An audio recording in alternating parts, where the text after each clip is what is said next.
it's true that you've got to forget something else to remember that Uber Eats has groceries? No, that's absurd. Hey, remember when you used to be what was it, Pepper Lady? Pepper Lady? Wasn't it Cinnamon Sisters?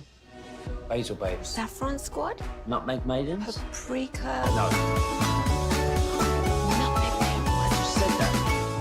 Was it Spice Girls? Doesn't sound right. What was it, Saffron Squad?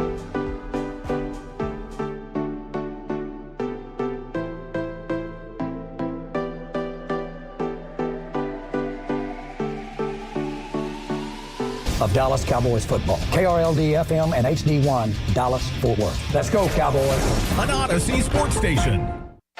Driven by our D&M Leasing Studios, this is Sean and RJ on 105.3 The Fan.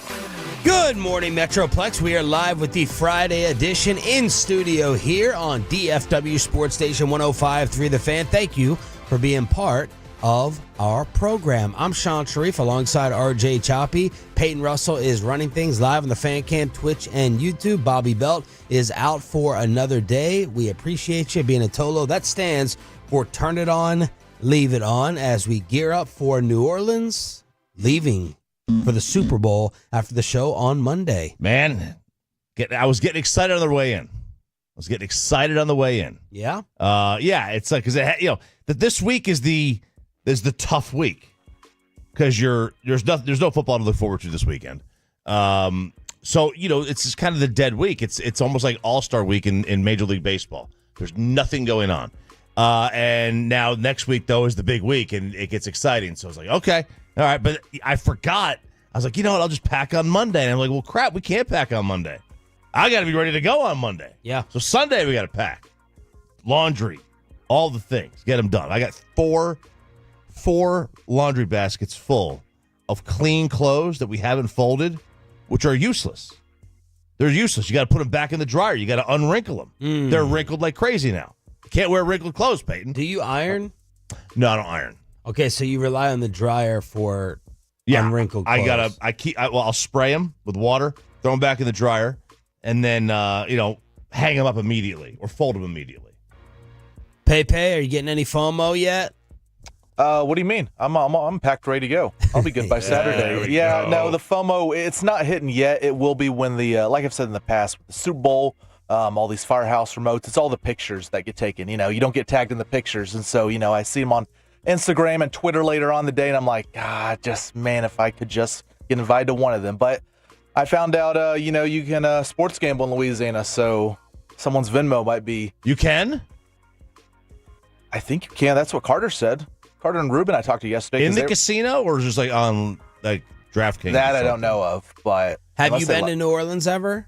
Not New Orleans. I went to Shreveport last year, so I've been there. I gambled there. It was okay, but I've never been to New Orleans. What are your top 3 station events that you FOMO for? Like if you could get the pass and not have to produce and run things on the board, 1, 2, 3. Is it Rangers spring training? Is it Cowboys training camp? You got to factor in the early wake up there as well, starting at 4 o'clock local time. Mm-hmm. Is it the Super Bowl? Is it to be at all the Firehouse tours? What's the 1 seed?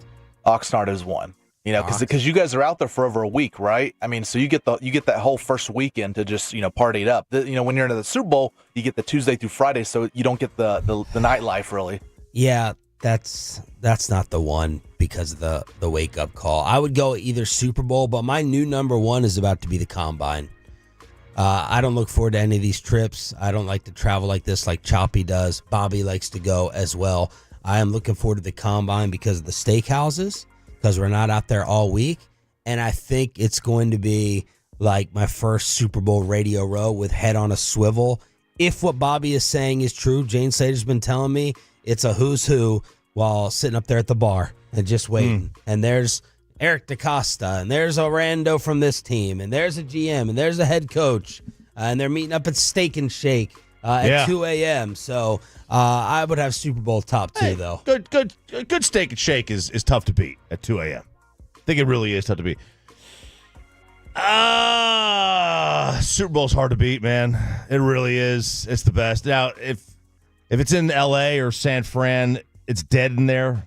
But it's really hard to beat. New Orleans, same time zone as us, right? Uh-huh. Okay. Yeah. New Orleans is fine. It's like, it's a good location.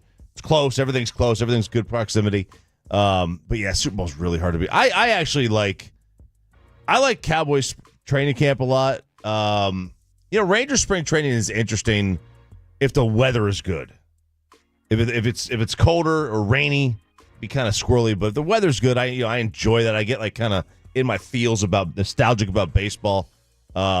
But it's just not the same. It doesn't compare to the other two. Let's update you on the Dallas Cowboys offensive coordinator search. Jeremy Fowler, ESPN reports they are considering former Bills and Browns OC Ken Dorsey for the spot. Interview to be determined, but logistics are being discussed. 43 was fired earlier this month after one season with Cleveland, and that's coming off the time he had in Buffalo, in which they felt like they needed to replace him. He had the famous fit upstairs, slamming and breaking all the equipment, but they felt like they needed to bring in Joe Brady, who, of course, took them to new heights even without Stephon Diggs. So Ken Dorsey, the former Miami Hurricane. Yes, he was. Being considered for OC, according to Jeremy Fowler. One of the best collegiate seasons you're going to see from a team was the Ken Dorsey-led Miami Hurricane team in 2001 when they won the national championship. But Jerry must have called up who the hell was the coach for that? I can't keep track of the Butch Canes Davis. coaches. Well, actually, I think Larry Coker was in charge of that year's Canes team. They beat Nebraska. I think Must have called up Larry Coker. How was Ken as a quarterback? Tell me about his game. Who knows, right? Got the old ball coach Steve Spurrier and now the former Canes on the phone line. His Buffalo Bills team that he had with Josh Allen. Now, Josh Allen's going to wind up winning the MVP this year. But his year with Josh Allen, they went over 2 months without scoring over 25 points in a game. They had a 21% turnover rate. That was dead last in the NFL. Josh led the league. Josh with all those turnovers when everyone was telling me he was not as good as Dak Prescott. Yeah, Josh had 14 turnovers, 11 picks that year. At the time that Dorsey was fired, that was a mid-year. He was just there from 22 to 23. Yeah, and then late 23, he got canned. They rinsed him, and now they brought in, I guess they brought in Joe Brady. But yeah, he was, Josh had, he was a turnover machine. I don't really blame the OC and the turnovers, but, I think it helps when, you put your quarterback in a better position to succeed. Look, it's really uninspiring and does not look good on paper. It's more difficult to judge him in Cleveland with the dog, the dog crap he was dealing with in the dog pound. But he definitely did not resuscitate Deshaun Watson. No. Which is what they're searching for there desperately with the guaranteed money and contract. So he did not turn Deshaun Watson around. The offense got a little bit of spark there with Jameis, but this does not feel good or look good on paper if this happens with Ken Dorsey right now. No, it does not. It's not inspiring. If the goodwill from Schottenheimer's press conference, right? He kind of nailed the presser. I like the Eberflus DC. Okay, you got a head coach on the defensive side, so that's good. Need that. I think you need head coaches on your staff when you're a first-year head coach. I like the Eberflus deal. This would completely come and crash and burn all that. All the good feels, all the vibes, gone. Got some pushback yesterday on the Todd Archer story that came out in the final hour of the show, basically saying that Mike McCarthy wanted a 5-year extension from Jerry, and Jerry only offered 3. Some very, very important people who should know over there at the Star in Frisco said that report from Todd is inaccurate. It's not true. Listen to the original report from the Shefties and Rappaports where they did not even get to years. So something, according to the Cowboys, happened that caused Mike and Jerry to walk away from each other before they even got to 3 years, before they even got to 5 years. That is the strong, strong message that was relayed to me yesterday. That 5 versus 3, not the case.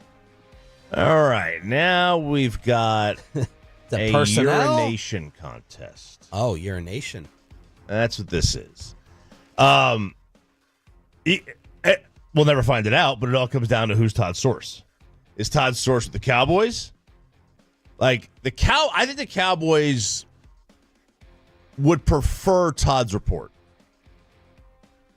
Right? I think they would prefer Todd's report. Yes, because a lot of fans agreeing with me, Mike, you done lost your damn mind if you think you can walk in there and request 5 years after you just had 5. As someone joked, well, he saw Jason Garrett get 10, so why would he just not get 10 for doing the exact same thing that JGG did? But I agree with you from that standpoint. So the Cowboys, and you know, the likelihood is that Todd has a lot of good relationships with people inside that building. So I could see that the Cowboys would have presented it that way to Todd Archer. I have no idea what the other side would be, which is we just never even got there. Because if I was the Cowboys, I would think I would want that to be the prevailing thought. We never even got to negotiations. We just decided it was time to change. Yeah. And what would have caused them to separate before even talking about years? I think coach and waiting would have caused them to separate. Like if I'm Mike, I think Mike would have taken 3 years. Okay, but it I sounds think like we're not even getting Witten on the staff. Lunda Wells coming back, so I believe that's going to be for the tight end coach position. So or O-line. He may move over to O-line. Yeah, I mean it may have been that. It may have been that that's what, like, Jerry may have floated that before he even talked to Witten. You know what I mean? Like, yeah. Would it surprise anyone if you found out that Jerry said, "Hey, Mike, I want you to have Jason Witten on your staff as the coach and waiting," before he even brought the thing up to Witten? Like, really? Like, maybe he said it in passing to Jason, and they never really talked about it and gauged his actual true interest. Because I think that absolutely would have caused Mike to leave, and I would not have blamed him at all. I'm just checking on Lunda Wells, and it just says they've agreed to an extension with the tight ends coach. So for now, I'm just going to assume that he's going to continue to coach the tight ends. You would think they could have been a spot for number 82. But Will McClay gets his extension, and Lunda Wells gets his as well. Jane Slater, Bobby Belt working the college preparation coverage. Bobby driving back from Houston, then driving back to Houston yesterday. And Shedeur Sanders with Jane Slater was asked about being in AT&T Stadium. Now, being in this stadium is definitely fun. I know I'll play here very soon against the Cowboys.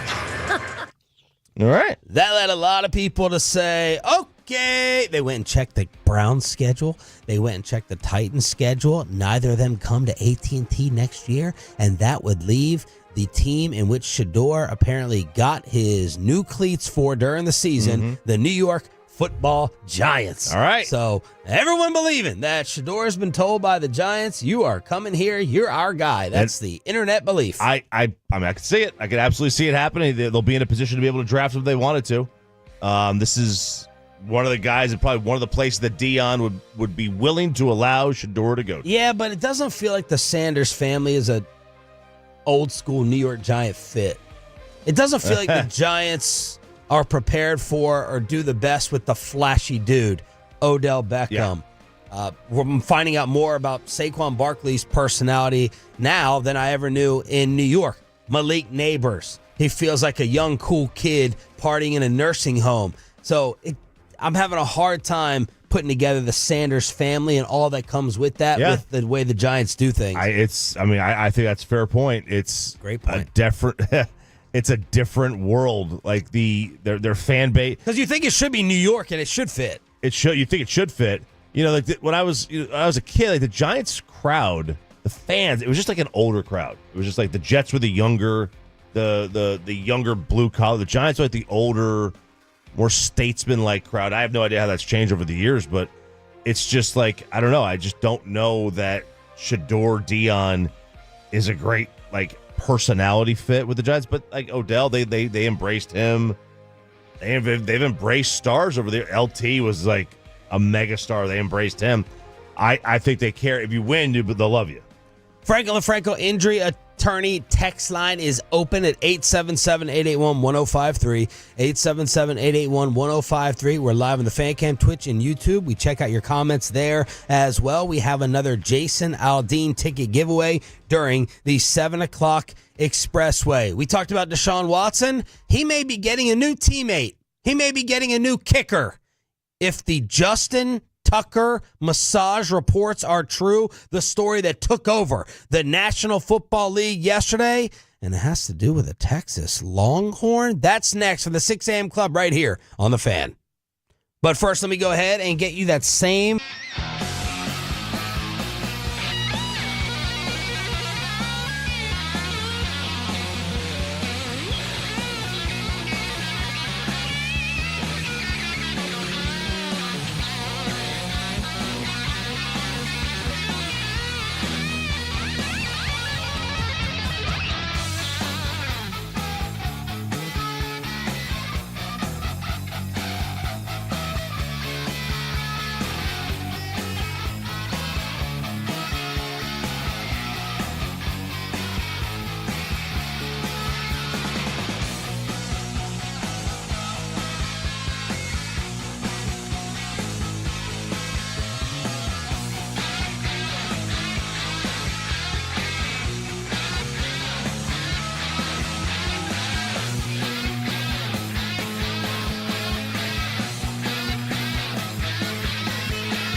beauty product. Yeah, remember that. Well, you know, they say in order to remember something, you have to forget something else.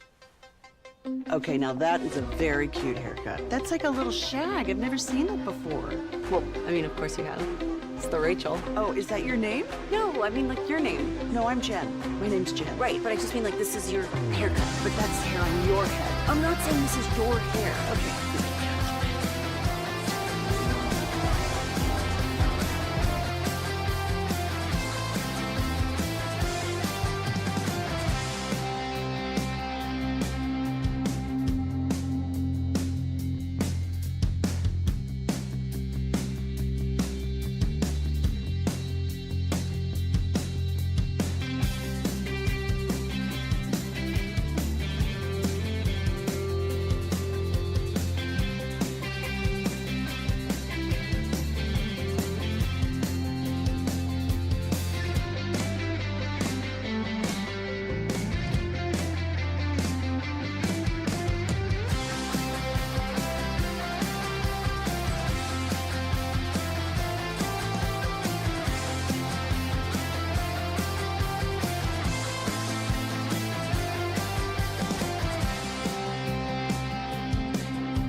Make sure your home is fully secured with DFWsecurity.com. And it's back to Sean and RJ right here on 105.3 The Fan segment here, brought to you by Cars for Kids. Donate today at carsforkids.org. And also brought to you by the personal injury lawyers, Frankel and Frankel. If you've been injured in a car or truck wreck, call Frankel first, 214 or 817-323-3233. With Frankel and Frankel, there is never an out-of-pocket cost. They only get paid when you win. Frankel and Frankel, the go-to car and truck wreck attorneys in Dallas. The bombshell report yesterday out of Baltimore on a Texas Longhorn future Hall of Famer. Good morning, Metroplex. It's Sean and RJ with you. Bobby will be back on Monday. We got Peyton Phillip Russell firing up the fan cam, Twitch, and YouTube, trying to get you into the weekend as quickly as possible. The Baltimore Banner, a publication out of Maryland, releasing the news yesterday that Justin Tucker is accused of inappropriate sexual behavior by 6 massage therapists in the Baltimore area, causing some therapists to refuse to work with him again. 2 spas apparently banned him from returning, and these allegations reportedly occurred between 2012 and 2016, his first 5 seasons in the NFL.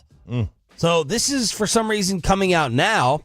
After the article was posted, Justin Tucker responded and called the allegations unequivocally false. I've always sought to conduct myself with the utmost professionalism. I've never been accused of misconduct of any kind, and I've never been accused of acting inappropriate in front of a massage therapist or during a massage therapy session or during other body work. So this is a Deshaun Watson 2.0 accusation coming out of the AFC North. Yeah, it is. It's disturbing, really disturbing. And I would not have suspected a guy singing the opera. You know, like this is, this guy like moonlights in a tuxedo. He's like the Will Chambers of the NFL. Just having this rented tux that he just never returned to Men's Warehouse. Just kind of rocking it. But yeah, a kicking opera singer. Yeah, man, this is really disturbing. And honestly, like, man, the massage thing, I enjoy massages. I get the deep tissue. I want a man really digging into my back. But I'm surprised that they still allow them behind closed doors. It's like it's really weird. How do you think it should be done? Like an open kitchen in a restaurant? Yeah, really, seriously. You go those stretch lab places, like they're all like just like it's like a row of beds. Oh, you're next to each other. You're next to each other. Now you're dressed, obviously you're naked, but they have a sheet over you. So I don't know. It's weird. It's weird, right? It's weird. It's like, man, keep that door open. Keep that door open. I can't do massages. I'm too ticklish.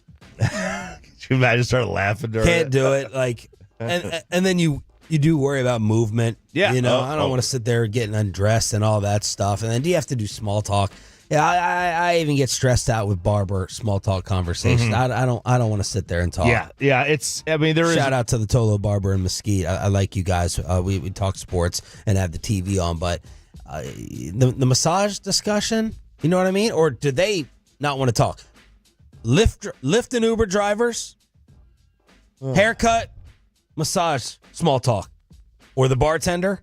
You know, those are your 4 small talks that I immediately think of. A lot of small talk. And, the Ravens have put themselves, in a situation here because Harbaugh in 2022 said they have a zero-tolerance policy when it comes to players involved in the mistreatment of women since the Ray Rice incident. And, if they have a zero-tolerance policy, does that mean that they let the process play out first? Or do they just say, hey, regardless of what the process is, if you've been accused, you're gone. And that puts them into a tricky spot. So they started their investigation after receiving a tip on January 9th. 6 massage therapists alleged that Tucker exposed himself, brushed 2 of them with his exposure, and left what they believed to be a substance on the massage table after 3 of his treatments. And they're like, I know what that is. That's not supposed to be there. So leaving his mark, apparently, according to this report. Yeah. All right. It's lubricated. Stop it. I was worried about you. but that was a pretty good drop. Was it? Okay, good. Yeah. So this is Justin Tucker. And then the internet went digging. I found this fascinating. People went and found some older random tweets on social media. I take you back to December 2024 from B. Moore Graven. So Justin Tucker's in the middle of a divorce and is banned from multiple massage parlors in the Baltimore area for being inappropriate, would explain the misses. They're trying to get to the bottom of why Justin Tucker was missing kicks. November 2021, random account. Justin Tucker is canceled, but it's not my place to provide the reason. Let's just say he's been told by many massage places to never come back. Well, there's a message from 3 years ago. There's a message from December from someone who thought they knew something. Wow. I mean, that's a really good part of digging on the sleuthing of the from the internet, and the internet never forgets. But Tucker did put out a statement completely denying this. It was a long one. It wasn't one of those notes app statements. I mean, this thing was this was and apparently he had gotten wind that this article was happening. And he's like, I didn't get proper notification. They barely gave me any time to respond. They were unfair. This is a tabloid hit piece. Yeah, I mean, look, it's if they went to him, that's good that they went to him for a comment. If they did, then give a comment. Give a comment. That's kind of what it is. Now, also, he could have put out the statement way before this was going to happen. I wonder what his role was. Should he have gotten in front of this before the article even came out? Why are the women talking now? Quote, I've told people about this over the years, and they either act like it's hot gossip or a joke.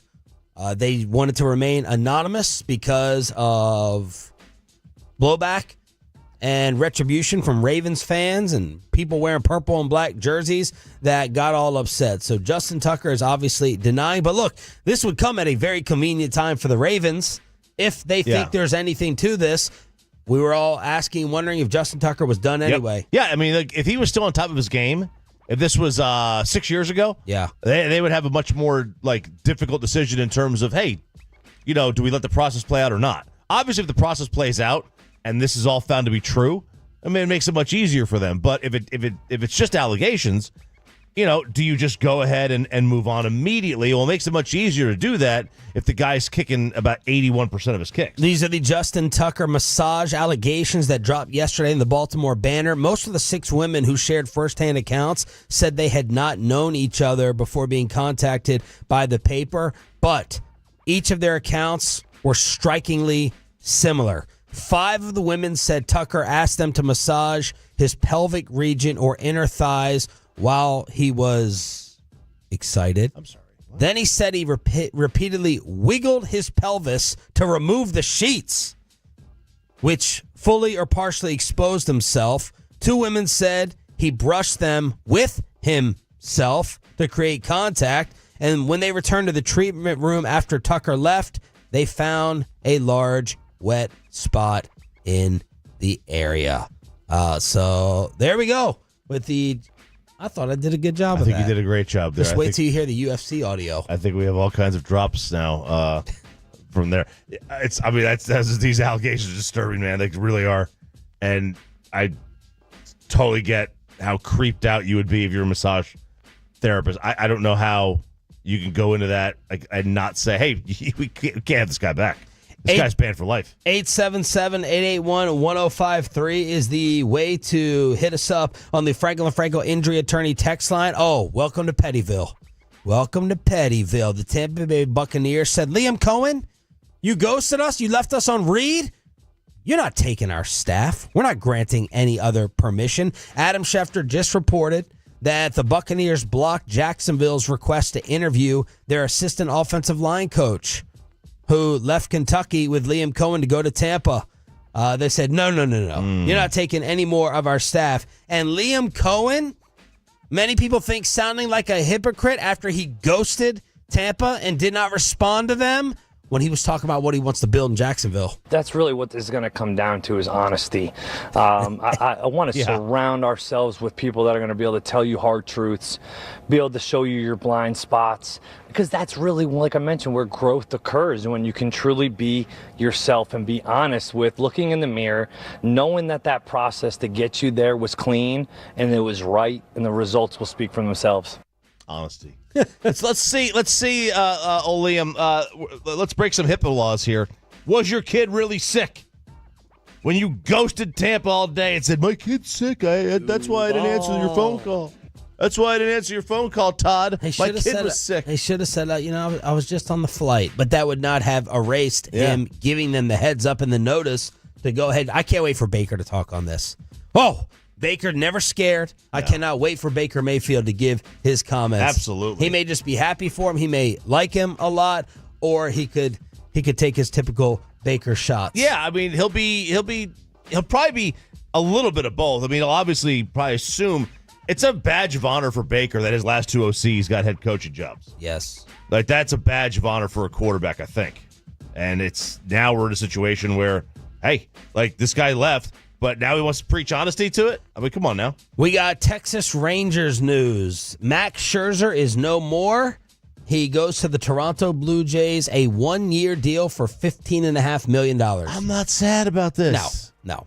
I'm not sad at all. I love Max. He's one of my all-time, probably top two favorite pitchers. He was done here. He was broken down here. And I just want to say this before he has some type of resurgence possibly in Toronto.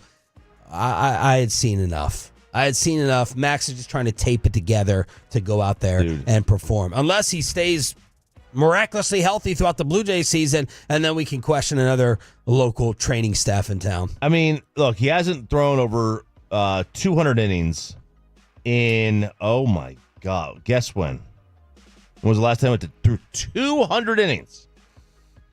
2019. 18. That's a long time ago, man. That's a long time ago. Now, I know 200 innings is not what it used to be, right? It's not like but still, if you're an elite pitcher, 200 innings is like kind of like the industry standard. He's been a guy that has reduced in terms of his ability, his velocity. Is he pumping it out the same way he used to? I don't know. I'm not sad about this. Like, he's an all-time great pitcher. There's no doubt about that. But we've hit the age, man. I mean, he's 40 years old. And then tough news for Miro Heiskanen. Yeah, so he's doubtful for the Four Nations, which is replacing the All-Star game. That's kind of cool, like the Four Nations thing that they're doing. It starts, obviously, I think it's on the 12th. It's the USA, Canada, Sweden, Finland. They're going to play this round-robin tournament. Miro is going to play for Finland. And because of the hit that he had the other night, he is doubtful, and he's going to hate to miss this game. But this really, really sucks. He is doubtful to be able to play for Team Finland. 877-881-1053, the way to hit us up. Mavs and Stars off last night. They'll get it back going again for this weekend. Franklin LaFranco injury attorney text line is open, and that number is the one to call starting at 7:20 to win our final Jason Aldean ticket giveaway, 881-1053. The NBA All-Stars were announced, and our new favorite game. Can you name 2 people in the dunk contest? You might be able to get one. Can you possibly get another? NBA All-Stars are out, and what's everyone getting into this weekend? Next on Sean and RJ, 105.3 The Fan. I suggest you get into some Hurtado barbecue. I know that because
remember that Uber Eats has groceries. No, that's absurd.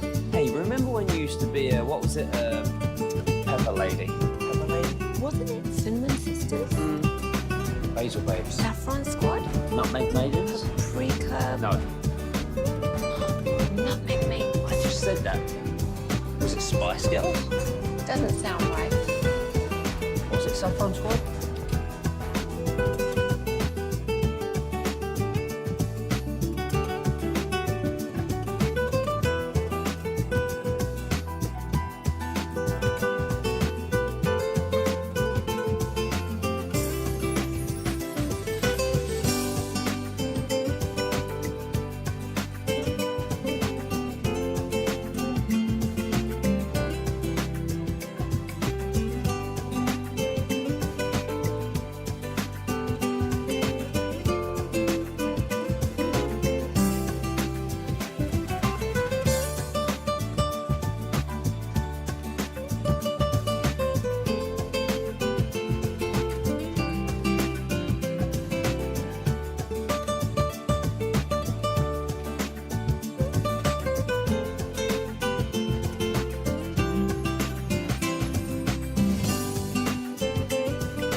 Sports 105.3 The Fan.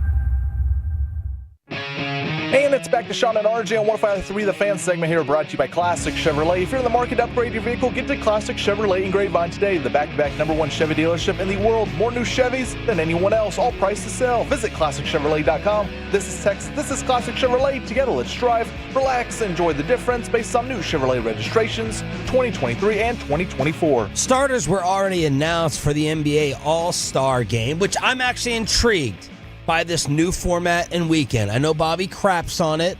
I don't care about the dunk contest. I'll watch a little bit of the three-point contest as background, but I want to see this little mini tournament that they have put together to see if it causes players to play harder. I heard Bassick honing in and zeroing in on LeBron James for ruining the All-Star weekend and game as we know it. He said that like LeBron got together and told everyone, you're basically not trying hard. We're not doing that Kobe Bryant, Michael Jordan stuff.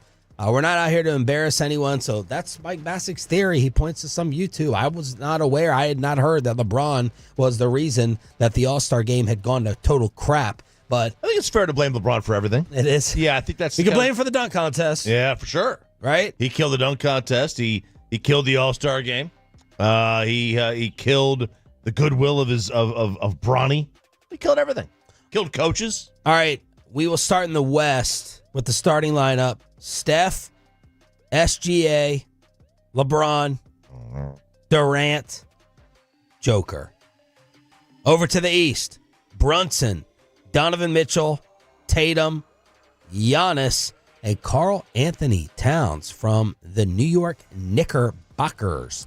The Western Conference reserves, Anthony Davis, who's out for a while now, shocker. James Harden, Jaren Jackson, the big fella, Sengun from the armpit, who Bassick spotted a couple years ago. Jalen Williams, Oklahoma City Thunder, and Victor Wembanyama.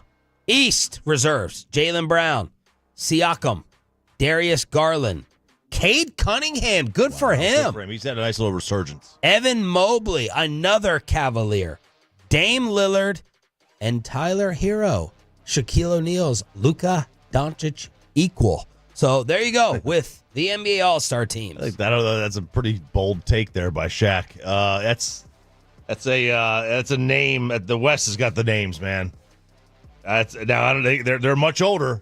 They are much older, but so this is now going to be 4 teams of 8 players. 3 of the teams from the NBA All-Stars. The 4th team going to be the young guns, the rising stars.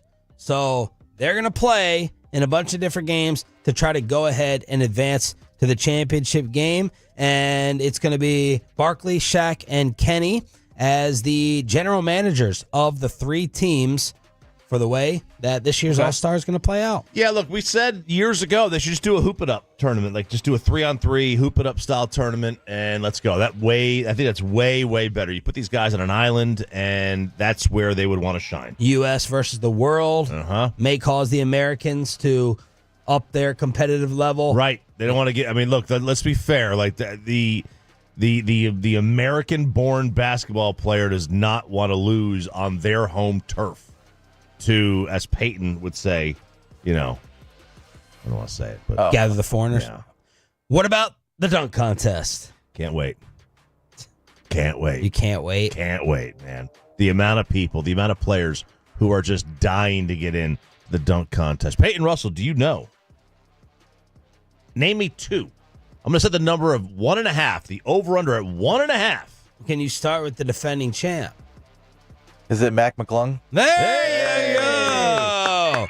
How many? He is going for dunk contest win number 3 in a row. He is eyeing the 3-peat, which he will need to pass through Pat Riley because he has the trademark on the word 3-peat, just like the Chiefs. They can't use 3-peat. He's got 4 different ones, too, of it. 4 different trademarks. Who else is in the dunk contest? Is Eric Gordon back in it? Eric or Aaron? Aaron. I think Eric Gordon retired like 11 years ago. I think he's still playing. Is he still playing? He's still playing. Aaron Gordon. Aaron Gordon is not in it, but there is a guy whose name starts with an A.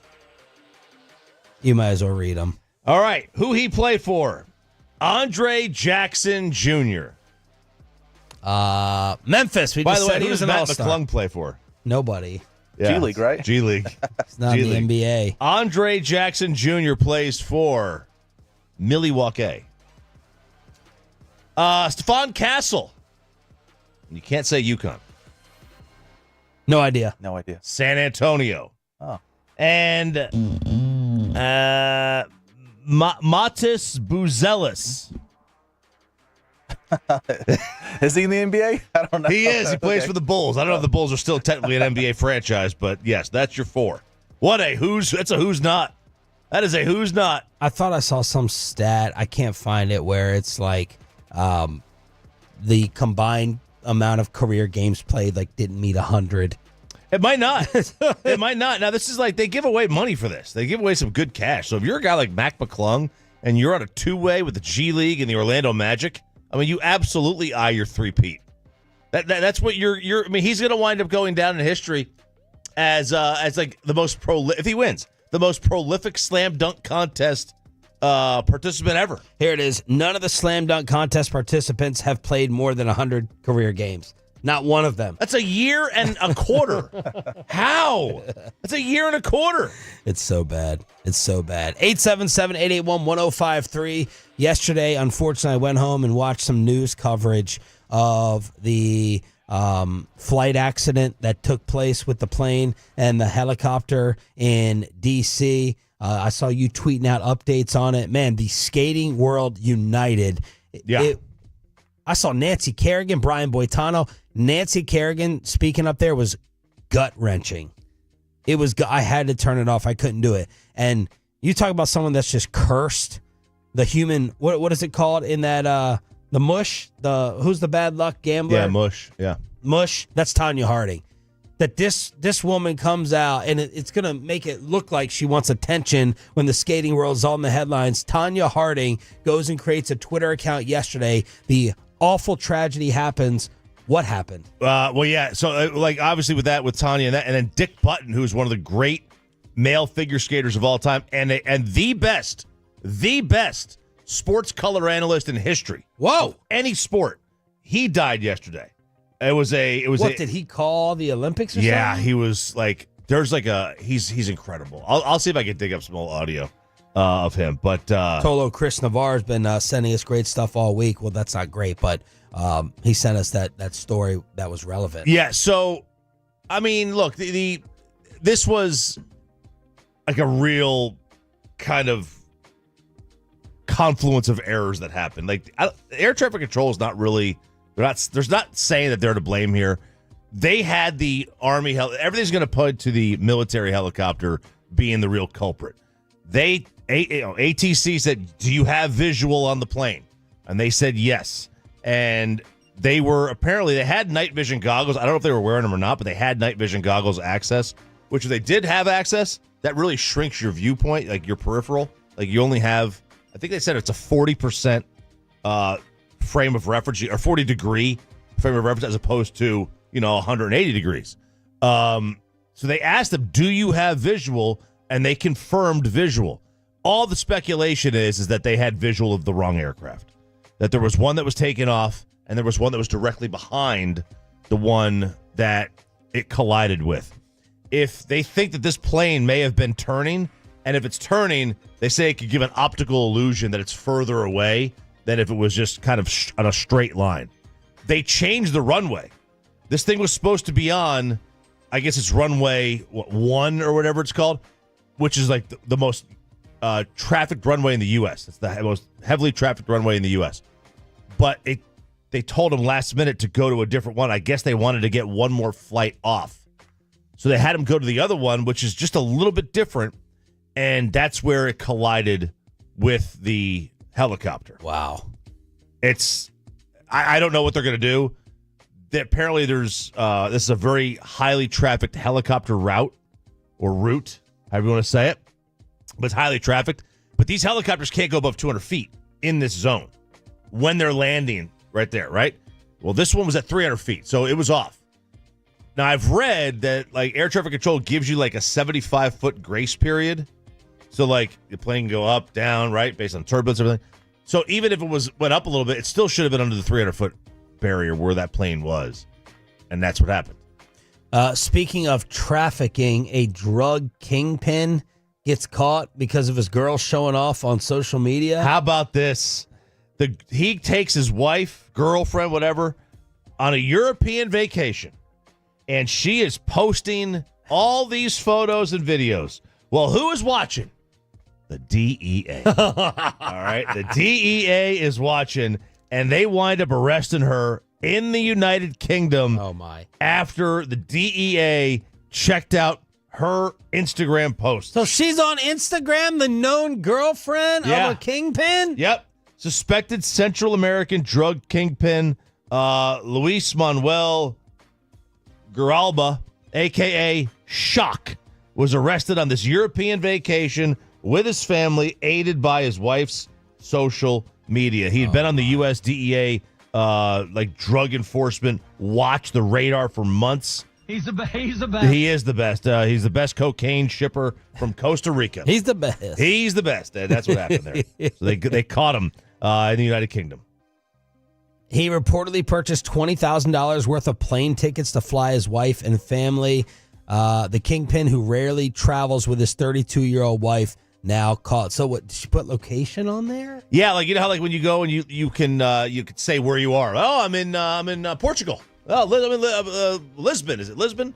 I'm in Portugal now. So you can do that. And now it's like, oh, we just landed in Heathrow. What are you saying to her? Is that divorce? Well, it's jail time for him. I mean, he'll be gone. No, to her. Oh, you got to say it to her. That first call. You out. Yeah, first call. Honey, get the kids. I wiped out the account. I gave it to my gumad, as they would say. Man, putting on that location, just having to brag nonstop. It's Sean and RJ. Bobby Belt will be back on Monday. Shout out to the 6 a.m. Club. Thanks for making us a part of your weekend. We have a Jason Aldean ticket giveaway during the commercial-free Expressway. Are you all? We haven't even gotten to New Orleans. We're going there on Monday for all the fun and all the antics. But RJ Choppy says he's already bored of this Super Bowl. Are you? The last time you've been bored this much by the Super Bowl matchup? We'll take you around the rest of the NFL. And a former MVP says the Dallas Cowboys are tanking for this quarterback. That's all on the way with a Jason Aldean giveaway after this. How about some commercial-free Sean and RJ? And now that's some quality breakfast for your brain. It's our commercial.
Eats has low fee products? I got to remember that. Well, you know, they say in order to remember something, you have to forget something else.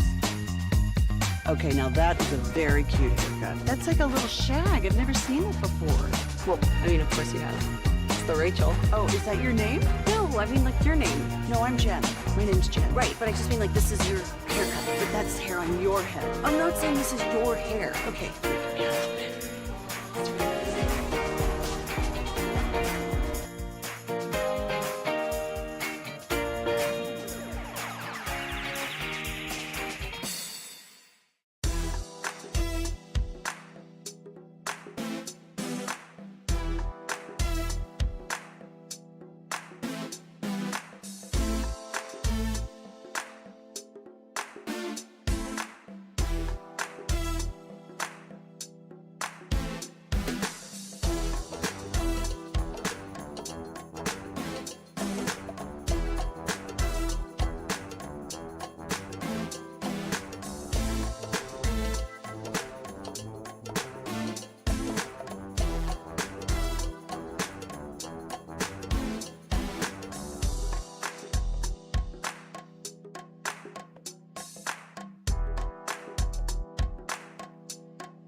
Of Dallas Cowboys football. KRLD-FM and HD1, Dallas, Fort Worth. Let's go, Cowboys. An Odyssey sports station.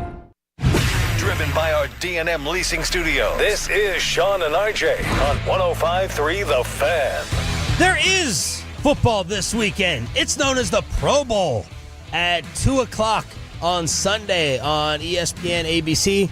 Go ahead and tell me how that is, because I will not be paying attention to that. Good morning, Metroplex. Sean Sharif, RJ Choppy, and Peyton Phillip Russell coming at you on DFW Sports Station 105.3 The Fan, your home of the Cowboys and Rangers. Does your significant other know, text us this, that this is the first full free football weekend?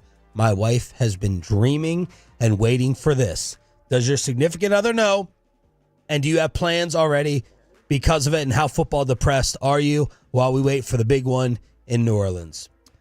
We have plenty of plans this weekend. We got our friend Wes is coming to town. It's our friend Carly's birthday weekend. I got games with the kids. I'm going to the Bell alumni game. The what? LD Bell alumni game on Saturday. So for a little bit. All right. Give me your significant other's disgust level. At what point in time was she over and done with the football season? You're doing your work. You're watching all the games. You got Thursday night. You got Monday night. You got Sunday night. Mm-hmm. Then eventually you turn into Saturday and Saturday night. Everyone go around the room with your significant other's disgust level. She really likes the college football season. She loves watching Tennessee with me. And NFL, she loves watching the Cowboys. Okay. She has nothing for any of the other ones. All right. She has no care. So when that Sunday night game is on or that Monday night game, is it like, come on, when's this over? Get this A lot of it is. She'll find things she'll watch. She'll be there watching or be on her phone. All right, so it sounds like it's like a 3 or 4 discuss level. Yeah, it's not super high. It's not super high. She'll get annoyed after a while, but it's not super high. Pay.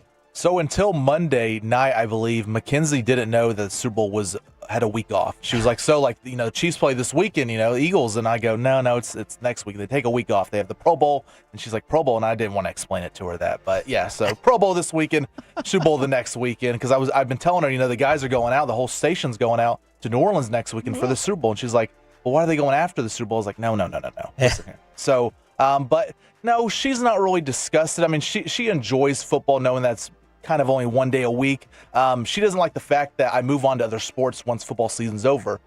After football season, it's college basketball. March Madness is coming up in the next month or so. Right, then you have hockey season. The Stars are in the playoffs. Mavs are in the playoffs. And then it turns into baseball season. So it's a year-long cycle for me. But during a Monday night game or Thursday or Sunday, she over it, sick of it? Go in the other room or watch in the room with you? I think, she's fine with it now because I'm home for the games. With the Cowboys playing Sundays, I'm at the station, so I'm working that Sunday usually. Yeah. But yeah, if it's Thursday night, Monday night, and I'm turning on the game, she's like, no, it's not Sunday, it's not Saturday, let's not watch it. But, gotta watch the game. My wife, probably the highest. It was an internal disgust. She didn't give me a hard time verbally, but probably a 7.5. Okay, I know I got the kids for this 3-hour Cowboys stretch, and then we got to alternate, and then you got to figure out plans, take them outside, do something. So she probably is the happiest. I would think Bobby's wife would be pretty high up there as well, even though it seems like Bobby's football season does not end. He's ruining his daughter's birthday and Houston vacation by driving back and forth with events in Arlington. Bobby will find a new way to ignore the children and the wife. I just want more. I wanted more kids. Yeah, I want more kids so you can hang out with them and I can never see them. Yeah. All right. Now, when it comes to this game, the matchup, the country did not want to see the Kansas City Chiefs and the Philadelphia Eagles. How we've been moving with the betting line on this so far? What has the public been saying? What have the Sharks been swimming? The Sharps are. I already got this at Kansas City.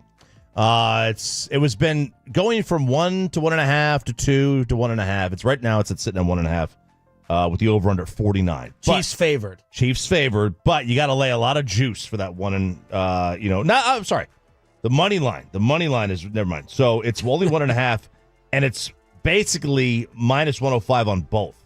So you got to bet $105 to win 100. The money line is almost even money. It's plus 110 for Philly, minus 120 for Kansas City. That is a tremendous money line. That's one of those things where you almost just bet the money line to take the Chiefs. And then that way you're buying that extra 1.5. So that's what it is right now. Are you going to bet on this? Just for fun? I don't know. I mean, I recently got out of the gambling game because What? You recently got out? You go to WinStar and Choctaw every week. Sports gambling. Because I'll do spurts of like 2 or 3 weeks where I, sports gamble, and then I cash out my winnings and I take a break for a little bit. Because if I keep going, I'll end up losing and all, and I get sick and tired of losing. So, but this one, I don't know. I mean, I would hammer the Chiefs, I guess, because you have to. If the Chiefs are that close to a money line, even money as it's going to get, you got to hammer the Chiefs. Chop, you already bored with this matchup? Is it everybody?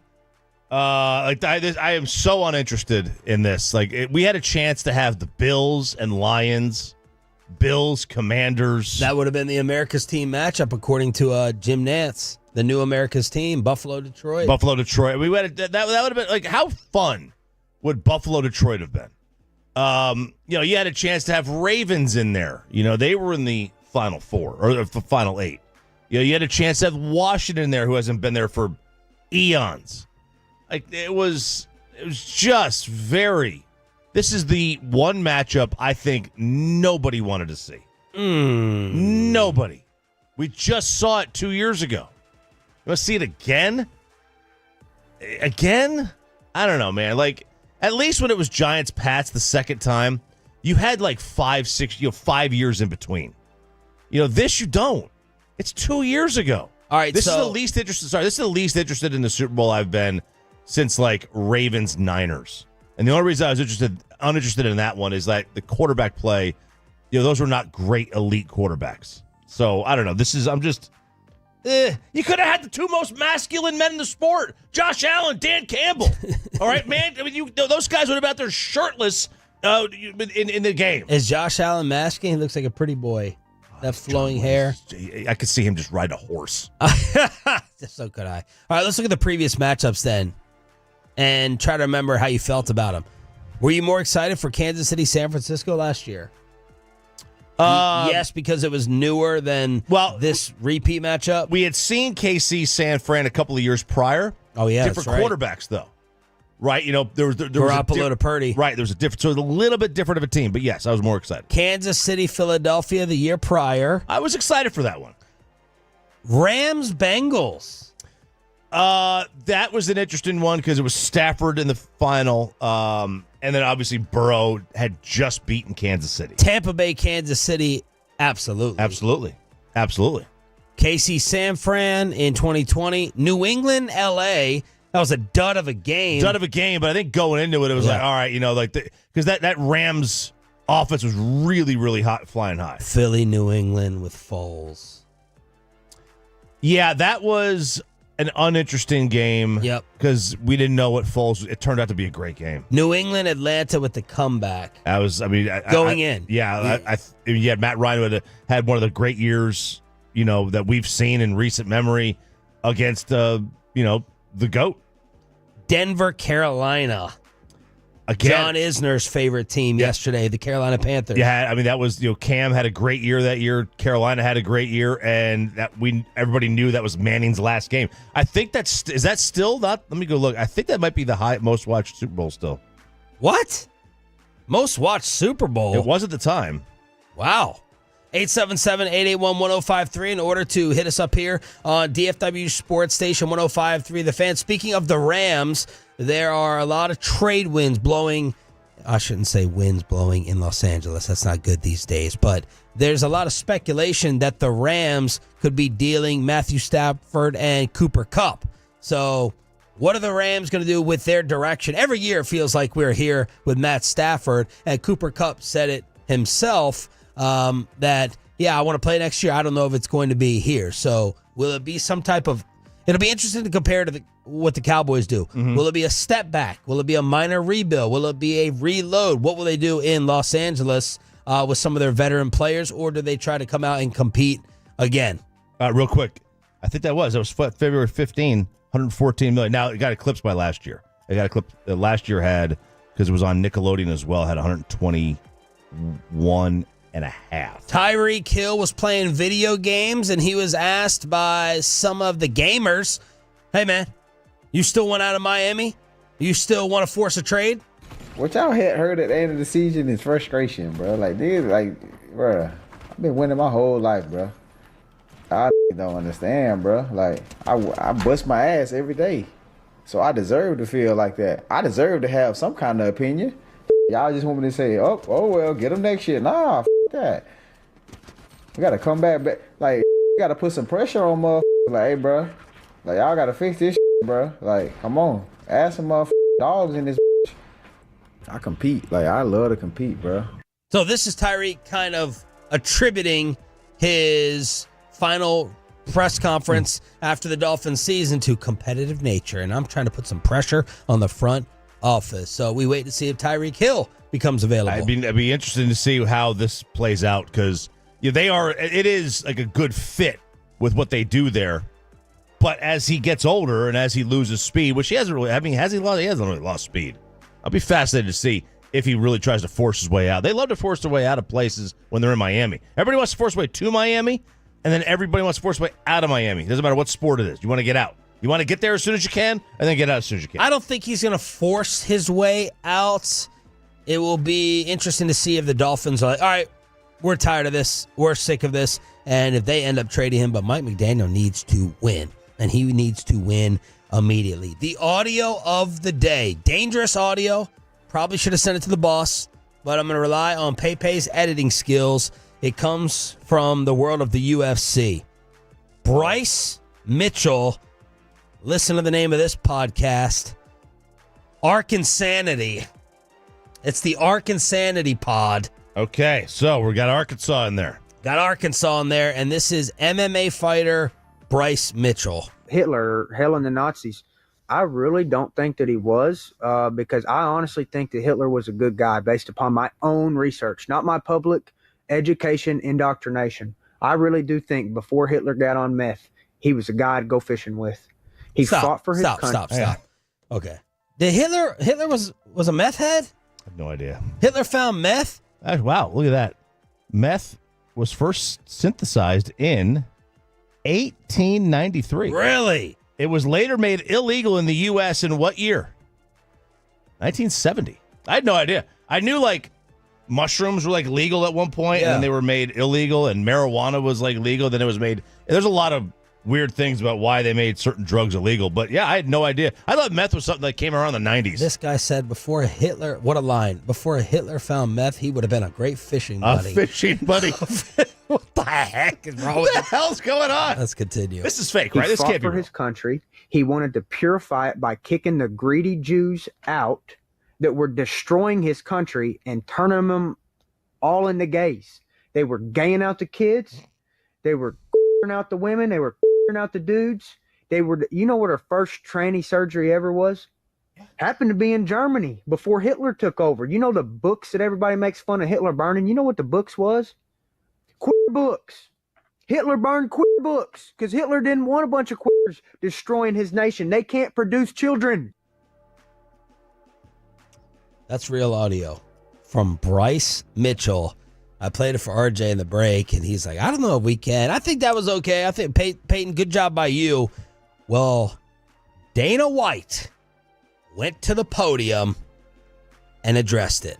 And I'm sure you guys heard what Bryce Mitchell said. If you haven't, he said some probably, I've heard a lot of dumb, ignorant in my day, but this one's probably the worst. When you talk about Hitler, he was responsible for the death of 6 million Jews, and he tried to completely eliminate a race of people. Second of all, Hitler is one of the most disgusting and evil human beings to ever walk the face of the earth, and anyone that even tries to take an opposing position is a moron. That's the problem with the internet and social media. You provide a platform for a lot of dumb, ignorant people. We've obviously reached out to Bryce, and when we read what he said and let him know how we feel about it, we're beyond disgusted. Don't drink your coffee during this next clip. This is Dana. Final clip. Really going in. I think he's probably one of the dumbest, literally one of the dumbest human beings. Let's not forget that this is a guy who took a drill through his nutsack, then had to reverse it and put the drill back out of his. That's the level of stupid that we're talking about here. And I could probably go on for 10 minutes talking about how dumb Bryce Mitchell is. But guess what? Bryce Mitchell has a podcast. I believe this was episode 1.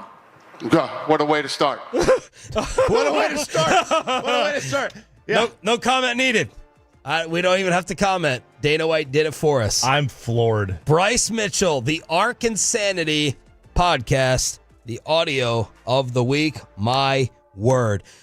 Woo! Let's hook you up for turning it on, leaving it on. Our final Jason Aldean ticket giveaway, and Cam Newton accusing the Cowboys of tanking for the Longhorn. The commercial-free expressway leading you into your weekend as quickly as possible starts after this. After we get you over to Platinum Chrysler, Dodge, Ram, Jeep, it is, of course, Stephen Gill.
got to forget something else to remember that Uber Eats has groceries. No, that's absurd. Hey, remember when you used to be what was it, Pepper Lady? Pepper Lady? Wasn't it Cinnamon Sisters? Razor Baby. Saffron Squad? Nutmeg Maidens? Pre-club? No. Nutmeg Maidens. I just said that. Was it Spice Girls? Doesn't sound right. What was it, Saffron Squad?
Download the Odyssey app today for your chance to go to Vegas, baby.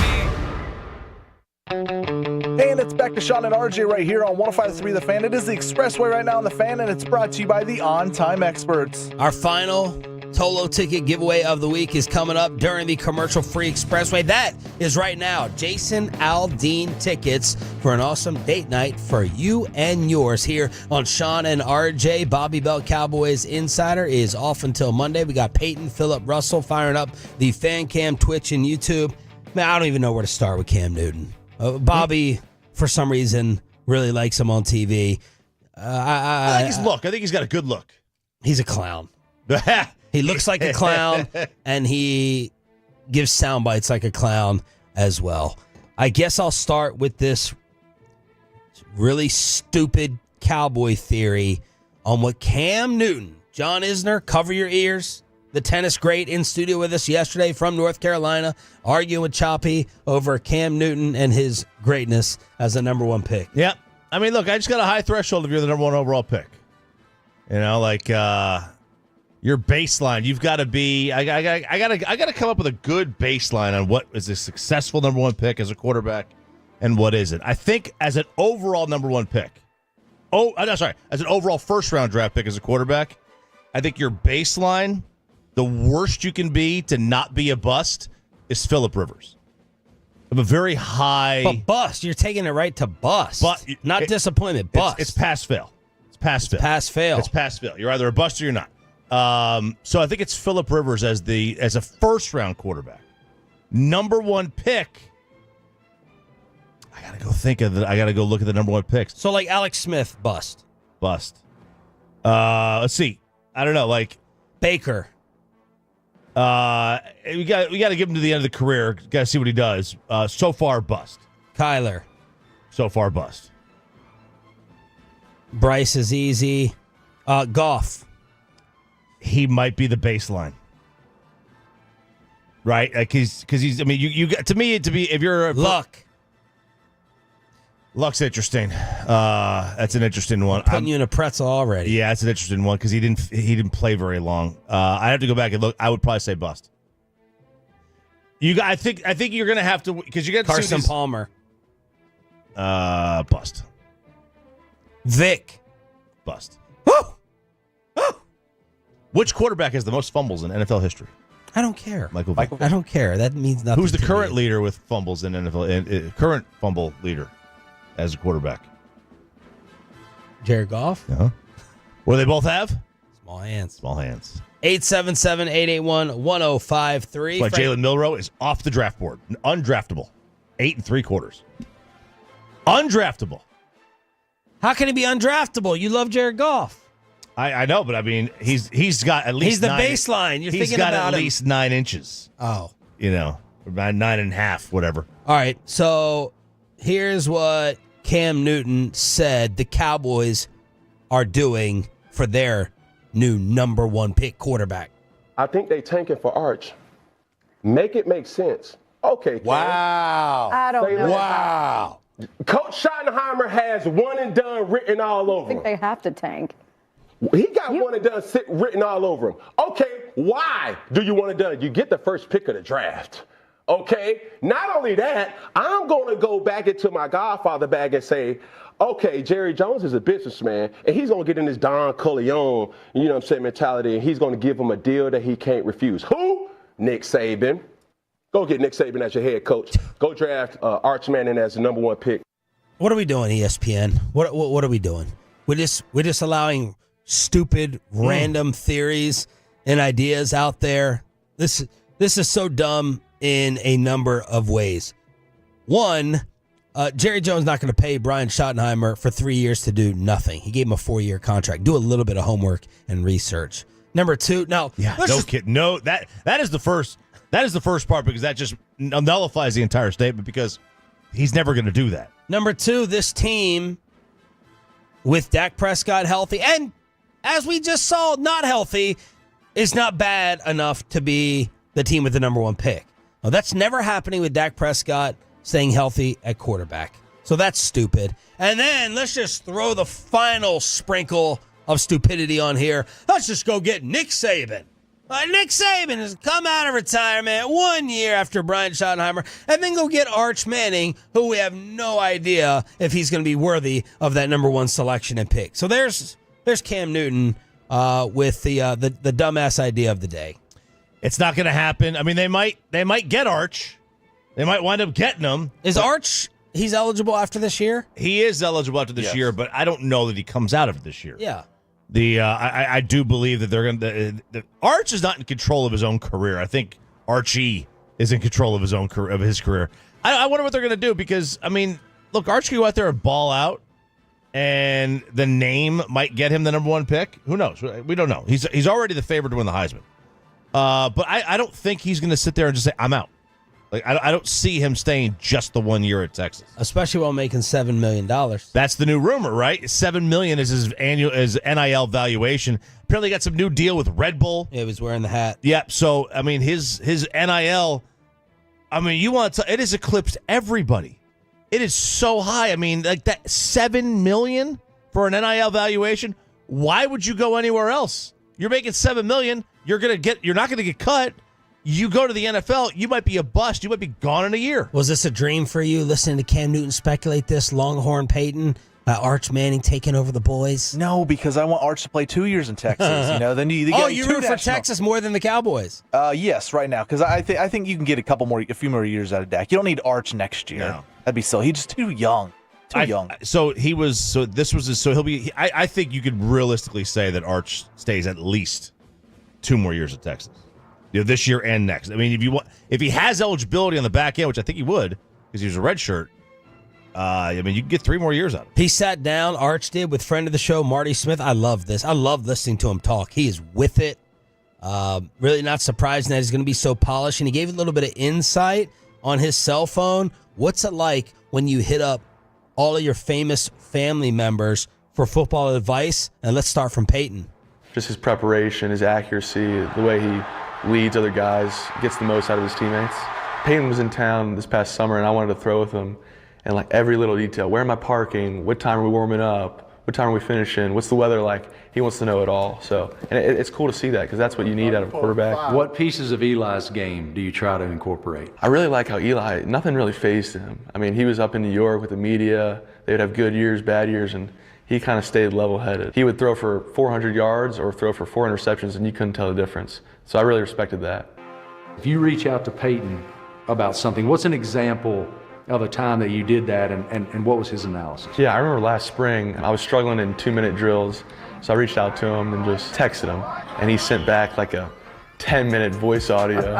It was hilarious. He just went on and on. Eli will cut more to the point. I reached out to him just about player-to-coach stuff and how you always want to be coachable, and sometimes it's good to get yelled at in front of everyone else to set the tone that you're not favorited or anything. How do you describe your college experience so far? Like, can you what's it like walking across campus? It depends on the day. I try not to wear selfies? A lot of selfies, yeah. Just keep it on the run. Selfies aren't bad though, you know. You can keep walking.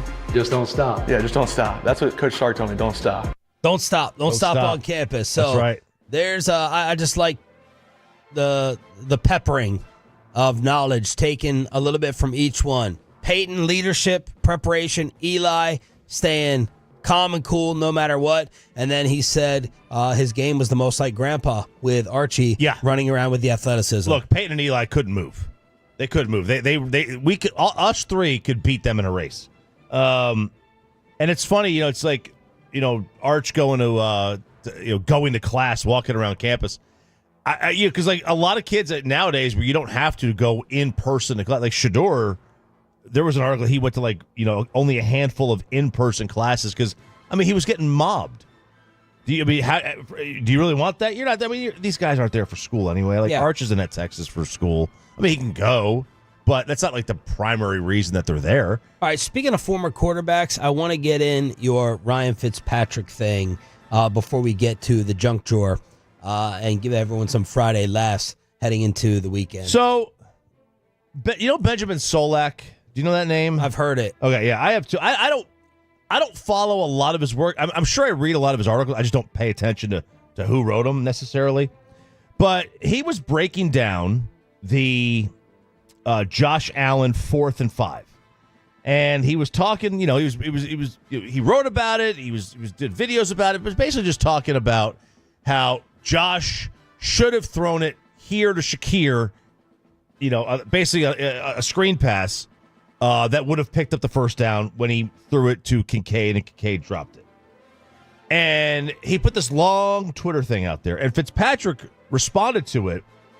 And tell me what you think here about what he said. I actually really like your passion and knowledge for the game, but sitting in your comfortable swivel chair with the heater on in the house and a clicker in hand makes the game very easy. Having 2 unblocked, unimpeded defenders, believe it or not, is pretty difficult to navigate. in the interest of credibility, please don't ever pause the tape again to talk about the space between the unblocked full-speed rushers and how the quarterback just needs to turn his hips and make the throw. So the crux of the situation is like, yeah, it's great to be able to do this, but if you ever hit pause on the tape, you can't. Because pause gives you an unrealistic viewpoint of how much space is there, which I never thought about. You know what I mean? It's like I never thought of it, but it brings up a good point. I think it's like, yeah, okay, I see what you're saying there. Especially if the rushers are coming from this way, and from up the middle, you've got to make a decision one way or the other to move. So yeah, I mean, theoretically, that play to Shakir was open. It was absolutely open. Well, the biggest thing I'm taking from this is, where's Shakir on here? He's on the left, so he's on the bottom of your screen. Okay, and he comes towards Josh. Okay, so in motion, he's running out into the flat like a swing pass. Yeah, so he runs towards him in motion, and then he scoots back into the flat. Yeah, the total opposite way of where Allen is sprinting the other way, immediately to the right. So he'd have to reverse everything. The biggest thing I'm taking from this is, look, don't pretend like pressure is not a major factor in this play.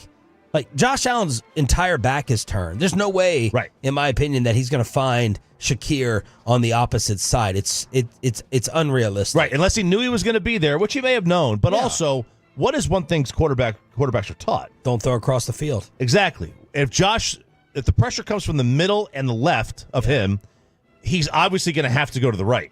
So what would he be doing? He'd be throwing it across the field. Like, that's a no-no. It's a no-no. And all of us, that was insane pressure. Oh, I thought it was a miracle that Josh even found an eligible receiver in Kincaid. Yeah, the fact that the ball even hit Kincaid's hands, I thought he was just tossing it up because it was fourth down and he was hoping a David Tyree moment or a deflection would take place. I think I've seen some of Benjamin Solak's work, which I think has been solid and fine. This one I totally disagree with, but I think what Fitzpatrick is saying, while we're all sitting in our swivel chairs, don't act like you can feel, a couple 250-pounders running 4.4s right at your head. And then somebody asked him, Fitz, is it, honest question because I don't know, is it on Josh to pick up the blitz pre-snap? And Fitz said this blitz is impossible to pick up with a 5-man protection.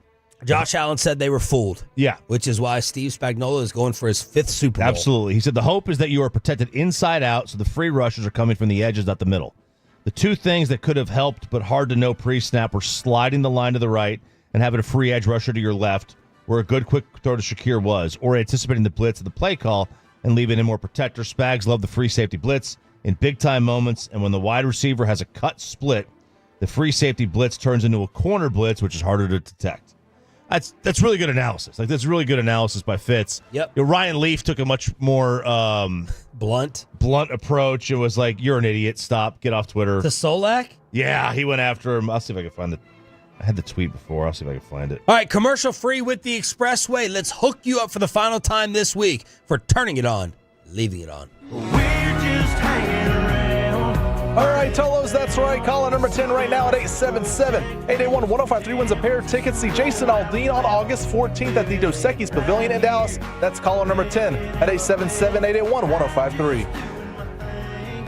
Thank you for turning it on, leaving it on. That is what Tolo stands for on DFW Sports Station. Now let's give you some laughs heading into your weekend with the junk drawer. Did you know that Benjamin Franklin invented the junk drawer? Junkin! You waited till the final day of the month, but you finally took down the Christmas decorations? We finally got them down, baby. It took a long time, but we said, you know what? February is too late. Can't have it up in February. Yeah, at the beginning of the month when we're all saying, you can keep it up during January, you can keep it up now, it really, if I still would have had mine up in these final 2 weeks, that would have felt way too long. It felt too long. I'll tell you this. I hate it.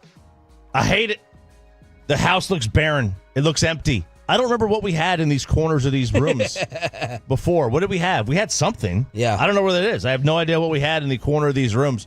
But yeah, we took the Christmas tree down. It was a piecemeal. Now, we did leave up the garage door lights. We just had white lights around the garage door. Okay. All right, we left those I still up. have those up outside of our house, saving me on the outside lights that I don't want to replace. So we just have like the little Christmas lights. Yeah, so we got white the lights. very, very small white lights just around the edge of the garage that are on a timer. They come on at night. So we're going to keep those up, I think. I think it's a good look. I think the restaurants and the bars that keep up Christmas lights year-round, that's my kind of place. Rayo's, the famous New York place, they have theirs up all along the bar. Are they like white or like the red and green? Ones. Oh, yeah. It's good. It's good. I like it. Gives you a certain spirit. It does. Gives you a warmth and a feel. Nobody is unhappy with Christmas lights on. When I walk to the elevator downstairs, these other lazy music stations that just get to hit a button and not talk and compete with us in ratings, they still got their Christmas music. It was playing, a long time after the event took place, and I was like, okay, this isn't bad. Yeah, like Christmas songs, I feel like I'm very late to the game during the year. Like the Christmas music comes on, some people start putting on like mid-November. I'm not into it yet. But you get those 2 weeks. Those 2 weeks lead up to Christmas. I'm really into the Christmas songs. And I like to keep it going. All right, it is January 31st. Who still has them up? Who still has them up? And you're like, we're taking it down this weekend. Pepe has your girl. Has she decorated? What's the new theme? Is Valentine's Day stuff up? That's already up in my house. I hope not. I mean, we still What do you hope not? Don't you know you live there? No. Christmas decorations have been down. We still have the she does these things with the towels, like depending on the season, like the fall towels, and so they'll be orange and white. We still have the blue hand towels up, let's say Winter Wonderland on it, stuff like that. The candles, different scents here and there. We still have like the vanilla scented the candles around, but as decorations, nothing much around the house now. All right, Choppy, save us from burnout. And with all the rain this week, I know a lot of people are taking some deep naps. So the perfect nap, how to save on burnout, get that energy level up. Let's hear about it. All right, so this is a sleep doctor talking about the 4 rules to the perfect nap. Okay. All right. Number 1. Because Pepe, you're doing what I did back in the day. You're still taking like the 4-hour nap? Yeah, it's been a little while since the 4, but we're at 2.5, 3 right now. Okay. So a short nap is the best. Like 20 minutes. That's what I'm saying. The 20-minute nap is the best. It leaves you the least groggy. Anything longer can trigger sleep inertia, which is the brain's desire to continue sleeping. So the short nap is the best. 15, 30 minutes. And you're not napping at all? No, I'm not napping at all. Number 2, you have to get comfortable. So they're not saying necessarily like just lay back in a chair, lay on the couch, lay in the bed, get comfortable. Why do you have to get comfortable if you are an anywhere sleeper? Like, I'm jealous of those people. You can just fall asleep sitting in this chair, fall asleep in the airport, fall asleep in the airplane chair. Yeah, so what if you can get to sleep, you get to sleep. I've got this I got a really good discount on this Lazy Boy office chair. Well, okay. And if I'm sitting there working out, I'll start noticing that I'm sitting here typing away, and I was like, what did I just write? That sentence doesn't make sense. It's gibberish. And I'm like, oh yeah, it's because I kind of dozed off. So I'll just lay my head back, and I'm out, and I'll set my timer 10 minutes, and I'm back. It's like, wow, it doesn't happen. But you often. Can't sleep on planes. That's because I'm scared of dying. That's what it is. I need to be in control. Okay, if the plane's going down, I want to be looking out the window, watching. Yeah. But they say obviously the bed is available. Absolutely use it. If it's just a recliner, whatever. But that's it. Number 3, keep it as cold as possible for that nap. Yeah. A very cool, dark place will help your nap be more efficient. I'm going through a lot of AC, HVAC indecision right now. I'm like, all right, do I need the heat on? Do I just do it in the morning? Yesterday, for the first time in a while, I just turned a lot of the units off in the house. So are you on heat? Are you on AC? Last night in my bedroom, I had the AC on. Ooh. And then this morning, I put the heat on for the rest of the house when everybody wakes up. So I'm back and forth right now. We keep Yesterday it off. I cooked outside. We sat outside for a little bit. Yeah. And had the babies out there. We're keeping it off for the most part. So just off. If we need heat, we needed heat during like the freeze a couple weeks ago. Nephew Nick, Tindy Hands. I mean, he was a HVAC tech at a number one Air, and he said, "Do not turn your AC on if it's like less than 65. It'll kill your compressor. It'll burn out your system longer. So we just don't do that. But we just keep it off. Open the windows if you have to. And then finally, the last one. And Pepe, where are you with heat and AC? I mean, the last few days it has I don't turn it off completely. I just turn the heat down to 66. So if it gets below 66, then I want to kick on. But it hasn't the last few days, so it's basically off. They say drinking caffeine right before sleep and staying asleep for 20 minutes is ideal. Drink caffeine before the nap? Because it says it takes about 30 minutes for caffeine to actually jolt you, for it to metabolize in the body. So taking a nap right after drinking the coffee enhances the brain's ability to absorb the caffeine. Well, I can't sleep on command like that. I can't. If I'm like, all right, I know I have 20 minutes. I got a 30-minute window. I never sleep during it. It's in my head. I just can't. I can't sleep on command. But this is for a short nap only. If you're going to sleep at night, 6 hours. 6 hours after your last cup of coffee. Don't have that 7 o'clock cup of Joe, which, I get it. That's a sign that you're a geezer. Man. You and your coffee times with your neighbors. Yep, 7 o'clock coffee. 7 o'clock coffee time.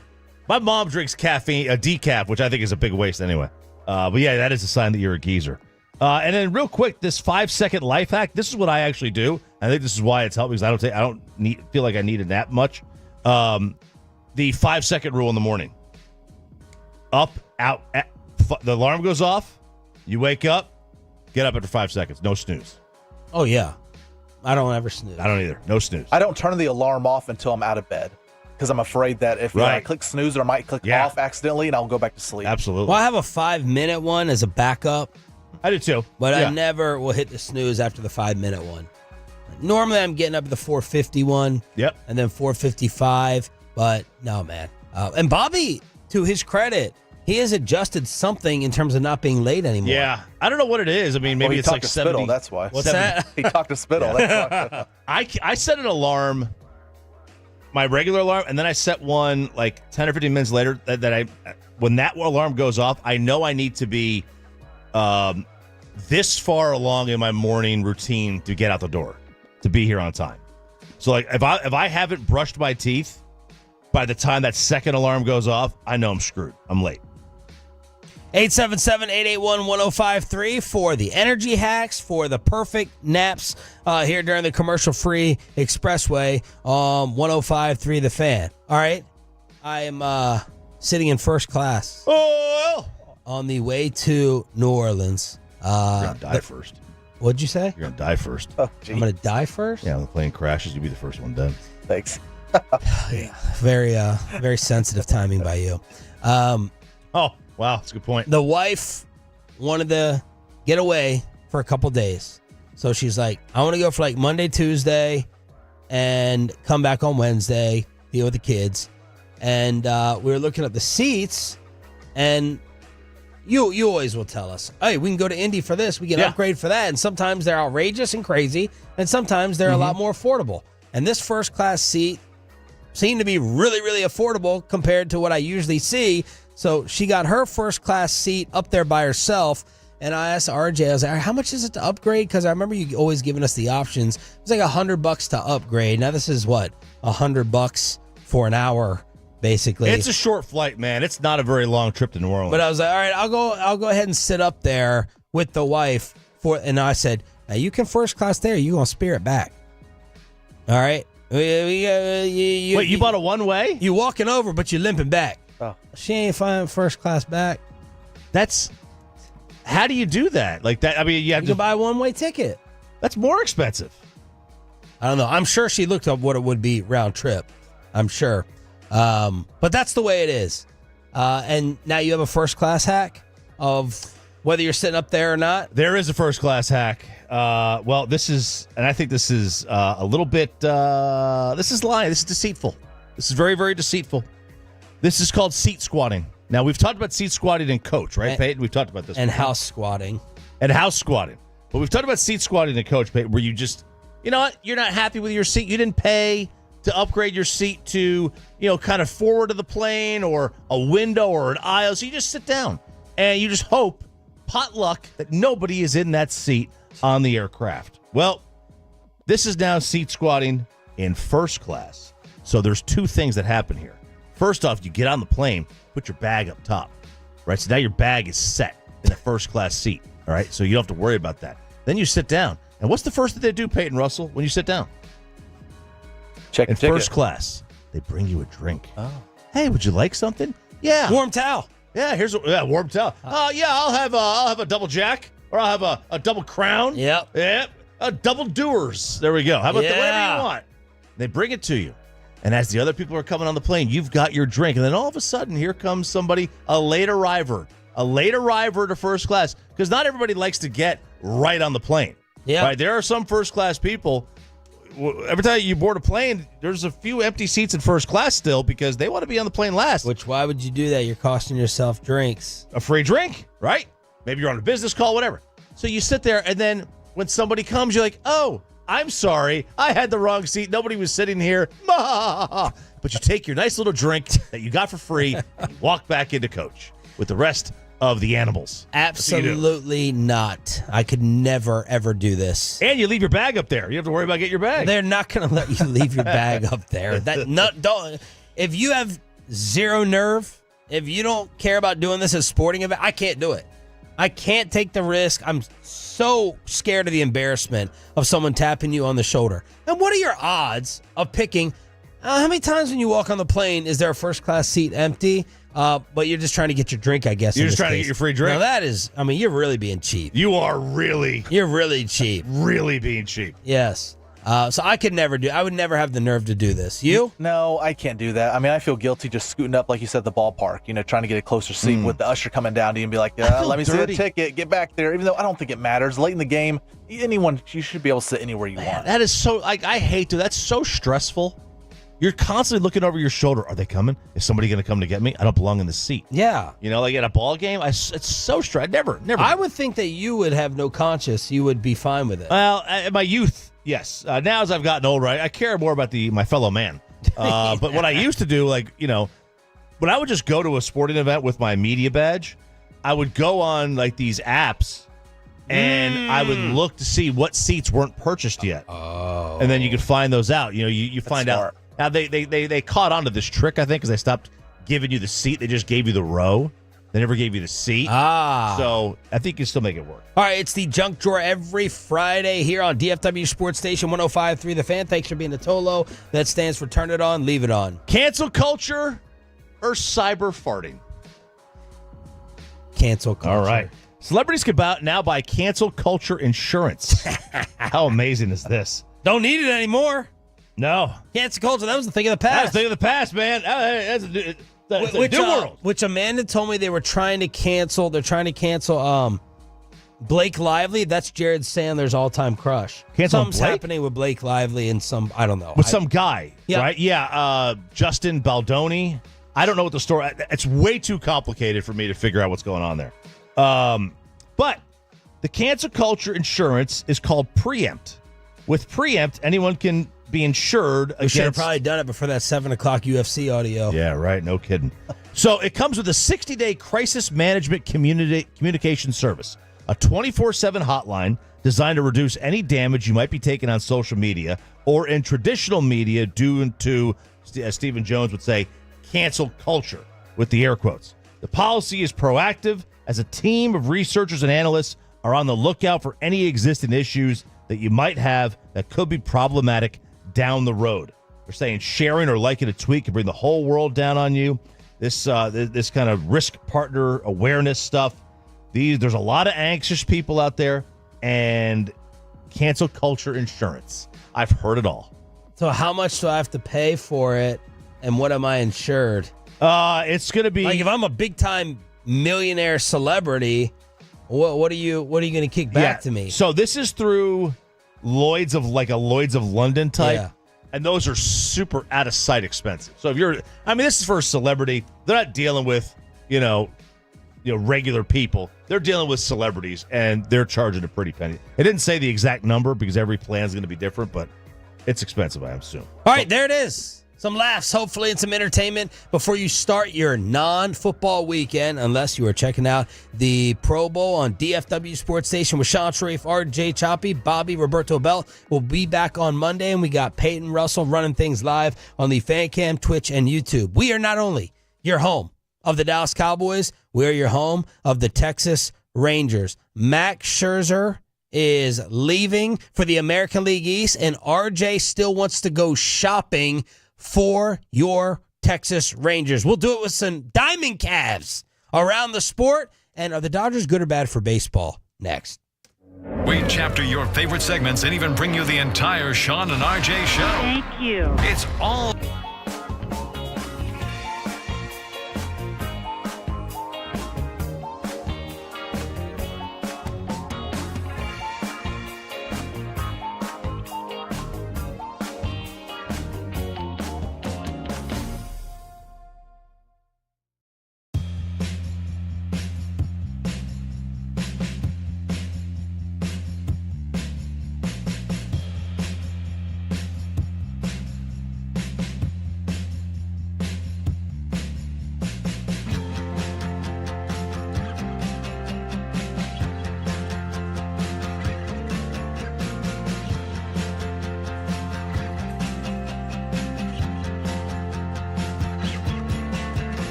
Uber Eats has low fee products? I gotta remember that. Well, you know, they say in order to remember something, you have to forget something else.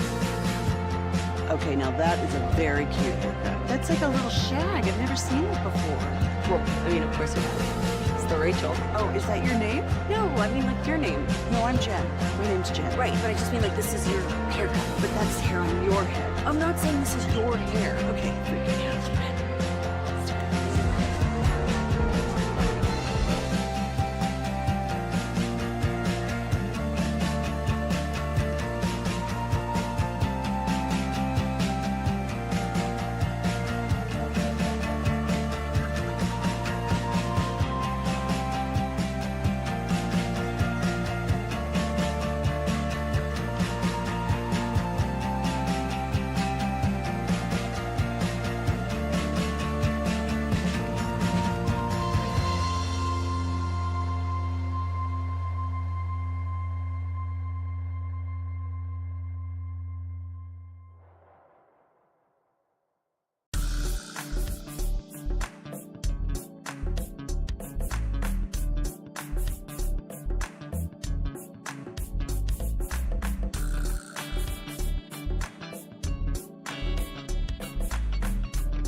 This is Sean and RJ on 105.3 The Fan. 8 o'clock here on your home of the Texas Rangers. Sean Sharif, RJ Choppy, and we got Peyton Phillip Russell firing up the fan cam, Twitch, and YouTube. Thank you for being a Tolo, and congrats on the Jason Aldean ticket giveaway for whoever won that. This radio station is branching out during Rangers spring training. We're going to have the KMC Masterpiece and the G-Bag Nation in Surprise, Arizona. Meanwhile, we are heading to Indianapolis at the same time. No one will be in the building except for Pepe. Except for Peyton. Except for Pepe. We will be at the NFL Combine in Indianapolis. So Rangers spring training coverage with the NFL Combine. That should sound badass. You know, I already told my BetQL show that I'm not sure I can do that Thursday that we're out there because of our fancy dinner plans that we're going to have. Oh, yeah. I'm just waiting to get canceled. I'm waiting to get bumped. Somehow we got the reservations already in the two big-time restaurants where everyone's supposed to be hanging out. Just waiting for the bump. Or I feel like we're going to be sitting in the bar area. It'll be 50 people where you're all scrunched up. But I think we're going to be there early enough. Hopefully, you know, we can have a little bar top. Oh, baby. I love a good bar top. Yeah. I want that cocktail sauce. Or that St. Elmo's cocktail sauce. Just takes it right up the nose. Up the nose, out the runny nose. You're clear, your sinuses. Will we be able to sit at a big dog table? Can we share a half a glass of wine with Jerry Jones and his Camus bottle? Or a big fancy agent that Bobby Belt knows? Because normally when we're out and about, at least when I started off here, you would say hello and provide the introductions because you had been here for such a long time. We're saying hi to Allie D at the AAC or saying hi to this person or that person. And we're going to have to rely on Bobby to be our social liaison. Yes, the most socially awkward individual at the Fan. Yeah. And how's he going to dress in these steakhouses? I think you already know the answer. Don't ask questions you don't know the answer to. you know the answer to that. Is there a dress code for these steakhouses? I imagine, right? Yeah. I mean, okay, so then... Is there a dress code in any other steakhouse you've been in the history of your living? No, I don't think so. Yeah, you can't walk in there with a baseball hat. Well, that's my point. How's Bobby going to dress? I mean, he's probably going to try and wear a hoodie and shorts. He might try to look the part in front of these other connections. Yeah, he might. I'll bring in the cowboy hat. I'm wearing it on the plane. Wear another plane because you can't wear a ball cap in there. Can't wear a ball cap in there. Why do you have to wear the cowboy hat on the plane? Because you can't pack it. Yeah, it's going to crush. You will lose the legitimacy, the integrity of the brim. Okay. You will lose it. So, yeah, I'm going to have to wear it on the plane. All right. We are also your home of the Rangers. The other shows will be in spring training, and that brings us my most comfortable sweatshirt is my Texas Rangers Champs sweatshirt that the mother-in-law got me. Time for some diamond calves. Yep, you can only get that sweatshirt if you win the World Series. And the Rangers, exclusive. My wife makes them. Yeah, exclusive. The Rangers did win the World Series 2 years ago. There are still a bunch of free agents on the market that you can go out and get. And I did find this interesting. I was looking at this list of the best remaining free agents that are available. Now, Max Scherzer was on the list, but he obviously signed last night. Toronto, 1 year, 15.5. Listen to the amount of former Rangers that are on these lists. Andrew Heaney, Max Scherzer, Lance Lynn, Kyle Gibson, David Robertson was on the list. Before he wound up signing with the Dodgers with everybody else, Kirby Yates was on these lists. It's a who's who of former Rangers, for crying out loud. And there are still a ton of people that you can go get. Like, I don't think, and I'll just say, like, who. Now, I thought Corey Majors, usually our top Tolo from KMC, I thought I heard them the other day throwing around like $6 or $7 million that the Rangers may have to play around with before you get into luxury tax territory. Yeah. So just keep that in mind here. They don't want to be in the tax. They want to be under the tax. And that's, the Tigers. Not trying to ruin the segment. Yeah, the Tigers the other day signed Tommy Kahnle, he was the pitcher that last year in the playoffs, he threw like 56 straight changeups. A wild number. And he signed with the Tigers. And he signed for a 1 year, $7.5 million deal. that's a guy that the Rangers may have been in on had he been able to get him for 4. But since he was going for a higher number, not the case. So, best fits, they talk about needing a closer. So that is one thing. Here are some of the potential relievers that were out there. See, I mean, you could have had Ottavino, Ryan Stanek, Hector Neris, Hunter Strickland. So a lot of those guys out there were fits. Robertson, if you wanted to bring David Robertson back, if he doesn't want to retire, he might go and retire. And that's the prediction they had, was Robertson back to the Rangers in one of the things that I saw. There was a situation where if you wanted to get somebody from another position, that you need a catcher, they don't need a catcher, right? The Rangers just got Higgy, so they don't need to have another backup catcher. But there's still plenty of people that are available. This is the one thing I hate about Major League Baseball's offseason is, let's see, it's January 31st. Pitchers and catchers report in like 15 days. What are we doing? Why are there 1, 2, 3, 4? Why are there 50 guys still available that are legitimate everyday players? Like Grichuk and Peralta and Pham and Verdugo. These are guys who are everyday players that are still out there waiting. Where's Bregman going to go? What's going on with that? Have you heard anything on Bregman, Peyton? Nothing. I've heard a word. I haven't heard a word on it. I thought they were trying to work that out for him to come back. He's still, they're trying to, but we're sitting here in February almost, and they are turning their attention to re-signing Bregman. It seems like that's according to Sports Illustrated. That was from a day ago, but nothing yet. So there's that when it comes to some of the players available. Now, who's jumping out to you that you would want here? Bullpen guys. I would totally bring Robertson back. Because you have loved their offseason so far. You've been ranting and raving about it. It seems like you're itching and all ready to go. I'm ready to go. I think what they've done is a fantastic job. They're the second best team in the American League. I think the Yankees are the only team better.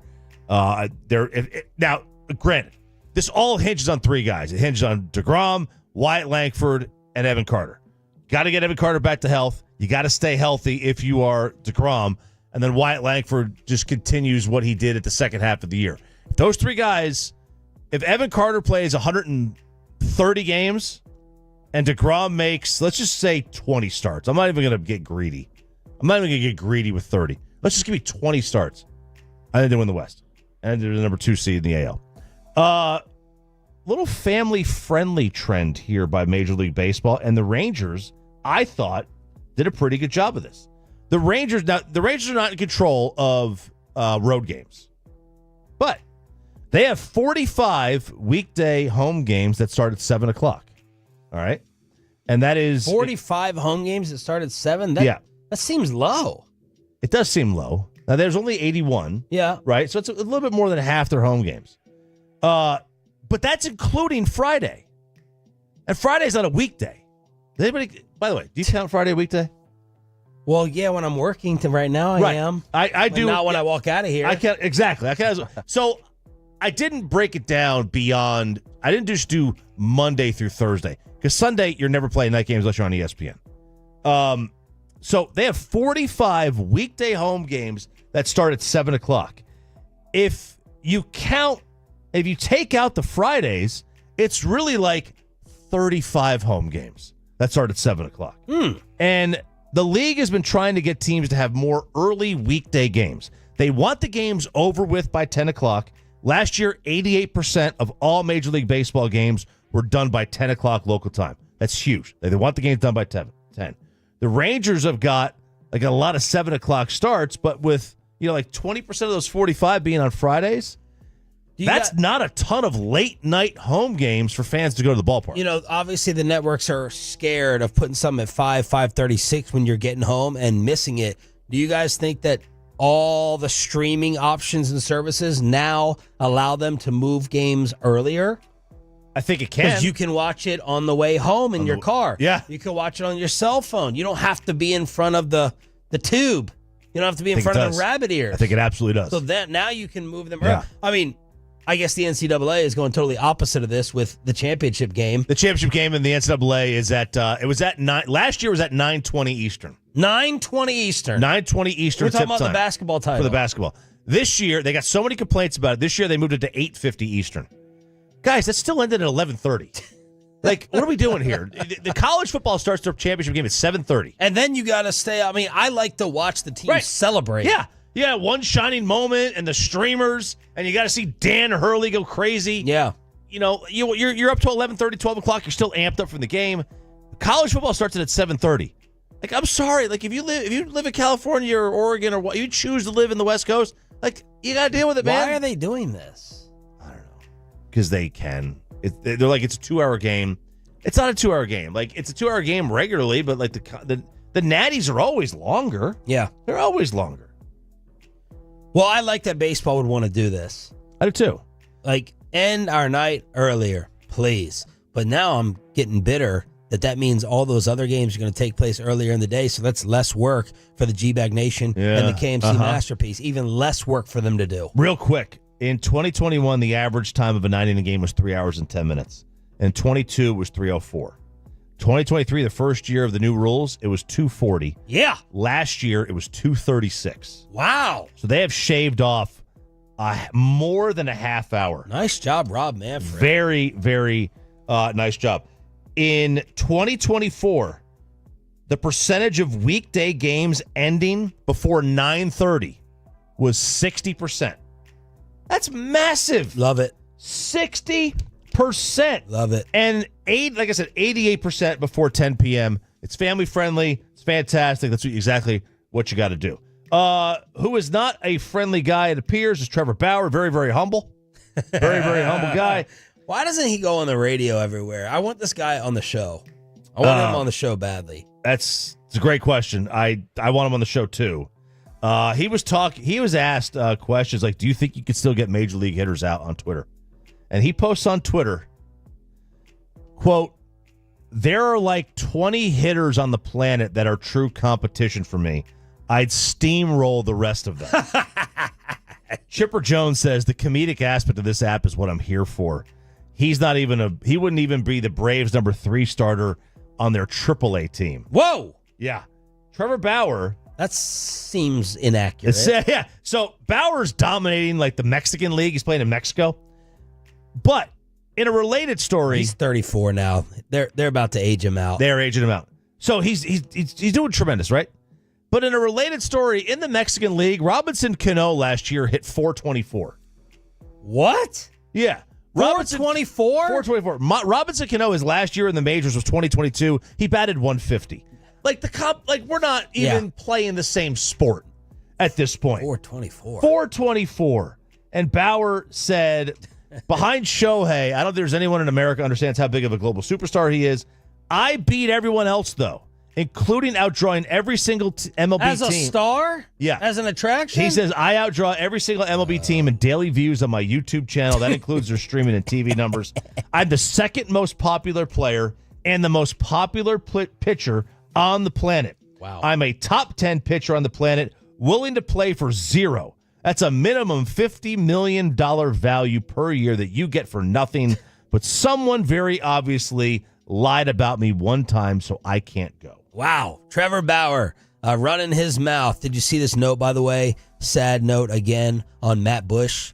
The former Ranger was arrested this week after a warrant was issued over bond violations related to his drunk driving arrest in October. 38 years old, remained in custody as of Wednesday when I looked at this on the WFAA website. Matt Bush, last year as a player here, 2023. Seemed like it was longer than that.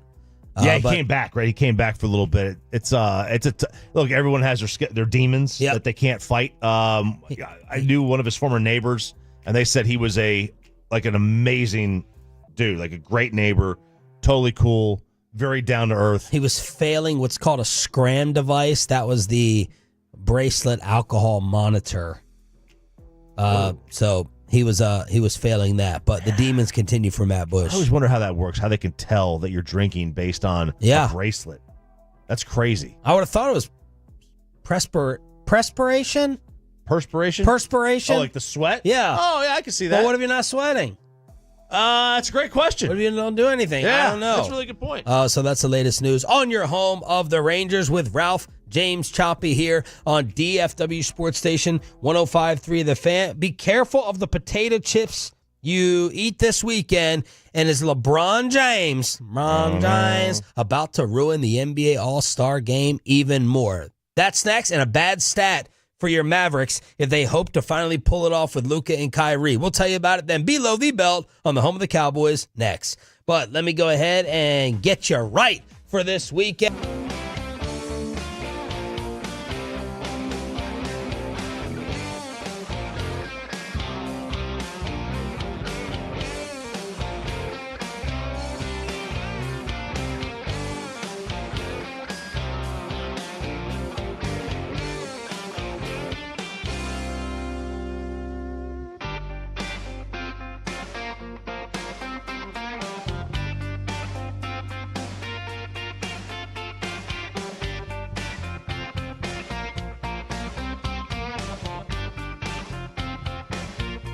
It's true that you've got to forget something else to remember that Uber Eats has groceries. No, that's absurd.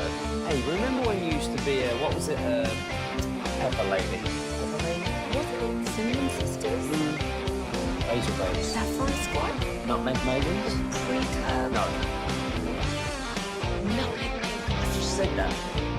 Was it Spice Girls? Doesn't sound right. Was it Saffron Squad?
has lower fee products? I gotta remember that. Well, you know, they say in order to remember something, you have to forget something else.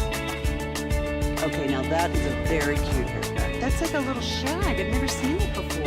Well, I mean, of course you have. It's the Rachel. Oh, is that your name? No, I mean, like your name. No, I'm Jen. My name's Jen. DFWsecurity.com. And it's back to Sean and RJ right here on 105.3 The Fan segment here, brought to you by the personal injury lawyers, Frankel and Frankel. If you've been injured in a car or truck wreck, call Frankel first, 214 or 817-333-3333. With Frankel and Frankel, there is never an out-of-pocket cost. They only get paid when you win. Frankel and Frankel, the go-to car and truck wreck attorneys in Dallas. Not a great stat for your Dallas Mavericks, sent on over from Tolo Skip P. Good morning, Metroplex. It's Sean and RJ on 105.3 The Fan. Skip P atop Tolo. Speaking of them, T. Rainey, basically, another producer of the program. I don't know how this guy talks to his family.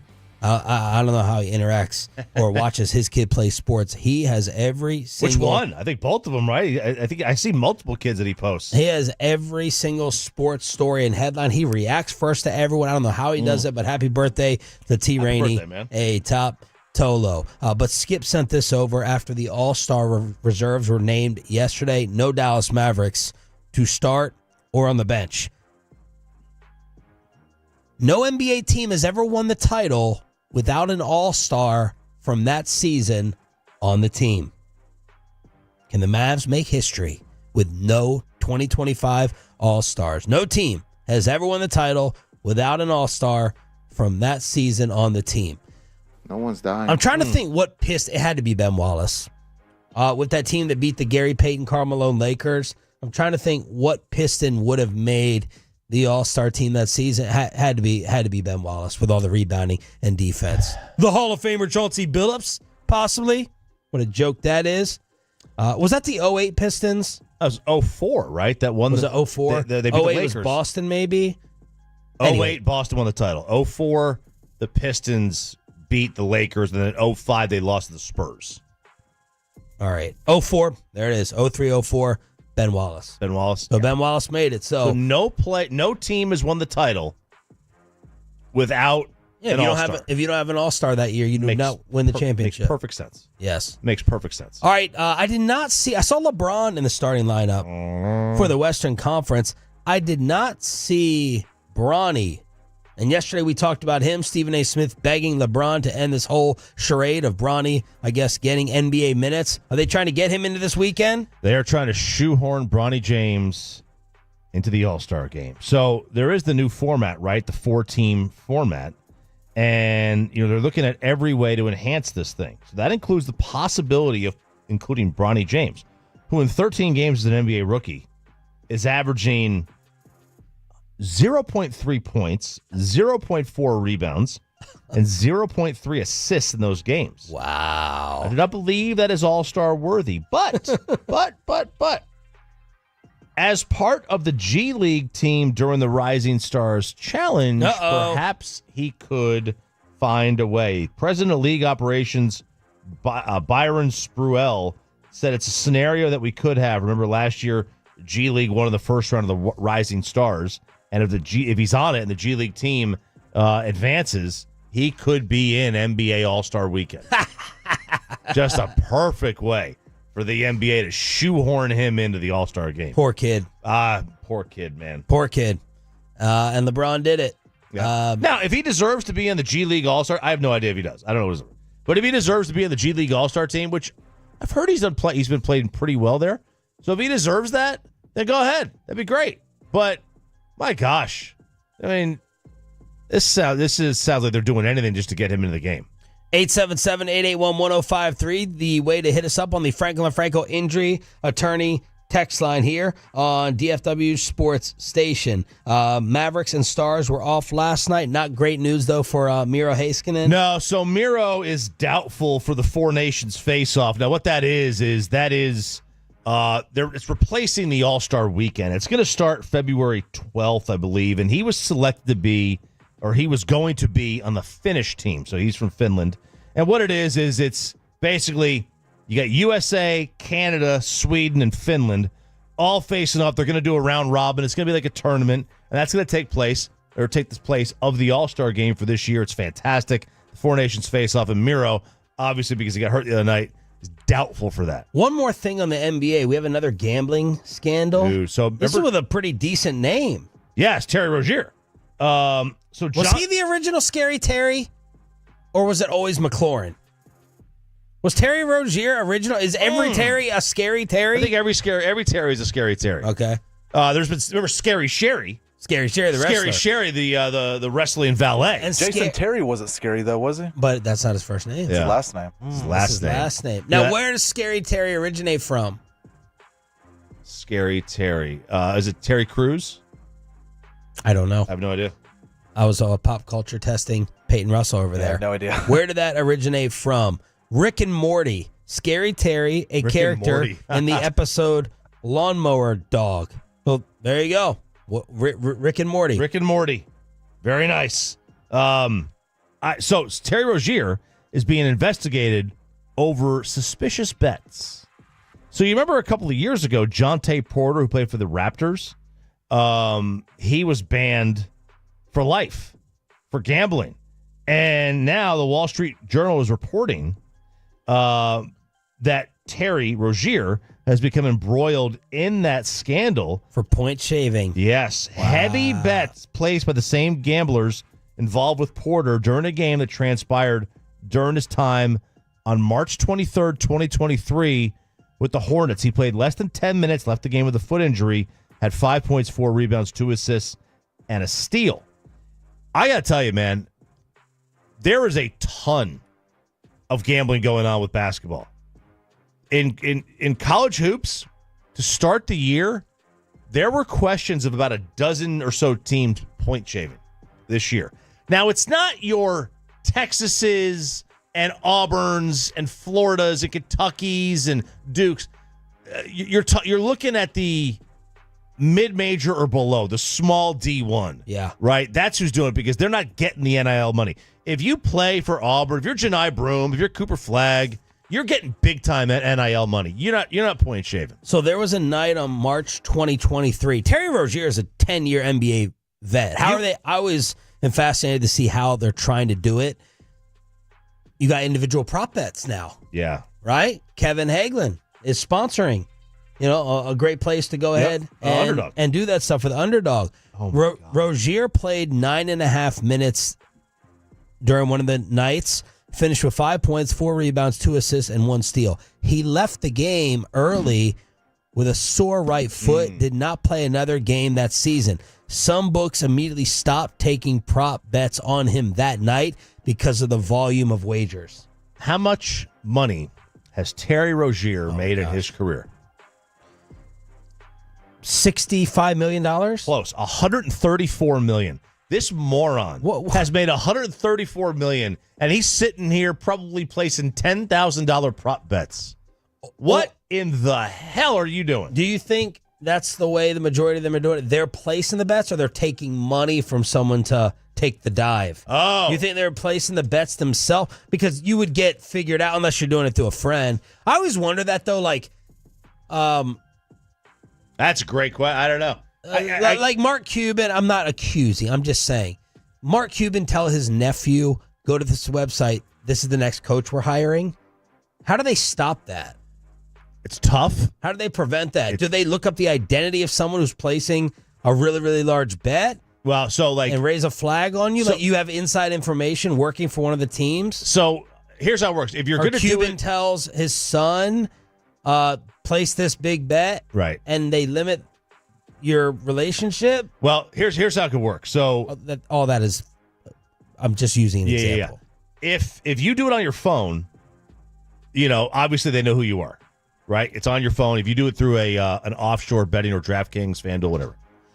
If you go to Vegas and Billy Walters, you know who Billy Walters is? Yeah. Legendary gambler. And he discovered the Arizona State betting scandal years ago.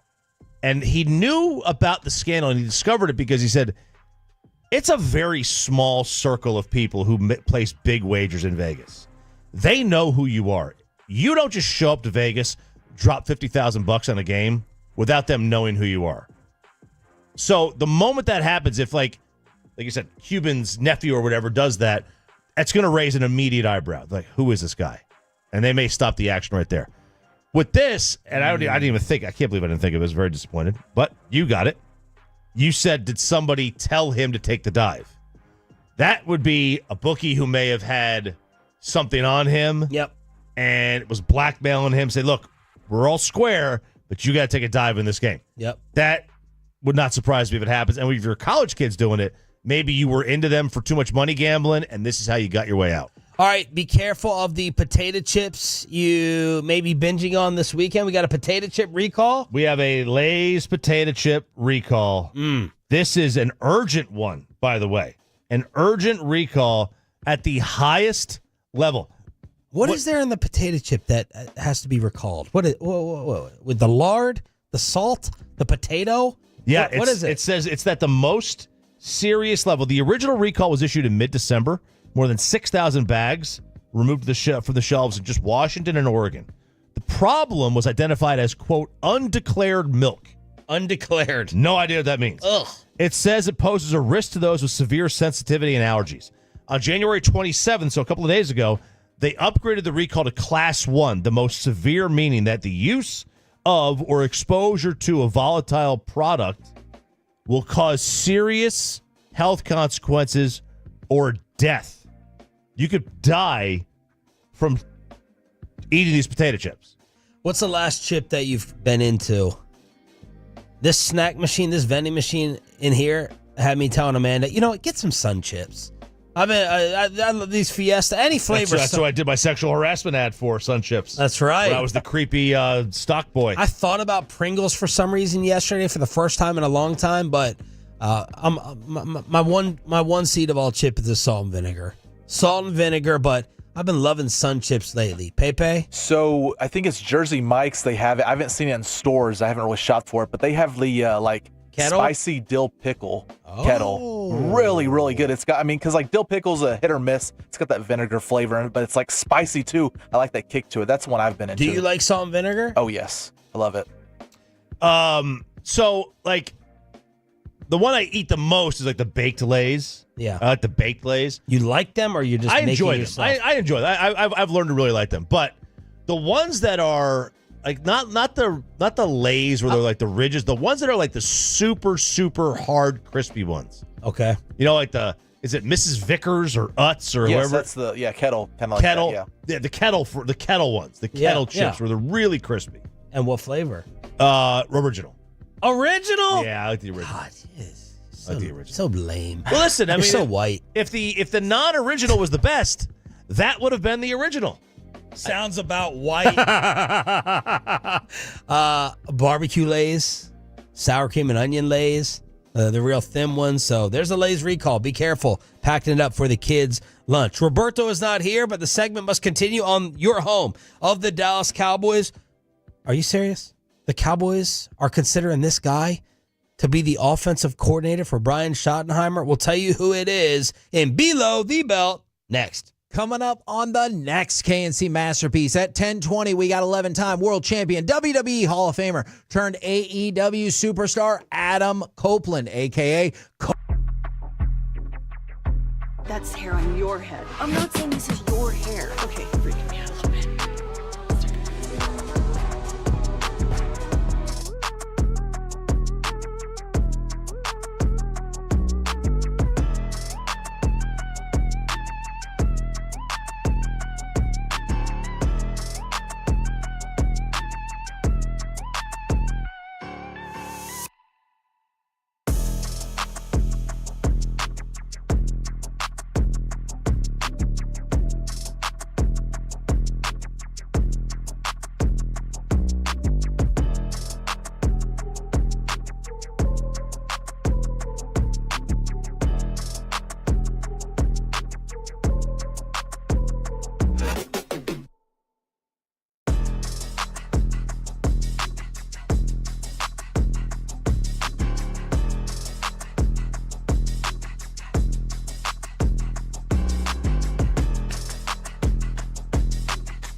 remember that Uber Eats has groceries? No, that's absurd. Hey, remember when you used to be what was it, Pepper Lady? Pepper Lady? Wasn't it Cinnamon Sisters? Basil Baby. Sapphire Squad?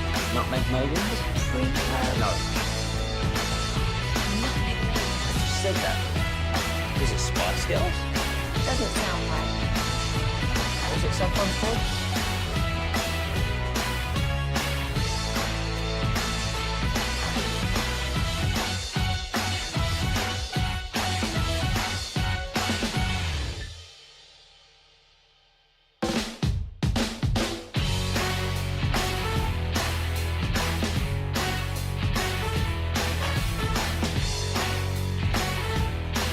Companions 105.3 The Fan. And it's back to Sean and RJ on 105.3 The Fan segment here, brought to you by Classic Chevrolet. If you're in the market to upgrade your vehicle, get to Classic Chevrolet in Grapevine today, the back-to-back #1 Chevy dealership in the world. More new Chevys than anyone else, all priced to sell. Visit ClassicChevrolet.com. This is Texas. This is Classic Chevrolet. Together, let's drive, relax, enjoy the difference based on new Chevrolet registrations 2023 and 2024. The great Bobby Belt.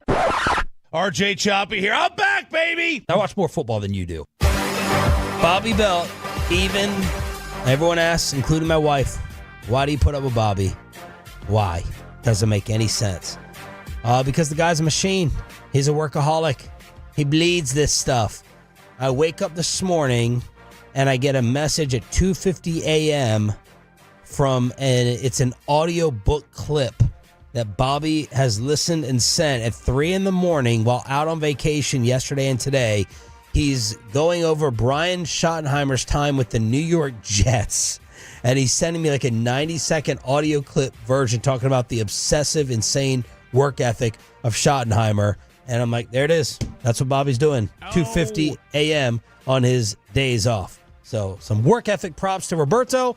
He was working with Jane Slater, NFL Network, covering the football in Arlington yesterday, talking with Shedeur Sanders, who said, I'll be facing the Cowboys very, very soon. The internet thinks that's a New York Giant reference, although Atolo said could be the Raiders. Could be the Raiders as well, who pick at 6. So, could. There you go. I would be surprised if he fell that far because there are teams, there are obviously teams that need a quarterback. But as people said, Shedeur said, I'll be facing the Cowboys soon in this stadium. The Browns and the Titans, the internet sleuths going to checking their schedule. Browns and the Titans apparently are not coming to Arlington this year. You know what? If Tennessee's the team, if they don't take a quarterback, now obviously there could be trades. Somebody could jump up. Yeah. But if Tennessee doesn't take a quarterback, New England's not taking one. No. Jacksonville's not taking one. Cleveland's probably not. I don't get it. I don't know what they're going to do. I mean, they're kind of stuck. All that guaranteed money. So if Tennessee doesn't take one, the Giants will get Cam Ward or Shedeur, and then the Raiders will get the other one. Yeah. What's going to happen with Travis Hunter? He is shooting up the draft boards as the #1 pick. I don't know. Like, it's Travis Hunter. I don't want him to fall to the Giants. I don't know. Would I rather the Giants get Travis Hunter or Shedeur? You'd from the Cowboys' perspective? Yeah. Travis Hunter. Even if Travis Hunter could turn into he could be Charles Woodson, just an all-time great player. But if they don't have a quarterback, it doesn't matter. Right. They're not gonna win any more games. What if they go get Cousins, Darnold? Okay, I mean, yeah, starting to hear some Darnold Raider whispers. It's an option. Shedeur called himself the most guaranteed risk you can take, and he said he'll change the fortunes of any team that picks him this spring. And he did not rule out the Titans. He said, "I'd love it. I would be thankful," according to the Titans website. Well, that would be, I think, interesting. I don't suspect that Deion really wants him to go to the Titans. Heck no. Nashville's a cool town. I don't think Deion wants. I mean, the Titans are such a boring organization. Yeah, such a boring organization. But did you see Shedeur? Deion did the old FaceTime. He did the old FaceTime when Shedeur was having his interview with Tennessee. Yeah, and people weren't really wondering. They weren't really sure how the Titans received that, if they loved it or not. But I thought it was one of those things where it was like you're on a date and you have one of your buddies call you 30 minutes in to see how, just as a get me out of here. Totally orchestrated. I mean, Dion knew exactly what time the interview was. Yeah. He was like, hey, I'm going in. Shedeur tells him, I'm going in here. Call me in 15 minutes on a FaceTime. Now, maybe it was great for the Titans if Dion was like, yo, this is awesome. What an organization. I can tell you guys are. Maybe he did that to ease. I wonder how much Dion would put the market to the side if it meant number one pick. The title, the status. Absolutely. Because Cam Ward, I mean, he's carrying himself like he is the man. He is. He's like, absolutely. Like Shedeur is carrying his bags for him. Cam Ward is the number one pick. Cam Ward, he really is carrying himself like that. And if I'm Dion, and I see your point, like, because that title's important to me. It's huge. It's a club. It's a very exclusive club. And if you're Dion, it's like, all right, what? I want to call in, and I want to be in the room. I want to get a feel for what it's like in there.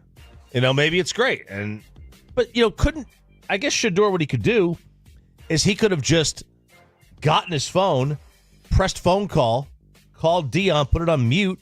Why you don't need to do any of this. If they're really talking about it, Dion can say, I want to come visit.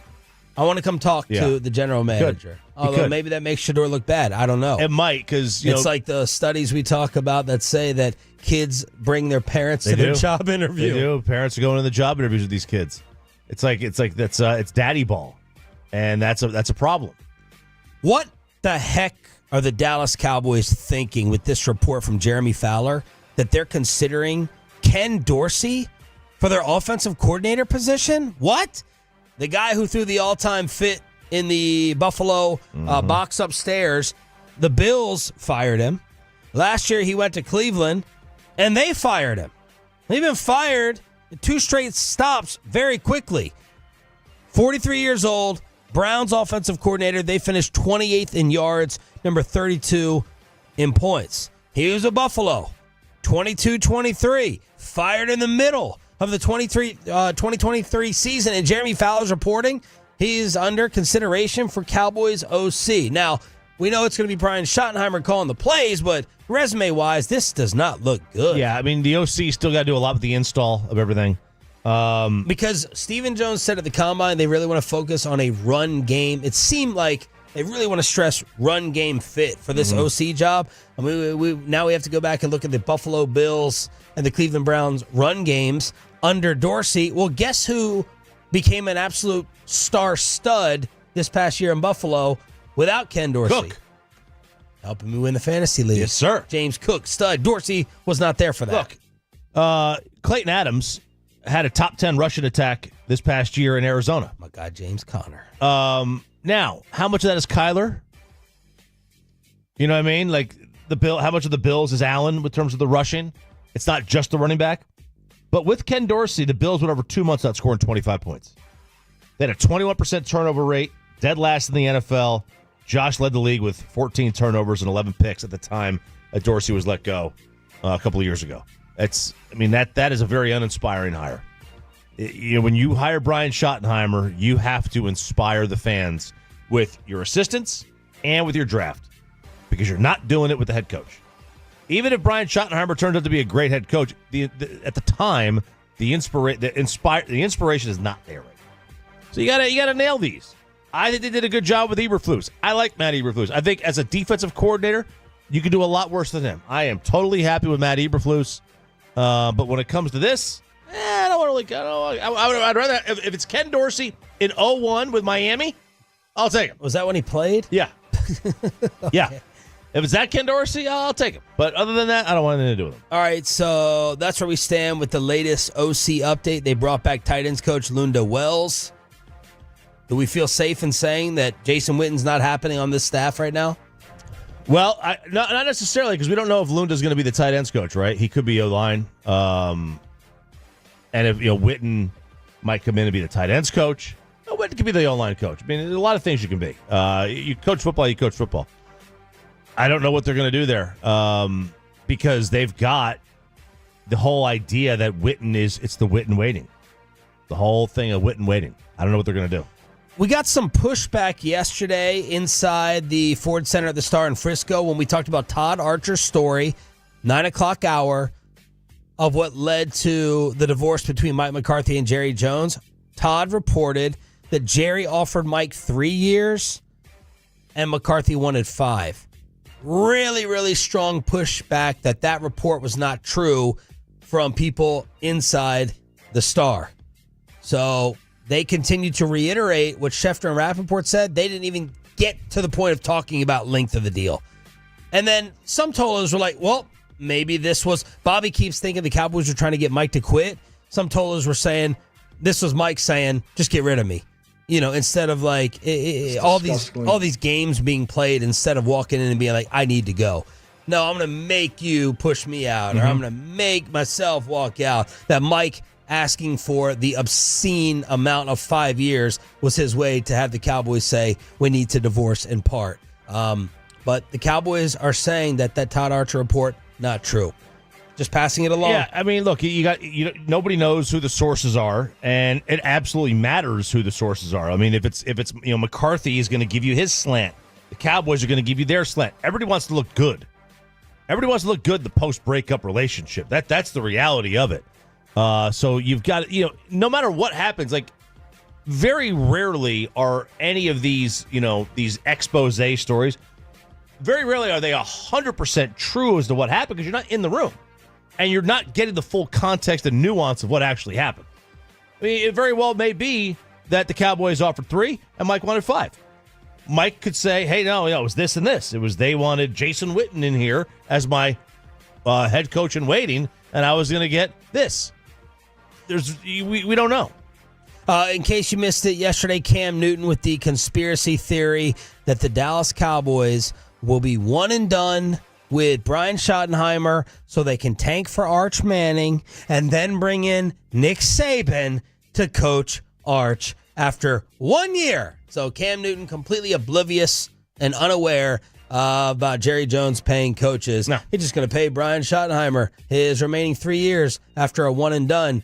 And that's counting on the Cowboys to be bad enough to have the number 1 pick with Dak Prescott at quarterback. They weren't even bad enough with Cooper Rush at quarterback to be close to the number 1 pick. They're still going to be, win enough games. Now, this year, let's see. Let's say the Cowboys win 5 games next year. At best, the worst 5-win team is still picking 7th. That's low. Usually a 5-win team might be picking 3rd, 4th, sometimes. Not 7th. You got 5-win teams this year picking 10th. Below the belt on the home of the Cowboys, leading you into the weekend as quickly as possible before we leave for New Orleans after the Monday show. I'm Sean Sharif alongside RJ Choppy. Cowboys insider Bobby Belt will be back after the weekend. The big NFL scandal that dropped yesterday involving the Texas Longhorn and an all-time great sports debate. Are you picking the MVP over winning that championship? Final hour of the week with Sean and RJ next. After we get you over to Platinum Ford in Terrell, it is, of course, Stephen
Uber Eats has Lola Bee products? I gotta remember that. Well, you know, they say in order to remember something, you have to forget something else.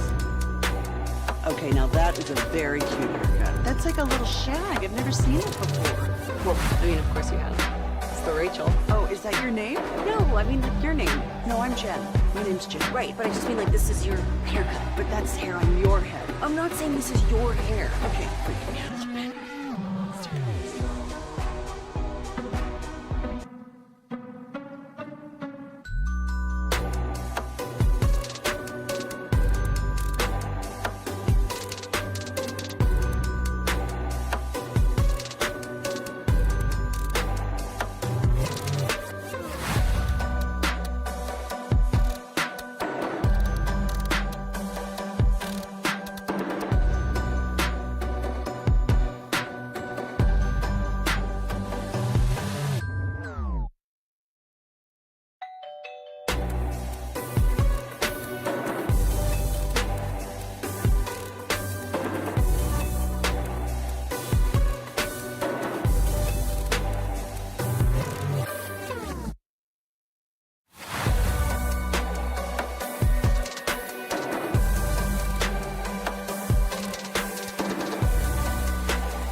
Driven by our D&M Leasing Studios, this is Sean and RJ on 105.3 The Fan.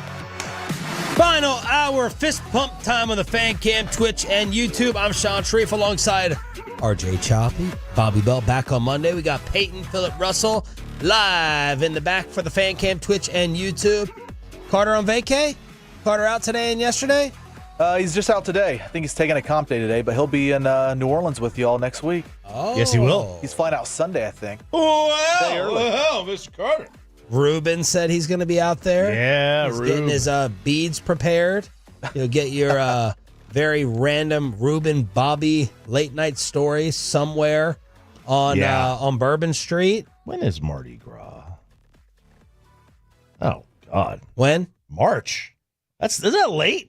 Is that late for Mardi Gras? Do they change it? Yeah, it's based on Easter.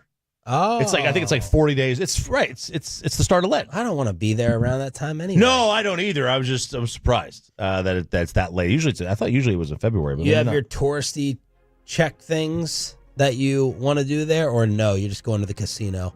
And what type of? I can't remember what type of casino this was. There's a Caesars.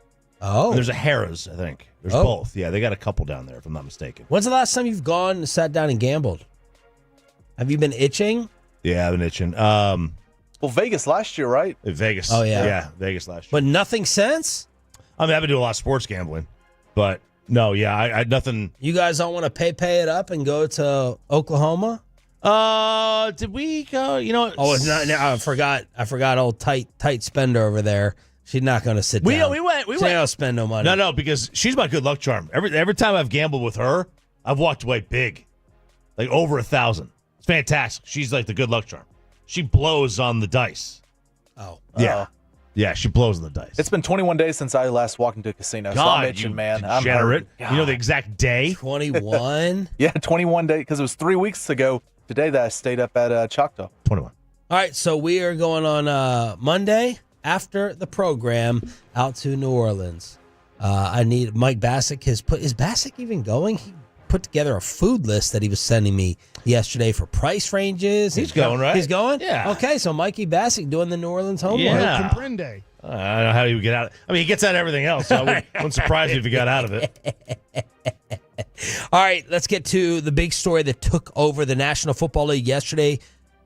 The Texas Longhorn, the future Hall of Famer, and the current for now Baltimore Raven, Justin Tucker, accused of Deshaun Watson type allegations in Baltimore from like his first 5 years in the league. We have 6 different massage therapists coming out and saying that Justin Tucker was inappropriate with them. He was getting naked. He was inappropriately causing them to touch him or him touching them. He was banned from 2 different spas in Baltimore.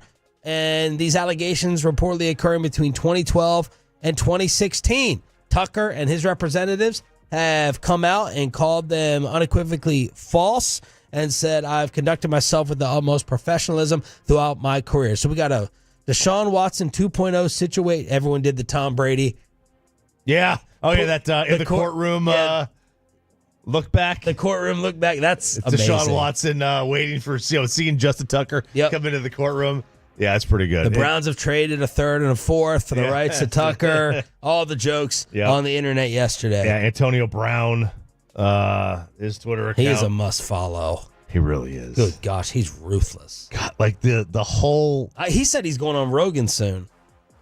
Is he? Mm-hmm. The whole hashtag CTESPN is such an amazing hashtag. Yeah, it's so amazing. But here we have this shocking for Mr. Opera Singer. An opera singer. I mean, the guy, like I said earlier, the guy wears his the only one who wears a tuxedo more than Will Chambers is Justin Tucker. But this is so disturbing. Like if these allegations are true, and you got 6 different places, and the places I assume, if it is true, the place would have records. I don't know how many places. 6 therapists. 6 therapists, but I think there was 2 places that said that he was banned for life. Yeah, I assume those places would have records of that. Of like putting down his name, right? Or like writing, or maybe a communication, an email, writing whatever. that he's right? banned. Yeah, I would assume that there would be some kind of record kept that he was banned. Yeah. You know, put like his jersey on the wall, like when you walk into the bodega and they have your license on there. Yeah. And you're not allowed. And there's just a big purple Tucker jersey. Yeah. Don't allow him in. It's the little Jerry, where you put the check on the check on the wall. You went with the clowns and the balloons. Yes. But then the internet went digging, and I'm like, uh-oh, and there were past tweets from random Twitter accounts, one in December of 2024. So Justin Tucker is in the middle of a divorce and is banned from multiple massage parlors in the Baltimore area for being inappropriate, would explain the misses. People, Raven fans, were trying to figure out why he's missing all the kicks. And then November 2021, random tweet, Justin Tucker is canceled, but it's not my place to provide the reason. Let's just say he's been told by many massage places to never come back. So someone knew something about this, alluding to this years ago and even last month. Yeah, and that, look, that's part of this. I mean, people apparently knew about the allegations. They didn't know that they were going to bring them to light. And then this Baltimore Banner article, and he put out this long statement, unequivocally false, denying them, saying this was already written. They never even talked to me.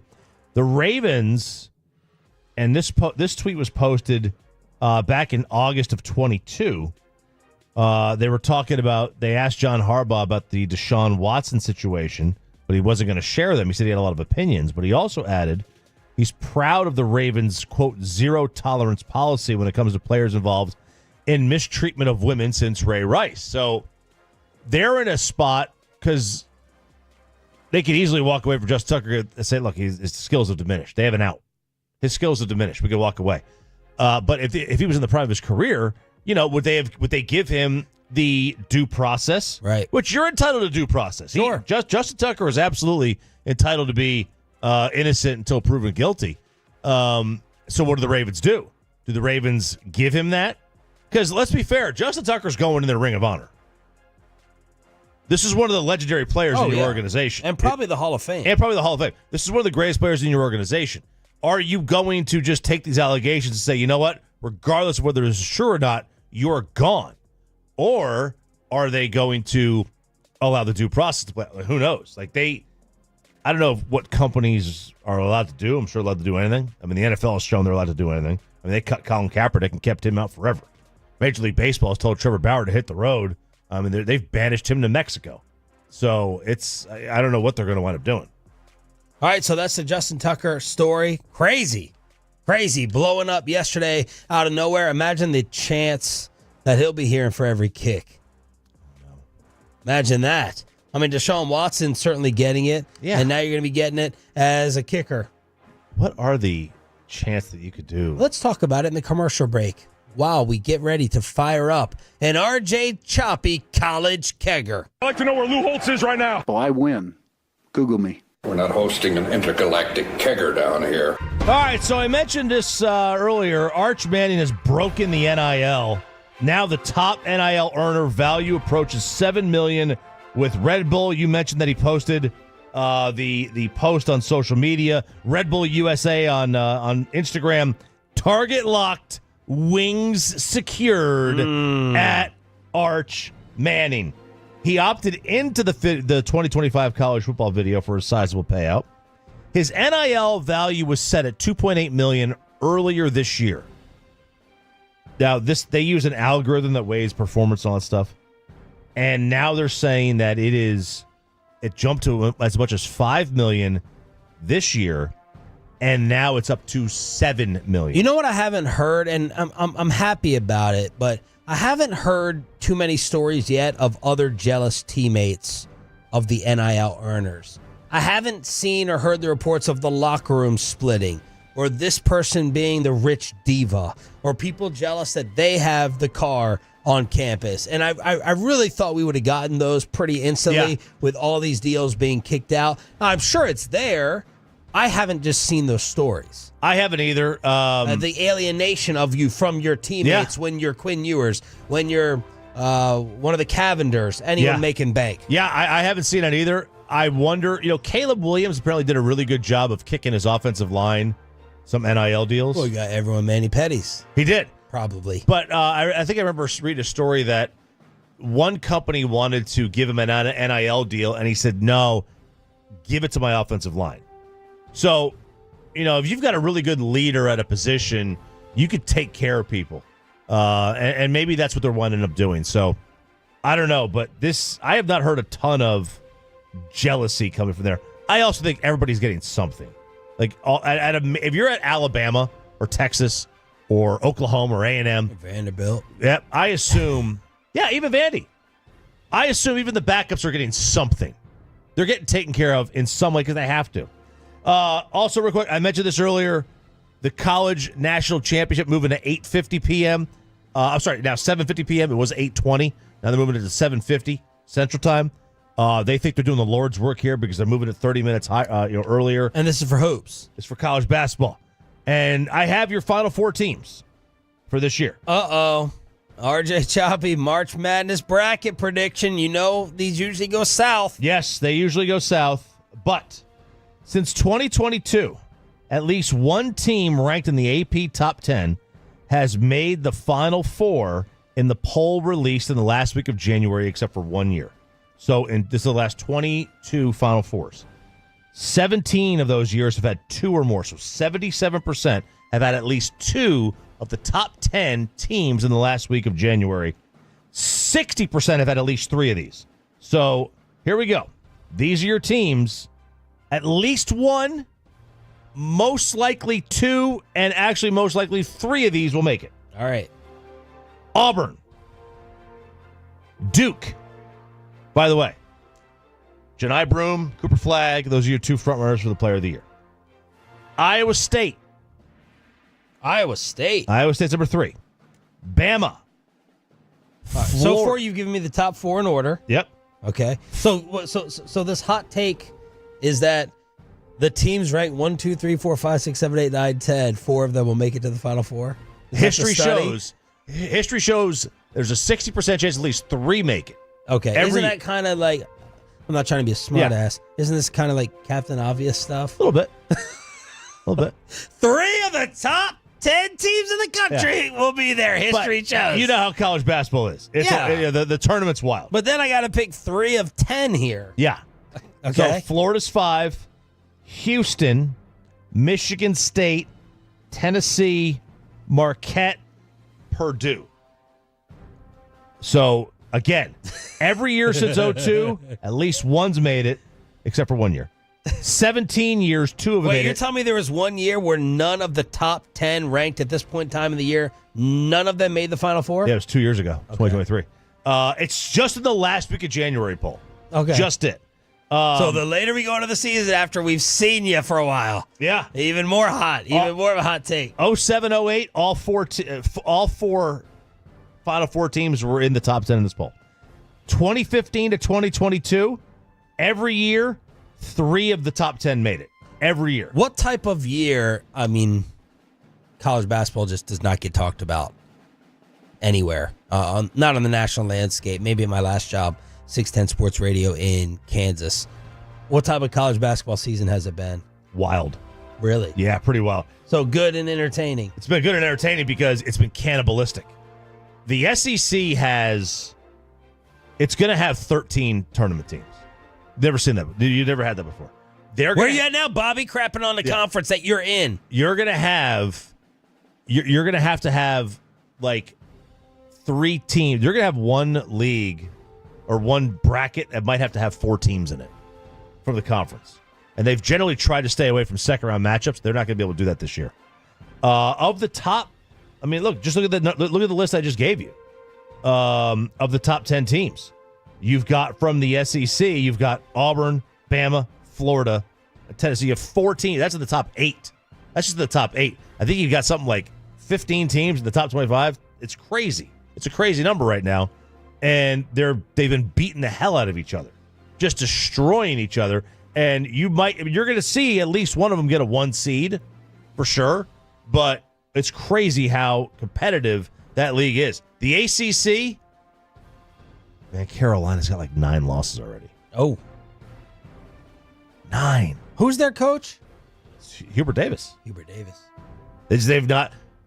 When Duke and Carolina lost their coaches, when Krzyzewski and Roy Williams, retired, Duke has kept it up with John Shire, and Hubert. Now, he went to the championship game, I think, his first year. But since then, since he's had to get his own players in the portal and the NIL, hadn't really worked out for him. Will we know the top 5 of the NBA draft in terms of players? Will we know the top 5? Yeah, will we know the top 5 NBA draft prospects from college hoops? Or are we still going to get that humongous international mix? There's going to be a lot of international. Like how many top studs? You named 2 of them, but I didn't know if we're going to get more this year. Yeah, I think I haven't really dived into the draft. I assume it's going to be 40% of the top 10 will be from another country. It's an all-time sports argument, and 24 hours ago we could have had it with John Isner, one of our great guests ever in studio. The MVP or the championship? And does it mean you're a loser if you pick the individual award? That's next on Sean and RJ. After we get you over to Johnson Fitness and Wellness, johnsonfitness.com, there's still a little bit of time.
to remember that Uber Eats has groceries. No, that's absurd. Hey, remember when you used to be what was it, Pepper Lady? Pepper Lady? Wasn't it Cinnamon Sisters? Saffron Squad? Nutmeg Maidens? Pre-curve? No. Nutmeg Maidens. I just said that. Was it Spice Girls? Doesn't sound right. Was it Saffron Squad?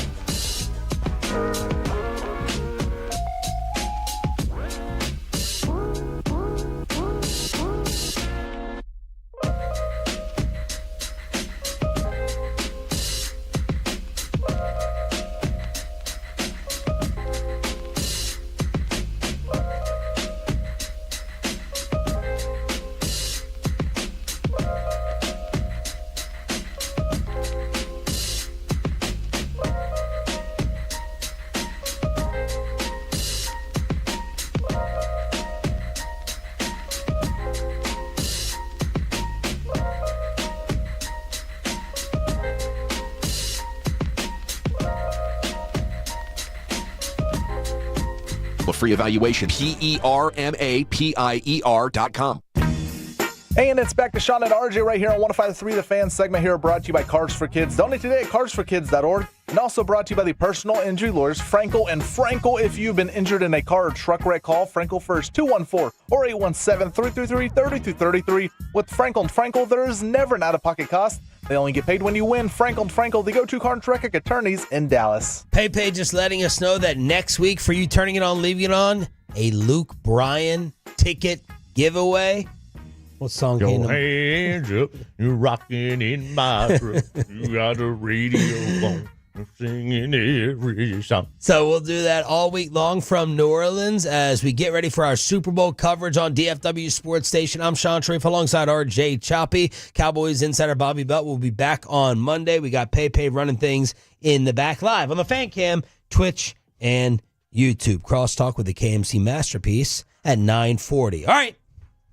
You know what? I'm crapping on Cam Newton today. I actually need to thank him for saving this show as we have no upcoming football this weekend. He gave us the tank for Arch, and he is giving us a revisit to an all-time sports debate. They asked Cam yesterday, who you rudely greeted, John Isner, tennis great, with that Cam Newton topic with him being a Carolina guy. Look, I heard Carolina, I heard talk Cam, I just wanted to troll him. I don't believe he is the biggest bust in football history. But my threshold for number one picks is very, very high. So I'm going to have to go down the list and find the Mendoza line of quarterbacks. Yes. At the number one pick. If you're above this guy, you're not a bust. If you're below, you are. Cam Newton was asked yesterday on First Take if he would trade his MVP for a Super Bowl trophy. If you could give back that league MVP for a Super Bowl championship, would you do it? No. Oh. Really? Really? Wow. Because you have to ask it through this lens. That was a very journalistic viewpoint or vantage point or response, Stephen A. I'll ask you this question, and, just to pose this thought. What's more important, impact or championships? You look at a guy like Allen Iverson, or you stood up on the table and blah, blah, blah, blah, blah. Everybody's not going to be Michael Jordan. Everybody's not going to be Patrick Mahomes. Everybody's not going to be these individuals who have the luxury of saying, hey, I not only dominated this sport, but I also have championships to back it. Like, let me remind you, Brad Johnson won a Super Bowl. Trent Dilfer won a Super Bowl. Respectfully, Nick Foles won a Super Bowl. So, yes, when you look at those guys and you say, okay, what's more important? Would you have preferred to win a Super Bowl? I think that's the humble approach. But if we're being honest, the impact of you holding yourself accountable to say everybody has a responsibility to do. And you can say as an MVP award winner or an All-American, you've held yourself or you've held your end of the bargain down. Well, that's a tailor-made topic for you. Oh, yeah. It's definitely not the popular opinion. No, he got called a loser yesterday by a lot of people. Definitely not the popular opinion. Not what fans want to hear. I think it's different circumstances for each type of player. Like, would you rather be a 5-time Super Bowl champion quarterback with no MVPs? Right? If you know, I think it's a different territory. When you win 5 Super Bowls, regardless of the MVPs, you're in a different stratosphere of player. Yeah. You know, it doesn't really matter. Winning a crazy number of titles comes with its own set of accolades. Like, you look at other sports, like Robert Horry. Yeah, but like Robert Horry's got all the titles, but you know, in my opinion, I don't even think it's an opinion; it's a fact. Even in the Hall of Fame, I don't even think he's in the Hall. No, he's not in the Hall of Fame, nor should he be. Robert Horry was not a Hall of Fame player. Right. He had Hall of Fame. He's an all-time Hall of Fame moment guy. He's he's a Hall of Fame clutch guy. Yeah, like Jeter has 5 rings, never won an MVP. I think he finished second like twice. I don't think. I forgot Cam's title. I forgot Cam's MVP. If Cam would have beaten Denver, the Broncos, yeah. If they would have beaten the Broncos, I would have remembered Cam won a Super Bowl. I forgot that Cam won an MVP. Yeah, like Matt Ryan won an MVP and they blew it in the Super Bowl. Like that was an all-time great year. But I think we remember Matt's MVP. I remembered it more than Cam's. Yeah, like the perfect Brian Jordan, remember Brian Jordan? Atlanta. Once said Falcons. like he'd rather make the Hall of Fame than win a title. So that was Hall of Fame or title. You know, which one would you rather do? I guess the way I would side with Cam here is, let me ask you this. Like, see, that argument makes more sense to me. Hall of Fame or title versus like MVP or title, because like you're recognized as one of the best all time to do it. Yeah. And you may have been in a bad team situation. Right. You know? Or you weren't the top 2 or 3 stars on that team, but you're still a Hall of Fame guy. Would you rather who Eli always gets thrown into these things too. Do this one. Like, would you rather be Iverson or Eli? Iverson. Iverson's known as a... Is that Cam's point? Yeah. Would you rather be Russ or Lamar? Lamar. 2 MVPs. Yeah. Russ has 2 trips to the Super Bowl. Russ has a title, right? And a title. Yeah. Oh, no, I'd rather be Lamar. I'd rather be Lamar, too. And I think that's also to Cam's point. Like, Lamar's impact is better than Russ's. Right. You know, when you get to a certain point, like And I've thought I'm going to be thought of as the better player. Right. Transcendent player with MVPs who... I was just the man. Yeah, and then you have others that wouldn't change it. Like would Manning? He has 5 MVPs and 2 Super Bowls. You're talking about Peyton. Yeah. Would it change anything if he had 4 MVPs and 3 Super Bowls? Yes. You think it would change things? I think it would change things to put him with a 3rd title. I think the 3rd title changed a lot. I don't know that you can get him. Like I don't remember off the top of my head how many MVPs Peyton won. Yeah. I know you got it tattooed on your lower back. Well, it's the most in history. So he has the most ever. Yeah. The most MVP. So like that's Rodgers is a perfect example. Yeah, like Manning's MVPs are like an accolade on its own. Yeah, like Rodgers should definitely want to trade one of the MVPs for that second For the ring. second one. No doubt. Okay, how about this one? Aikman has 3 rings, no MVPs. Would Aikman be? And nobody puts him in the top 5. Right. I almost got in a fist fight with former Cowboy insider here, Aikman versus Marino. Would Aikman be looked at higher? Right. With 2 rings and an MVP or 2. Oh, that's a great one. Because Elway kind of has that. It was like the individual greatness, and then he tacked on the titles at the end, so he got both. But Troy's never thought of in that realm. I don't know the answer to that. He's not ahead. Troy would never trade it. No. I don't think Troy would want the titles.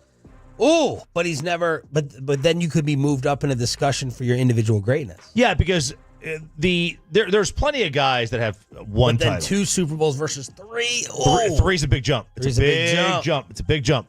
But where Cam's making a mistake is if Cam wasn't a role guy. No. Like if Cam won a title, like it's different. That would have boosted him up a lot. It's think. different. It's you know, different, yeah. Like Cam didn't have to worry about Brad Johnson, Trent. So what is his point in bringing those guys? He's just up? saying Brad, Dilfer, Foles. He's just saying like a lot of guys win Super Bowls. Not a lot of guys win MVPs. True. Yeah. which I do believe. And would you rather be Cam Newton or Brad Johnson, Trent Dilfer, or Nick Foles? I'd rather be Cam Newton. I'd rather be Cam. You're looked at as a better player. Regardless of the ring, you're looked at as a better player. Yeah. But there's now the thing is there's exactly the same amount of MVPs as Super Bowl champs. There's one a year. Yeah. And I would ask Trent Dilfer, would you rather have won that title? You got it right. The great part of this is taking into account circumstances for every single different team. Would you rather be Trent Dilfer or would you rather won an MVP? Would you rather that Ravens title or an MVP? And if I was Trent Dilfer, I would probably prefer an MVP over the title. Why? You are viewed as an impediment. You were viewed as someone that got dragged to the championship. Now you may just boil it down, right? Like a rah-rah fan did yesterday. It's a title, it's a championship, it's what you play for. Well, no one gives Trent Dilfer any credit for that title. You were just there. In fact, what I remember is you guys going some record amount of time without scoring points during that AFC run. Yeah. So if I'm Trent Dilfer, I'd rather be Cam Newton and give up the ring for being a better player. Yeah, Trent Dilfer's thought of as an all-time bad quarterback. Yeah, he's the ultimate. Like you when you put the word bus driver there, this is what he is. He's an ultimate bus and that driver. may be generous. Yeah, that may be generous to call him a bus driver. Right. And so, yeah, I mean, there are certain circumstances where you'd rather be Cam. There are certain circumstances where quarterbacks might want to give up an MVP to get another title or a title. There are. Would you rather be Derek Fisher or John Stockton?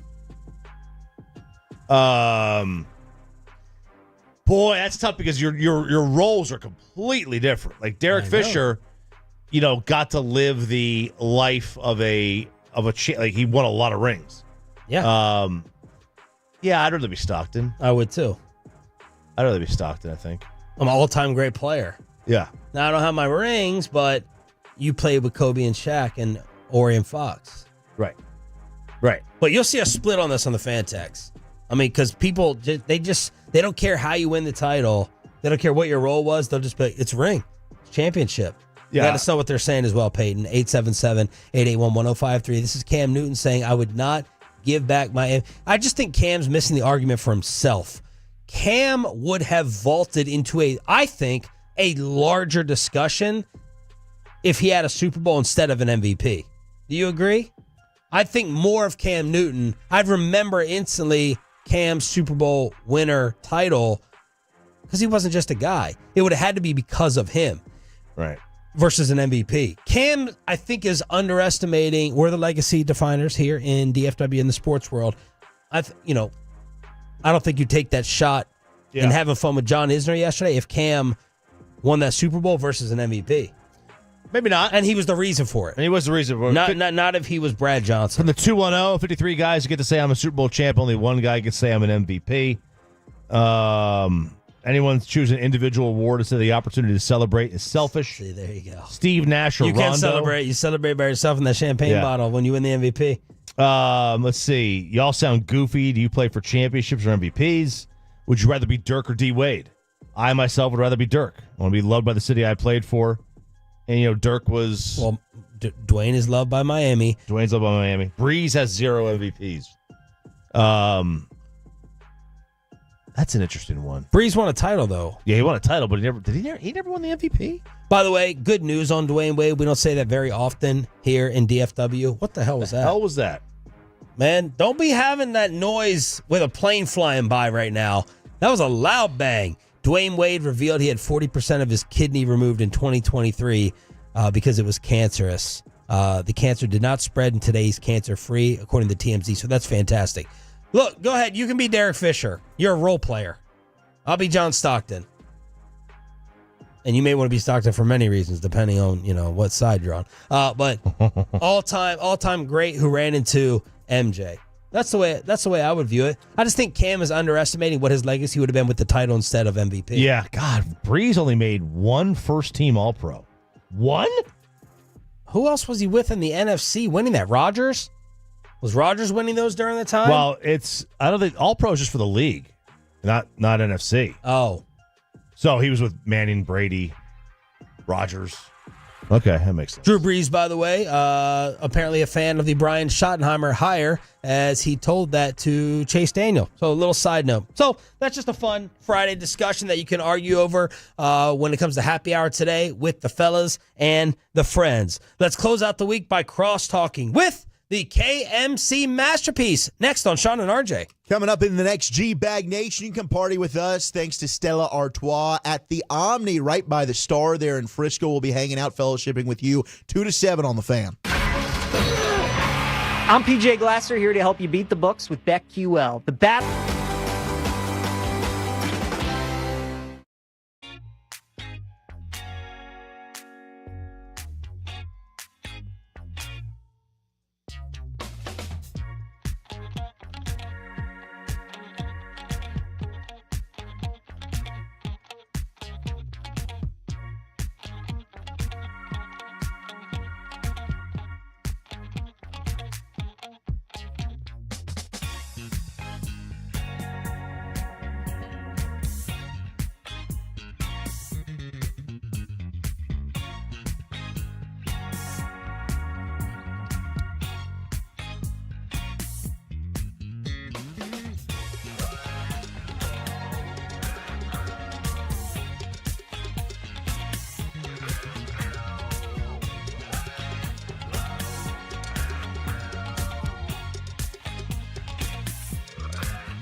Uber Eats has Lola V products? I gotta remember that. Well, you know, they say in order to remember something, you have to forget something else.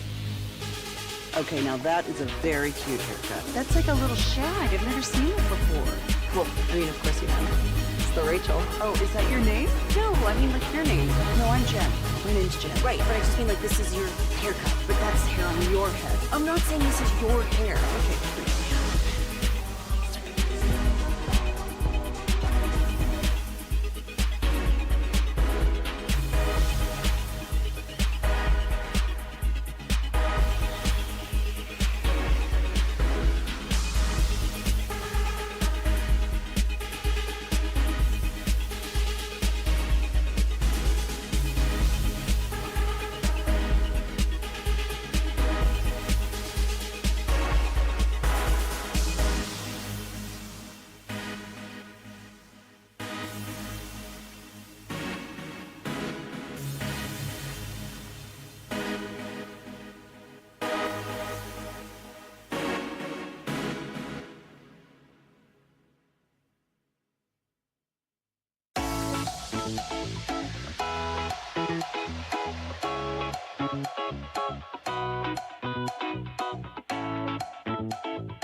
Download the Odyssey app today for your chance to go to Vegas, baby.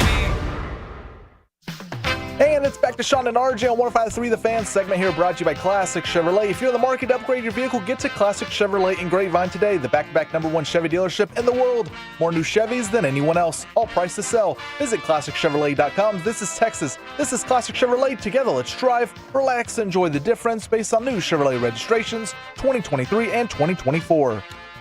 It is the Mike Bassett Crosstalk, brought to you by no one. Just remember, though, the Diamond Factory did a great job for me. I got a 25th wedding anniversary new wedding ring. Whoa! I just mentioned it like in passing. Sometimes you forget. You get to like Saturday, like, hey, will you mention it Monday? Because I've done commercials for the Diamond Factory. They've been awesome. Whoa! But yeah, I got a really cool ring for my wife that she was surprised by. So is it supposed to be a new diamond for 25? No, where do we go with 10, 15, 20, 25? I don't know all of the anniversaries and what they mean and what you're supposed to get. Like some of them are like maybe paper. Or 25 is the silver, I think. Paper? Right? Like, I'm not saying 25 is paper. Some of them, like, there's supposedly different years you're supposed to. You get her like, 25 sterling silver. You get her diploma for the first year. It was like, congratulations, you made it through. Yeah. But anyways, just the Diamond Factory could be a sponsor for this, just because I just got her a ring. We're trying to do 2.5 carats for 25. No, I was really poor when I got married. I was 21 years old when I got engaged, just turned 22. I was still a minor leaguer. Did you guys have the discussion over real diamond or what are they called? Lab. Lab. Did you have that talk? No, but I had a talk with the Diamond Factory because I honestly had no education on lab grown because I was like, I remember when I was a kid or like a teenager, cubic zirconia was like a word. And I'm like, is this like cubic zirconia? And they're like, no, that's like, I know I'm going to get this wrong. They're like, that's just like plastic. Like that's like nothing. But I guess lab grown means that humans have figured out how over like a 3-year period, how to make a diamond, like in a lab. Yeah. Did you look at any of them? It still takes time. Did you look at them? That's what I got. Oh, you did get it? Yeah. Was she's happy? Yeah. And you looked at it, you couldn't tell a difference? No, I said, well, how do you know over time, like 20 years from now? Yeah. You're like, well, here's this, and it's actually the diamond is marked, like it has a letter on it. It has so that's how because I'm like, how do you know the difference between lab grown, and then you found one in a cave or in a river or whatever. And they're like, well, they're marked. So when you're cutting the diamond and making the shape or whatever, a lab grown diamond is marked as this is lab grown, not found in crazy. nature. It's literally identical, just the marking. Like, there's no difference. Right. You can't tell any difference. It's done exactly the same way, except I don't know how long it takes for a diamond to become a diamond in natural circumstances. 1 million years. 15 years, Plant 30 the years. diamond I don't know, seed but and I guess in 3 years they can make a diamond from the process that they can do it. But anyways, I was going to talk. Whoa, it still takes 3 years to make a lab-grown diamond? I believe if I have it right, from what I understand, at least remembering my conversation, I believe they said it takes approximately 3 years, but obviously they're probably making a whole bunch of them. 6 to 10 weeks. Oh, for lab grown? What? That's what it says here on lab created diamonds. But those could be the cheap ones. I don't know. Maybe that is right. But okay. You guys talk a lot of football. Yeah, I got some news for you real quick. Is it football news? Yeah. Yeah. See. NFL Network, the Cowboys are interviewing Cardinals offensive line coach Clayton Adams for their OC spot in person today at the Star. The favorite to land the gig on Schottenheimer's coaching staff is in the building to meet with folks after interviewing virtually. In your face, Ken Dorsey. Thank God. Yeah. So you love football. Yeah. What do you love most about football? If you could take it down to one thing, I know it's not just one thing. I know there's a zillion things you like about football or love about football. But what is the thing that draws you the most to football that takes you away from the other sports? That it just, this is why I love football way more than I love other sports. I'm going to surprise you here. Okay. I'm not going to pick anything stylistically about the game. I don't get all Justin Tuckery when someone gets knocked out with a concussion. Yeah. I love how infrequent the games are because the National Football League gets away with an sometimes overrated product just because it's once a week. I could see and that. They totally get away with throwing their games on Sunday Red Zone in the midst of, I loved the NBA just the same or more when I was growing up, when I didn't have cable, and it was that Saturday game. It was Saturday or Sunday. I couldn't remember which one. Whatever NBA on NBC did the lights flashing across the court and a Mavs shot, and I was like, it was Sundays. It was Sundays or 2:30 and 5. Man, and I was at my grandmother, and that was an event. And it's just too many games for the other sports. And football can be a lot of times, you talk about it a lot, an overrated product, but once a week, 16 or 17, it feels more important. That's what I like the most, really, about the sport. It's not even necessarily the game of it. I like the passing game, but I'm not breaking down D tackles and O linemen and getting all that. I like that it feels like it matters and we're not oversaturated with it. That's it. That's really what it is. Because I like baseball much better. I like the game a lot better. I understand the game better. I mean, baseball is this. I played baseball. I wasn't a football player as a kid. I mean, I played little league. Played high school, sir. But because besides Corey's the only one who played football in this room. Yeah, damn right. I played broke my damn leg too. I played it in 7th grade in spring because they wanted me to be a quarterback. Yeah, as a kid. And then I found out I was going to have to hand the ball off every single play. And I was like, why do you guys want me to be quarterback? I was like, when are we going to pass? And I couldn't figure out. They're like, no, you fake hand off with two hands. You hand off with two hands. And I'm telling them, I watch every Dallas Cowboy game. Troy Aikman hands off with one hand every time. Why are you making me hand off with two? Uncoachable. I don't love college football, but I like the increased playoff because I just want to watch games with stakes. That's it. Where I feel like there's important. That's it. Stakes. He likes to cook his steaks and then sit down and watch the game. That's Corey, right. You're the former football player. Well, all right. What do you love most about football? I love the tempo. The pace of the game is a march. It's a play happens, then you have a break. There is an extreme adrenaline rush on each play. Sometimes you don't get it that long because the run play stops behind the line of scrimmage, and Dowdle is just like, oh man, what happened? Because it's the Cowboys. But the adrenaline of the ball's up in the air right now. What's about to happen? I love those moments. When a 3-pointer is shot, I'm excited for what's about to happen on that shot. When the pitch is thrown, I'm excited. That moment of when the play is about to happen is what I love the most about it. It's the pace of it all. Like, is Klay Thompson going to switch this one? Or like when it's Kleba, it's like, is it even going to hit rim? Like a game 7, like baseball playoffs. Oh my god! Probably pitch to pitch, inning to inning is you could argue the best drama.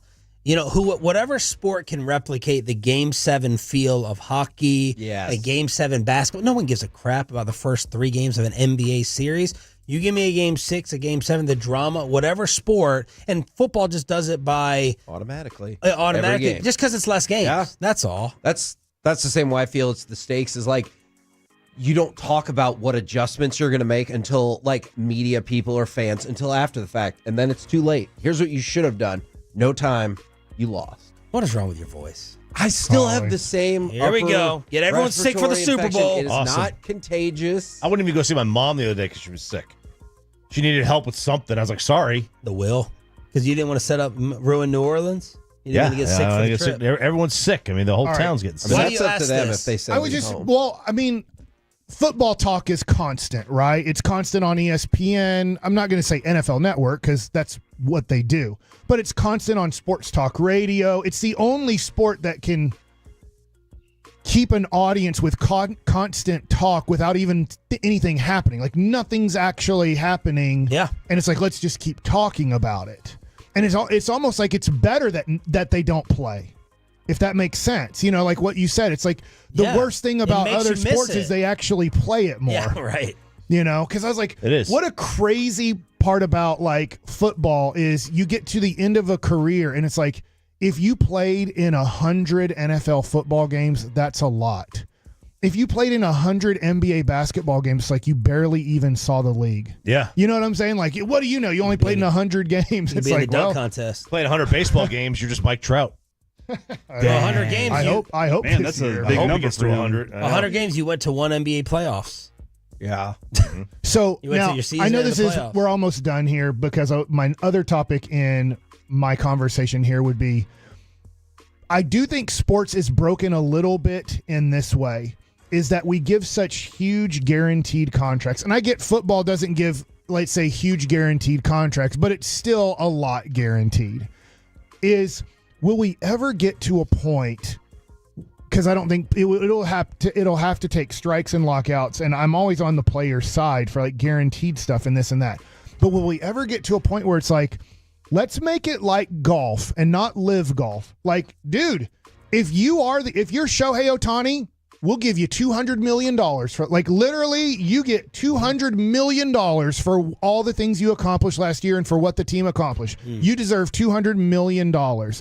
But if you're, and I'm not trying to take a shot here, if you're Jacob deGrom, you maybe made $500,000 last year and you made $500,000 the year before because unfortunately you just got hurt. And if you're healthy and you do well and it's all incentive based, is like, now I know owners would be like, the Pirates owner might be like, crap, I don't want Paul Skeens to be good because I don't have $100 million to give him next year. I think they do, but I mean, could we ever get to a point where it's really incentive based, not only for the players, but for the owners, where you want to stop tanking, make every NFL football game a $10 million bet between each owner. And like, if you lose, that owner writes a check to the other owner for $10 million. How much money did the Pittsburgh Pirates make in 2023 revenue? How much money did they make? My guess would be $50 million. $309 million. And they had $120 million payroll. It's a bunch of crap. Well, I think the Dodgers owners are upsetting all the more man, because they're showing how much money they really have. And the Yankees are crying about the Dodgers. The Yankees made $140 million more than the Dodgers did the last time the revenue came out. The Dodgers spent 60% of their revenue on payroll. The Yankees spent 46%. Well, we'll see if Corey Majors is still part of the show coming up. Oh, man, or me. He's getting talked to by one of the bosses right now. All right, coming up next, the KNC Masterpiece on the last Friday of January. Have a good weekend. Thanks to Comerica, you can listen to Sean and RJ anytime you want on our Odyssey app. Check it out if you dare.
think it's true that you've got to forget something else to remember that Uber Eats has groceries? No, that's absurd.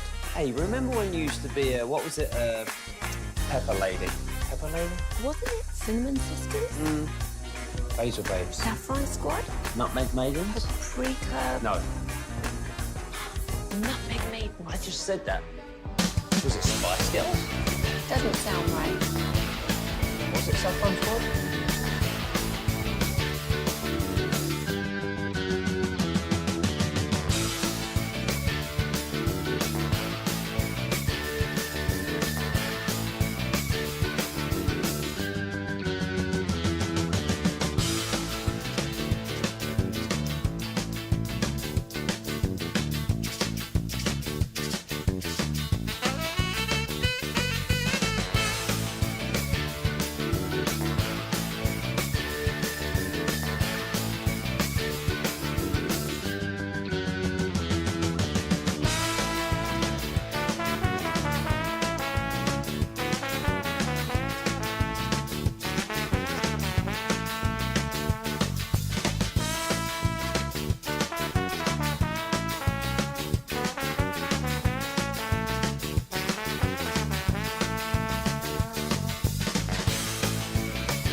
It's the KNC Masterpiece on 105.3 The Fan. We are back here on the KNC Masterpiece on 105.3 The Fan. And yeah, it's a bit of a weird day today. No, Kevin's not out. He's just broken today. Kevin, how do you feel, though, in your soul? Pretty frustrated, but... You should get new lungs. I actually... Not throat. lungs, it's the tonsils that is the issue continually. You don't need new tonsils. You just don't need them. Yeah, I know. New tonsils would be a bad thing. Tonsils are worthless. Yeah, I honestly, they're probably worth something. I don't know what they actually do. How many parts of the body are worthless? Like you got the appendix you can do without. I've been told the gallbladder you can do without. Tonsils. Some people text in the Bobby for the morning show. That's not a part of the body. I'm sorry. Not a part of the body. I thought you said a part of the Bobby. I'm no, sorry. No, I'm not sorry. a part of the body. My mistake. But there are things that I think you can do without. For men, we don't need nipples. That's true. When have you ever? What use has that ever served for you? They serve a huge use for aesthetics. women. Yeah, I guess. Yeah, because of babies. Yeah. No, I get it. I'm just trying to decide if I want to engage on this, because then I was going to ask if there should be some sort of like elective surgery. Also, if you're a woman, you're like, I never want to have kids, and so they take the nipples away from the men and I think the they women. take your uterus out. that's how, if you don't want to, I think that's how they do it. You don't necessarily need it in order. Look, man, I'm not a doctor either, so there are a lot of questions that the doctors out there, 877-881-1053. I know y'all are listening while you're doing your surgery, so go ahead and text in. Let us know the use there. Kevin? Can I tell you that's how I knew Jess's C-section was going to be okay? Is the doctor, some song came on, and he was like, nope, next one. And then he goes, nope, go to the next one. And then they played the next one. He goes, all right, here we go. That's how you want it. That's how I was at ease. And I was like, he is so comfortable with what's happening. He's like, I'm not going to listen to this song. Go to the next one. Wow. And so which song, do you remember the song specifically? I don't. Here Comes the Sun or something like that? Like you feel good? Okay. Super Bowl prop bets. I know we'll probably get into that more in depth next week, but I was really interested. I saw something kind of about the business of Super Bowl prop bets. Ooh. So like heads or tails, as you can probably guess, it is an even gambit. But how much do you think people actually bet on heads or tails for the coin flip of Super Bowl?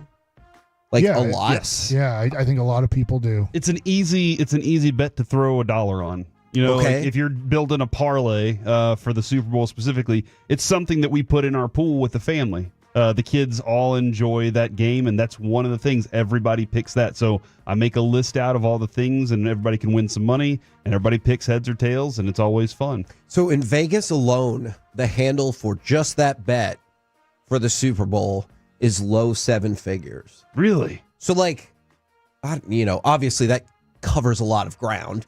But let's say $3 million. They get $3 million in just Vegas on just the Super Bowl for heads or tails. That's gonna be awesome and that's divided over Vegas. Correct. That's not saying like this one hotel or this one casino. Correct. Is that really a huge amount of money for that? Well, they get 10% of it no matter what. Like I'm assuming about 50% bet heads, 50% bet tails. I know it could be off by a couple percentage. And just to show that, the odds for this particular are -101 and -101. So that's kind of like your built-in. Okay. You're not going to get exactly twice your money. You'll get like 99 cents to the dollar kind of thing. Yeah, but you have to bet 100. I guess you have to bet. Usually, on a regular game, you bet 110 to win 100. Yeah, and so for this, it would be 101 to win 100. To get 100. And so that might not seem a lot for Vegas, but then I just told you how many people are doing this, and this is one part of the Super Bowl. So like they're like, hey,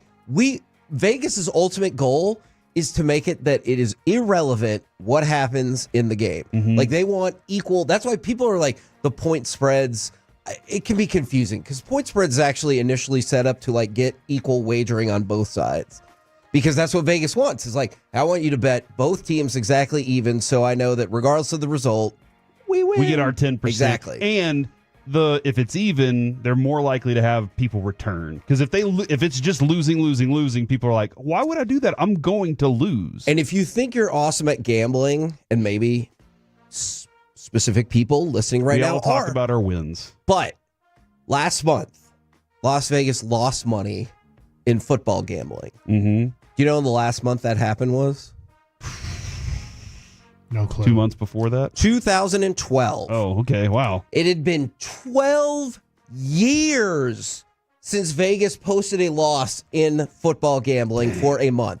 So, like, whenever we talk about, like, that's why they keep building new casinos and everything. I'm not saying they're good at it. I'm not saying an individual can't be good at this, but, like, if you're like, I'm going to go to Vegas and strike it rich, well, there's a reason. They are good at it. Yes. You are bad at it. Yes. They're better than you. And like you said, that's passive income for them. This one right here, for sure. That look at that as passive income. Super Bowl every year. Yeah. They know they can roll that one out and they're going to get $3 million bid on it. For sure.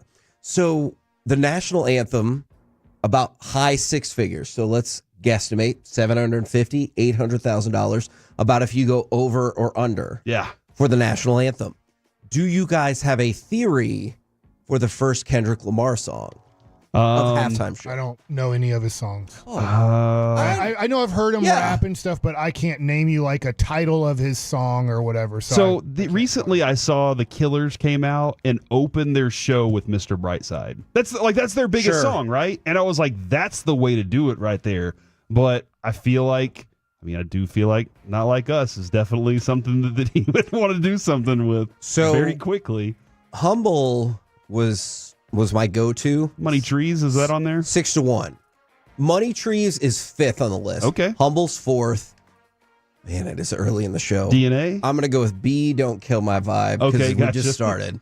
Is 3rd. Swimming Pool's a 2nd, and Not Like Us is a heavy favorite. Makes sense. But see, I'm assuming you have to, especially if you have cuss words in a lot of your songs. Probably. You probably have to give your list to the NFL, and they can mark off ones where they're like, can't do this one, or you can only do this one if You rearrange it. Which is tough because, as you can guess, with B, Don't Kill My Vibe, pretty heavy curse words in there. Humble has a ton of what the NFL, I would assume, is inflammatory language to them. So that is actually a great question.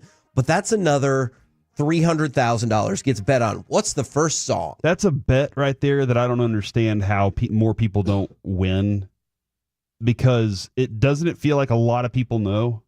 A lot of people should know what that first song is. Like the tech people and stuff. Yeah, the tech people, the people performing, the people are just walking around whenever they're doing the. When does this bet stop? See, that's a great question, because you should probably close it out like a few days before the Super Bowl, Yeah, right? because you got to go do sound checks and all that stuff. You got to get the performance. Everybody needs to know what the run sheet is. So the playlist. I want to ask you what color Gatorade you think, but what I really wanted to get to here is, so this is just in Las Vegas. Low 7 figures for the coin toss. High 6 figures for the national anthem. Low 6 figures for the first halftime song, and mid 6 figures for Gatorade color. So I know we're guesstimating, but just those 4, about $3.5 million gets bet in Vegas alone on just those 4. And that literally has nothing to do with the game. Because, like, you've already seen people have been making $1 million wagers on the game and everything like that. And we'll talk about that. But that's amazing. Just those 4. Nothing to do with the game. Millions of dollars. Is there, I feel like last year you were asking something about, like, what the first commercial after halftime would be or something like that. And then there's another one with how many commercials will you see with dogs? How many commercials will you see with babies? Yeah. We'll get to all that. What is your choice of color for the liquid poured on the winning coach? It's the Chiefs. I'll go with the green color. I guess, is that yellow or is that green? I really want the stats from the last few Super Bowls on this, because the Chiefs have won it every time. So the only I time... wonder how many different flavors they have on the sideline. Ooh, that's a good question. Like I know in the dugout, you have one flavor and then one water. So the bucket is a one, and they'll try to mix up the different flavors so you don't always get red or whatever. So they kind of have a catch-all with this. Like you said, maybe green. Yellow, green, lime is all lumped together as one, perhaps for that exact reason. All right, 2020, Kevin, the Chiefs used orange. Do you know that was the one year, really weird, that Vegas was really invested in this bet? Because a lot of people, I think, bet either purple or yellow because Kobe had just died. And so they were like, hey, if that happens, we're on the hook for quite a bit of money. Chiefs went orange in 2020. That's 6-1. Buccaneers 6-1. in 21 went blue. Rams in 22 went blue. 23 and 24, the Chiefs both go purple. Okay, and this might tip you off about who they think is going to win. Purple is a pretty heavy favorite on this. If you think it's going to be blue, 8-1 on your money. All right, now let's move to some of the other traditional prop bets. Will a player cry during the national anthem? Chris Jones. 100%. Unfortunately, there is not good money to be had unless you think everyone is going to be stone-faced and steel-hearted. way, Didn't Sirianni cry 2 years ago, I think too? that is. I think that is So, correct. like, I'm pretty sure, like, these, it'll get you, you know? Perhaps, yes, that is true. Like, Now- if you're a crier, No, I agree. like that, you're probably going to consistently cry in these big moments. I agree with you. Will Travis Kelce, and you know this is going to be a huge one, propose to Taylor Swift? No. No. Taylor wants nothing to do with marriage.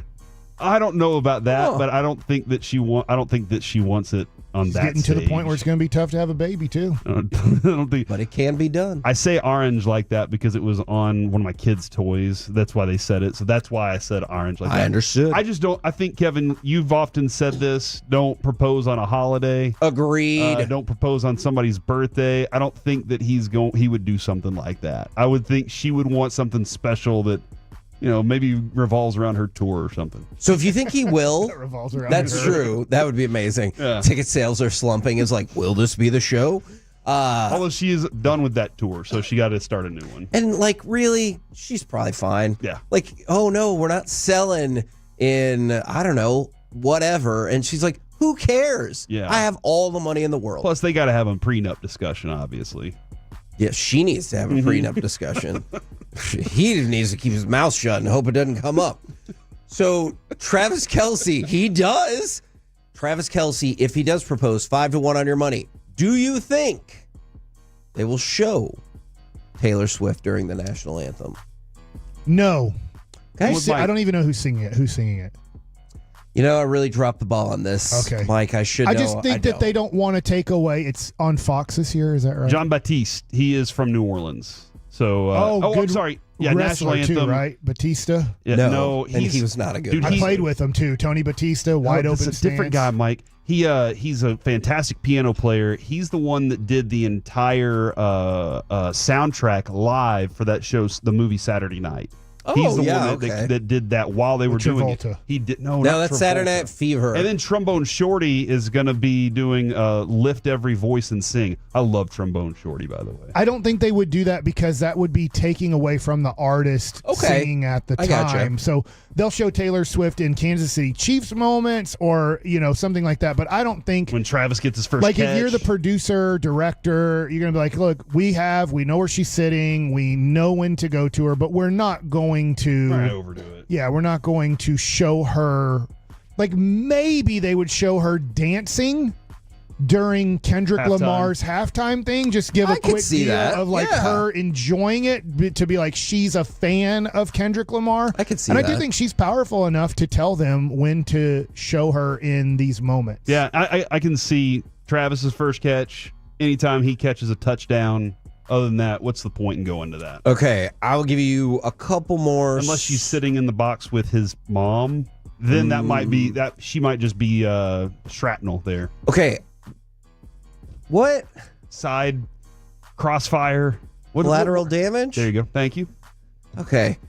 I'll save these other prop bets for another time. So go right ahead. No, that was I like that, man. That was really. Did you want to update on Miro real quick, or do you want to? Oh, I mean, the update is he might need. The last I heard is he might need surgery, but they don't think he's going to be out for the year. Is that still accurate? I believe that's the last thing I heard too. Okay. All right, coming up next here on the KNC Masterpiece, 11-time world champion, WWE Hall of Famer, and AEW superstar Adam Copeland, aka Cope, joins the show next on The Fan.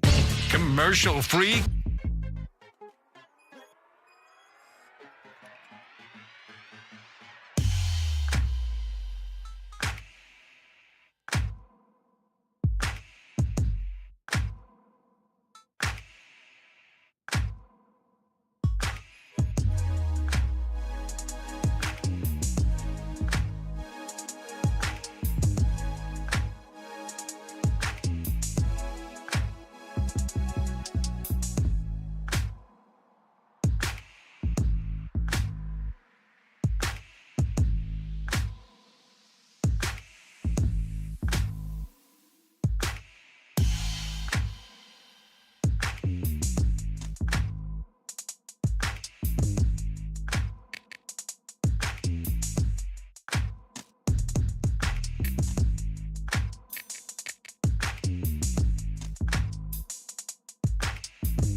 Uber Eats has Lola V products? I gotta remember that. Well, you know, they say in order to remember something, you have to forget something else. Okay, now that is a very cute haircut. That's like a little shag. I've never seen that before. Well, I mean, of course you have. It's the Rachel. Oh, is that your name? No, I mean like your name. No, I'm Jen. My name's Jen. Right, but I just mean like this is your haircut. But that's hair on your head. I'm not saying this is your hair. Okay, freaking me out a little bit.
From the evaluation and planning to setting up, maintaining, and taking down the equipment when the project is complete. The Texas Authority in Barricade Rental. BuyersBarricades.com.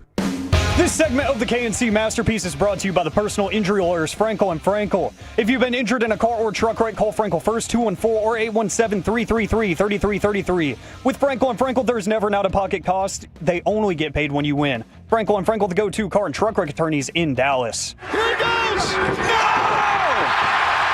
It was Copeland with the spin! 2, 3! Winning this match, and still the TNT champion, rated R superstar, Adam Copeland! There it is, and here he is, 11-time world champion and AEW superstar Adam Copeland, a.k.a. Cope, joins the show. How's it going today, Cope? Good. How are you guys? We're good, and I hope you understand why this question would come up, and maybe you can commiserate with us.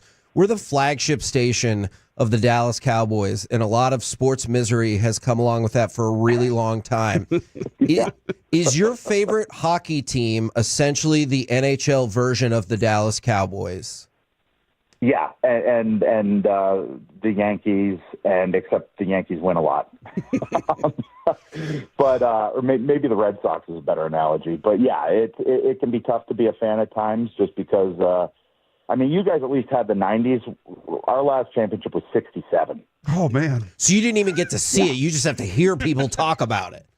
I wasn't even born, and I'm 51. So do the math on that, right? It can be tough at times, but no matter what, I will be a tried and true, bleeding the blue and white, and I watch every game of the season, all 82 of them. Even if we got a show, I'll wait, get back to the hotel, watch the replay. Like, I'm that guy. So I have one more hockey question, if that's okay with you. Sure. All right. Do you know every single season now that y'all aren't going to win the Stanley Cup because Canadian teams don't win the Stanley Cup anymore? Yeah, right. I know. And it's like, mind you, like the Dallas Stars are all Finnish. So I try to ignore that fact. Yeah, no, that's true. That's true. Yeah. Yep. So, and generally speaking, like when I see, I don't know, the Panthers win and like 92% of their players are Canadian, I'm like, guys, just can you maybe join the Leafs for a season? Absolutely. Absolutely. Okay. So we're talking with Adam Copeland right here on 105.3 The Fan, July 12th, all in Globe Life Field in Arlington. You can go get your tickets, allelitewrestling.com or Ticketmaster. I'm curious of a logistical thing about wrestling because I heard you talk about this once before. How different is it to wrestle in a stadium or a dome versus like an arena? Because I've heard you talk about like the TLC 2 match at WrestleMania 17. Can you walk us through, like, as you're competing, how different that can be? Yeah, it really is. And it was that match in Houston, the TLC 2 at WrestleMania 17, that really opened my ears, I guess, to that. Because up until that point, I had never wrestled in some kind of dome or stadium or anything. And I remember during that match, we're thinking, man, crowd's okay, but it's not like it would be usually, right? So we watch it back and we realize they were going nuts. It was just the sound has to go up because it doesn't come at you because it's so cavernous, right? So it can go up, and if it's an outdoor stadium, it can go out.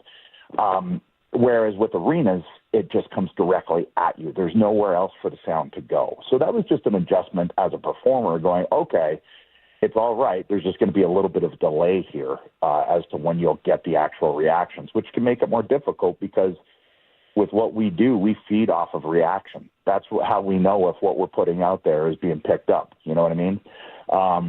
So it's an interesting challenge, but also give me a baseball or football stadium any day of the week and to be able to perform in that. That's an amazing thing. So I don't know how much you go back and look at your old matches or anything, but is there anything that pops to mind in your head that you're like, I had a better match because I knew the crowd was losing their mind already? Or do you look back at it and you're like, I feel like we could have done better. I lost a little of my steam because the crowd was, not apathetic, but maybe not all the way there. I mean, I don't really go back and watch stuff. I usually I lived it and I experienced it and I heard the audience, and that's how I gauge everything. Like, I don't worry about social media. I don't worry about reactions from that because it's generally a lot of really jaded people who need to watch sunsets. But for me, I get my feedback from the audience there. So that's why, again, a stadium can be difficult because, like with TLC 2, we just thought maybe they weren't there. Maybe we're just, crap in the bed. I don't know. It didn't feel like we were. And then you watch back and you realize. So there are matches that happened during the pandemic when there was no audience that I really wish were in front of an audience when I was still with WWE. But there was also a global pandemic, and you just got to roll with it, But yeah, I mean, I expect in Arlington, the crowd to be insane, because if there's one thing AEW brings to the table amongst multiple other things, it's that our pay-per-views nobody can touch them. For sure. Yeah, they're fantastic. We got Adam Copeland, the rated R superstar, joining us here on the KNC Masterpiece on 105.3 The Fan. I've always been curious about this. The music hits, you walk out, the pop happens, you stand there and you take in the arena, you take in the facility. How much of that is for you and how much of that is for the audience? I think it's both, and I think that's why it's worked. I think we're both kind of having fun with this thing. It becomes this kind of communal experience together, right? I want my entrance to pull the audience in, and it was Michael Hayes who actually told me, he goes, the more you give them on your entrance, the more you'll get back. Ooh. And that was such an eye-opener for me, because the minute I did it, I went, oh, man, they just reacted that much more. They were waiting for me to like give them all the energy that I got in me. And when that music hits and I come flying out that curtain, man, I could chew through concrete. Like, let's go. And now that I throw it at them, they throw it back. And it becomes this really cool thing. You know, I equate it kind of like to, I guess, a concert. And, you know, when an audience sings back the lyrics of a band or a song and kind of that, now we're all in the same place together and we're experiencing this thing together. That to me is what the live experience of wrestling, of a sporting event, of, you know, theater, of you know, a concert is. It's that place to go and experience it with other people, to cheer together, to laugh together, to boo together, to experience together. So, Cope, we're headed to New Orleans next week for Radio Row and the Super Bowl, and we've got to interview some pretty special people there. I'm sure you've got to meet a lot of people throughout your career. Is there somebody that you haven't met that you would love to meet? And then another question is somebody met you that you're like, with their status, I can't believe they're that excited to meet me? So I mean, Paul McCartney or Ringo Starr. Like, yeah. If you can meet a Beatle, come on. You know, that for me would be one of those. I have a feeling I wouldn't really know what to do with my hands. I'd be Ricky Bobby, like, yeah. What do I say? And I just start drooling or something, you know.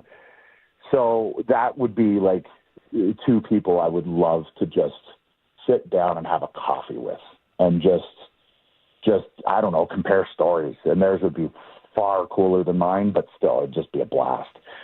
In terms of people that I've met, I mean, I think you run into like either musicians or actors or other athletes, and sometimes that can be kind of surprising, you know, just because you don't really assume that maybe they have the time to watch television, right? You know, because I know how little time I have to watch it. So, you know, it's funny when you meet somebody like a Dave Grohl or a James Hetfield, and they, you know, like, hey, I'm Adam. And they're like, yeah, I know who you are. Like, whoa, okay, that's pretty cool. Yes. It's still nice that you introduce yourself, though. I'm Adam. I still think that's nice. Now, I know we're gearing up, talking about All In July 12th, but I did want to bring up the WWE for a second, just because we're about to hit the Royal Rumble. 5 years ago, you came back in the Royal Rumble, and everybody, including myself, lost their damn minds. What have the last 5 years been like for you, maybe professionally, but more importantly, personally, getting to go back into something and do something that you thought was done for good? Well, I think it's all a bonus. That's how I've categorized this whole thing. The minute I stepped out at that Rumble in Houston, it was all extra. You know what I mean? Because in that first run that I had, I accomplished everything I had set out to accomplish, but I didn't get to end my career on my terms. So that was really the last box to check. And when I got clearance to come back, I was, well, okay, here we go. Let's see how long I can run this. And here we are 5 years later. And I think for me, I'm all about challenges, right? That's what lights me up is the challenge. And the challenge to get back to doing this when I was told I could never do it again. The challenge to get back to doing this with injuries that no one has ever come back from to wrestle again. Those, for me, are the things that I was like, okay, let's knock those boundaries away. Let's just get them out of the way. And then to get back, have my time with WWE, get some of the matchups I wanted to get done there, and then come to AEW where there's an entire roster of fresh faces that I'd never created with. That, to me, was super exciting. You know, and I look at our roster, and I look at guys like Swerve Strickland, I look at Hangman Adam Page, and I look at MJF, and I look at Kenny Omega, I look at Will Ospreay, I look at Samoa Joe. I like all of these matches have never happened, and that for me is the other challenge. It's like, okay, I am 51 years old. I know I'm in the tail end of this thing. Can I still get in there and go with a Will Ospreay? That's a challenge. That's a massive challenge, and at some point here, I'm going to have to answer that challenge. Is the Rumble more logistically complicated than any other match that you have? Because, like, hey, I'm coming in at this time. I need to watch other people know when I'm going to go out. Like, is that? No, I think more than anything, it was always the TLC matches, especially when you get multiple bodies in there. You know, you get the Dudleys, Hardys, and Edge and Christian, and there was just so much out of your control because you're dealing with tables, you're dealing with ladders, you're dealing with all of these things that really you don't have control over. And they are just ladders from Home Depot, and they are just tables from, so you're dealing with that. That to me are always a little more precarious, far more dangerous. And that is what it boils down to for me. It's like logistically the ones that are the most dangerous are for me the toughest. My son and I, we burned through The Flash a few years ago and saw you as Atom Smasher. That was awesome. But then I recently watched by myself. I watched the Percy Jackson series, and I loved it. You were fantastic as Ares, and I was very curious on how that kind of thing comes about. Were you always interested in acting? I know you're a performer as a wrestler, but was acting and being on the screen a thing for you? It was never a thing for me, honestly. My whole thing from the time I was 10 years old and I first saw Roddy Piper was I'm going to be a wrestler. And when I was 17 and beginning my wrestling training and still saying that, I think that's when, my mom up until that point was like, yeah, okay, go for it. But when I actually started, she was like, okay, this kid's going to do this. Go for it, kid. That was always the plan, right? So when I had to retire, when I was forced to retire back in 2011, I didn't know what was next. And it just so happens that a show called Haven, the executive producers were watching the promo where I retired from the only thing I ever wanted to do for my entire adult life. And they went, whoa, that guy just made us cry. Can we get him as a tie-in to our show? Because SmackDown led into it. One episode turned into 41, and in the midst of that, I realized, wow, this acting thing's pretty awesome, and it still kind of taps that vein. That performance, that storytelling, that it just didn't have that instant reaction to gauge whether what you're doing is working or not. So I had to get used to that. And I had to get used to, pulling back my facial expressions because with wrestling, it's bigger, it's larger than life. Right. With acting, especially when they get, cameras in your face to where you can see your nose hairs twitch, you got to be careful with what you do with your face. You don't pull wrestling faces. So there were challenges there. Once again, I love challenges. So it was a challenge to bring my things down, make them more centered, and then see where it could go. Now, if you had told me I would have ended up on The Flash and on Vikings and then end up on, one of Disney's biggest shows and nominated for an Emmy for it. Yeah. No, not happening. But here we are. And all along the way with hopefully less people hitting you with ladders. So that's a bonus. Yeah, I think I'm going to put that in my next contract. No ladders. Now, you talked about it, and for people who know the product, they know that AEW pay-per-views are unbelievable. You get about 4 hours, and it's loaded up. But speak to the people who are listening right now in the DFW who may probably been to Globe Life Field a whole lot for Rangers games. Why should they come check out AEW if maybe they're not as familiar with y'all's product? Well, I think so. What wrestling is in general is a melting pot of everything, right? So there's music, there's explosions, there's storylines, there's drama, there's comedy, take your pick of an emotion, and it's baked in there, which is what drew me to it. With AEW, you have this roster of a lot of really young, talented people, and some of the guys and girls do stuff where I just go, wait, how is that even possible? Like, I can't even wrap my mind around how that's being done right now, and that's a change in the industry because it used to be a lot of really, really, really massive individuals who didn't do quite as much, and they relied more on the larger than life aspect, which is great. Now it's become much more of an athletic demonstration. It's just insane to me what some of these guys and girls do. So you have a roster full of really young, hungry, up and coming talents that will carry AEW going forward. And then you have some seasoned veterans like Omega and guys like that who is still just firing on every cylinder possible.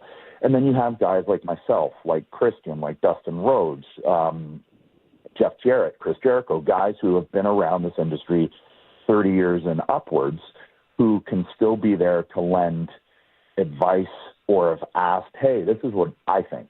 Give it a shot, see what you think, or don't. Up to you. It's really a roster that covers all the bases. When we talk to Tony Khan at the Super Bowl next week, I'll tell him that you closed out with "give it a shot" or "don't." I'm just kidding. Not our pay-per-view. You give that a shot. I need the talent. Okay. All right. Thank you very much. July 12th, All In. It is All Elite Wrestling's first ever stadium show in the United States. It's going to be at Globe Life Field. Go to allelitewrestling.com to get tickets, get the link, or further information.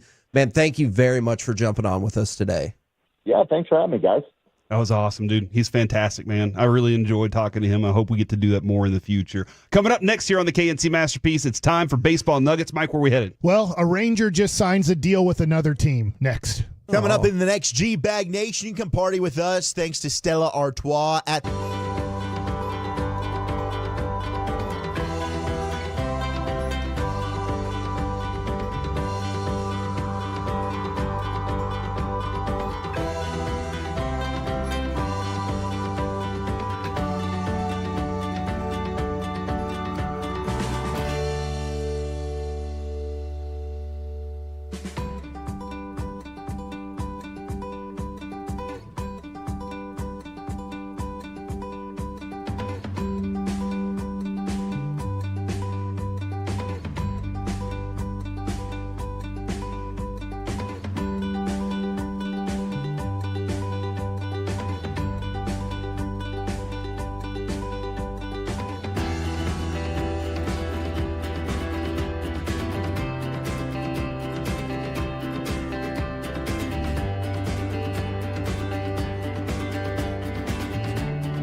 It's true that you've got to forget something else to remember that Uber Eats has groceries.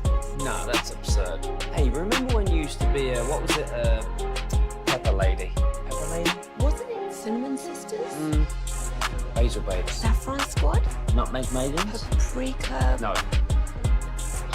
Nutmeg Maidens. I just said that. Was it Spice Girls? Doesn't sound right. Was it Saffron Squad?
us refer to our listeners as Tolos. That's simply short for turn it on, leave it on. It's all about bringing you inside info, breaking sports news, with lots of laughs included. Together, we're making this happen, Tolos, and we're so grateful that you are our teammates right here on The Fan.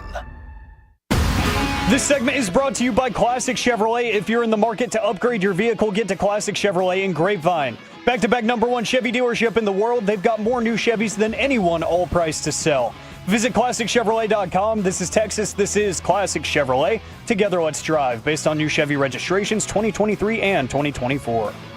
Back here on the KNC Masterpiece on 105.3 The Fan, it is time for Baseball Nuggets with Mike Bassett. Okay, let me get to the tease. Max Scherzer signs with the Toronto Blue Jays on a one-year, $15.5 million deal. I'm shocked he got $15.5 That is crazy. million, and there might be a few more dollars in there for like possible incentives. But watching Max Scherzer pitch last year, I get his numbers weren't bad in his limited time to pitch. An ERA that was just under 4. You'll take that from at $15.5 million. That's about what you pay for a guy that has an ERA about below 4. I hate saying this because I love the guy. He's a first ballot Hall of Famer. You think he's done? I do. I just don't think he can give you. I will be shocked. He saw it. If he starts over 15 games. So you're paying probably more than $1 million per start, and what he has in the tank isn't much. Yeah. Now, the amount of maybe an injury could pop up at any time. Maybe there's a leadership role that they really like from That's this a lot too. to pay for that. Right. I just, because you know what Evaldi brings to the table, $25 million. Yeah, you're paying approximately $1 million a start, but Evaldi the last 2 years still looks like a really good big league pitcher and a guy who just recently carried a team to a championship when he took the mound every time. Yeah. I look at Max Scherzer and I go, hey man, I wish him the best of luck. I loved talking to him. I loved it, but he just, you never knew if he was going to make his start every 5th or 6th day, and usually he didn't. So I just look at the year and a half the Rangers had him, and unfortunately, he just wasn't ever healthy enough to really give you what. And it was a hoped. disappointment because of that. Yeah, injuries plagued every start he had, right? Like we never saw a real version of him. Okay, yeah. I mean, it felt like it. I mean, remember there's the big matchup when we traded for him, and it was a month into it, and you're trying to hold off the Astros, and it's Verlander versus Scherzer, and immediately in that game he gets hit and hurt. Yeah.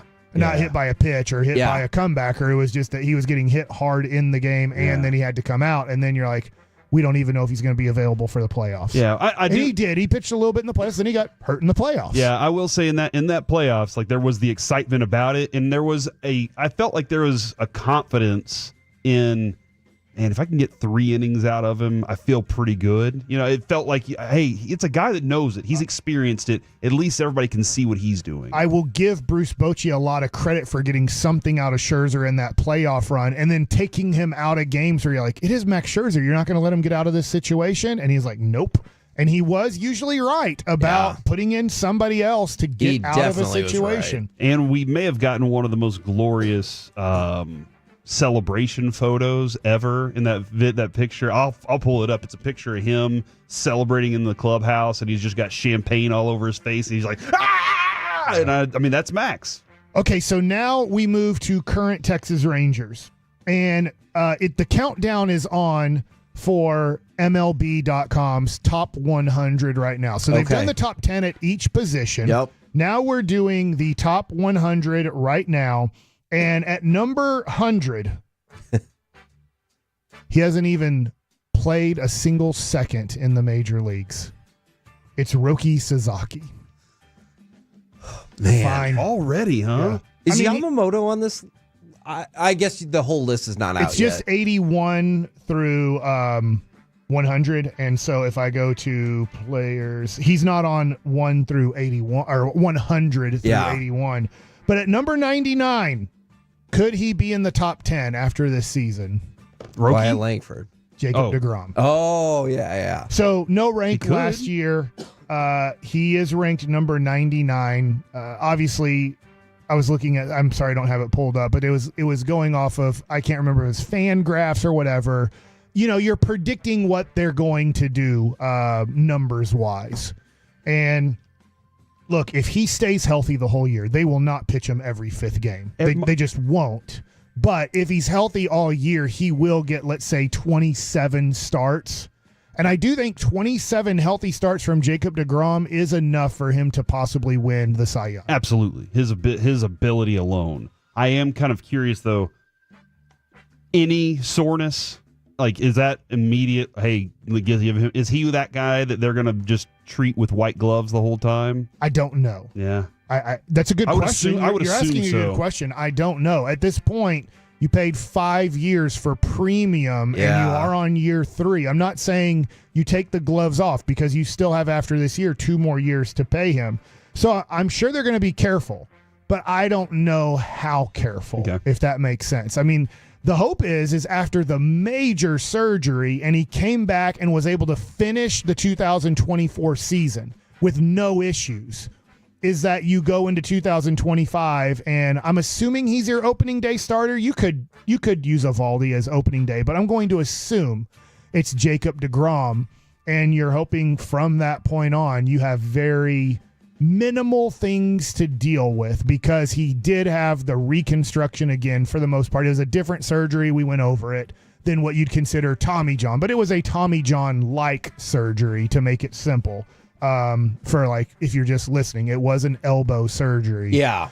They just tried to do it a different way where they think there's innovation in, I remember in that the Tommy story. John surgery. I believe somewhat first used here on Jacob DeGrom. Yes. So, okay.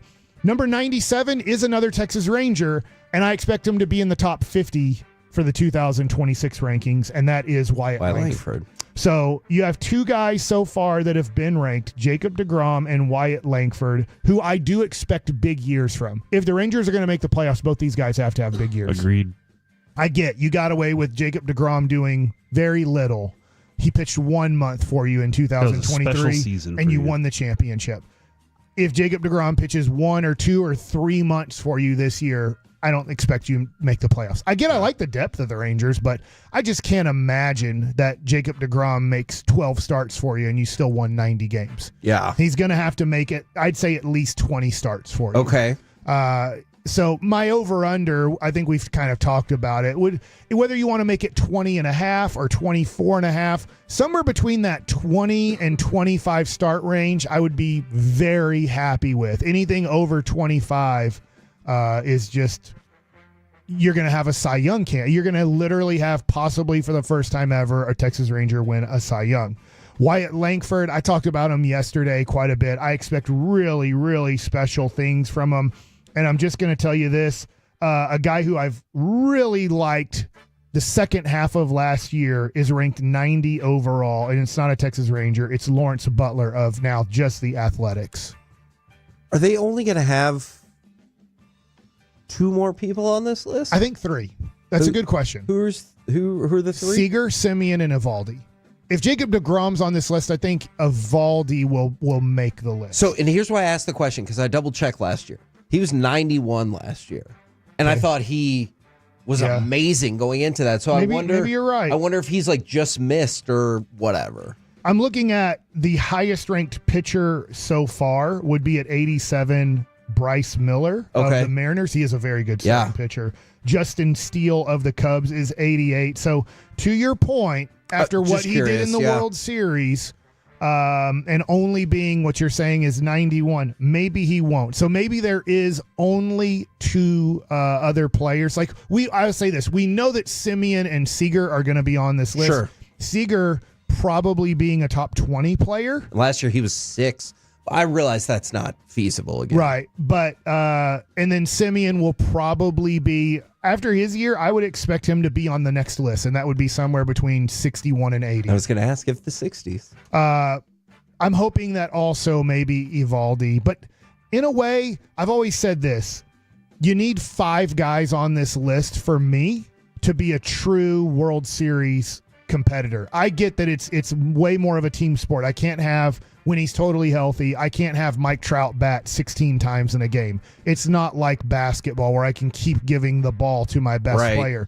He has a chance to impact the game 4 times from an offensive situation. So that's why it's such a team sport. But I'm hoping that Evaldi makes it, but you just maybe made me think he won't. But that's the only reason I brought it up. I'm glad you gave me that information. I did not have where he was last year on the Pretty list. disappointed that you brought this up. I'm sorry. He'll be on the list for sure. Okay. All right. But see, then when he's not on the list, you're going to yell at me. And be like, you got my hopes up, Kevin. Thanks a lot. Mike, is that all you got there? Because Josh Young didn't make it?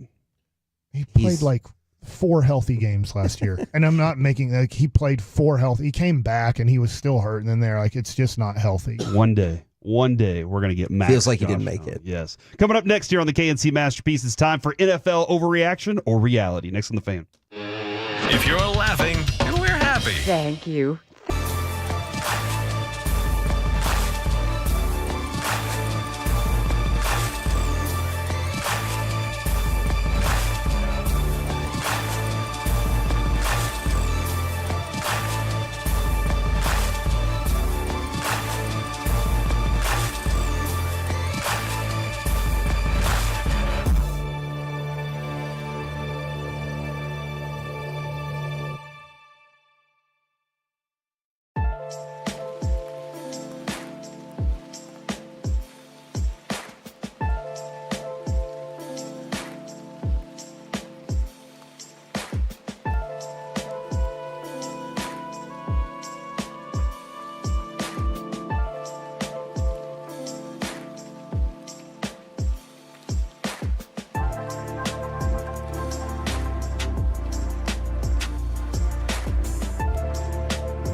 Uber Eats has Lola V products? I gotta remember that. Well, you know, they say in order to remember something, you have to forget something else.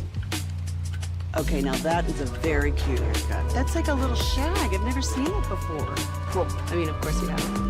It's the Rachel. Oh, is that your name? No, I mean, like, your name. No, I'm Jen. My name's Jen. Right, but I just mean, like, this is your haircut. But that's hair on your head. I'm not saying this is your hair. Okay,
by our D&M Leasing Studios. It's the KNC Masterpiece on 105.3 The Fan. We're back here on the KNC Masterpiece on 105.3 The Fan. It is your favorite midday show. Thank you very much for joining us on a daily basis. Also, we want to help out. Probably say that. We want to help out, and we want to make sure that you are taken care of whenever you get your opportunity, okay? Slam dunk prize for you and 3 buddies or 3 gal pals, whatever it is you like to do. Think about this for a second, though. The 4 of you fly to Vegas, your flight, hotel, paid for. Plus, each of you get $5,000 in cash. Each? Yeah, each of you. So that's $20,000, Kevin. You can watch the first 2 rounds of the college basketball's national championship. The best part, you don't even have to jump through hoops to win. It's simple. You probably already do this. From now until February 23rd, that's way after Valentine's Day. From now until then, all you have to do, download the Odyssey app, listen, tell your friends to listen also, have all their friends listen to the Fan for 1 hour, get a daily entry, all part of an Odyssey national contest. And if you listen daily already, just make sure you're getting an hour a day. Any hour in our show is what we love. I think you should add an amendment that if you win, you set it up with your friends ahead of time that money all goes back to you. Look, you're taking them with you to Vegas for free if you win. So that money is just coming right back. Mm-hmm. Yeah, this is a brilliant way to do it. So yes, check that out. Get the Odyssey app. Listen for an hour a day. I say Tolo all day just to make sure, but listen for an hour a day. All right, right now it's time for overreaction or reality when it comes to the NFL, or maybe just life. Ooh, for this edition, it is just the NFL. Okay. I can try to add. I want overreaction or reality life edition one day. I could do that. I could definitely do that. If I can still talk, we'll see. And I think I'm starting to get a little... What would you do if you didn't have a voice? Overreaction or Be reality? An accountant. Kevin goes on welfare if he does not have a voice. Did you say whalefare? I wanted to say welfare, but maybe I said it that way. We are the show of whales. Jess is a teacher. We discussed we know what a whale... He's only teaching one kid right now. That is true. You can't live on a teacher's salary. We've got money. All those gold bars. Those gold bars he saved up. Overreaction or reality? Daddy left you something. He did not. The Chiefs are viewed as the villain going into the Super Bowl because Travis Kelce came out and was like, I love being the villain. So overreaction or reality? They're the villain. Here. Overreaction. Yes, not with you. No, I'm saying not like if you're a Cowboys fan. Oh, yeah, for sure. There's no way you're getting me to say reality on that because I want the Eagles to lose. He might love the villain part of it, but I still think there's a part of him that's very beloved. Although, again, when it was new and they were taking down they were trying to take down the Tom Brady era, everybody was excited about it. But now that you've done it so many times, people are like, this is getting old, so I'm sick of it. And you win too much and you're too braggalicious about it. So, yeah, they're trying to get rid of all that. Yep. Braggalicious. Guys, NFL overreaction or reality? And I just arbitrarily picked this point. Jaden Daniels and the Commanders will not make it back to the NFC Championship game in the next 3 years. Oh. No, they'll make it. That is an overreaction, I think. Although it is, Mike, it's very tough to make it back that frequently. However, well, he's just saying one time in the next 3 years. Yeah. One time. We know the Cowboys won't. Eliminated. So we can't count out the Eagles or Giants. They might. New York Giants aren't making it.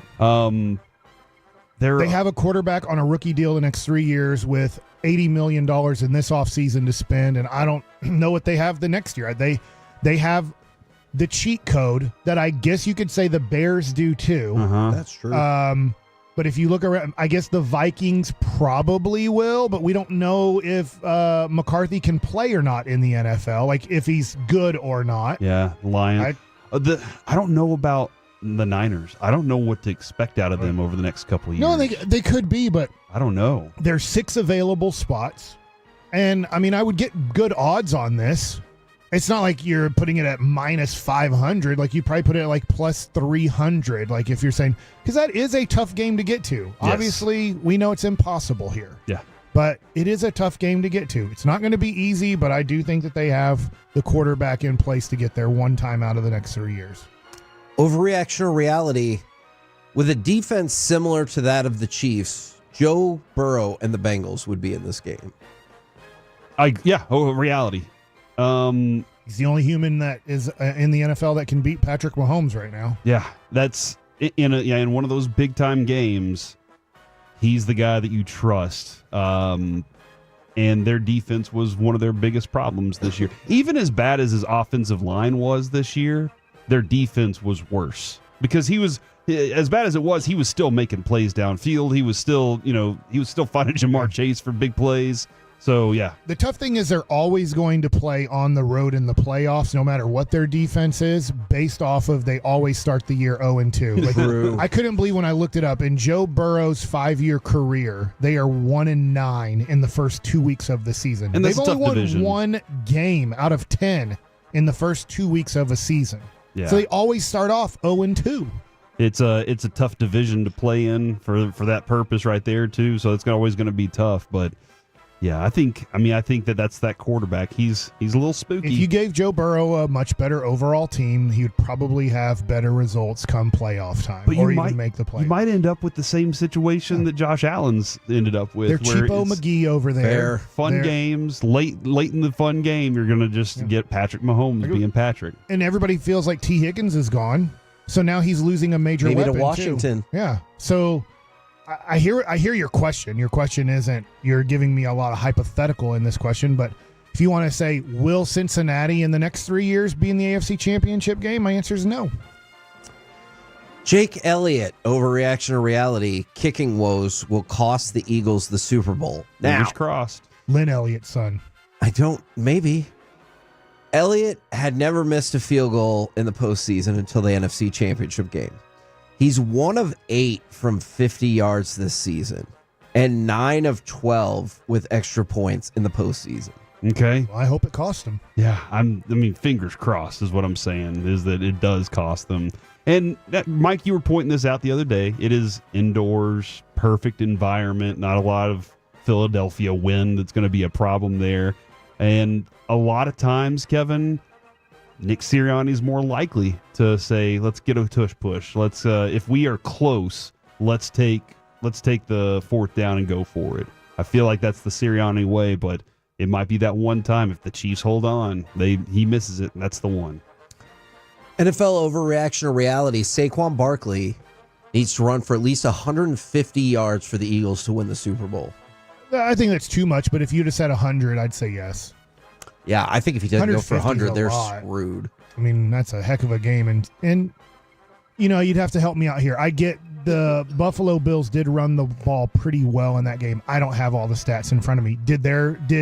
If you combine Josh Allen and their running back Cook, how many yards did they run for? Check. I don't know. They ran for 140. Good question without knowing all of these other questions. It was 147. Go ahead. And I think 130 something for 130 something for the Chiefs, because that was one of the So flip-flops. 140 something was their total kind of quarterback. Yeah, because it was a flip-flop that we've been kind of pointing out that running teams have been winning more this year. Okay. And that was one of the only ones.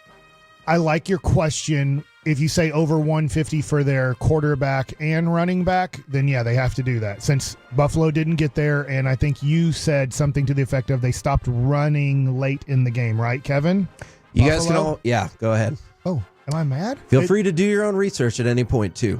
Oh, hey, remember how mad you made Alec yesterday? Overreaction or reality? That was not him. Nick Sirianni is 1 win away from securing a consistent spot in the top tier of NFL coaches. No. What are you doing right now? Don't do that. Is this something you're desiring to put out there into the world, Kevin? No. Are you trying to speak this into existence? I am not. Your love for Nick Sirianni right now? I hope not. I really freaking bum. Doesn't he have to win? Doesn't he have to win more? I'm going to say overreaction. Yeah. I think that's a Philly overreaction, because Philly wants that. I guess it's because I don't like his face. That's the reason. I think that's the reason right now. Corey, I'm scared of Kevin right now.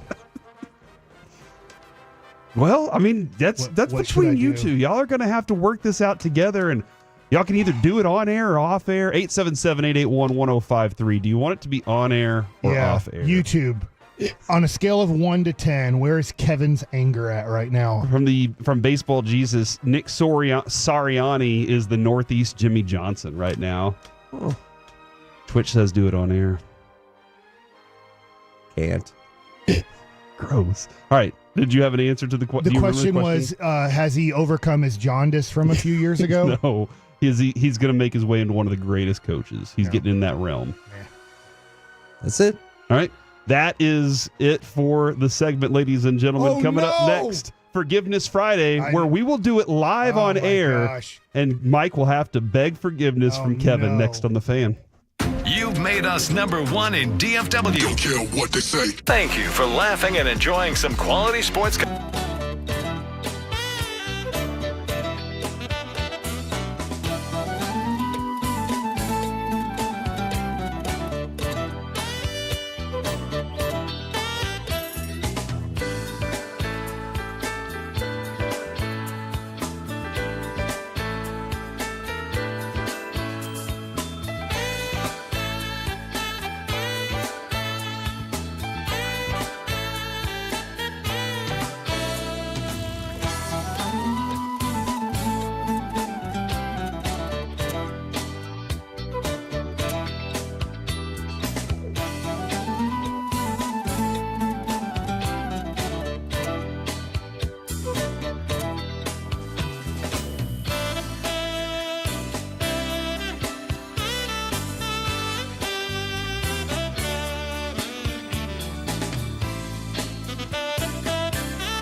to forget something else to remember that Uber Eats has groceries. No, that's absurd.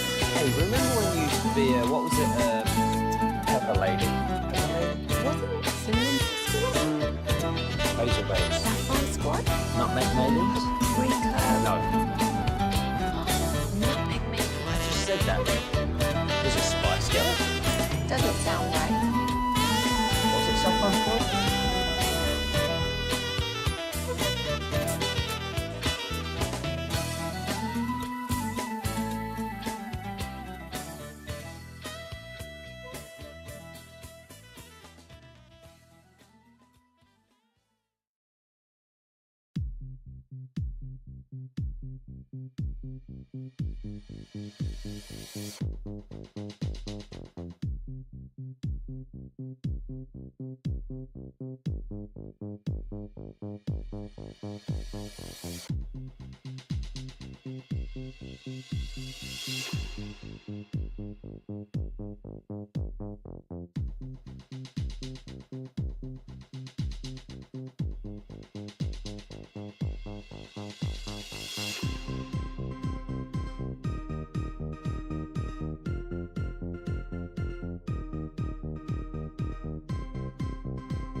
The project is complete. The Texas Authority in Barricade Rental. BuyersBarricades.com.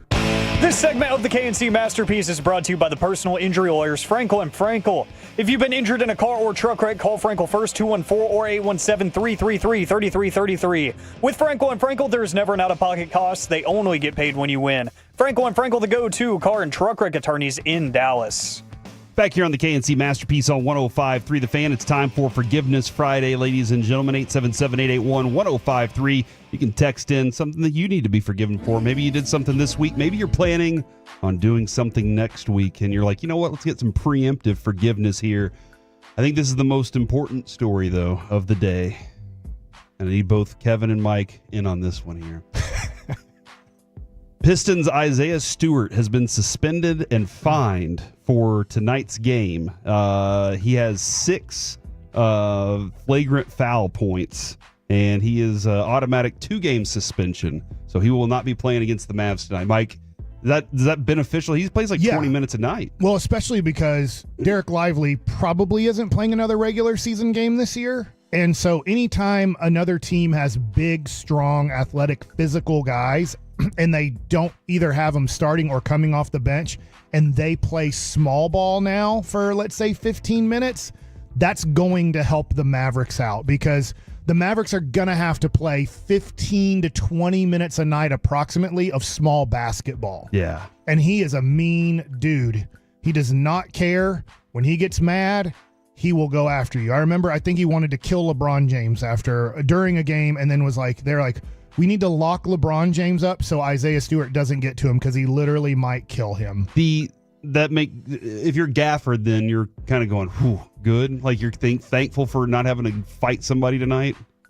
I would say he's one of the most physical players in the NBA. He's not one of the biggest, but he is one of the most physical. So I'm saying like, oh, thank God he's not playing. I think that might be a little extreme, but it could make Daniel Gafford's job easier tonight. If you're a pitcher, though, and you find out Barry Bonds isn't going to be in the lineup that day, you're like, all right, awesome. Like, yeah, that does help. This is a little bit different, right? Okay. This is just a physical guy. This is like I wouldn't Jake say Berger he's a great player. John Jake Berger. All right, 877-881-1053 from the 469. I need forgiveness for calling my buddy an idiot for using air quotes around drought. So we're not forgiving him for it, but forgiving his buddy for saying he's an idiot for it. No forgiveness needed. I think that is an idiot move. Yeah, it's not a drought. It's not a fake drought. It's a real thing that they're going through. It's real. We are going through as a fan base. The Washington Capitals are being called out by fans after sharing a fundraising link for their longtime PA announcer, Wes Johnson. The 63-year-old Johnson hospitalized last week after being found unresponsive. His family set up a GoFundMe page, and the Capitals shared the link Monday on their X account.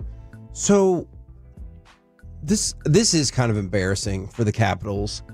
Their owner, I will point out, did donate $25,000, which is a lot of damn money.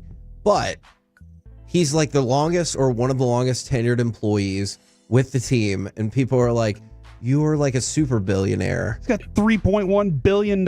Yeah. With a B. And the goal, you couldn't just take care of it and not make a GoFundMe. Yeah. And so public sentiment turned against them really quickly. They're like, why doesn't your owner just do that? Yeah. Doesn't that seem that way, that, hey man, you got money somewhere. Why is there a GoFundMe for any situation? Yeah. A lot of times. It's tough. I think and a lot of people, I do though, Kevin, the idea of the GoFundMe, I know there's a lot of positive goals behind it. Sure.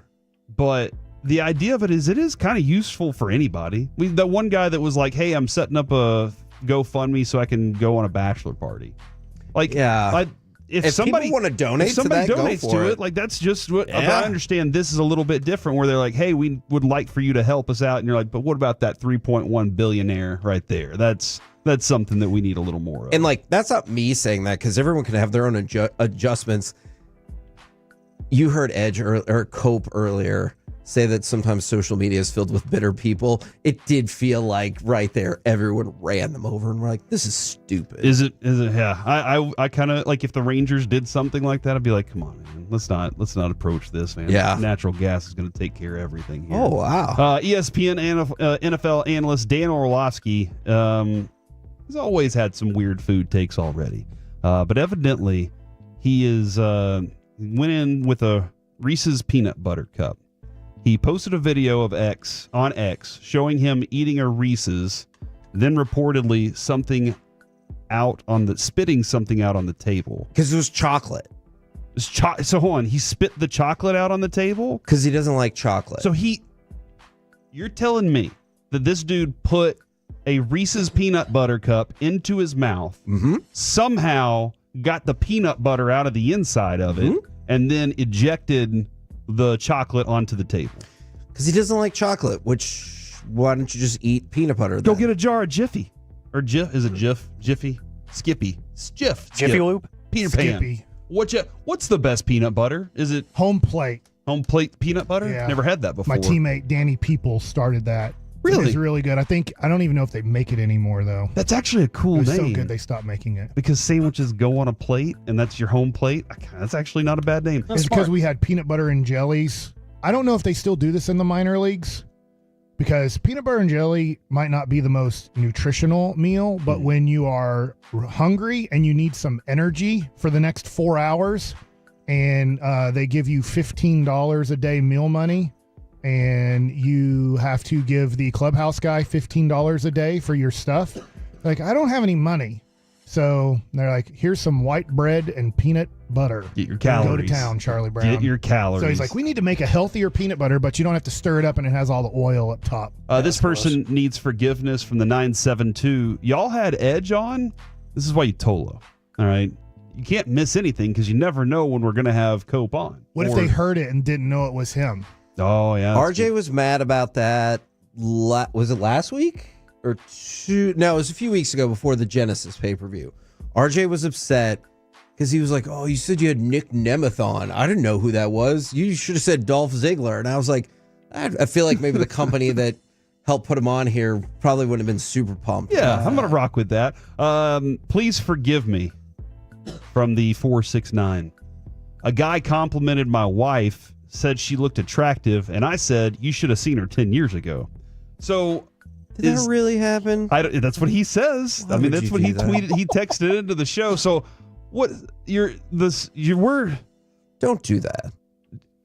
You're just saying that she was hot 10 years ago. Like, you're just adding that. Hey, she's hot now, but 10 years ago. But you're clearly degrading her looks. That was when compared to 10 years ago. She's changed since then. She's just changed. Yeah, I'm not embarrassed about this. She's evolved as a woman since then. Over time, she's got scars. You know, there might be a C-section scar. Might be Adrian's got a scar right here on her neck that not a lot of people notice, but it's one that she had a surgery. You just said it. Yeah, I know. But she had a surgery that she had to get. Did she want you to say that? I have no clue, honestly. It's almost gone. It's actually almost gone at this point. Did she need to get her tonsils out?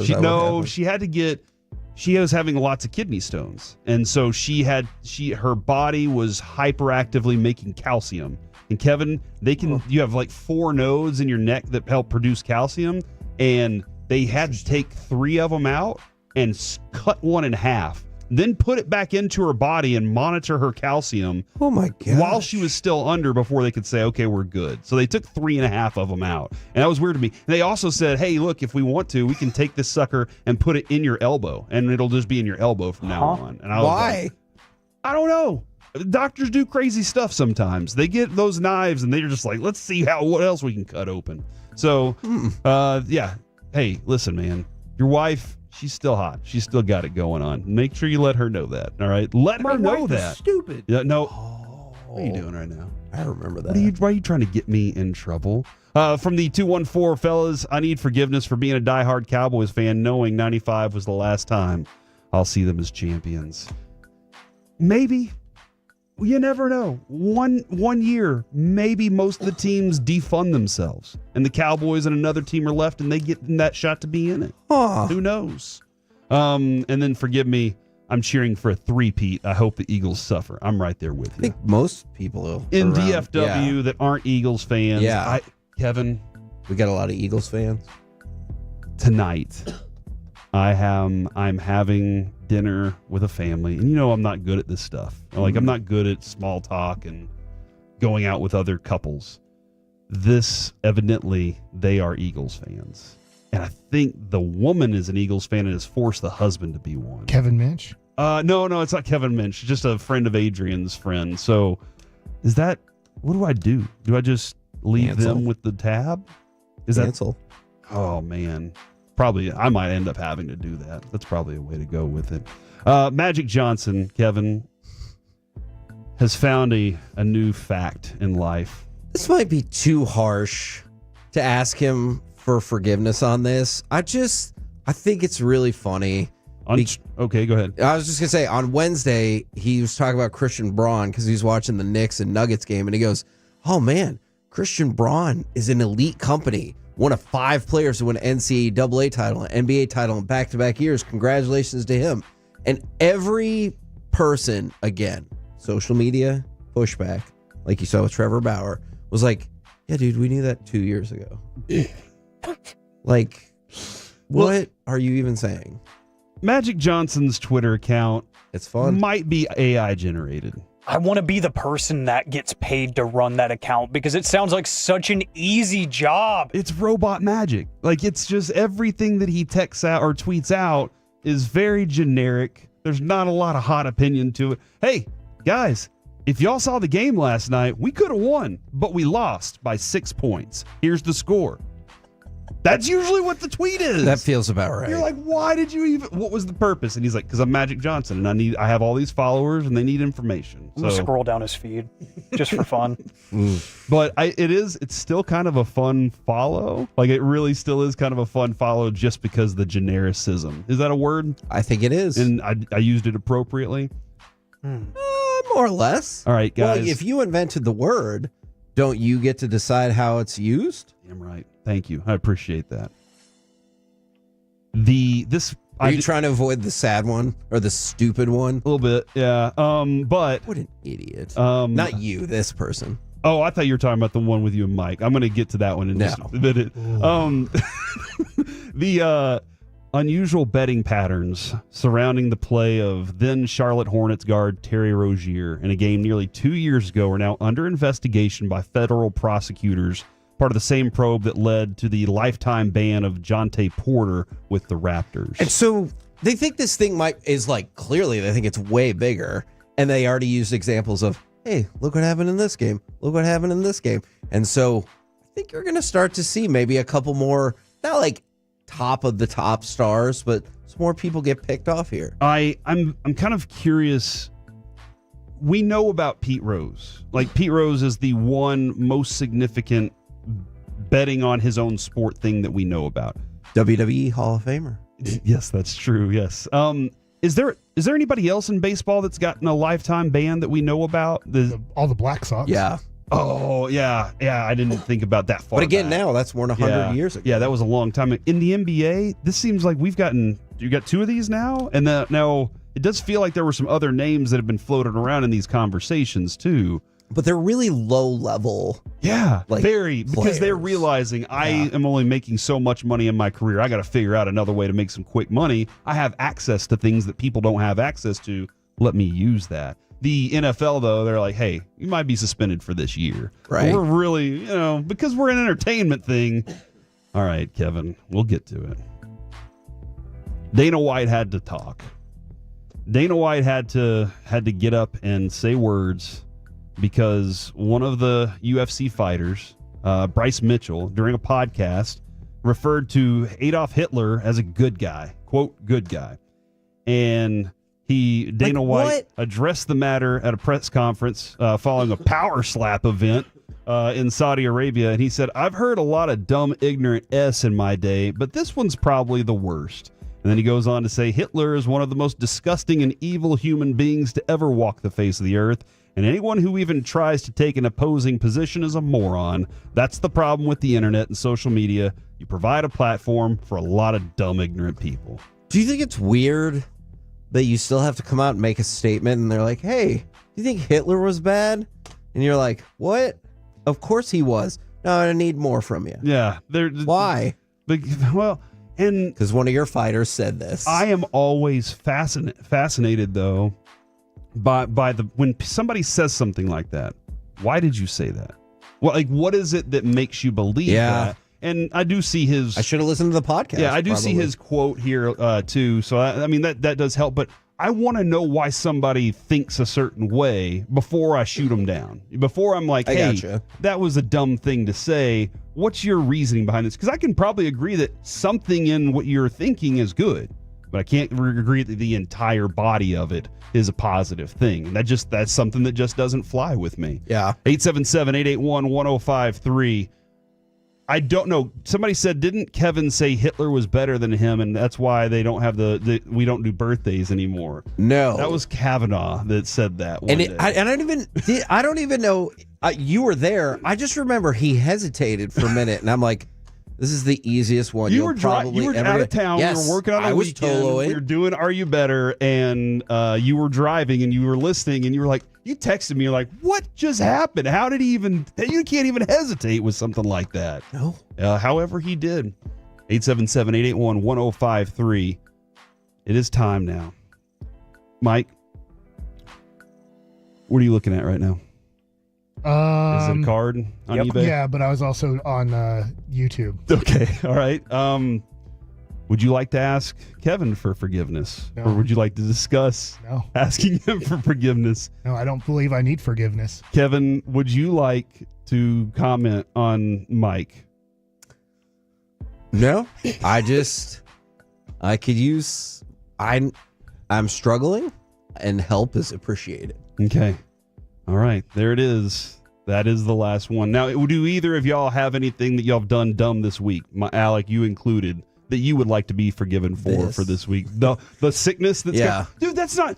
It is kind of your fault because you let the kids sleep in your bed. Like, that is kind of on you. But at the same time, it's not because it's your kid. That's his fault. He needs to stop touching the ground.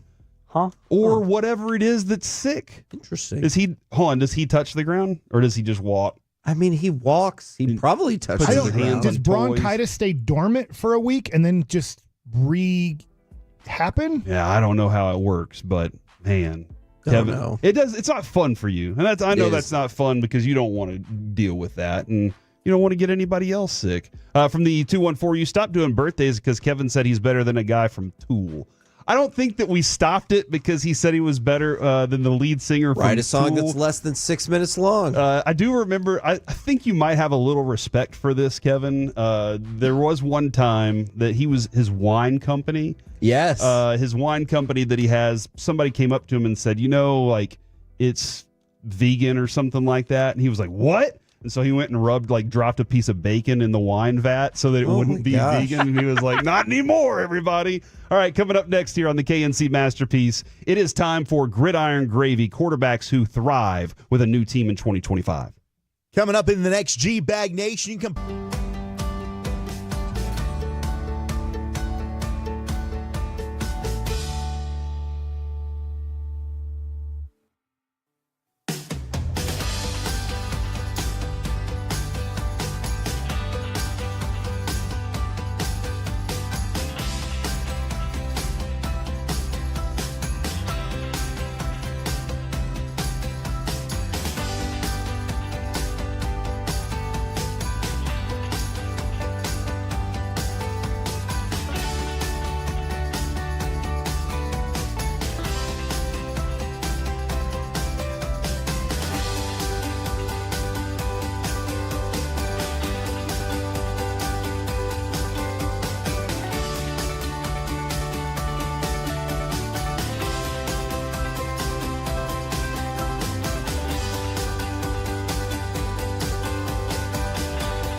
That's like a little shag. I've never seen it before.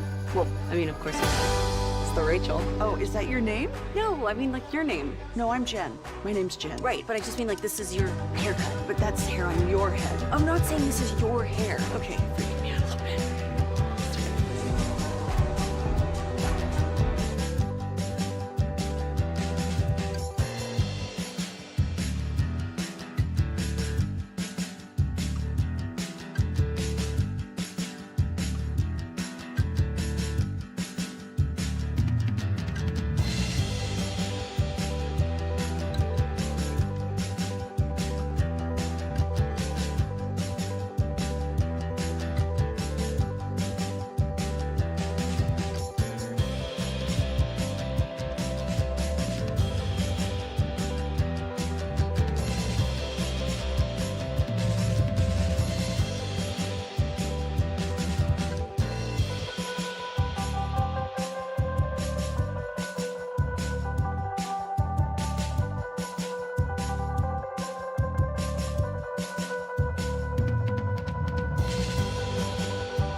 Best Buy Windows and Siding, and your favorite entertainment companions, 105.3 The Fan.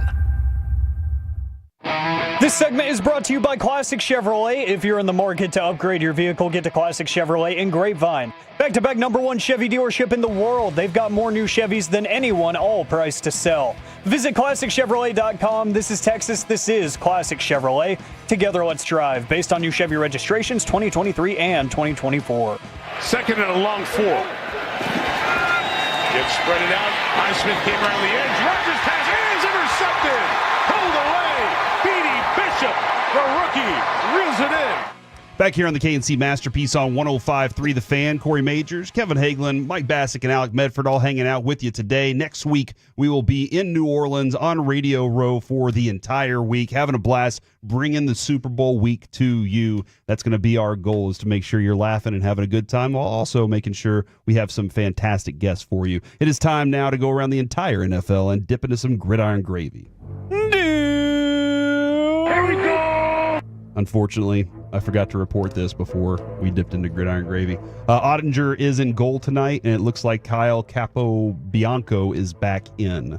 So it'll be interested to see what their defensive deployments look like for the Stars. The Chiefs signed veteran DJ Humphries during the regular season with the hope that he'd take care of their left tackle spot. However, it didn't work out that way. Left guard Joe Thuney kicked out the tackle spot, with Caliendo taking over the interior. Humphries has recovered, but Thuney has held up well, so it sounds like from Andy Reid, Thuney is going to be the left tackle. And he said, again, we'll rotate them all in there, but I think it'll probably end up being the same when it's all said and done. Is that going to be there? We discussed this a little bit yesterday. Is that going to be a big effect, you think, for them? If you're the Eagles, attack that, right? Yeah, it'll be a bigger issue interior than anything else. Yeah, that is another thing that I think you can try to hide most times, because you can try to run to the outside. You can try to do other things that get away from your interior, your weak spot on the line. But then whenever they have the Jordan Davis and Jalen Carter that they have in the middle, it blows up the plan. Whatever plan that you were hoping to get, it ends up destroying that. So the NFL said the dynamic kickoff rule change produced 57% increase in returns this season. Did you notice a difference this year? I didn't notice a difference, but I also stopped paying attention to kickoff returns so long ago. Okay. Is that fair? Because I really legitimately, it just became such a formality with it's going to happen. Usually nothing is going to happen in that moment. I would even take that extra time to go do while I'm doing something at the fridge or taking care of something around the house. I would take that extra time because I knew there wasn't any real action going on. So I probably didn't pay enough attention to it this year. Thought it changed a little bit, but I didn't know 57%. That might also be the NFL defining it like that, so they can be like, "Hey, we have decided." What was do we have the average start, like where? I don't know, because that would be an interesting thing too this year, is how much more less field did teams have to cover because of the new kickoff rule, how much that changed there. That would be a really interesting, because it was still a fun season. I just didn't notice as much. Did you like or did you hate the onside kick rules that you have to tell people that you're going to? I didn't like that so much. See, but they changed that before. Yeah. So I don't have as much of an issue with that. Yeah, I like the element of surprise that comes along with being able to say, hey, we did a surprise kickoff on you, and now we have the ball back. But I guess it's hey, go ahead and don't hurt somebody. I just wonder how many games in our life will it look normal in the NFL? Because in high school, it's still lined up normal. In college, it's still lined up normal. So every time, it just looks like, what the crap is going on that there's a kicker all by himself at the 30-yard line? I wonder if high school and college would adapt that rule. If they would say, hey, you know what? When it comes to concussions, running down the field like this, high school, you can't. I don't think they don't kick it far enough. There's probably 80% of high school kickers can't kick the ball past the 20-yard line. Yeah. So where do you line up the guys when a guy struggles to kick the ball that to like deep the into 10? You just kind of have to move. And then you have the one school that really can, right. that has there one are, kicker. There are some good kickers, but you guys have seen high school football. There's a lot of crappy kickers. That's true. Yeah. That's really true. Try to watch middle school football, all right? No thanks. They actually, in middle school football, you get 2 points for kicking it through and 1 point for running it in. Do the dads line up? They, like, hold their arms out and link together? No, that's only in Little Giants. But that was I was looking at the scoreboard and I was like, what's going on? We just went for a 2-point conversion. Why are they only? And they said, yeah, you only get 1 for a 2-point conversion. A kick gets you the 2 points in middle school. So rules you have to deal with. Efforts to limit the number of concussions during the NFL season took a big step in the right direction.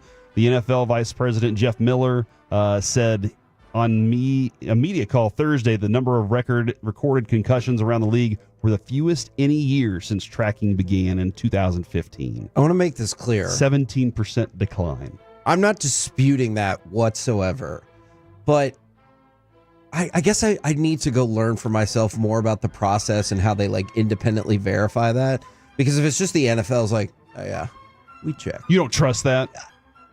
Maybe not, because they have not been very forward with this information in the past. The people that check them in the blue tent, is that an independent group or is that the That's NFL? A good question. Text in 877-881-1053 if you happen to have the facts on that. Because if that's the case, they can chart that, I would assume. But I'm with you, man. When the big NFL is trying to release numbers about, hey, look, we're doing great at this year, they're probably going to skew it and fudge it in their favor just a little bit. Probably so. I'm not saying that's what's happening, but sounded like it. Just that thought went through my mind. I'm gonna, all right, Bill Burr.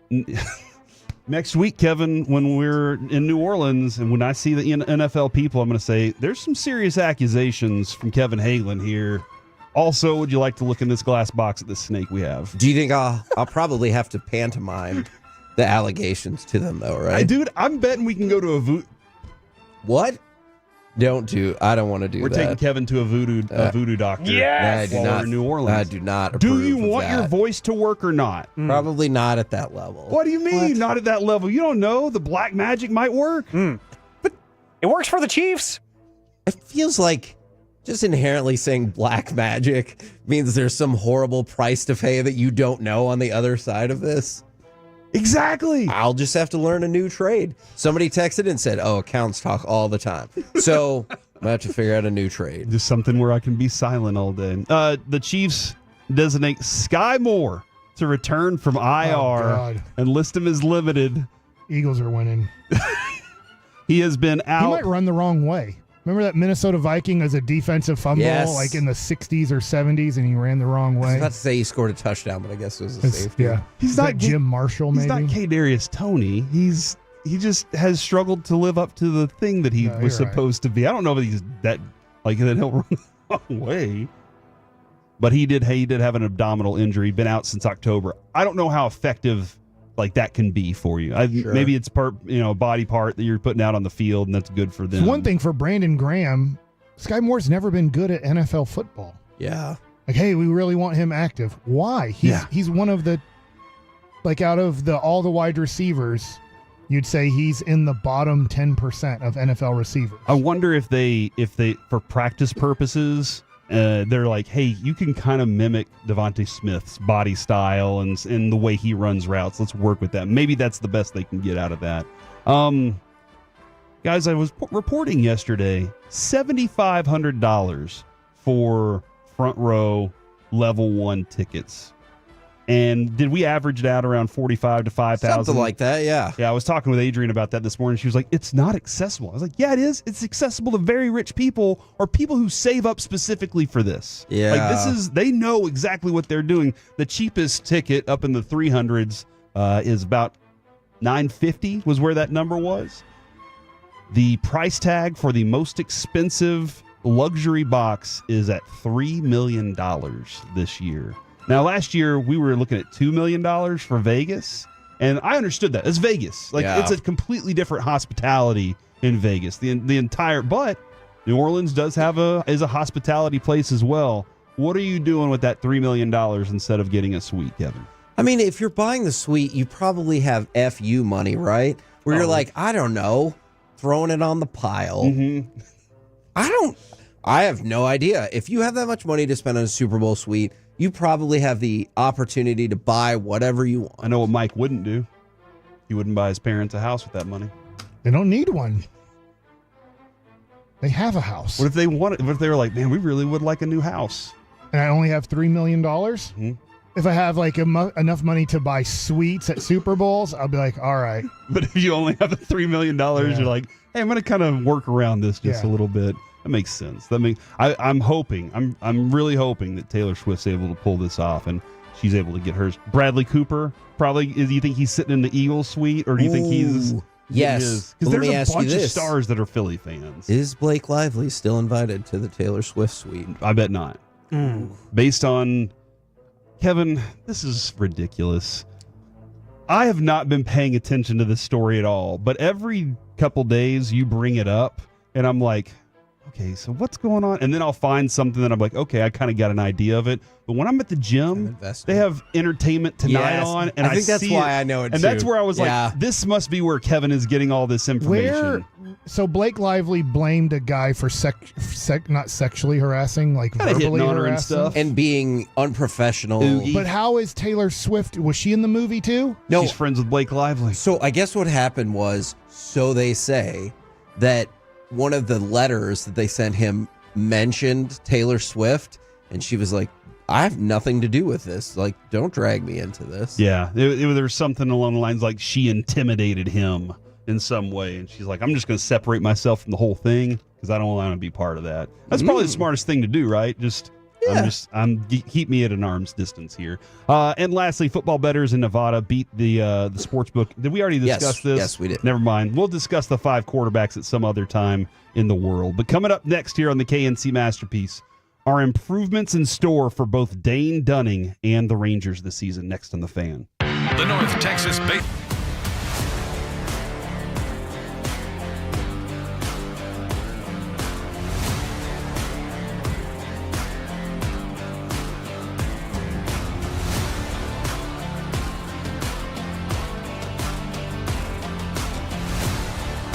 Do you think it's true that you've got to forget something else to remember that Uber Eats has groceries? No, that's absurd.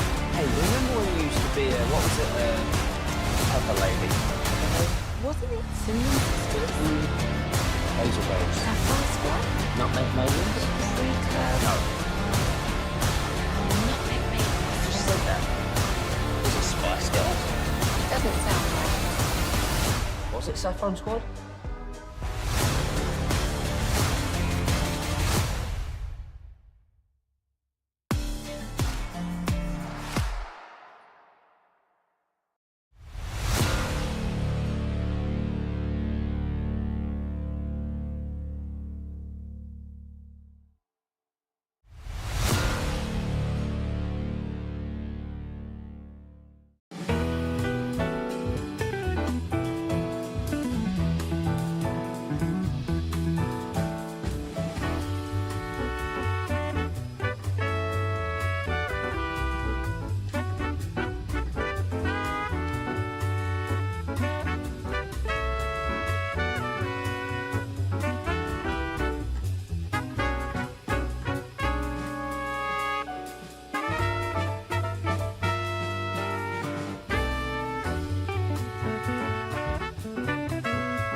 Uber Eats has low fee products? I gotta remember that. Well, you know, they say in order to remember something, you have to forget something else. Okay, now that is a very cute haircut. That's like a little shag. I've never seen that before. I mean, of course you have. It's the Rachel. Oh, is that your name? No, I mean like your name. No, I'm Jen. Your name's Jen. Exclusive home of Dallas Cowboys football. KRLD-FM and HD1, Dallas, Fort Worth. Let's go, Cowboys. An Odyssey sports station. Driven by our D&M Leasing Studios, it's the KNC Masterpiece on 105.3 The Fan. Back here on the KNC Masterpiece on 105.3 The Fan. Hope you're enjoying your lunch break right now. Well, or if you're maybe having a dinner break right now. Depends on the shift that you're working. 877-881-1053. Why do you think Dane Dunning didn't work last year? We'll get into that in just a moment. But, Kevin, before we do, Mike, January 31st is a birthday for greatness. Today's the 31st? Today is the 31st. Nolan Ryan, Ernie Banks, and Jackie Robinson all share the same birthday. And I think that's three of like the best that you could bring up in baseball. One of them still alive. Can you name him, Kevin? Nolan. Nice! He did it, Alec. Two of them born in Texas. Can you name both of them? Nolan and not Jackie Robinson. Ernie? It was Ernie Banks, right? Yeah. Do you have any more facts, Mike?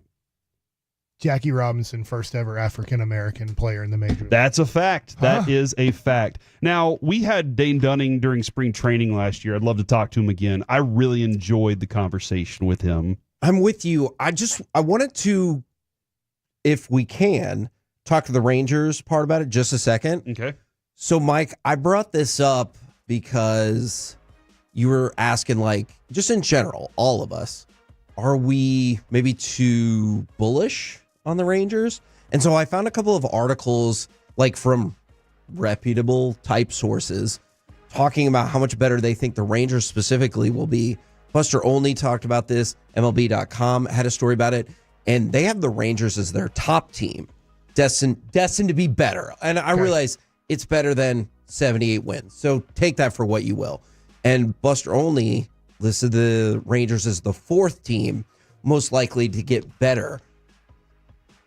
I don't know what that looks like tangibly, because, like, let's say you win 83 games. Well, that's better, but you're not going to make the playoffs. Right. So when people say better, like, are we talking it needs to be at least 10 games, probably, give or take, maybe 8?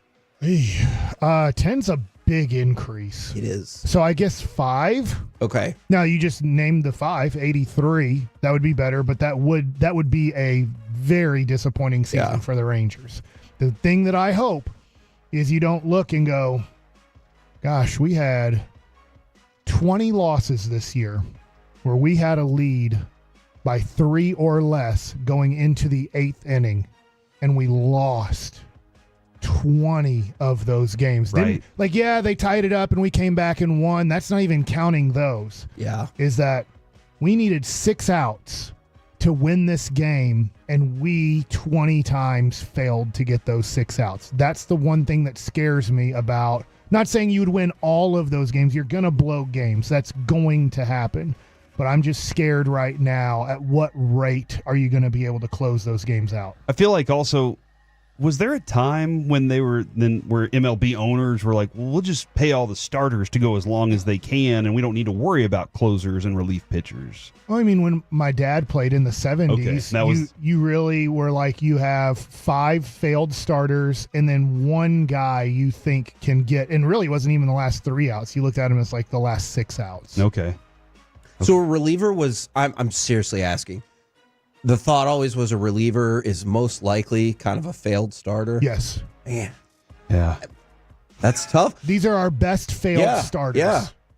You want them to be something, but you're still in Major League Baseball. And doesn't Dane Dunning kind of fit that, and Andrew Heaney kind of fit that, where you were like, you can kind of rely on Heaney, but we can't get a win for the guy. Somebody's going to get really lucky with Heaney as long as he's lasting. Like, he's better than Max Scherzer, but because of Max Scherzer's name, he got $15.5 million. I'll be interested to see. We don't know what Andrew Heaney's negotiations are like and with what teams. At least it's been very quiet on the Andrew Heaney front. But whoever gets him, I think is going to be very happy with his versatility and feels like usually, at least with us, his health. Yeah. Yeah. That he's gonna be available for 162, and you can use him in multiple ways, and he's going to give you different ways to help you win.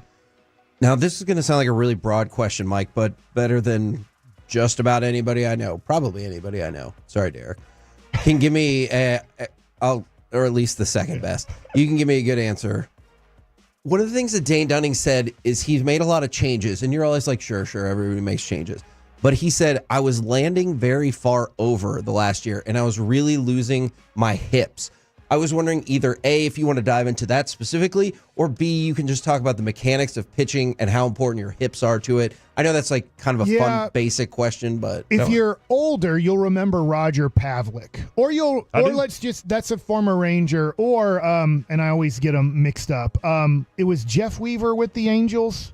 I think that is. Because there's right. Jared and Jeff. Is it Jared? Ooh, I think man. Jared was with the Angels. I think it was and Jared. Jeff Weaver ended up being he went over to the Yankees, and that's when it all kind of really fell apart. You have this crossfire where if you think of Jared Weaver or you think of Roger Pavlik, and Dane Dunning doesn't want to be this, but when Dane goes wrong, you start stepping more towards the right-hander's batter's box. So now it takes a lot for your hips to get where they need to go. And so what happens is your ball starts really moving more right to left as a right-handed pitcher than it does where you want sink on it or you want some downward action on it. And so what Dane Dunning can do when he gets wrong is he starts stepping towards the right-hander's batter's box, which then his hips have to work very hard to try to get towards home plate because your body's going to be going towards that batter's box.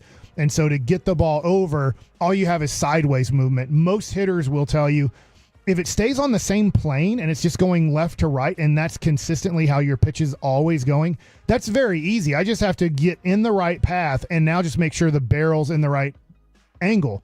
But if I'm starting my swing and now the ball starts moving down and across or down and in, it's very tough for me to get the barrel to the ball. So he wants to keep his momentum going directly towards home plate. And then you'll see at times Jonah Heim. I don't know how Higgy will do it. This will be the first time ever for him to catch him. But he'll sometimes almost give you like a runway, like he's a plane. Yeah. With the lights, like, come on in. And what Heim is doing is he's telling him, get in your line, stay in your tunnel. Now there's tunneling pitches, which we'll talk about, but there's tunneling your body, and you want to stay this will maybe a little bit too extreme, but you want to stay in between that rubber. You do not want to get outside that rubber, and Dane is talking about how he could get outside of that rubber, and I don't know if he said this in the article or not, but he's mentioned it, and I know other people. He was out of shape. So he was not in the best shape last year, which when you're out of shape physically, like you've put on a few extra pounds and maybe you're not as strong in your ab area or your back or your lower legs, sometimes that will then cause you to not be as strong in keeping your line that you need to keep. Are you surprised at all? Are you guys surprised at all to hear that? Like, I appreciate, because Dane Dunning's very honest and he'll break things down for you. He just seems like the kind of person who's like, I have to optimize every possible thing I can to yes, it was a longer season. He had a baby. There was like a lot of things going on in I would say the longer season, pitching till November 1st. So you have less of an off season, and then there's more stress on you in the offseason after winning a championship because your hometown people want to celebrate you. Your agent wants you to sign more autographs, and because there's this opportunity to make more money in the offseason. Then you have other events with the Texas Rangers that they've put on to celebrate the event, and you have a baby, and so it's the lack of sleep. It's just like, I'm starving, I need to eat something, and I'm not saying he was like super out of shape, but to your point, I dealt with this. He's way better than I ever was. He has below average stuff for a major leaguer. Which means not a lot of room for... Right. So he has to be mechanically sound. He has to be in physically great shape where he doesn't fatigue on the mound, because if DeGrom, who's a skinny dude, if he gets physically fatigued, oh no, he went from throwing 100 to 97. When Dane Dunning gets physically fatigued, he goes from throwing 92, let's say, to 89. That can be a big difference, and then the ball gets flatter on him.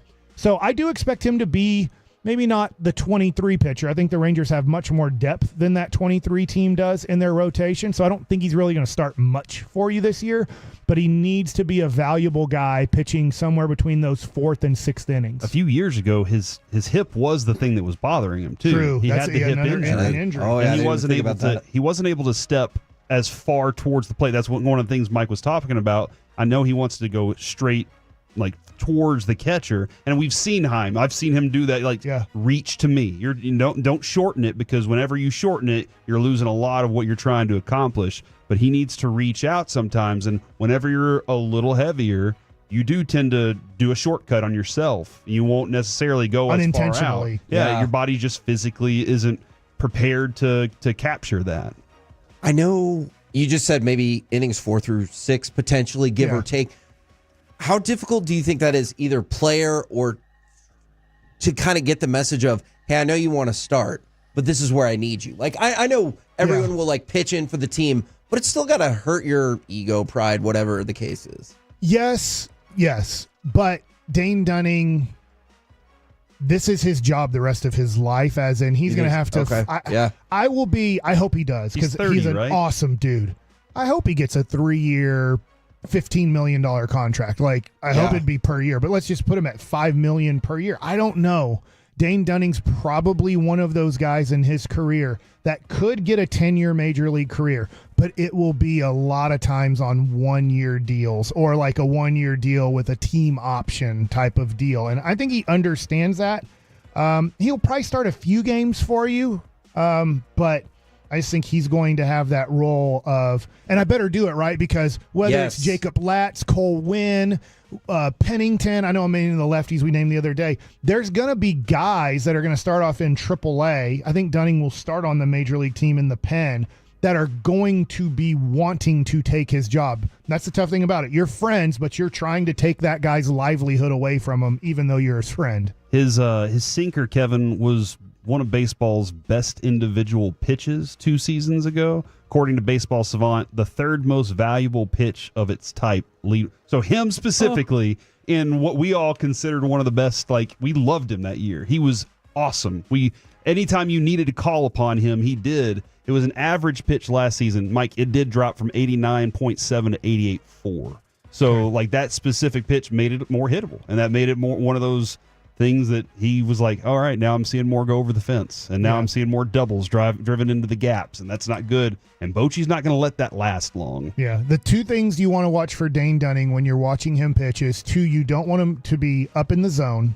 I said 2 first, but you don't want him to be up in the zone, because he does not survive well up there, and you don't want to see him missing, let's say, down and away to righties a lot off of the plate, where Jonah's having to reach across, and it's not, because that means he's now getting that sideways motion, and he's not keeping his line. Do you try to overcompensate then whenever you're pitching? Because if he steps out too much to the left-hander's box, he's going to open up too much. So really it is repetition. Well, what happens is when you get your wrong line, you have to open up, or you have to now, for his left side, his glove side, he has to throw that elbow hard to try to get back on line. Now, Roger Pavlik, Jared Weaver, what they could do is they would do it, but then you have to have really strong abs to then hold it. So I got to open up, but then I got to stay strong and stay there. And when Dane goes wrong, and probably like a Pavlik or a Weaver would, their arm keeps opening up, and now I'm opening up. The one thing that can be tough to do, especially on your shoulder, is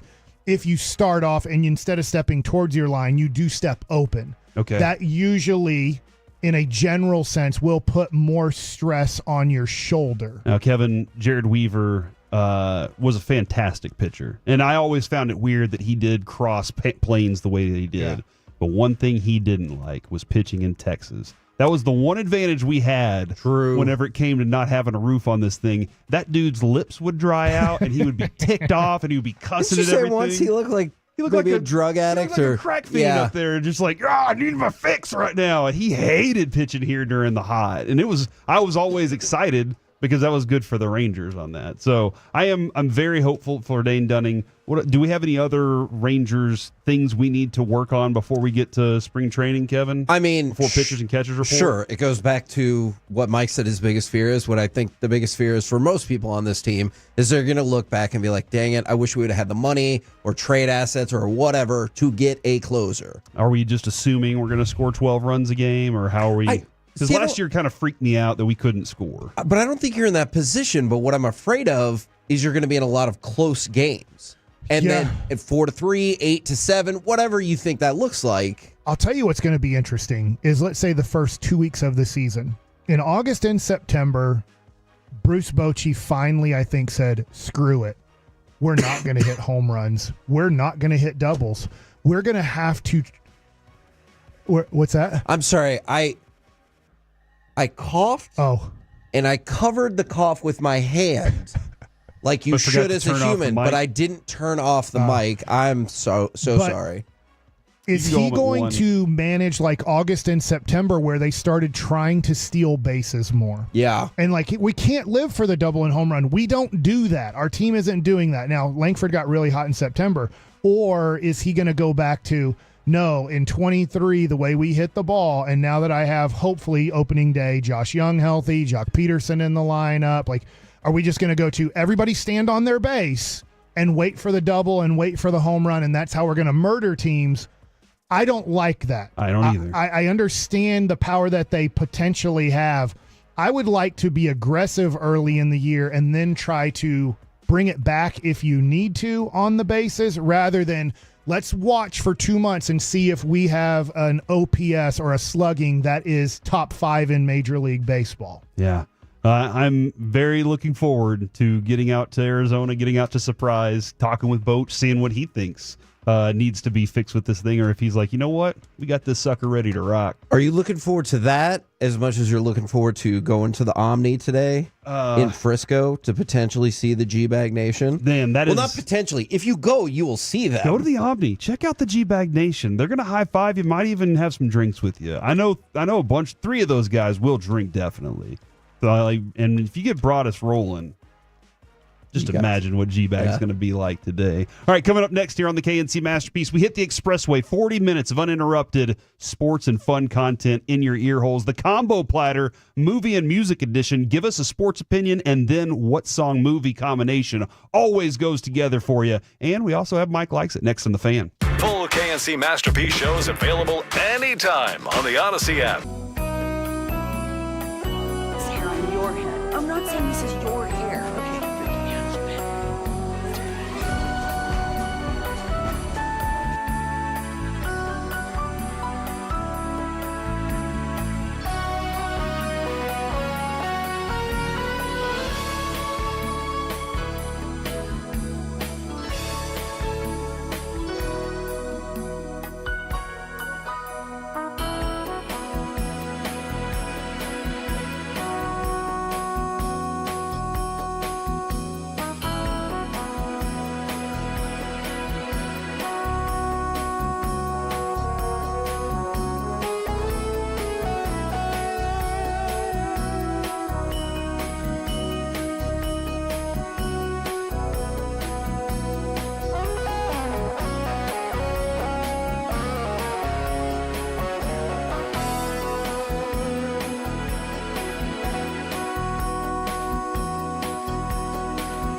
you think it's true that you've got to forget something else to remember that Uber Eats has groceries?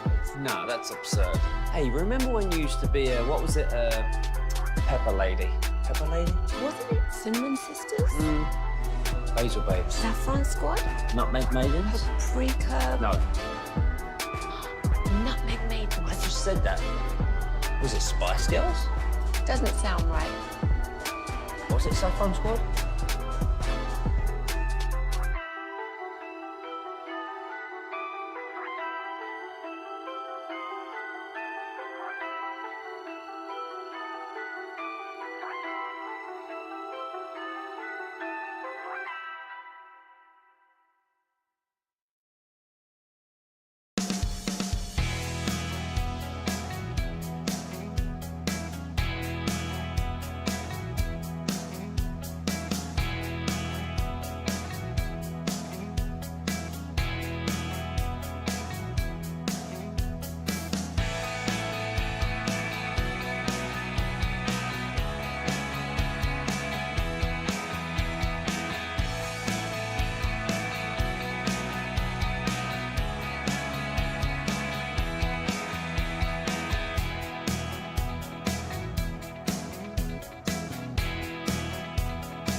Taking care of your project from the evaluation and planning to setting up, maintaining, and taking down the equipment when the project is complete. The Texas Authority in Barricade Rental. BuyersBarricades.com. The Expressway on 105.3 The Fan is presented by the On Time Experts.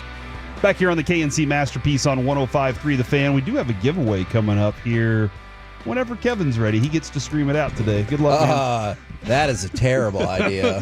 We will have the giveaway whenever Kevin throws up his hand and says that's when we're doing it. So we'll let you know. Can I ask you a quick Forgiveness Friday, even though it passed? You can try. Okay. Well, because your voice. That's true. So I think I'm about to have to message somebody and ask them if there's any chance they want to pick a different wrestling event. Because we were supposed to do the Royal Rumble tomorrow. And sickness. Yeah. Oh, no. And like he told me what kind of pizza. Health. That's true. That's he told me what kind of marriage, though. pizza he wants and everything. He's jazzed up, and I'm not gonna I just like reschedule, but it feels kind of like a D move because the event is tomorrow. But I didn't know that this was happening until this morning. I think it's a fair conversation with the person. And they're probably listening, so they're probably hearing this right now, and they're like, "Oh, great! Kevin's trying to get maybe I get them some extra swag or something." Yeah, maybe so. But I think it's fair because of the state you're currently in physically, and if you feel bad, like that's another thing. You don't want them to feel bad. I do not. Man, can you imagine being the reason that somebody got sick? Can I just tell you? I see what you're doing. For the record, I do not have a fever. I feel okay aside from this. All right. You don't have a fever. If you guys get, I'm going to be really sad. How often do you get fevers, Kevin? I don't know. In the morning? What? Fever all through the day? All right. Right now Remember it's that time. song? No, it's time for the combo platter, ladies and Alec? gentlemen. Tell us your sports opinion, and then give us a song-movie combination that always goes together for you. 877-881-1053. Before the sports opinion part, can I just tell you the song that like is my easy number This one? is the reason that this exactly topic popped into your exactly. brain. So this is cut number 11, and the song popped on for Not This Movie, and I was like, hearing this song in any other context besides the end of this movie feels weird to me. But what we found out is that each one of us is a brain and an athlete. See, you get it. And a basket case. a princess, and a criminal. Does that answer your question? Sincerely yours, The Breakfast Club. And then Corey just did it. Judd Nelson pumps his fist, and they stop it right there. Turn it back up. Did you have more of it? Did you cut it off there?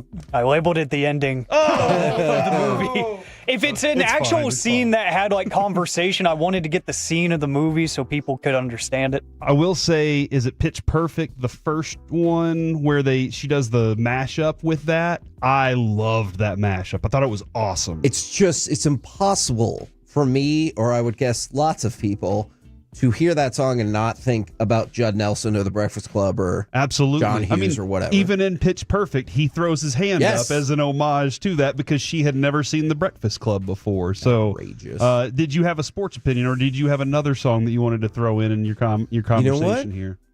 I do have a sports opinion, but I would like to go in the right order and give another song, if that's possible. Sure. My sports opinion is... Oh, Mike looks upset. He was like, I'm sorry. It was my turn. No. My I sports... was just looking at a box score. It's amazing.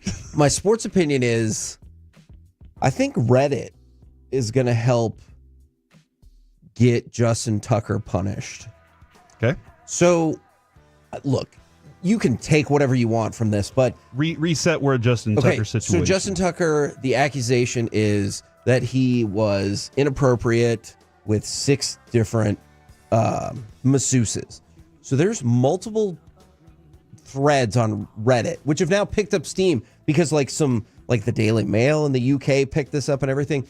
There's threads in there or comments from 2021, if that is to be believed correctly, where somebody made an offhand comment about Justin Tucker, and then somebody else is like, yeah, he ain't going back to that place, I guarantee you. Oh, really? And so, I don't think Reddit is, for sure going to be the end-all, be-all, but I wonder if they'll go back. Will they try to talk to those people? Did those people know the masseuses? Did they blah, blah, blah, blah, blah? Interesting. And so, mine is cut number 6, and I just want everybody to know that my wife watched this movie with me a long time ago, and she hates it.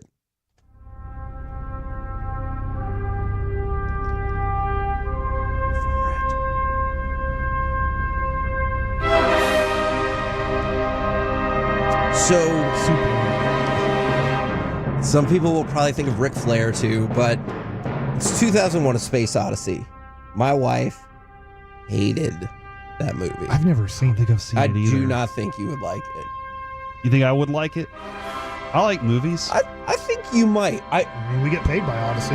Mike, oh yeah, but not the space, not the Space Odyssey. I think you get agitated because it's not a silent movie, but the first words don't get said until there's 19 minutes in.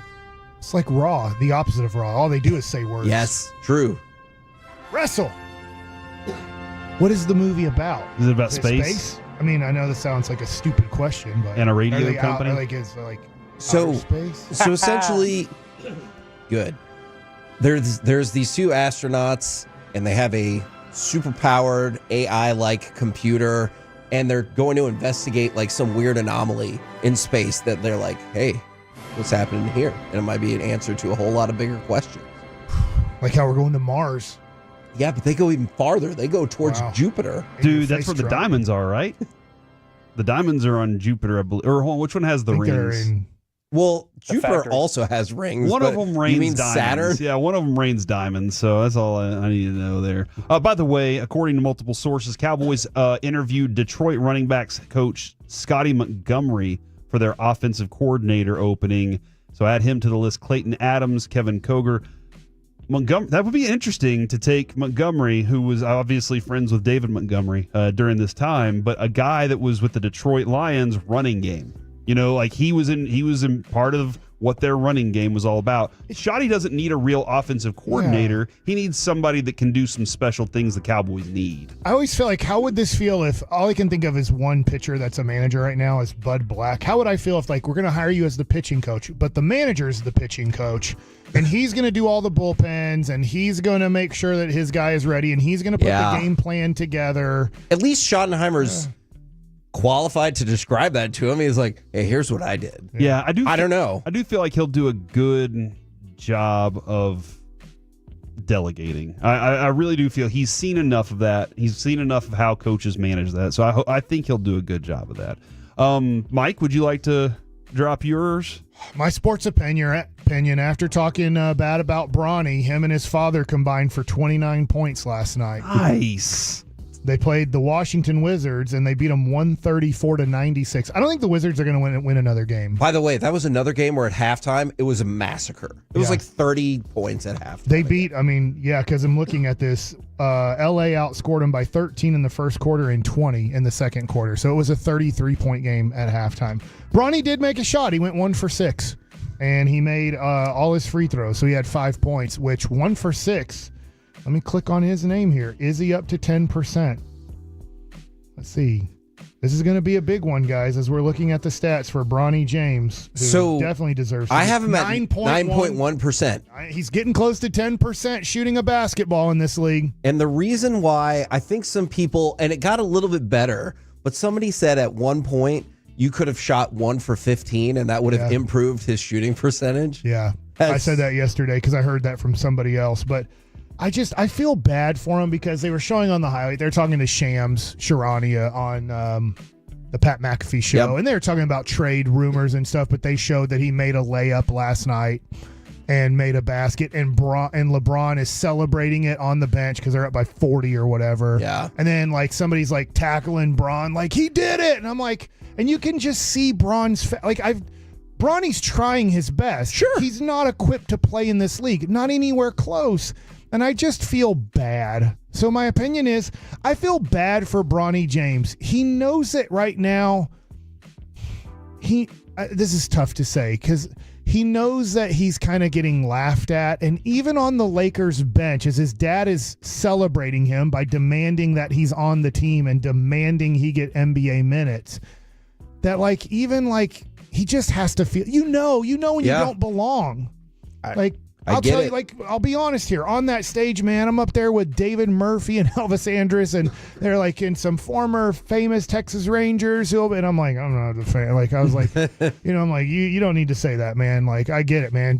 Murphy over here and Elvis, awesome. Former Texas Rangers, led you to your first ever American League championship, back-to-back World Series appearances. They have a lot on their resume. I do not. And I know who I am. Bronny knows who he is too, but I know his dad is forcing him onto this team, and he's not going to say no. That. And the players on his team know he's not anywhere close to being a player in the league. His coaches know, and he knows. And I feel bad for Bronny in this because maybe someday he is going to be a legitimate 15-minute-a-dude guy that can come off the bench in the league. But he's maybe a starting player. People were saying this, and I don't know this. You watch college basketball more, and it's always tough to do this.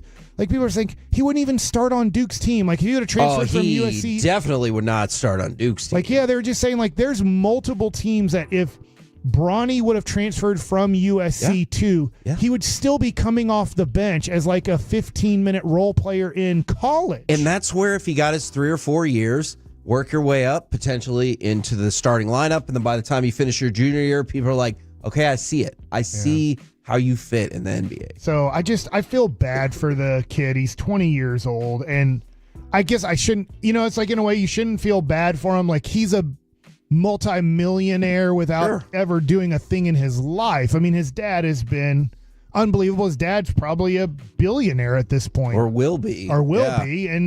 But I feel like this is just all getting shoved in our face as look, he's playing and you're going to have to deal with it. And Bronny knows he shouldn't be doing this. He should be at least be in the G League. He's learning. He deserves minutes in the G League to try to learn. But anyways, I just feel bad for the kid. All right. So movie and the song that go together for me. Look, I'm a sucker, and I'm not even sure if this is my favorite Rocky song, but this is the one most known for Rocky. This is Rocky 3.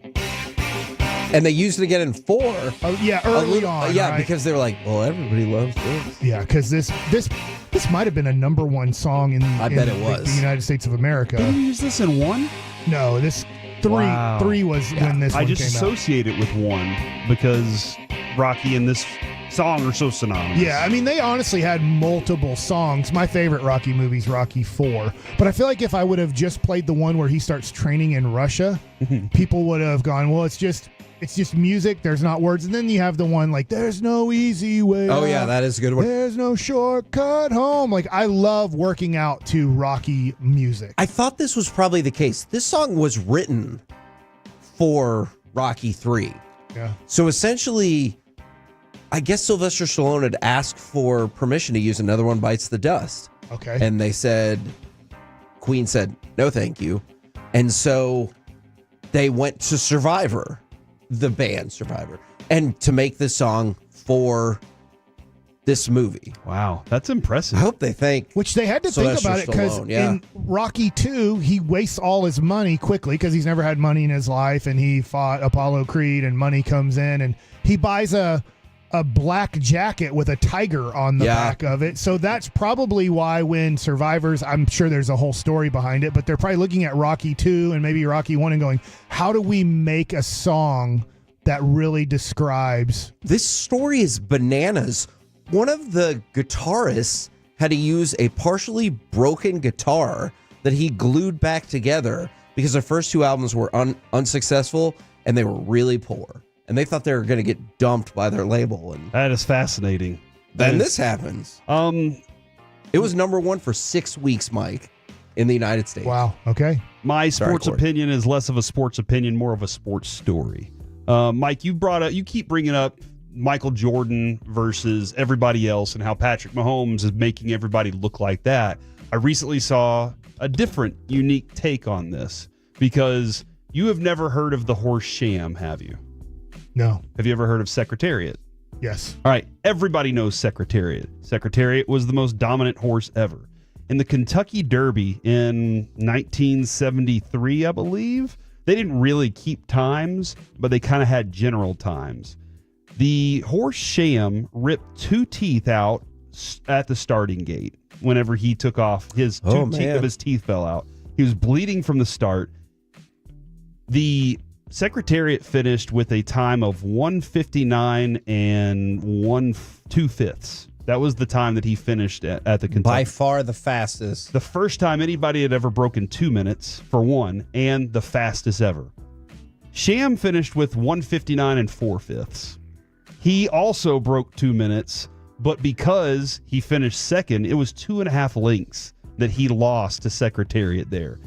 He almost did it. He almost beat Secretariat. He has still, to this day, the second fastest time at the Kentucky Derby, but because Secretariat went on to win the Triple Crown, and because Secretariat was so dominant in the other two, in the Preakness, he ran away with it. I think it was 2.5 lengths there, but it was the Belmont Stakes. Where he won like by a million. 31 lengths is what he won by. And at one point, this horse was running, and the jockey on the horse said, I had to stop running this horse. I just pull him up because he was going to explode his heart. Like I could literally feel his heart was going to explode because he was trying to keep up with Secretariat. Didn't they find out when Secretariat died he had a heart 2 times bigger than most other horses? So I do know. I can't tell if I think but you this is could true. see how I might wonder. So Sham was the same. I have a note here. Okay. Sham died of a heart attack in 1993 at the age of 23. He had been studded out for a long time. His heart weighed 18 pounds and was twice the size of an average thoroughbred. Oh, wow. So maybe it was the same with Secretariat, but it was the same with him as well. So I just thought that was an interesting story. We all know Secretariat. We're all going to know Patrick Mahomes, but the Josh Allens and Lamar Jacksons, we're going to tell our kids how great they were. Our kids are going to tell those stories, but they're going to be just like I was with my dad. Yeah, I'm sure Roger Staubach's great, but is he Troy Aikman? That was what it was in my mind was I didn't see it, so I don't know. And that's what's going to end up happening with Mahomes and these guys in their career. So I just thought that was a fun little story. And then for me, it is the song by the Steelers Wheel, and it is from the movie Reservoir Dogs. Yep. This Michael Madsen played a sociopath in this movie. Like, he was a sociopath. He's alone in this garage. He's got one dead body laying on the ground, and he thinks it's hilarious. He's living his best life. And he's got a dude tied up and taped up, and he's bleeding from everywhere. And he's just like, you know what? Let me play a song just to set the tone. And it was this song, great song, creepy moment as this dude's getting ready to cut off somebody's ear. It's an awesome movie, and I really enjoyed it. But this song has always stuck with me in the middle of it all. It has always stuck with me every time I hear it. That's the scene I think of. It's probably going to be really hard to, I don't know if you want to pray in that moment or whatever, but to focus, knowing the guy's picking out the song he's going to murder you too. Well, he's holding a straight blade in his hand, and he's like, you know what? Let me see how this goes with you. Right now, though, Kevin, let's give something away! 877-881-1053, caller number 10 will win a pair of tickets to go see Billy Idol and Joan Jett on May the 7th at Dickies Arena in Fort Worth. Caller number 10 right now, 877-881-1053. And it is time for Mike Likes It. Okay, so big night tonight for my son. He is a sophomore. He goes to Bishop Lynch, and they've had a couple scrimmages, but this is their first varsity game that counts, and he thinks he might be starting at third base. I'll find out when I get there tonight at 6 o'clock. He was so excited this morning and also nervous. And I was like, that's good you're nervous. That means it means something. But it brought me back to my feeling of making varsity for the first time. Now, I remember my first ever varsity baseball game. I know we won. I don't remember everything I did or didn't do, but I remember my first at bat. And I got into the batter's box. We had a long bus trip. We went and played John Tyler. Oh, yeah. And I can remember shaking in the batter's box. Just the nerves. And just feeling so nervous about this at bat. Now, I don't think I had that exact same feeling my second at bat in the game. And I pitched that game, and I don't remember feeling super nervous on the mound. I was excited, but I just remember getting in the batter's box and I was like shaking. I could physically feel myself shaking, and then I'm sure nobody saw in the stands. Like, you know how you feel like you're shaking, but and you think everybody can tell? Everybody can tell or whatever. Knows. But it's such an awesome feeling for something to mean that much to you. And then you get over that nervousness, or at least hopefully you do. And then you start just performing up to your God-given ability. But Corey, I know you all played... that work you put in, you just kind of, now instinct takes over. Yeah, and I know you played football and baseball at Bryan Adams. I don't know what...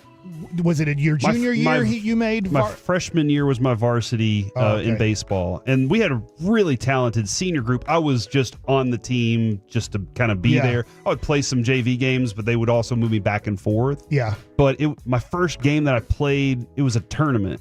And it was just kind of like... just nobody was there, nobody, because those tournaments, it was maybe Maybank or maybe it was Euless, but nobody was around at the tournaments. So nobody that I knew. Okay. I didn't really care. Now, football was a different story though, because I do remember kind of seeing the stands.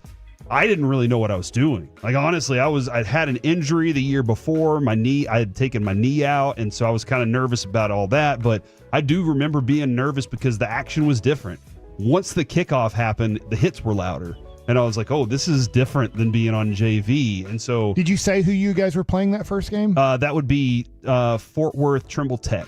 Okay. Was who we were playing in that first game. And it was a blast. I had a great time, but it was a little nerve-wracking. The thing that the biggest nerves I've ever gotten were whenever I went with you to the Rough Riders Park to hit off of you. Before the dirt game started. Heroes game. The dirt people, so great to let us do that. That was an awesome moment. And Kevin, you were sitting front row kind of cheering me on there. But I remember being fine. It was a little nerve-wracking to be in that locker room with Pudge and Rick Carlisle and all those people. But then when I went out, I was like, I'm fine. I've hit baseballs plenty of times. Then I turn around, there's like 4,000, 5,000, 6,000 people in the stands wanting to see something. And I was like, oh, I've never hit in front of this many people before. I was a little nervous until I got my first swing in. Kevin, in high school, was there a moment, something that whether it was debate team or something that you remember being super nervous and excited for? Yeah, it was because I did love debate. I made it to the finals as in one of my first tournaments, and I got freaking destroyed, man. But like, I remember I was like, oh yeah, this is cool. It was weird because I didn't feel pressure until I got to the final. And then I was like, I could actually win this thing. I very, very much did not win the thing. So you didn't perform at your best? Exactly. I probably still would have lost either way. Yeah. Because I think that person was like, because I was a freshman Experienced. and they used a couple words. I was like, dude, I don't even know what that word means. And so I didn't perform my best. I probably would have lost anyway, but yeah, it affected me for sure. Alec, how about you? So for me, my main sports were track and cross country. Cross country probably the biggest of the two, and that was the earlier season. So that was the first time I really experienced it at the high school level, and I was terrified. I was like, our meets were early in the morning too, so I had to wake up at like 5. I was so tired that I didn't have time to immediately think about it. But once you set foot on the trail and you kind of walk it for the first time, the heart started pounding. Like, I felt like I was going to puke. I really did. It was just like the adrenaline started flowing. But the second they fire that little cap gun off and it's time to go, you kind of forget about all that. But then you remember it's a team sport after, so you're just waiting for them to calculate the results electronically. And you start thinking, did I do good enough? Did I finish in a good enough spot to put us over that hump and get first place? So really, I was more nervous when I finished the race my first time because they took like a good 15 minutes to give us results. I'm like, and I didn't do great my first race because I was nervous. So I was like, did I do great? Did throw up after the race. That was fun. And it was mainly out of nervousness that I didn't do good enough, but we got first place. So after that, it was kind of a wash. But leading into it, that morning of, once you step on that trail for the first time, you're like, oh, this is real. This is actually happening. Yeah, when Avery was running track, he got into track for cross country, and then they were like, hey, and when you're not doing cross country, you're running track. And they were like, hey, he was like, I want to run the 200. And I was like, all right. Like, I've seen you run. I don't know if that's going to happen. But he gets out there, and Mike, he was not last, but second to last. And the field left him like Secretariat left everybody else at the Belmont. And when he got done, he was like, I was so scared. Like, just being on the track at the time, he was so nervous about it all. And I think it's the thing you miss that, I don't know, you'll never, it's really tough to experience that again, is that feeling. Now, there can be, to Kevin's point, there can be, you're going up against a certain opponent, or it's a certain round in the playoffs and stuff like that. I'm sure, obviously, never playing football. I bet adults now, or even kids today, can tell you when they either got to play at Texas Stadium or got to play at AT&T Stadium, the feeling of being on the Cowboys football field. I can't tell you how many players over the years at the old Texas Stadium talked about how winning that first playoff game was cool, but it also meant, at least for the districts we covered, that they were going to get to play at Texas Stadium. And that was like the biggest. Because now it's just AT&T just hosts the championship games. You can play in Frisco. Yeah. At I call it the practice field, but it's a really nice practice field. I remember, from our field, you've driven by Brian Adams' baseball field before, but going from that, it's what it is now, a lot nicer than what we had. They'd done a lot of work to it. But when we played a playoff game at Highland Park, I'd never been on a field like that before. I was like, it felt like a minor league baseball field. I was like, they got brick walls behind home plate. What is this? Like everything we had was all chain link fence. So everything just looked a little different. And for us, for the kids at Plano East, they looked very comfortable. But for all of us, this was the first time we experienced that kind of environment. It was a blast, though. It was like, I remember there was a bunch of Plano East guys, and they were harassing my third baseman. And he'd let one go by during warm-ups. And I was like, I don't know if I like this. So whenever they hit the grounder for me to warm up, I launched it, and it went over him, and it hit one of them in the throat. Oh, my God. Plano East, where you need to bring a lot of extra baseballs because they're all on top of the school. Yep. Every foul ball goes on top of the school, and you're just like, well, it's more baseballs. Plano. Still Plano, though. Yeah, so anyways, that's what I'm going to be doing after the show today. Are you nervous then? sorry to jump in there. I think I would be. He's going to pitch tomorrow. They play Parrish, and he's going to be a relief pitcher. Okay. If he was the starting pitcher, I don't know if nervous. I'd be excited. Okay. About it. I think I would be nervous if like he was.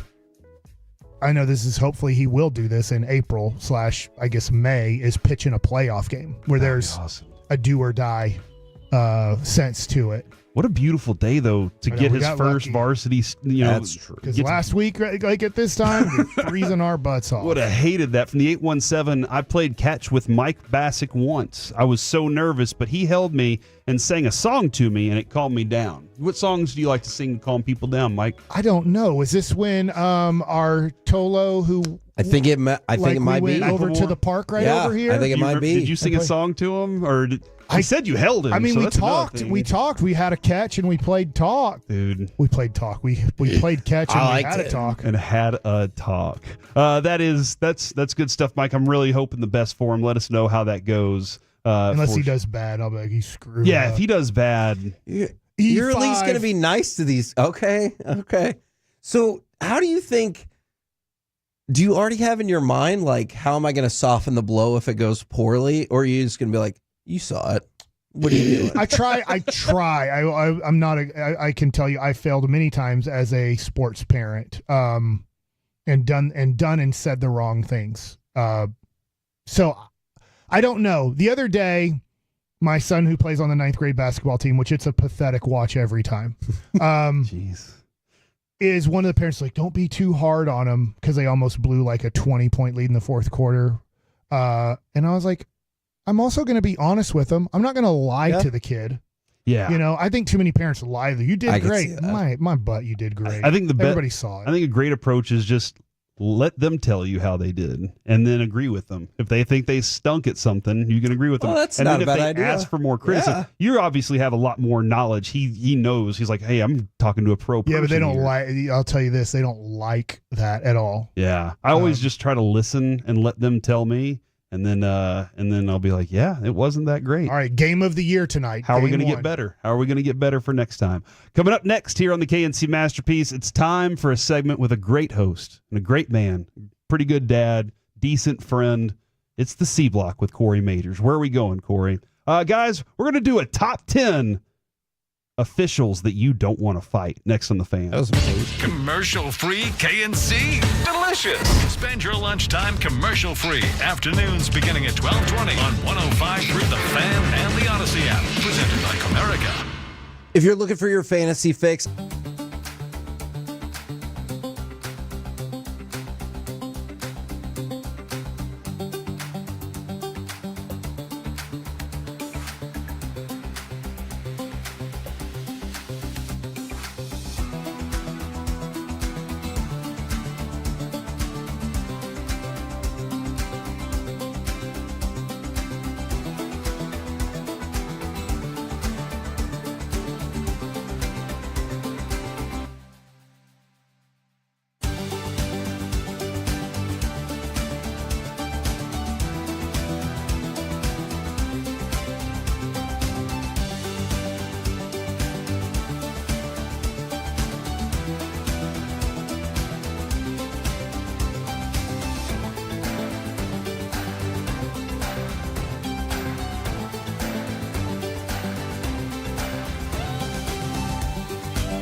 Uber Eats has Lola V products? I gotta remember that. Well, you know, they say in order to remember something, you have to forget something else.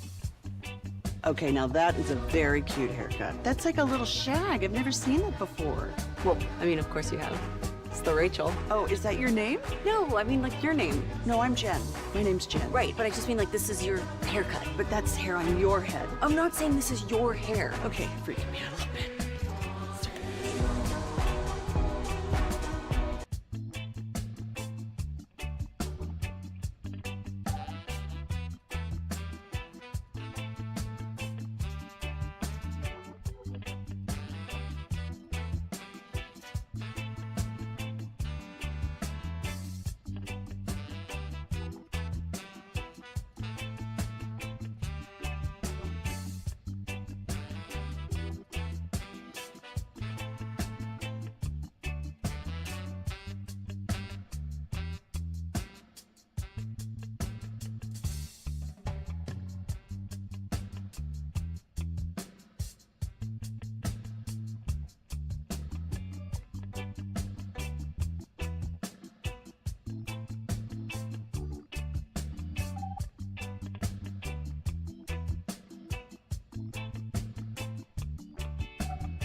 A remote at Oktoberfest in Addison, and Colby and I did the appearance. So basically, we just hung out all night, and I guess for whatever reason, Kevin was out of town, and so they didn't schedule anybody else because the Rangers were playing, and they were like, "It's not going to be that long of a show." And I was like, "All right, I got this." And so I came in, and Parker was on the board, and I just sat here and stared out the window at 75 and just talked to 75. And I was like, I thought to myself, the only way to do this is just to act like Dan Patrick and do my best Dan Patrick. Ask rhetorical questions, let them sit in the air for a little bit. Do Like the that? pregnant pause. Yeah, do a lot of that stuff. So I was like, I'll just see how long I can get through these topics. It was fun, but I enjoy this a lot more. I enjoy having everybody in the room and having some fun. So By the way, since our show's coming to an end, Kevin and I hugged it out. look at y'all. Look at y'all. That's why y'all are pros. That's why y'all are pros. And I appreciate We've been talking that. Royal Rumble during the break. That's a good thing to get him back on your side. By the way, it is a slam dunk prize for you and 3 of your friends. All right, if you want to get in on this, all you have to do is listen as much as you can. I am listening. I know you are. 4 of you and 4 of your, you and 3 of your friends, all 4 of y'all, you're going to fly to Vegas. Your flight, hotel are paid for, plus each of you are getting $5,000 in cash. If you want this opportunity, and you can watch the first 2 rounds of college basketball's national championship, which I love that part. In Vegas, it's so cool to experience that. Best part, you don't have to jump through hoops to win. All you got to do, from now until February 23rd, download the app, listen, tell your friends to listen, tell their family to listen for an hour, and you get a daily entry for your chance to win this prize. So make sure you're doing that. Can I throw out a bold notion? It better be real bold. Maybe things go so well for you in Vegas, you just don't have to even worry about your flight back, and you could watch all of the basketball. There you go. That's what I'm talking. And the closer it gets to the championship, the more fun it is. Trust me. I was there for the Sweet 16 and Elite 8 one year, and it was the coolest experience I've had. It was so fun. And I would always think those first 2 rounds are just complete anarchy and madness in Vegas or at sports books, in the best possible way. Kevin, even with the Sweet 16 and the Elite 8, as teams are dwindled down, the chaos, it was still buzzing. That city's just buzzing anyway. Yeah. We've been there. It's always like that. But it was just buzzing the whole time. All right, so I saw a video on the internet, and it looked like what I like to call a Shoresy hockey game. So it's one of those Whale-S hockey games up in Canada where nobody really cares, but the guys that are playing are passionate about it. And I don't know exactly how it got started, but the referee at one point starts yelling at one of the guys on the ice, and he says, "Come on, come with me, come over here." Ooh. And he skates over and he goes, "Let's take it outside right now. Come on, MFer, let's go." And then he turns around and he's like, "Oh, now you're filming me." And I was just like, "Oh my gosh, this dude and the hockey players are about to fight. This is great. Everybody loves a good fight." And then I started thinking to myself, I don't know if I want to fight a hockey referee. I just feel like hockey referees are tough. So that's when I decided, Mike, to put together my top 10 list. I know they're good at skating. Yes, and they have blades on their feet. So that's another thing to be aware of. You remember that game, Blades of Steel? The game? Yeah. And it was on I remember Nintendo. the movie Blades of Glory. That's true. His head got chopped off. What happened in Blades of Steel? It just at the very beginning, it goes, Blades of Steel. And I thought it was awesome. So that's why I decided to put together my top 10 list of officials that you don't want to fight. 877-881-1053. You can text in. Kevin, this is not specific to individuals, but when I name these positions, okay, if you would like to throw an individual in, that's perfectly okay. We will start with number 1 and work our way to 10. All right, I'm not going to go backwards like usual. Number 1, UFC. I feel like UFC fighting or referees or officials have to be tough, have to be strong, because they're going to split up 2 dudes that don't have gloves on. These guys they do have smaller gloves, but these dudes can kick, they can do everything, and they got to go in there and split up those people. So I feel like if I turn in the middle of a fight with that guy and try and square that dude in the jaw, that's going to be a problem for me. So I have a question. I'm going to show you a picture real quick of Mike Beltran. Good God. How long is that dude's mustache? So he has the longest mustache beard thing I've ever seen in my entire life. And he braids it on either side. Mike, when he comes into the octagon, or when he did, it goes beyond his belt. That's how long his facial hair goes. Like that lady wrestler who has hair that Bianca touches Belair. Yes. Yeah. Very similar. Him, because no one's ever going to punch him in the face, and maybe they tried and they learned a valuable lesson. Or Big John McCarthy. I always thought, I was like, that dude looks like he could whoop some of these fighters' butts. Number 2, officials that I don't want to fight, boxing officials. Again, these guys are in the middle of big fights. I remember Mills Lane, most respect I think I've ever had for an official because he did Celebrity Deathmatch. That's true. And so I feel at any point he could knock me out. So and sometimes, dude, He's a small person. You watch or a some smaller of these, person. Yeah, you watch some of these boxing guys, and you can see like he's a smaller person. Those interesting. Those guys get really excited in the ring too whenever they're watching these two fighters go back and forth. Kevin, is there a specific boxing official that you're like, nope, not going to take him See, on? I don't think so, because I was actually going to go a different direction. I think some of the boxing referees, I'm like, I'll take my Too chances. tiny. Yeah. Interesting. All right. Kevin thinks he can take the tiny No. Number 3 on my list, hockey refs. Again, they have blades on their feet, and I feel like because of what the people that they have to deal with, there's a lot more to it. Plus, those dudes are big. I've seen a couple of hockey refs that are jacked, man. Do we have to fight on the ice or on the ice? No, I'm screwed. I'm out for sure. Then Screwed in this situation. Again, this is in the field of play. Okay. So whatever field you're playing on, I didn't even think about the fact that on ice, I've been on ice a few times. It's very difficult to stay up. Mike, you know what I'm talking about. Yeah, I can't skate. Can't ski either. Yeah. Number 4 on my list of officials that you don't want to fight. Race starters. They literally have a gun. All right. You don't want to deal I don't with think it's a real gun. Hey, you know what? I don't want to chance it. I don't think it has. I think it Alec makes called a it noise. a cat gun just a minute ago. But just a noise gun. What if they did? What if that one guy, that one dude decided, you know what? We're in Texas. I like to shoot my gun, and we're shooting it today at Tom Kimbrough Stadium while we all try to run around There's the track. no way there's a bullet in it. They don't want to shoot a gun. I agree with I'm that. just thinking like. Again, I just never thought about it. Because then the bullet would have to come down. Ask me in Oak Cliff. People shooting guns all the time. Yeah. Or they shoot it at the ground. Pow, but they always do raise it up. Last week. Number 5, NFL referees. We've all seen Ed Hockley's arms. See, and that's... How's his son's arms? He's big too. What's his son's name? He's a ref, right? Yeah. Sean Hockley. Sean Hockley. He's big too. See, Ed Hockley is who jumped to mind just because he looks like he never misses arm day. If he hit me with a tricep, I'd fall down. Yeah. And I feel like I could take most punches, but I'm not going to fight an NFL ref. Plus, we've seen sometimes those referees can run as fast as Justin Jefferson and Deion Sanders. And like, why are they refereeing then? There wasn't some other athletic pursuit they could have thrived at? It's their passion. They always wanted to be a referee. I can't rule Number that 6 on my list, timekeepers. Just in case they have the power to manipulate time, the power of manipulation, I don't want to mess with them. Because what if they pause time and then hit me a bunch of times, and then I wake up from time being restarted? Now I'm screwed. Okay, I have a theory about that. That you could distract them with a clapping noise. All right? So I might be thinking about this in combat sports. But you square up with somebody, and then I want to have someone in the background go and hope that they turn or focus in on something else, and then I can strike. Nobody ever messes with the timekeepers, though.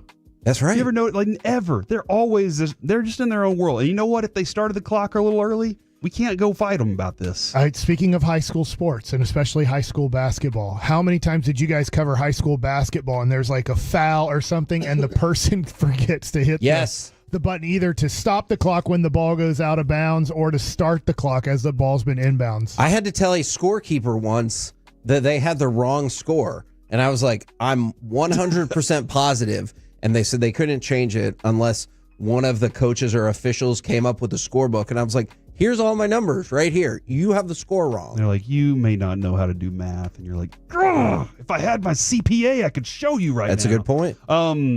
That's for accountants, Alec. Somebody did ask Mike, what's the testosterone center? Men's T Clinic? Yeah, they say they want to go get their levels checked. That is a very good idea. 5 DFW locations. menstclinic.com is the best place to find the location nearest you. And they have a whole bunch of other therapies there, too. Seriously, I go there every week. Number 7 on my list of officials that you don't want to fight, NBA referees. Because, here's my reasoning Mike wants to behind fight this. NBA referees. Because I don't know if any of those dudes are messed in with the mafia. All right, I'm a little concerned about my kneecaps here because of what Donaghy had to deal with. So I'm going with that.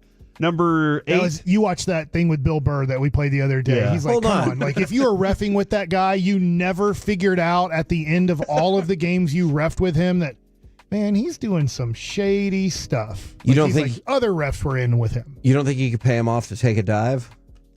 In the fight? Yeah. In the moment, I mean, I don't know how fast I'm getting to that part of the conversation. Okay. You know, That's fair. He might swing and I have to defend now. How come when you said dive, I thought of AC Slater? I have no idea. Was he a diver in that movie?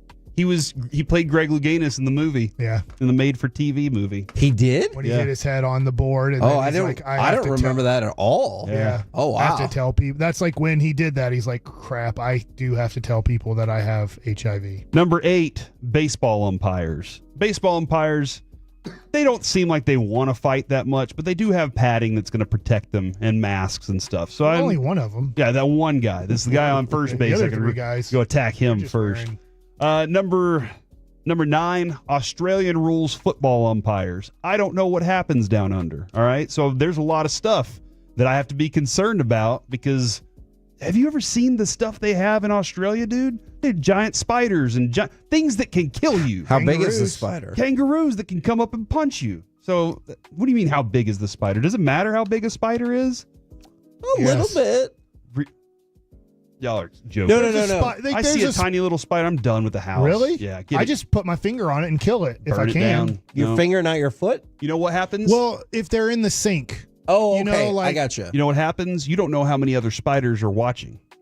So what happens? You just kill one of their friends. I understand, like, and now they're like, you know what? We're going to get this guy. A tarantula, I'm scared of.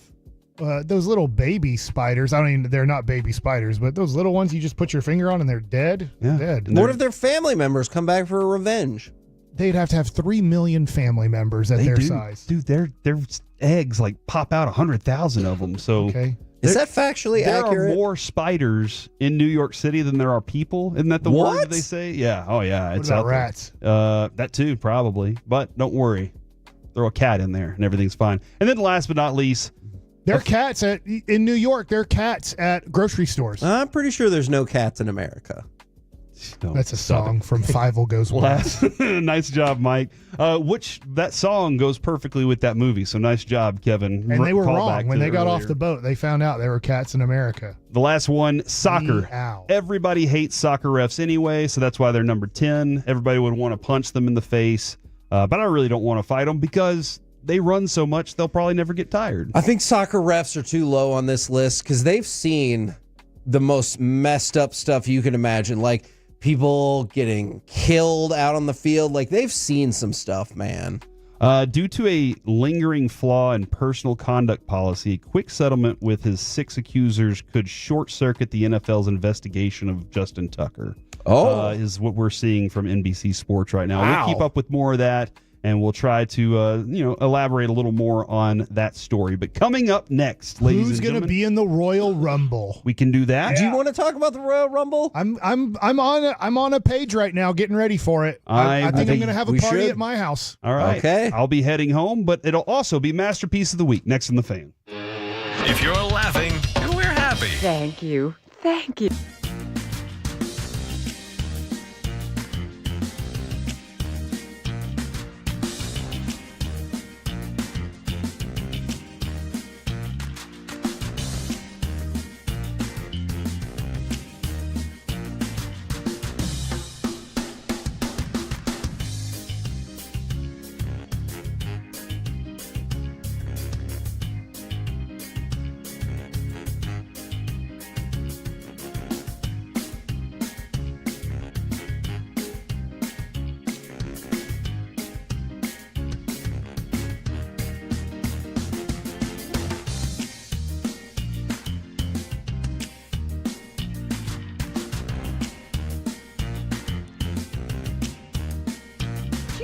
True, but you've got to forget something else to remember that Uber Eats has groceries. No, that's absurd.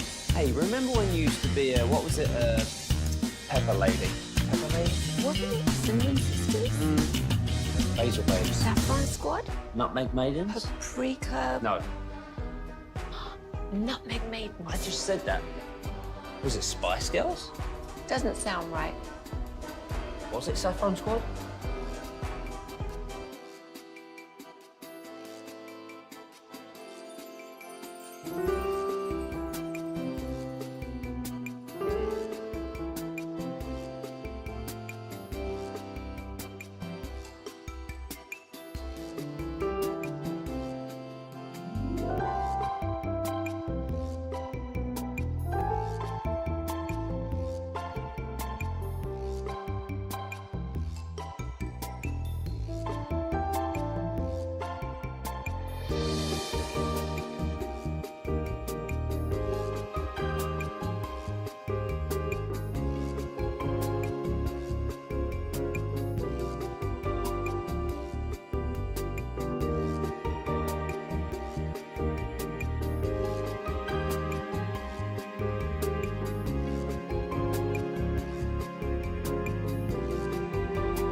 Need to worry. Grab your phone to lock doors, close the garage, arm your alarm, and check cameras. Make sure your home is fully secured with DFWsecurity.com.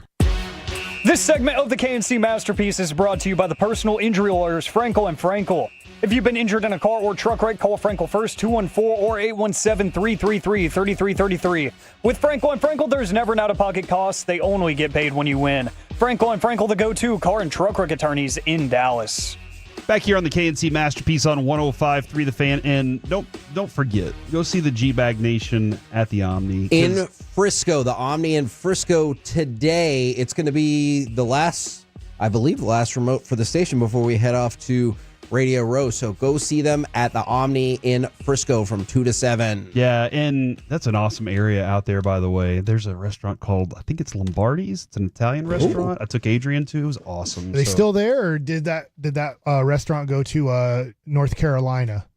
That's funny. That's good with stuff Bill right there. Belichick. I did want to hit this real quick because I saw this from, I believe it was from Mike Garofalo.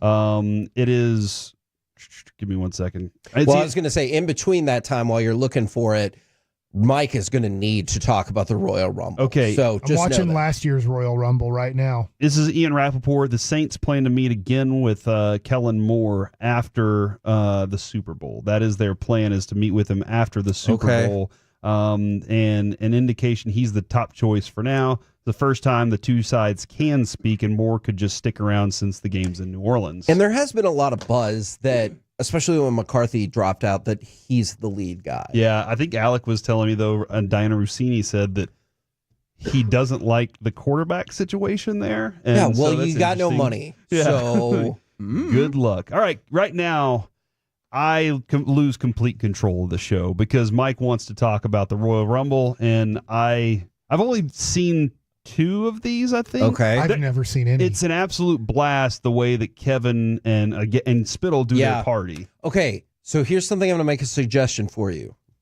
Mike, and everybody listening. If you play kind of like a version of Squares with a Royal Rumble, it's super fun. So what we do is you just write down the numbers 1 through 30. Right. Because that's how many people are in the Rumble. Have them all in little slips, throw them into a hat. And then, like, let's say you have 10 people. Then everybody gets 3 draws. And so that's the number you get. And so you can think a number is good, but you don't really know. No clue. Until that person comes out. And so you'll get even more hyped up with the 10, 9, Okay. 8, and you'll be like, oh, This is my crap. guy or Yeah, not my guy. Exactly. Or do you do it with the girls too? Yes, absolutely. And yeah, that'll probably live on. And absolutely. And it just makes it so much more fun. And maybe you like throw a couple bucks down or whatever. Okay. And you'll I'm gonna make my nephews pay me money. well, yeah. You will get Are you suggesting illegal gambling, Kevin? No. Sounds like it's totally fine. It's kind of like a daily fantasy situation. You got to use your skill. Although the one thing Underdog I don't think has is wrestling. Oh, they don't have Royal but Rumble? I'll double check on that. Can you bet? Like, it doesn't feel right. I watched this dude Raven who used to wrestle in the Yes. early 2000s, and I was watching him say, in the 90s. this is where we have a script, but he was saying, let's say I'm the 11th person in.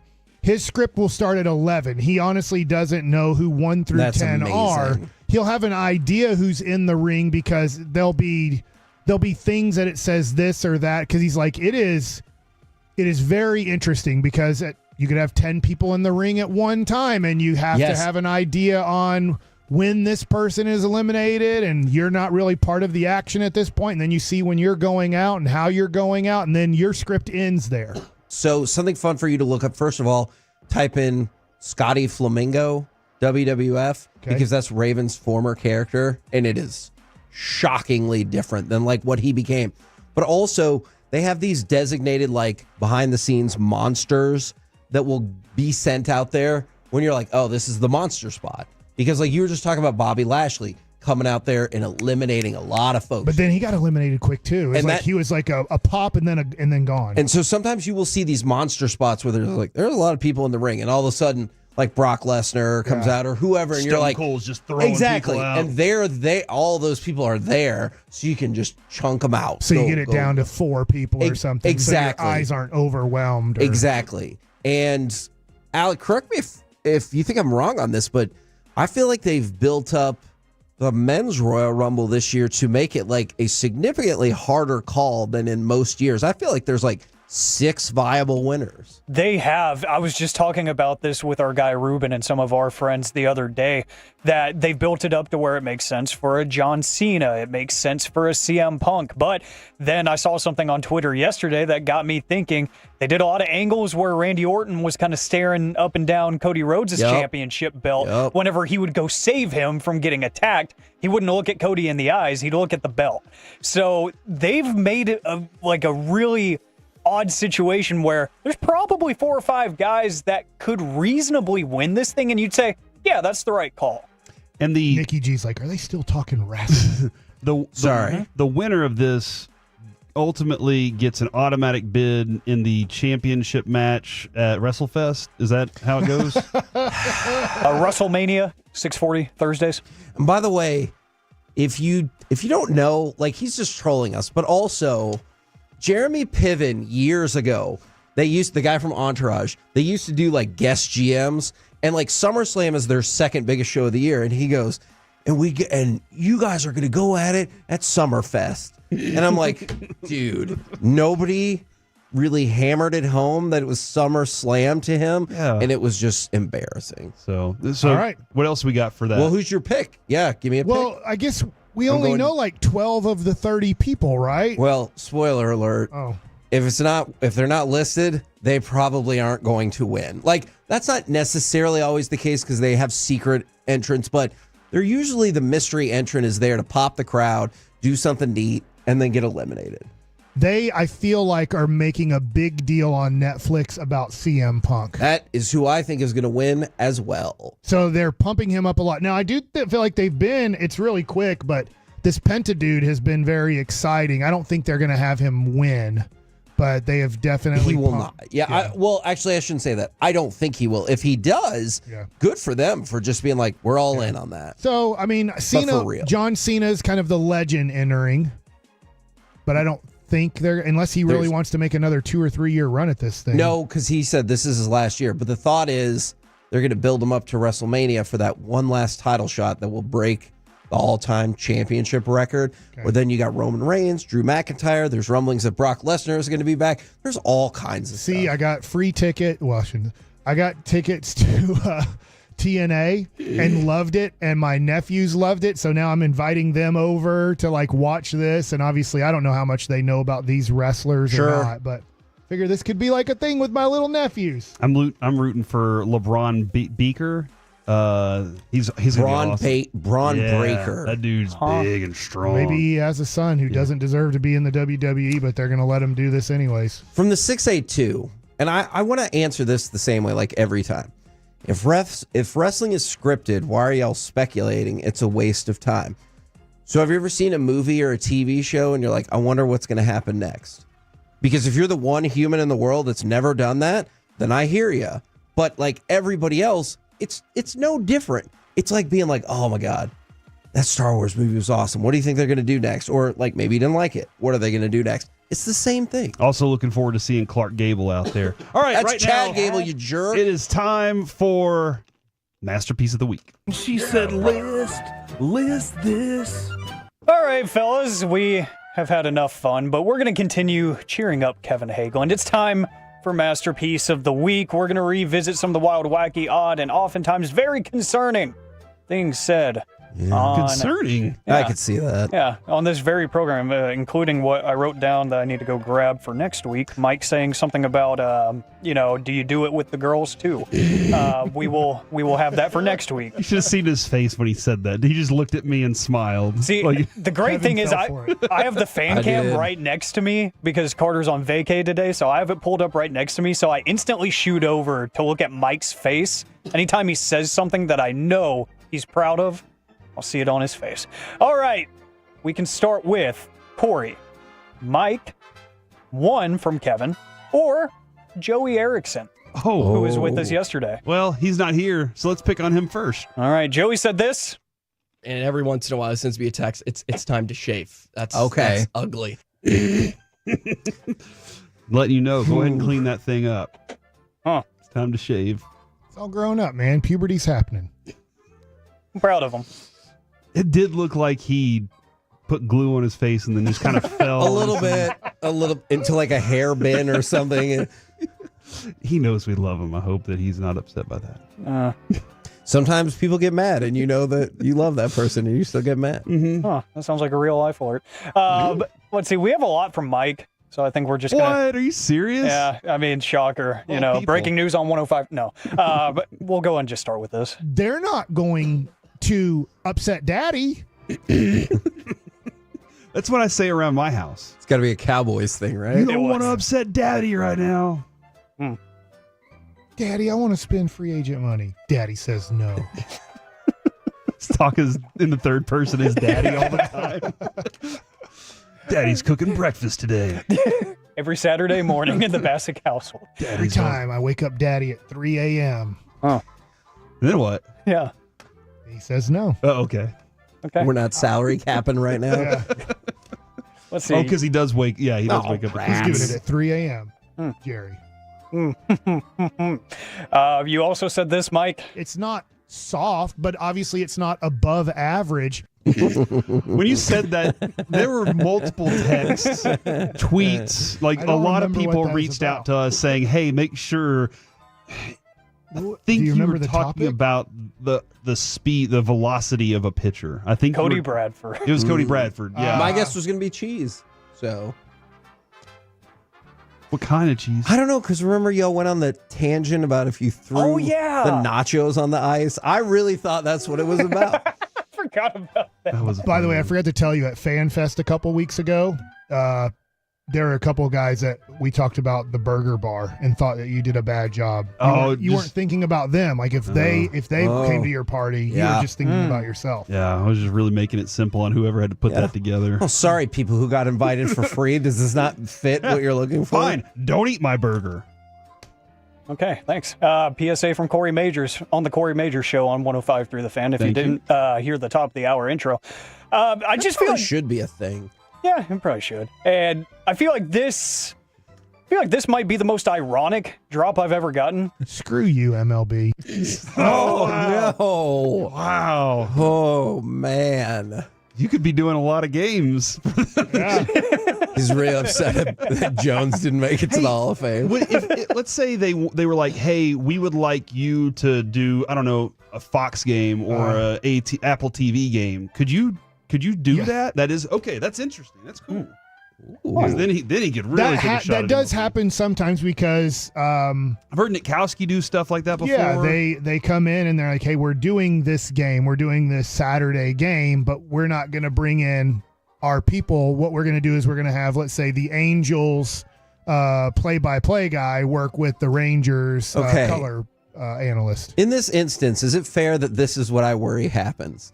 The Angels guy's like, oh, yeah, don't forget, new season of Silo. And he goes, hey, Mike, have you ever seen Silo? And Mike goes, yeah, I don't actually have Apple TV, so figure it out, guys. Like, I'm afraid that would happen. He goes, what is this on, FUBU? No, my wife hasn't made me watch that yet. It's a good movie. It's a good show. I really enjoyed is. it. It's like in a tube. Yep. Good enough. A very tall tube. Or it's not tall, it's deep. Spoiler. Me when I eat Pringles. Corey, actually, you said this. I've done it twice. I was in the 4th grade and then in high school. Yeah. Oh That's my gosh. We got to play that one again. I remember hearing this one going, oh, this one can work. I've done it twice. I was in the 4th grade and then in high school. 4th grade's too young, man. What happened in 4th grade? Like young. I had no clue at all about anything in 4th grade. Okay, this just made me remember when Kevin and Mike were out, Corey. Remember we cross-talked with the morning show? And somebody asked if we've ever been walked in on. And Choppy goes, yeah, when I was 5. Oh my, what? Yes, this actually 5? This happened the week of Christmas, I think. That's the chop, dude. Because he was like, look, he's like, all my family's coming into town. I'll ask them and I'll record it for you. Okay. Yeah. You know how we do CA stories? Yes. There needs to be a platform at least once a week where it's just like, RJ, just tell me a story. Yeah. I bet they're glorious stories. Because we've been. The thing is, you have to decipher how true it is. I feel like most That's of them for the are true. audience to decide. But Kevin, think about that time we were in Oxnard when we were a night show and they were more, and we kind of got to team up together and we were staying in the house with them. Choppy told us some wild stories. One of the first in-depth conversations I ever had with RJ Choppy. He told me shocking radio inappropriate details that I was like, the hell, dude, I barely even know you. But that's just Choppy. Yeah. Lord Choppy. But Choppy is safe, but apparently this name isn't. All you Tonys with an eye, it's over. Oh, no. Sorry, listeners. You're done. You're done. You're out. Go find the evacuation place. You're gone. You got a Y now.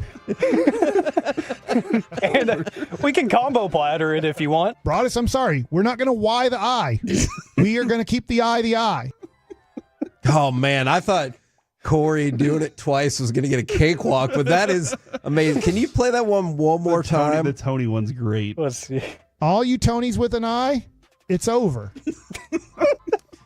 And then, of course, he followed it. This is literally not even 2 seconds later. Broadus, I'm sorry. We're not going to Y the I. We are going to keep the I. That's pretty damn good. Fighting with spelling. Oh man, the English language. Yeah, it's not easy. I don't know why I enjoyed this so much from Kevin. And I'm just gonna slam my head against the table and be like, "That's not how this is supposed to work."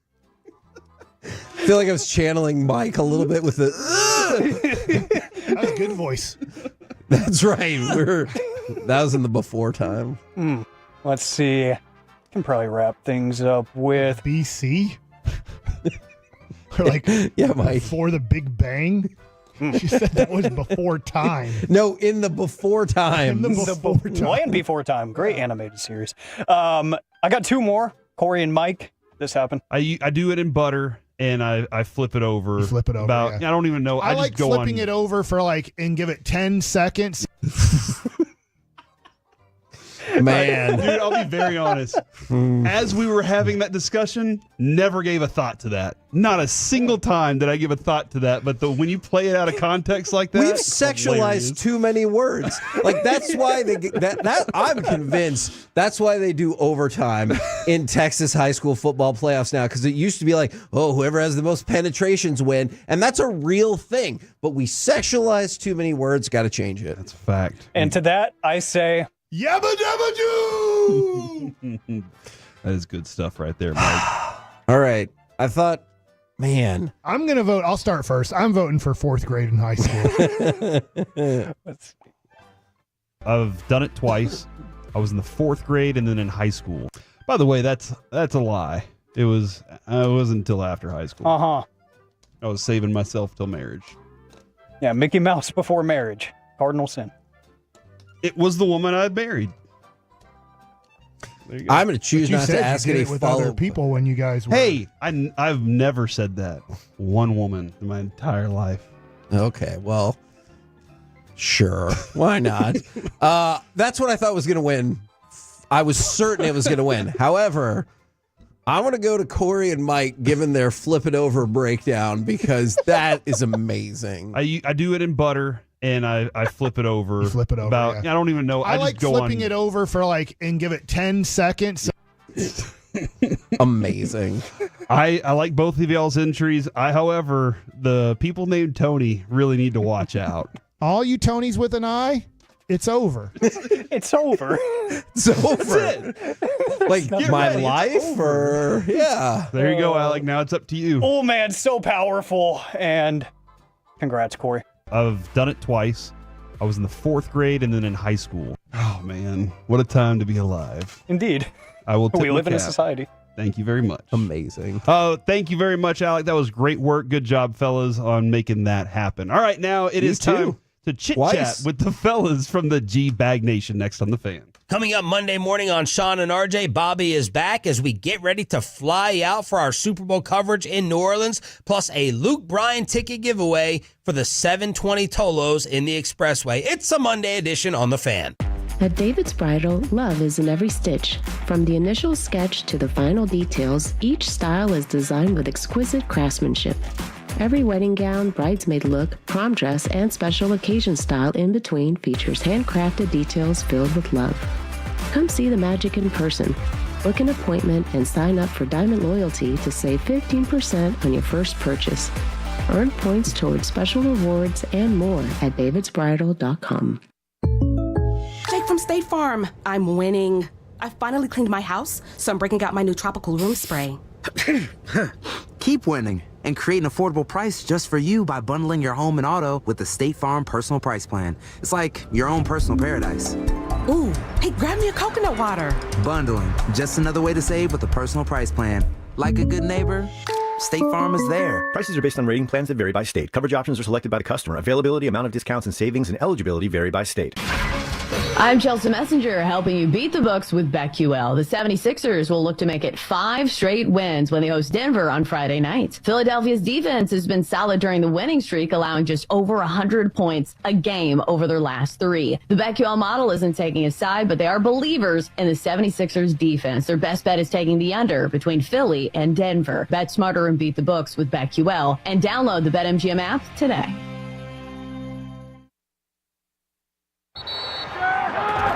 Whether you're ordering wings.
got to remember that. Well, you know, they say in order to remember something, you have to forget something else. Okay, now that is a very cute haircut. That's like a little shag. I've never seen it before. Well, I mean, of course you have. It's the Rachel. Oh, is that your name? No, I mean, like, your name. No, I'm Jen. My name's Jen. Right, but I just mean, like, this is your haircut. But that's hair on your head. I'm not saying this is your hair. Okay.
Insiders, laughs, and honest, sometimes hungover confessions. Join us February 3rd through the 7th for our Radio Row coverage in New Orleans. Brought to you by Stella Artois, the Low T Center, Best Buy Windows and Siding, and your favorite entertainment companions, 105.3 The Fan. This segment is brought to you by Classic Chevrolet. If you're in the market to upgrade your vehicle, get to Classic Chevrolet in Grapevine. Back-to-back #1 Chevy dealership in the world. They've got more new Chevys than anyone, all priced to sell. Visit ClassicChevrolet.com. This is Texas. This is Classic Chevrolet. Together, let's drive. Based on new Chevy registrations 2023 and 2024. Hey, thanks for rocking with us here today on the KNC Masterpiece. Kevin, we're going to make sure he gets all the steroids he needs so that on Radio Row next week, no kidding. He will be bright and shiny for everybody out there. We now chit-chat with the fellas from the G-Bag Nation who are at the Omni in Frisco, courtesy of D&M Leasing. Gentlemen, how we doing today? Excellent, Majors. How the heck are you? Man, I have a voice, so I'm doing better than Kevin right now. Yeah. Winning. And you've been using it so well today. That tease to the C block was stuff of legends. I just want to Marconi on the way for that one for sure. I appreciate that. That was a lot of fun. Would you guys, we didn't really get a chance to talk about it that much. What would you guys think about Lance Lynn? Or what do you think about the concept of Lance Lynn saying he's going to be a closer now? Or at least the interest he's gotten from people is as a closer. We're always looking to kick the tire on somebody who could close the games. I like a dude that has that kind of mentality. He's a bulldog mentality, and I don't know how hard he's still throwing, but I like the bulldog mentality because that's what you need as a closer. So I'd like it. He throws one pitch. Fastball, all over the place. Yeah, no, I mean he controls it. No, that's what I mean. He just locates it really well. So I would totally take Lance Lynn. Zach. Yeah, Walchuk's actually he's out today. Yep.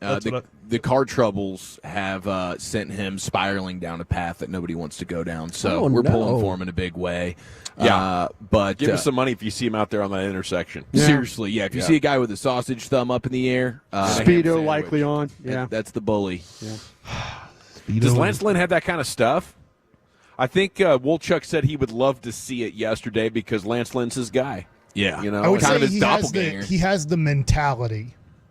The one thing about John Gray is John Gray beats himself up so much when he doesn't have a good start. Like, it has to be good. If he just has like a okay game, you're like, it's fine. It wasn't good. It wasn't bad. He's like, this was the worst performance in the history of baseball. And you're like, John, it's all right, man. It wasn't that bad. So I just think that Lance kind of has that mentality to be it. But to your point, Gavin, I just don't know at this point in his career, to your point, if he has the stuff. I asked a general manager friend of mine in Major League Baseball, and he said personally I wouldn't do it. Oh, I mean, and that's just a team. That's just not, hey, that's not the Rangers, but a guy in one of the other clubs I usually lean on, and I said, hey, Lance Lynn, because I know we were talking about it yesterday, but man, he said I wouldn't do that. So that's just one man's opinion, in the league. You know this, Brian. All it takes is one guy. I would have never thought that Max Scherzer would have got $15.5 million. Oh no! Absolutely, absolutely. Yeah, you're right. That's why I kind of I lean on you guys for baseball stuff, and and like say asking my buddies around the league, they're just kind of like, and here it is. Basically saying he's only got one trick. We've talked about that. Really good fastball, not much mystery to him. If an executive slips, I wouldn't trust him in high leverage relief situations. That's what my GM buddy said. Do you think Scherzer's going to get some nerve damage just from signing the contract? Like he could go right to the DL after signing it. Maybe changing the music. Maybe changing the music in the weight room. Going to a country vibe or something. Yeah. I was like, yeah. I can't remember. Was he was either anti-country? Is he anti-country? Or he's like, it's anti-country. Okay, right? so I can't believe he came to the Rangers locker room or clubhouse and pulled that off. Day one. Yeah. And then went right to the DL. Well, everybody's scared of him. country. Everybody we asked, who's the guy you don't want to cross? It was Max Scherzer. He's old and not that big. Yeah. I respect your career, but He's got some psycho. But you also have to respect crazy. Yeah, crazy. You have to respect a little psycho. Respect crazy. Absolutely. I don't know if that's crazy. That's intense with the combination of the weird eyes. I think he's been bluffing for 20 years. I love that idea. All right, guys, what do you guys? Hey, why should everybody come out and see you today? Why should the G-Bag Nationals come out there today? Well, Well, we're here with Stella Artois. They have some great giveaways, including chapstick, a big old bucket of Stella Artois chapstick, which comes in very handy as the wind starts to pick up, and of course these beautiful Stella Artois T-shirts. I love it. And you should come out here and crack them. I mean, this is one of the best hotels. I think it's gorgeous. I think they got some bar mats. You could take a bar mat home with you too. Yeah. So yeah, dude. Everything's for the taking. Everything's today. for the taking today. Yeah, take a bar mat shot after everything's said and done with, too. That's always a good one. Fantastic stuff, fellas. We will see you soon. There goes the G-Bag Nation. You can see them out at the Omni in Frisco. Until Monday, you've been masterpieced. I've done it twice. I was in the 4th grade and then in high school. You've made us #1 in DFW. Don't care what they say. Thank you for laughing and enjoying some quality sports conversations on the Fans KNC.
Stella's with us. General at your service. There's Brian Broaddus in his natural element here, right next door to the Ford Center at the Star here.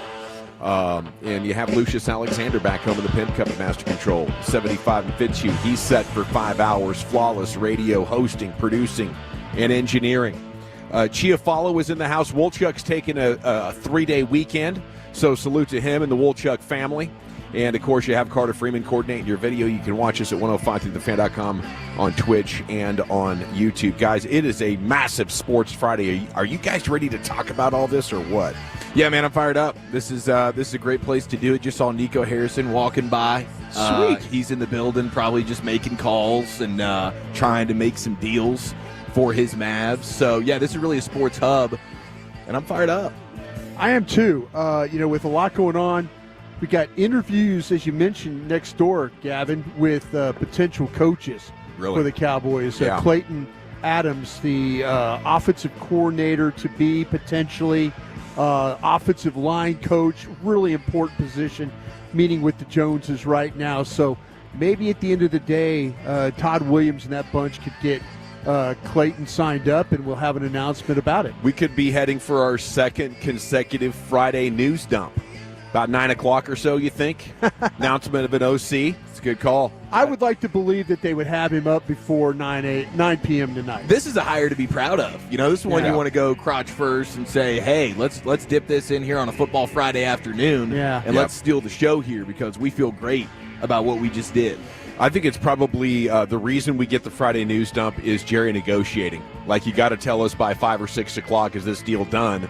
And then it doesn't quite work out, or maybe it does, but you need a couple of hours after that, to button everything up and get it signed and all that. I don't know exactly why, because it seems like he's so good and savvy at capitalizing on the evening newscast. Yeah. I don't know why you'd want it to go off into Friday and Saturday before you get to Sunday morning for the proper amount of attention. And heck, even with this, with this weekend situation, you're not going to get the Sunday morning broadcast. So let's have it, Jerry.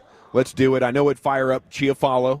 What is it about this guy Clayton Adams that has the Cowboys community kind of optimistic here? I would say optimistic is a really good word. You get Schottenheimer plus Adams, and I think people might see something that they can be positive about here before we even get to free agency. Chief, how about that? Didn't see that. Didn't have that on my bingo card. No, I didn't. I think this could be the one of the most important hires that they make here. Oh, no question. I mean, it always is. With offensive line position is huge. But getting a guy with the background that he has, he's been in college, he's been in the NFL, he's been a part of really, really awesome rushing attacks, but he's also coached tight ends, so he understands that you can't be so just focused on the run game and forget about the passing attack. You have to have the understanding of everything, and the production speaks for itself with what he's done, and especially with the Cardinals' offensive line. This past season, they allowed they were fifth least in sacks given up, and part of that might be Kyler Murray running away from some of that stuff, but that's still really, really good. Third least in pressures allowed. And the Cardinals' offensive line under him over the past 2 seasons, third in rushing yards behind Philly and Baltimore, second in yards per carry.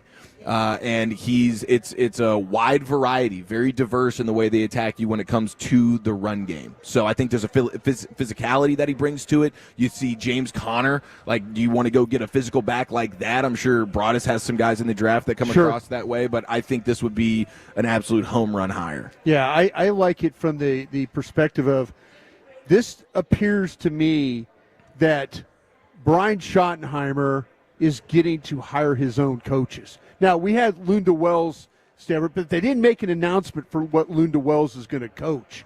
So you get Adams in. Lunda Wells done a nice job with the tight ends and stuff, but they didn't make an announcement. They re-sign him, but they say, okay, let's keep it open.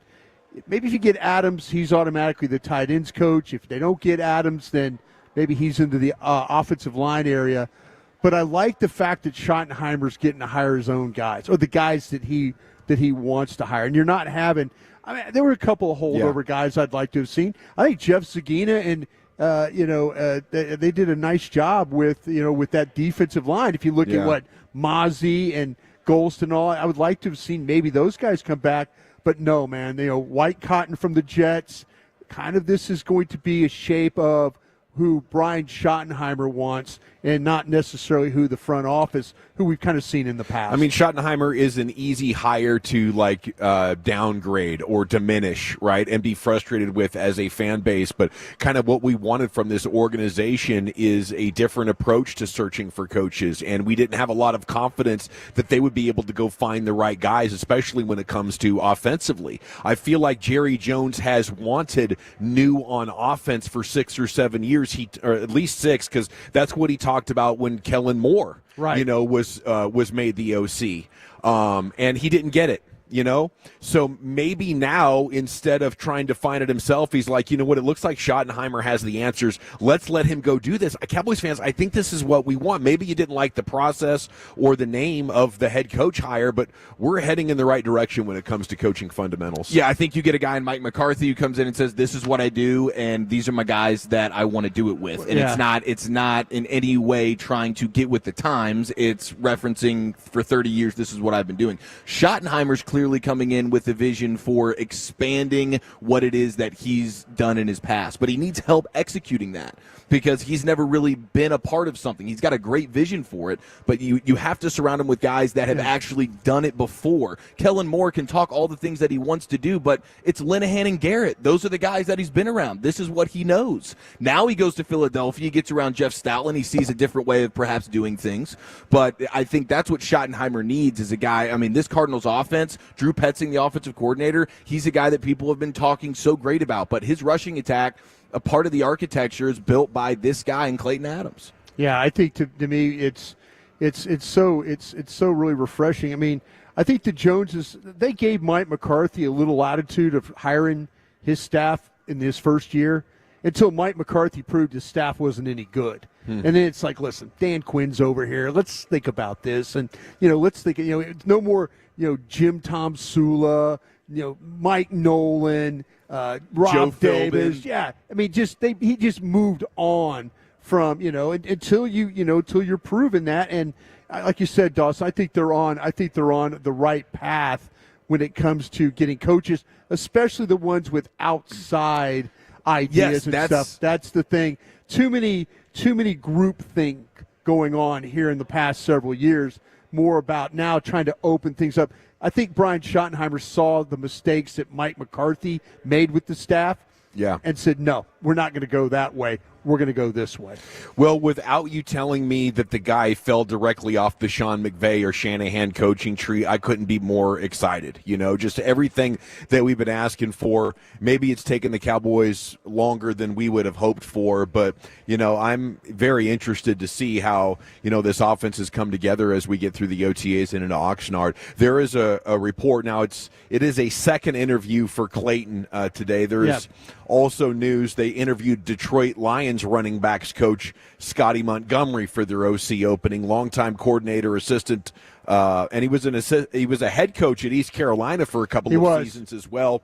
Ben Johnson was recently talking about him and expressed confidence that he's ready to call plays and he's ready to take on that next step as an offensive coordinator. But they passed over him at Detroit. Yeah. And then they brought John Morton in, who is a Sean Payton disciple, which I guarantee Sean Payton picked up the phone, reminded Dan Campbell of some things. Mark Brunell got passed over for that job as well.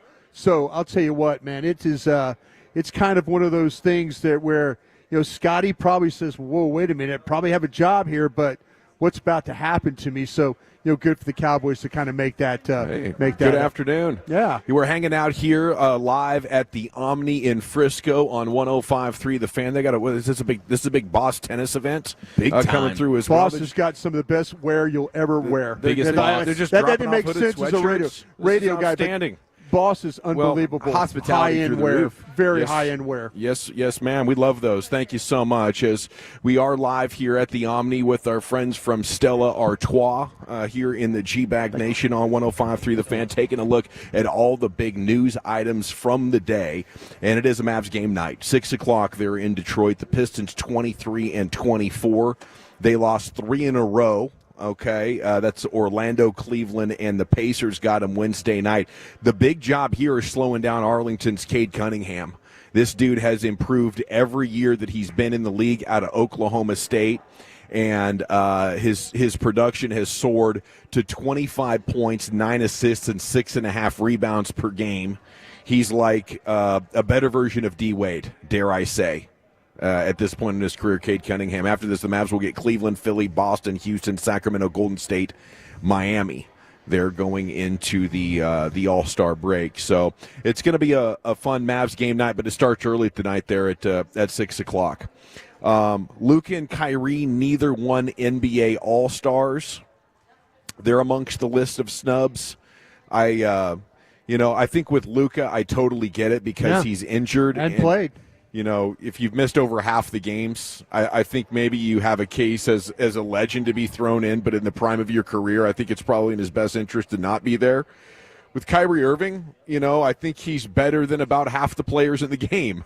So, I guess they're saying that maybe the reserve process favored players from winning teams on both sides of it.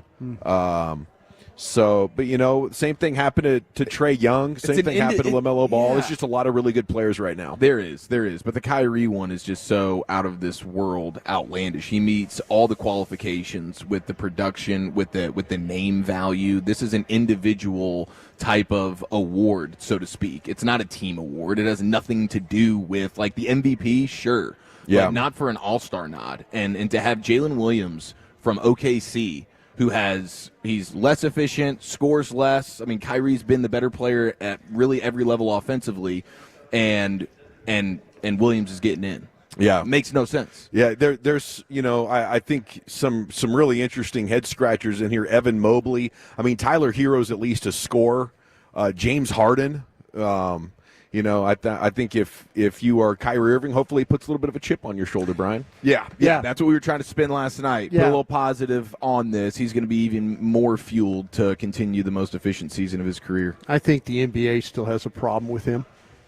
Yeah. Even though he's been, it's a couple years removed from what, the issues and stuff. I think there's some people in the league office. That's just the Brian Broaddus throwing it out theory. I like that theory. It's not asking anybody, deputy secretary in the league office or anything like that. I wonder how, is this good for our image? Is this good for, all this and that and the other? I would say that maybe there's maybe a little axe to grind with some people. Yeah, I mean, maybe that's it. The game definitely would be better with his skill set. No question it would be. His high-speed dribble, all the showman stuff that he can do, the shooting, the throwing alley-oops. I mean, I feel like there's 180 points on alley-oops alone, and Kyrie, you need somebody to set you up brilliantly for those. Let's be honest, though. The fact that he's not playing, selfishly, I'm okay with the back. Let him rest. I don't care about him going up and down the floor for, whatever, 10, 12 minutes or whatever in an all-star game. Let me just rest this thing out and catch my breath and hopefully rally in the second half. Troy Aikman was on fire. There's something that's keeping Dallas from doing more. That's what they got to figure out. They've got to do a much deeper dive on his weekly radio show. He said, I've got my opinions on what that might look like, but they got to do a deeper dive. He said, and like any great organization, it starts at the top. That's not a novel concept. It is what it is. Legends continuing to put pressure on the Jones boys, who are right next door here. We're broadcasting live Omni Hotel in Frisco. I had to check if I was butt cracked on this story here. Oh, yeah? Dean Blandino's brother believes the league is rigged, believes Dino signed an NDA when he left the league a few years back. Said this is why Dean won't blow the whistle. Mike Florio weighing in, citing with Dean, adding the league isn't nearly competent enough to launch, maintain, and conceal a conspiracy. He's always taking shots at the Shield. It's a great point, though. That's what Florio does. But yeah, Bills GM Brandon Beane addressing the Josh Allen decision, his thoughts on the Xavier Worthy so-called catch, which we haven't even talked about. I mean, he did not have possession. Not at all. Yeah, no, that one to me was the most egregious. Obviously, it was earlier in the game or whatever, and the fourth down one, the QB sneak one, everyone was just latching onto. It was later in the game, but that was the biggest mistake of all. Yeah, so I think the tone of Beane combined with the attention this story has gotten, I don't know if it's going to draw anybody closer to believing that the Chiefs are getting any sort of assistance through cheating. But I think what it will do is it's going to push the issue on technology creating the spot. You know, I think this is hopefully the last year. What do you think, Brian? What's your gut telling you? Isn't this at a point where the competition committee addresses this in the offseason? Well, yeah, that's the thing about it is, you know, and the competition committee is set to meet at the combine. They meet before the combine actually starts. So I'm sure Stephen Jones and Rich McKay and all that are involved are probably getting inundated right now with, what are we doing here? You know, we still going to play, 1925 football here with measurements and stuff. When now me, I kind of like the beauty of the chain gang. But if you could tell me now where every player is on the field and the routes they run, bingo, we ought to know where the ball is. We can do it with next gen. We ought to know where that ball. We ought to know exactly where that ball stopped. I think we've had this technology for at least 15 years, maybe longer. Yeah. It might, Dawson. It might be an expense though too. It really might be something like, are we going to have to fit? But we're how many? We have $400 million business here with the NFL. Oh no, you're talking about like a 20 billion. Yeah. Well, I said billion. I meant billion. I said billion. Yeah. I mean, it's boring. I mean, every team. Yeah, 20 billion. Billions is what I'm sorry. I meant to say. But yeah, I mean, we can't figure all that out. So yeah, I think that Stephen Jones and hey, being an owner on that committee, him, John Mara, guys like that, they're the ones that are going to have to push this thing through. That that we got to be better. It's only when you get worked over on something.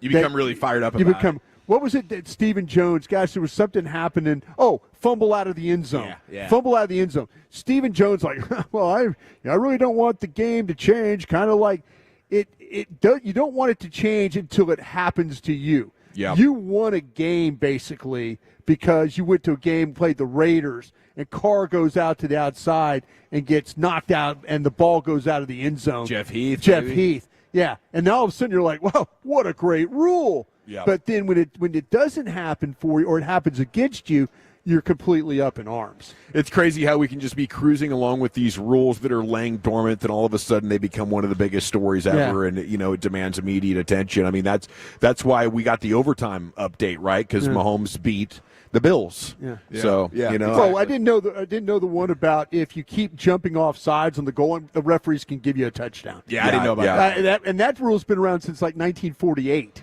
This hotel has not been around that long, but it is epic. Yeah. I think if my parents were coming to Frisco or in DFW, I'd say, you know what, just stay up there by the Star. Yeah. It's really nice. We're at the Omni. So come say hi. Have some Stella Artois with us. They got a big fancy tennis event happening here.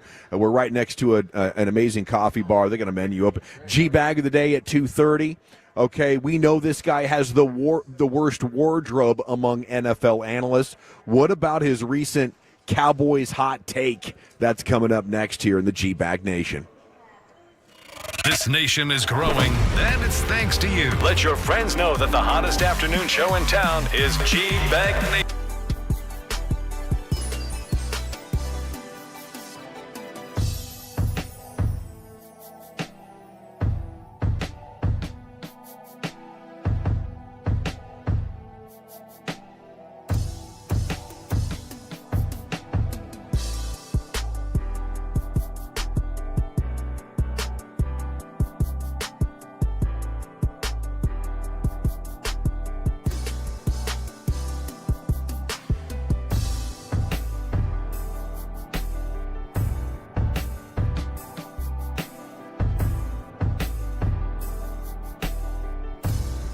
Uber Eats has low fee products? I gotta remember that. Well, they say in order to remember something, you have to forget something else. Okay, now that is a very cute haircut. That's like a little shag. I've never seen it before. Well, I mean, of course you have. It's the Rachel. Oh, is that your name? No, I mean like your name. No, I'm Jen. My name's Jen. Right, but I just mean like this is your haircut. But that's hair on your head. I'm not saying this is your hair. Okay, freaking me out a little bit.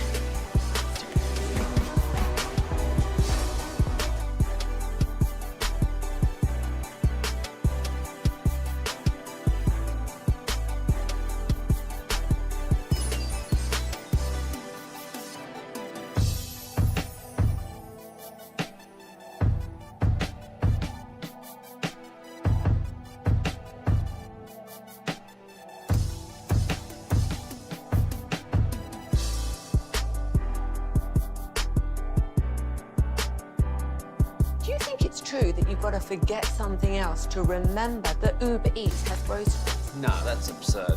Hey, remember when you used to be a pepper lady? Pepper lady? Wasn't it Cinnamon Sisters? Basil babes. Saffron Squad? Nutmeg maidens? Paprika? No. Nutmeg Maiden. I just said that.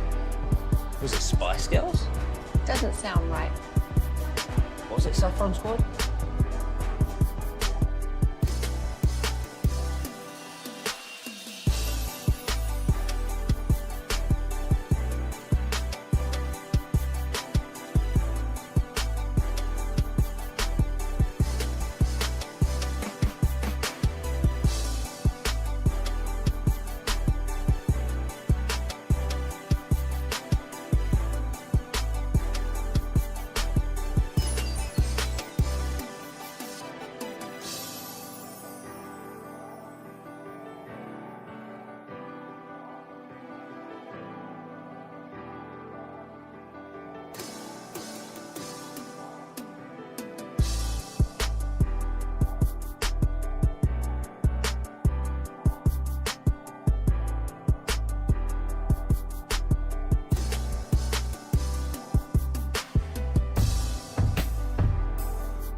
Frankel's. Life's unpredictable. Accidents happen. If you or loved one's injured in a car truck wreck, call the Frankels.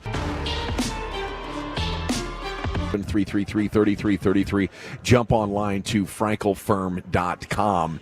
Okay, the Yankee Doodle Dandy of NFL analysts is back at it with some Cowboys thoughts here. Of course, we're talking Cam Newton on First Take, doing his Cowboys reaction to everything that we've seen over the last week or so. He's trying to make sense of it. I think he might be trying to think outside the box, which I appreciate. Maybe hanging out with the Mad Dog, maybe gummies and golf could explain this take right here. But he says his best explanation for the Cowboys hiring Schottenheimer, Cowboys are tanking for Arch, and Schottenheimer is part of essentially the process to make sure you are so bad that you end up with a pick good enough to draft Arch Manning. That's how down Cam Newton is. I don't think they're tanking, but if they don't sign any of their own free agents, guys, let's create a world where they don't bring Osa back, they don't bring back Jordan Lewis, and Tank's gone as well. Zach Martin is gone. Could they be bad enough next year to have like a top 5 pick and either be in position to draft Arch if he comes out or trade up higher to get him without breaking the bank? What do you think, Brian? What's the floor? I kind of feel like, though, that they could be bad enough regardless. I think I've been pretty consistent about this. If they allow this second wave of depth that they've built, when you mentioned it, Oso Digizua, you talk about with Golston, Lewis. I mean, there's some guys that stepped up and played pretty significant snaps and played pretty well. And so I kind of feel like that if I'm a pro director from another team, I'm looking at the Cowboys thinking, okay, this guy did a pretty solid job, probably not going to cost me a whole hell of a lot. Want to bring him in, maybe Dallas's cap situation, I'm asking my own pro guy, I'm my own cap guy, hey, how bad's Dallas's situation? Well, they're kind of up against it. Okay, well, maybe I feel like I could poach some guys from them. So I just feel like that this is going to be a huge challenge for Will McClay. I mean, they're going to have to draft well. They're going to have to play well in college free agency after the draft. And they're going to have to maybe go out and get some, I don't want to say bottom fish. They're going to have to go out. I think when I look at this draft, and me and Wolchuk have talked about it a bunch, linebackers. There's not a lot of linebackers, and Dallas isn't exactly flush with linebackers right now.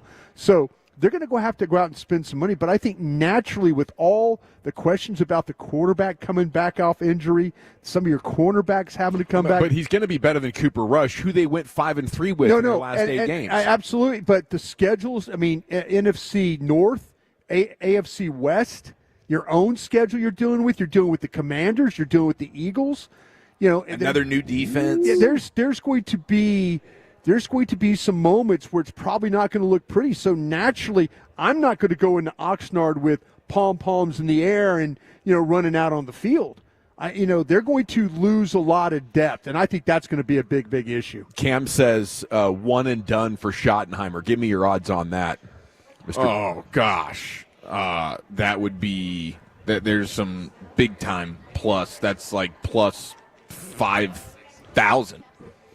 I'd be even in a disaster situation. I don't think Jerry would ever fire a guy with 3 years left on his contract. No, get all that no, money I don't nothing, think so. right? I don't think so either. I mean, if you want to talk about the model of patience for a coach, it seems to be the last several years it's been Jerry Jones. And Dave Campo was 5-11 3 straight years, and that was it.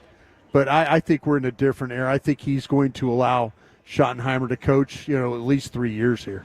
Well, Cam's saying in the end you end up with Arch and Nick Saban. I like that idea. I just don't know how you get home. Maybe this would make more sense if they're unintentionally awful this upcoming season, and then that's a possibility. And then this time next year, you can start talking about that, because I think Arch is probably going to go back to school after this year. I know he's going to be eligible, but all signs point to him being very, very patient. He's making a ton of money. There's no need for him to rush. Texas is probably going to be championship contending, so he's got every reason to stay at UT. So I think this time next year, if we're off a nightmare year one under Schottenheimer, now you have an extra year to eat into the Dak contract.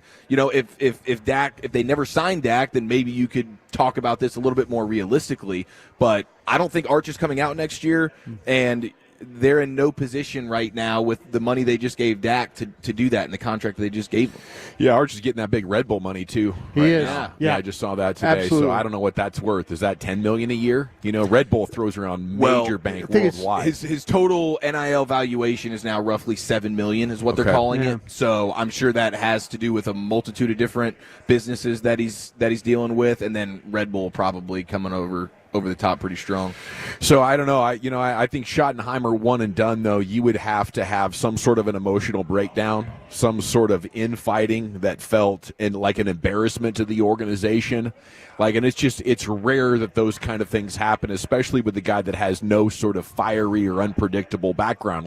He sort of made his way through, being likable. I don't know if that's office politics or locker room politics or whatever it is, but a lot of people like him. So, that'd be a worst case scenario type of deal. But It is fun to consider who the next quarterback could be and, what the next couple of years could look like. Either they bring some free agents back, they nail the draft, they get back into the playoffs, or it's so bad that, big sweeping changes are in order. We're live at the Omni in Frisco. Join us. Crack some Stellas. It's Friday. Just get on out. Come on over here and hang out. We'll fellowship at the breaks, and, we'll have sports here for the next 4.5 hours. It's time now to go into the Pimp Cup, where Lucius has your G-Bag today. Check one, check two. Check one, check two. How do I sound for you? Brilliant. Okay, bro. Bro, just put a whole lot of sauce on it right there. Brilliant, buddy. Brilliant. You're killing it. Brilliant. I haven't got into the Stellas yet. What an intro right there. Check one, check two. You want one, Brian? I might have one here in a minute. Nice. Yeah, go ahead and do that, man. It's a Friday. You know what I mean? Yep. You don't have anything to do. This is a perfect spot for Mardi Gras, Brian. Hotel lobby is one of the nicest places to get just buzzed. Fall all over the furniture and stuff. That'd be fun. Yeah, we could do that. Get your room. Yeah.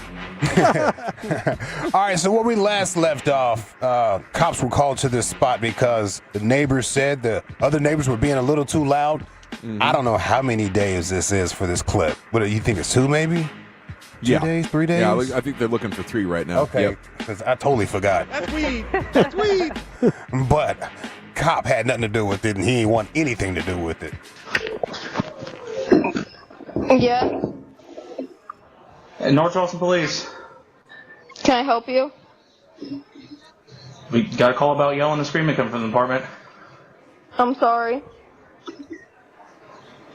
We got a call about yelling and screaming coming from the apartment. Are y'all okay? Yeah. Gonna come to the door and talk to us at all? No, you should really tell my neighbors that they're lucky that I don't call the cops on them every time they yell and scream like animals. Okay, we're done with this. Shut up and have a good night. Yeah, you too. Tell him I want my meth pipe back, too. Shut up and have a good night. The girl reminds me of Bad Bobby. Yes. Yeah, sounds like Bad Bobby a little bit there. Okay, what do we got? Jared Sandler last night was talking a little crazy. He was talking spicy. Nice. I walked out of the building with him, and I was asking him, man, hey, is everything okay, bro? You talk a little wild today. I'm just making sure everything's all right. He was beefing with Rangers fans already on the hot stove? No, he was just going for the joke. Oh. And it had to be just, it was like it was a nosebleed style joke.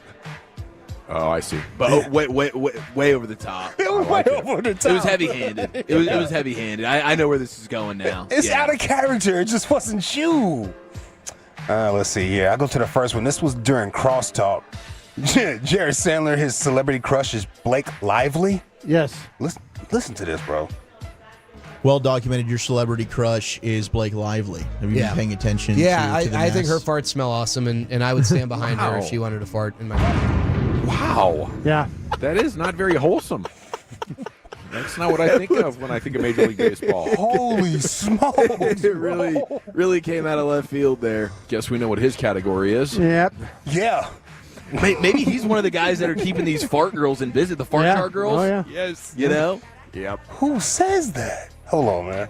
Well documented, your celebrity crush is Blake Lively. Have you been paying attention to the I think her mess? farts smell awesome, and I would stand behind her if she wanted to fart in my face. Okay. All right, let's go. Poor sweet Mrs. Sandler does not deserve that. He's saying it like he's smelt it before. Like he's thought about this. Yeah.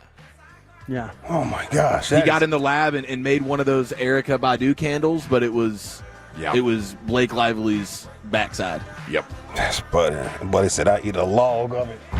Oh.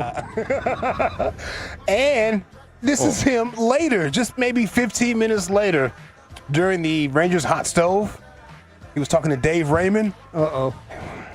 So I just think it's a really, really exciting time.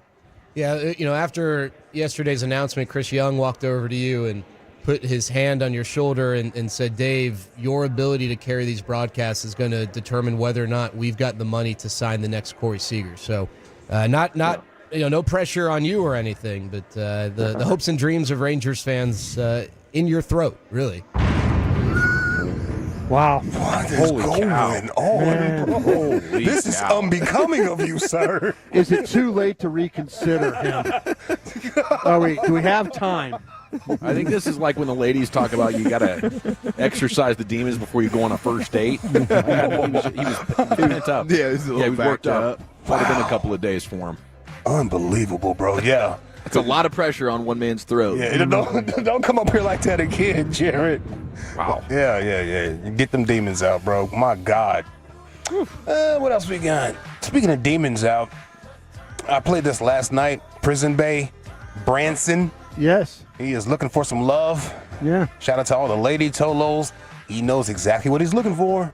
What's up, guys? So look, I like my girls thick like a milkshake, with pretty ass feet. Yeah. Attitudes, all that. I'm not looking for no Cinderella. I'm looking for the Wicked Witch of the West. So if you got a attitude, pretty feet, and you're thick like a milkshake, you already got the info. Let me know what's up. All right. Got seven more months, and I'll be out. They're all on the same plan. Have you noticed that? They're all on the same get out plan. 7 months.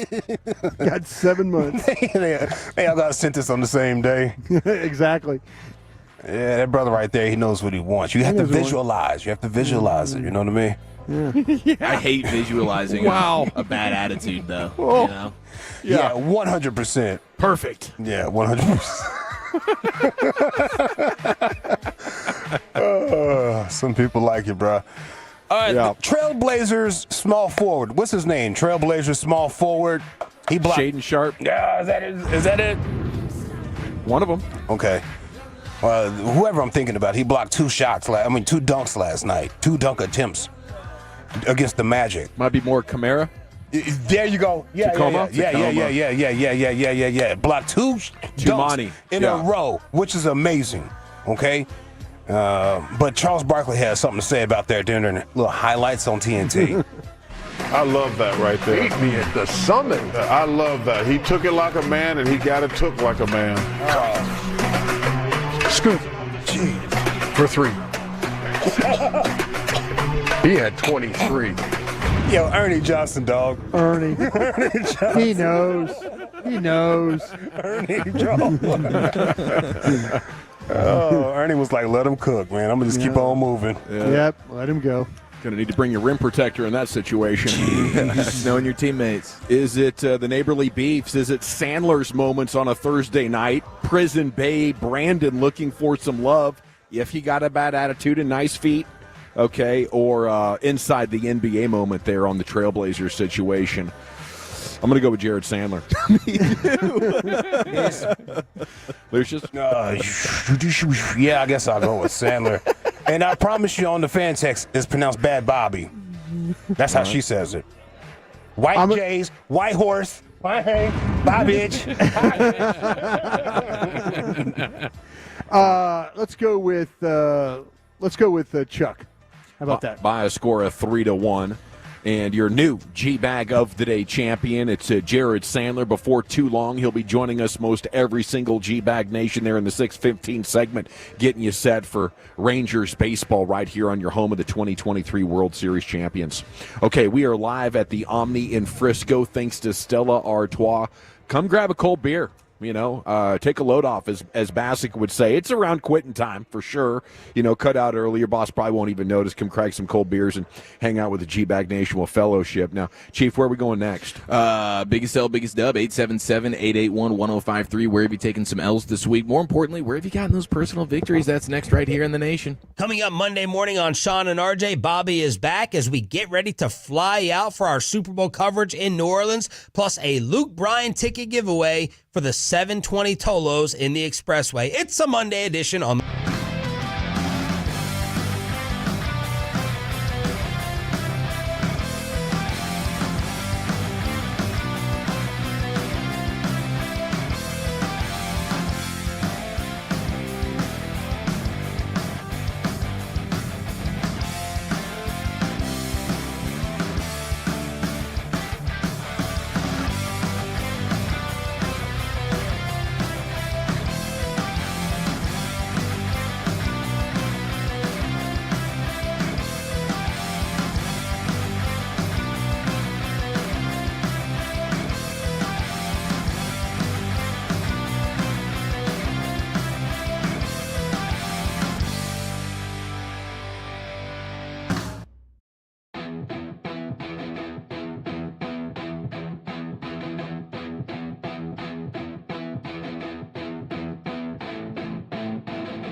Uber Eats has low fee products? I gotta remember that. Well, you know, they say in order to remember something, you have to forget something else.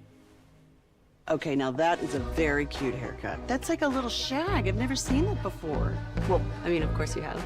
It's the Rachel. Oh, is that your name? No, I mean like your name. No, I'm Jen. My name's Jen. Right, but I just mean like this is your haircut. But that's hair on your head. I'm not saying this is your hair. Okay,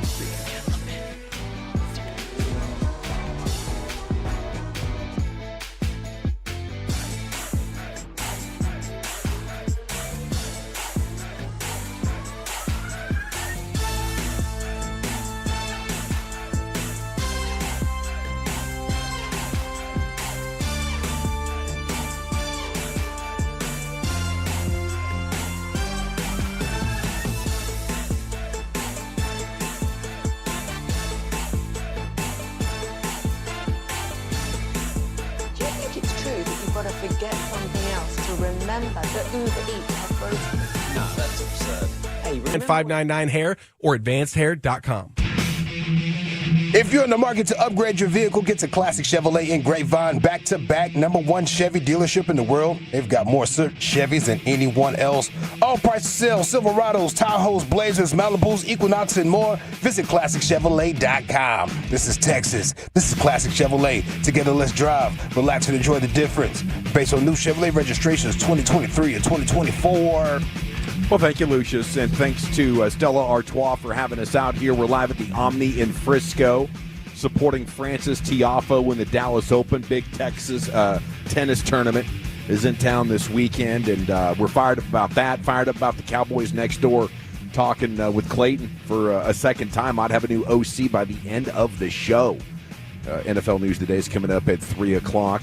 Time now for the biggest L and biggest dub.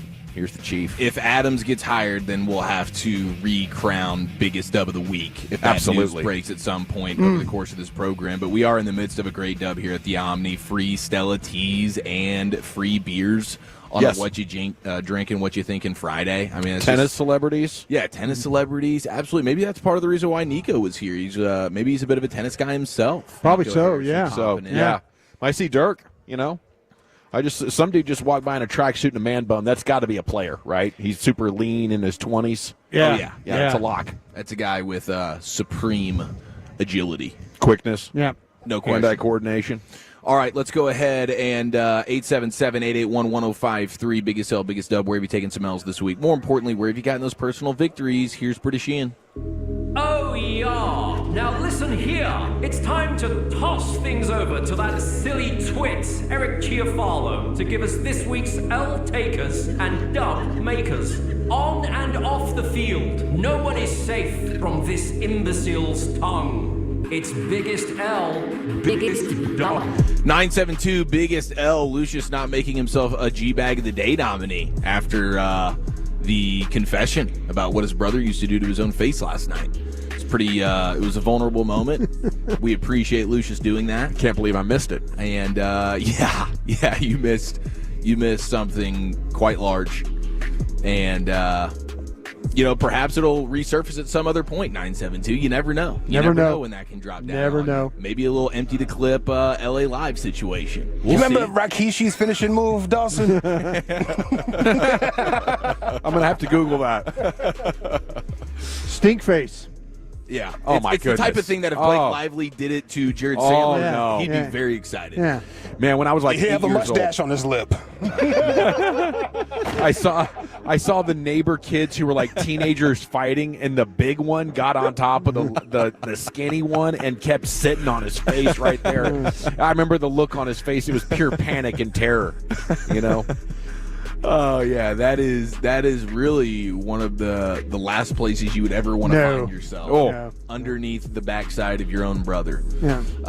Now, apparently there was a pillow used as a buffer between the cheeks and the face, which is certainly the good news. That's one of those moments where you kind of do want to suffocate and just end it all right there. That pillow's actually working in your favor in a multitude of different ways.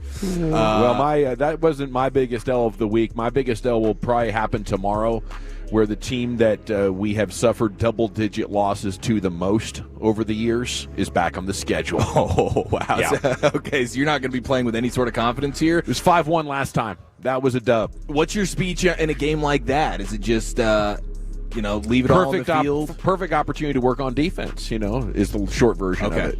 Yeah, so hopefully we learn tomorrow. Well, we're going to be pulling for you in a big way. Thanks, dude. Yep. Thank you. I'm going to try not to lose it. 469 just checking in 1-1. Yeah, you're going to get – you call him a bozo, you might get kicked out like the Timberwolves coach. Yeah. 469, where y'all at today, just checked in. Omni in Frisco. Stella Artois, free beer, free teas. This is the place to be on a Friday. Our buddy Woody checking in 214, still sober from the benzos, I presume. He doesn't announce it, though, but he's been on quite the heater. But he's taking an L because... How many spelling errors are we looking at? No, still clean. Yeah, he's batting 1,000. No errors. Nice, bro. Because I don't count periods on the text. I don't think you have to do that. No. But he's taking an L because no football this Sunday, and that is definitely the bittersweet portion of the point that we're in. Everything's super fun, but lurking around the corner is a football-free environment, and that's not an environment I want to find myself in. That's why I DVR'd the Shrine game last night. I'm going to plop down on Sunday. Yes. And let it roll. Give it a watch. That's definitely better than watching the Pro Bowl, Yes, 100%. 405, biggest L. Me and the kiddo got our butts kicked by the flu all week long. Yeah, that's been tearing up households and communities left and right over the course of the last month or so. So, pulling for you, 405. Man, I was in a tough spot because she had it so bad. She was bedridden for 4 days, and she would get so cold from, the chills and everything. Oh, she would ask me to get close to her to use the body weight, and I'm trying to, dodge the respiratory droplets while comforting her. I think I did it. Me and the immune system. Wow, dude. Yep. That's extremely a huge impressive. dub if I did. It is. Wow. Dude, yeah. Because you're kind of having to hold your breath. I mean, she was hallucinating on day 3. I would have gone and bought a sleeping bag from Dick's or one of those sporting goods stores and just said, here, listen, just get in that. If you're getting cold, Zip it up. Zip it up, bag. yeah. I just can't be sick. You know what I'm saying? I mean, hey, comfort and all that, great. But, listen, I'm trying to help you here, you know? But just get in the sleeping bag. It's 10 below. You'll warm up. You'll be fine, Well, speaking of Dixon Sports, big L to all of us. We lost. I knew you were going to do something with that. Well, we lost. I was thinking of another sporting goods store, and I couldn't think of another name, like Oshman's or something like that. Sports Authority Academy. I couldn't, and Dix immediately came into my mind. Pause. Hey, you said it.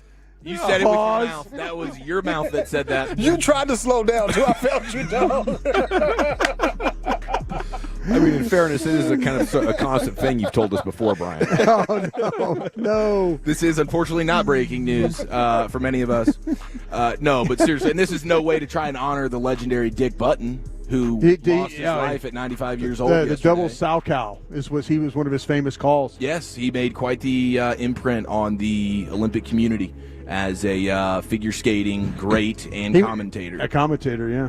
So 90-something years old, right? What are you, 94? 95. 95? Yeah. Good run for Dick Buttons. Oh, my gosh, yeah. Dick Button. Penetrated multiple centuries. Yeah. And, there is. It's not plural. It's Dick Button. Yes, just one button on Dick there.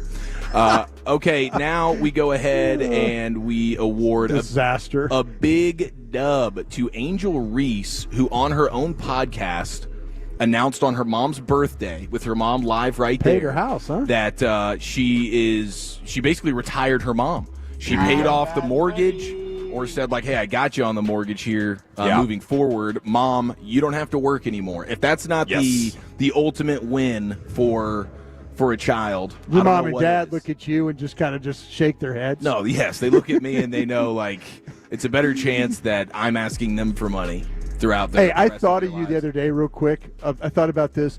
They had a porch pirate, and somebody boxed up their old busted-up TV and put it in a nice box, and the porch pirate stole the busted-up TV. There you go. That is the way you do it. They show the guy running up on the porch.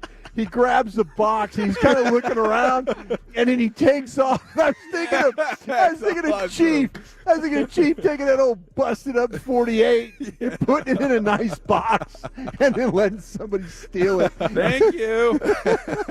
That's how you combat those mofos. Now, I will say you got to be careful because I feel like the retaliation factor on a porch pirate is very high. Yes. You know what I'm saying? They might come back for a little bit of blood after something like that. But I do love the bit. And you saw it on camera, so you get to watch the whole thing. Yeah. They're just peering through their own windows, looking out, waiting for some schmo. The dude grabs it. It's like looking around and just hauls out of there to the car with his busted up TV. I might pull that off. We lost a couple of Christmas presents this year for the first time to a pirate. Did you really? No. Yeah. Wow. Just broad daylight kind of stuff? You know, I think they waited until the sun went down and then came back and snaked it so the ring camera wouldn't see them. They could come through the flower bed and just sort of reach over there and snag it. Okay. Because I see it being dropped off by the UPS guy, never made it into the house, can't see it ever again on the camera. I'm like, man, this is maybe a porch. Did we well, not? this is like what the wet bandits Cat burglar? This is what the wet bandits would do. Really? You know, they would scope you out with the sun up, and then they'd come back at night and hammer you. But then they ran into Kevin McAllister, and that was all she wrote. That's right. See, I should know You need to these be things. that Kevin McAllister. How about you need to be that guy. Was there any thought about just getting the packages off the porch when you saw them? Well, we were of course not. We were at a soccer tournament. We were across town. Oh, okay. I thought you saw him in the house, and you were just sat there. and you were ready to DoorDash somebody to bring him into the house. Yeah. I was thinking like Dawson, like not close enough. Dawson's like, oh wow, I see those packages on the porch. I wonder if I should go get them. No, I'm gonna wait. Can I 3 days later, he's like thinking about it still. I'll tell you what the problem is, though. It's these companies that send things in obviously badass boxes. Yeah. You know, like just put them in a generic box, please. That's what the TV. The TV. They made that thing look like it was a great looking TV in that box. Yeah, I mean, the box looks worth hundreds of dollars by itself. NFL News of the Day is coming up next. Chief, where are you taking it? By the way, biggest sell of the week, though, of course, Justin Tugger. Yes, pretty much just self-explanatory there. Shame. The Travis Hunter stuff. Hold another one. is starting to loom large for others in the NFL, and we got some other great stuff for you. Just trust me on it. That's next. Rolling home with some laughs, fellowship, and quality. Pepper lady. Razor babes. Saffron Squad?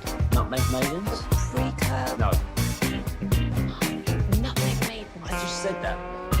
Was it Spice Girls? Doesn't sound right. Was it Saffron Squad?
D&M Leasing Studios. You're rolling with the G-Bag Nation on 105.3 The Fan. Yeah, buddy, here we go. Hour 2, G-Bag Nation, 105.3 The Fan. We fly to New Orleans Monday night after the show. Just got a message from Craig Gass, the comedian who joined us last year. Joined us last year at Shell Shack as well. It's a heck of a guest, and he's going to connect with us down there in New Orleans. I think he's doing stuff with Gleason, the former NFL safety. Yeah. I think they're having a benefit. Okay. They're having a benefit on one of the nights. I actually was invited to go from my old roommate at LSU. And so, I think he's down there probably performing for the benefit is what he's right on. Do. Yeah. Right on. Well, we look forward to next week and, sharing all our stories from the road and all the fun times. And, of course, the A-list celebrities and guests that'll be joining us throughout the week there at our broadcast position. They're really fixing it up this year for us, too. We got an amazing backdrop. We're going to look like proper TV stars there on your home of the Cowboys, as we should. Yeah. Dang right. I think we're pretty much the stars of Radio Row. It's fitting. C-Note's coming up at 3:20. We'll do the Cowboys news of the evening with you. Here's Chiafalo with his NFL news of the day. Okay, so the Saints plan to meet again with Kellen Moore after the Super Bowl. Strong sign he's their top candidate for the team's head coaching job. They've told all the other guys, Kafka, Weaver, some of the other dudes that were in the running, like, hey, just so you know, we're not until after the Super Bowl. So all signs pointing to Kellen Moore being that guy. And Danny Rossini said that there are concerns about the QB position, but Kellen Moore worked through it, knowing the Saints are giving him time and support if he gets the job. Because this is obviously a long-term rebuild for the Saints with the way their salary cap is, roster not all that awesome, the quarterback situation up in the air. So Kellen Moore looks like he's going to end up getting that Saints head job, which McCarthy, that's just insult to injury for him. But I wonder what their quarterback situation is going to look like. Broadus, they pick in the top 10 there. They pick at number 9, right? Pick at number 9, yeah. So maybe they'll one of these quarterbacks might slide to them. We'll see how these people have it. Great. I think the top 10 is really kind of unpredictable because of what we've seen so far. There's a couple of guys, whether it's the Penn State edge or Genty, these guys. I mean, there's questions about the offensive line. This thing could be really messed up in the top as people try and navigate and make sure that they take the guy that, like I've always talked about, the best player, the healthiest player, maybe the best character players as well. That top 10, you just do not want to make a mistake up there. And, you could see some teams try and bail out of there, but what are teams coming up for? Let me tell you this, if somebody is interested really in Ashton Genty, it seems like the line potentially could be Dallas at 12. There could be a trade-up situation right there. If somebody trying to get ahead of Dallas, you get a team like San Francisco at 11 that just bails because somebody has to think that somebody's thinking, well, Dallas is going to. We got to get ahead of Dallas. We got to get ahead of Dallas if we want Genty. So all of a sudden, then I think there's some people in the fan base, honestly, and the closer we get to it, that are probably hoping that Ashton Genty is not on the board when Dallas picks. A fan base, a group of folks are like, listen, don't let them make this decision. You understand what I'm saying? Oh, I got you. Like don't even let it be an option for them. Yeah, take it out of Dallas's hands. Go draft a receiver. Go draft an offensive lineman. Go draft a defensive tackle. Go draft a corner.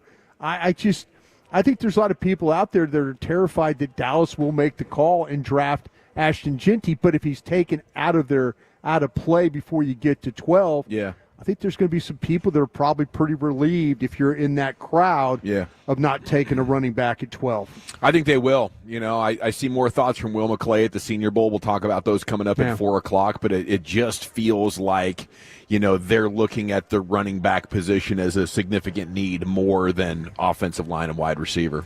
Well, I'm looking forward to that conversation. Ian Rappaport says that the Browns and the Giants are both likely to take a quarterback in the draft and really in those top few picks there. Yeah. So it's obviously still super early, but if that ends up being the case, then a team like the Patriots or somebody will be able to get an Abdul Carter or a Travis Hunter, whoever the Titans pass on at number 1. If it's one of those guys, and then quarterback, then you're the Patriots or somebody. Because I was thinking maybe the Saints at 9 would be very interested. Kellen Moore getting a Shador or a Cam Ward or something if they slip out of the top 5. Yeah. But Ian Rappaport. And it's still early, but he's saying the Browns and the Giants are looking at going quarterback. It'll just need to keep focus on the draft with these quarterbacks as we get through them. Could a guy like Jackson Dart be a guy that, he's going to come from probably the bottom of the board? Could he come up? Could somebody like him that much, a quarterback-needy team, just say, listen, this guy's got everything we want. He's got the intangibles. He's got the measurables. He's a winner. Played a lot of snaps.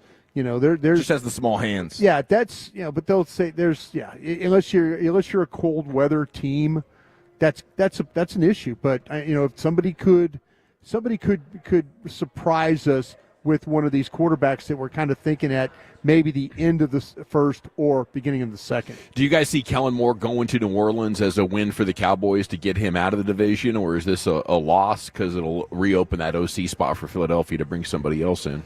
Oh, that's a good point. Yeah, I think there's a real chance that they could upgrade. The Eagles could upgrade from Kellen Moore. Now, it's obviously late in the process for the Eagles, because they're not losing Kellen Moore until after the Super Bowl, and maybe they're trying to back channel things right now.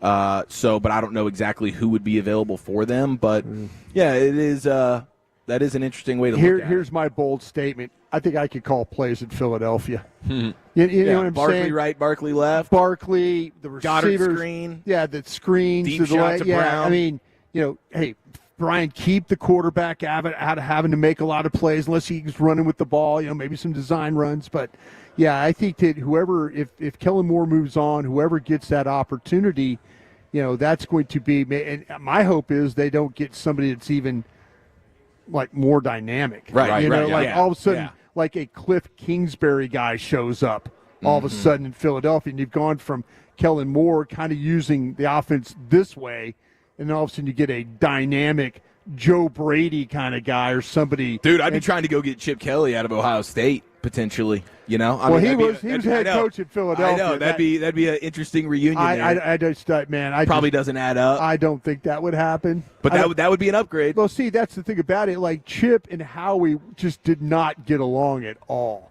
Oh, okay. He put Howie on ice for 2 years. There you go. And then when Chip came back in, when Howie came back in, every one of Chip Kelly's guys were shown the door. Gone. Yeah. Well, everybody thinks that Shedeur Sanders is a surefire lock to go to the Giants after what he said last night at AT&T Stadium for the Shrine Bowl with Jane Slater. Take it away, Shedeur. Now, being in this stadium is definitely fun. I know I'll play here very soon against the Cowboys. Ooh. So everybody's going, okay, that ties him to the Giants then, I guess. You don't have the Browns, who are picking ahead of the Giants, on the Cowboys schedule for next year. So maybe, and we know that the Giants were they've been all over the Colorado campus this year monitoring yes, they have. Shedeur Sanders. Absolutely. It seems like they've loved that. Dion and everybody, I think, would be totally fine him in New York with the Giants. That's probably one of their destinations they'd be very excited about. And they kept their entire staff, when it comes to the offensive side of things, Dable still being the head coach. So the hay's in the barn on the evaluation there. So maybe Shedeur already knows. Doesn't matter that they're not picking at number 1. He's still going to end up as a They're playing the AFC West, right? So either Raiders or Giants. Yeah. Well, exactly. You're playing the West this year, so sure. The thing about I think that's going to be interesting with him, being with the Giants and stuff like that, he could be the guy that actually saves the general managers and the head coaches' jobs. You know what I'm saying? Sometimes when you he's the final straw. When you have a new quarterback, then all of a sudden they get him to play well, but it's not a playoff team, but they get him to play well and there's promise. Sometimes ownership gives coaches a little bit of leeway on that, and I think they got one foot in the parking lot, but this kid might very well come in and save it for him.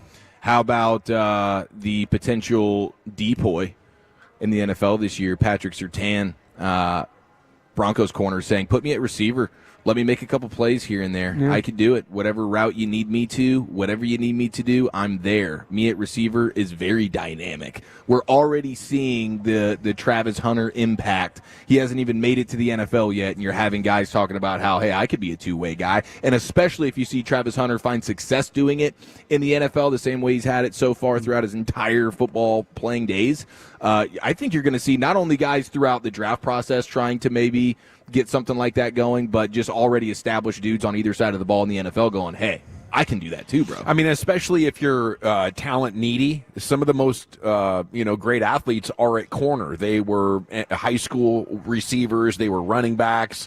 At some point, they made a switch to corner. But I feel like you can bring those skills. I mean, and some of these guys with their ball skills, they're already practicing them. Right. I want to see Deron Bland. Instead of some of the Cowboy wide receivers that they put on the field lately. I'll tell you that much.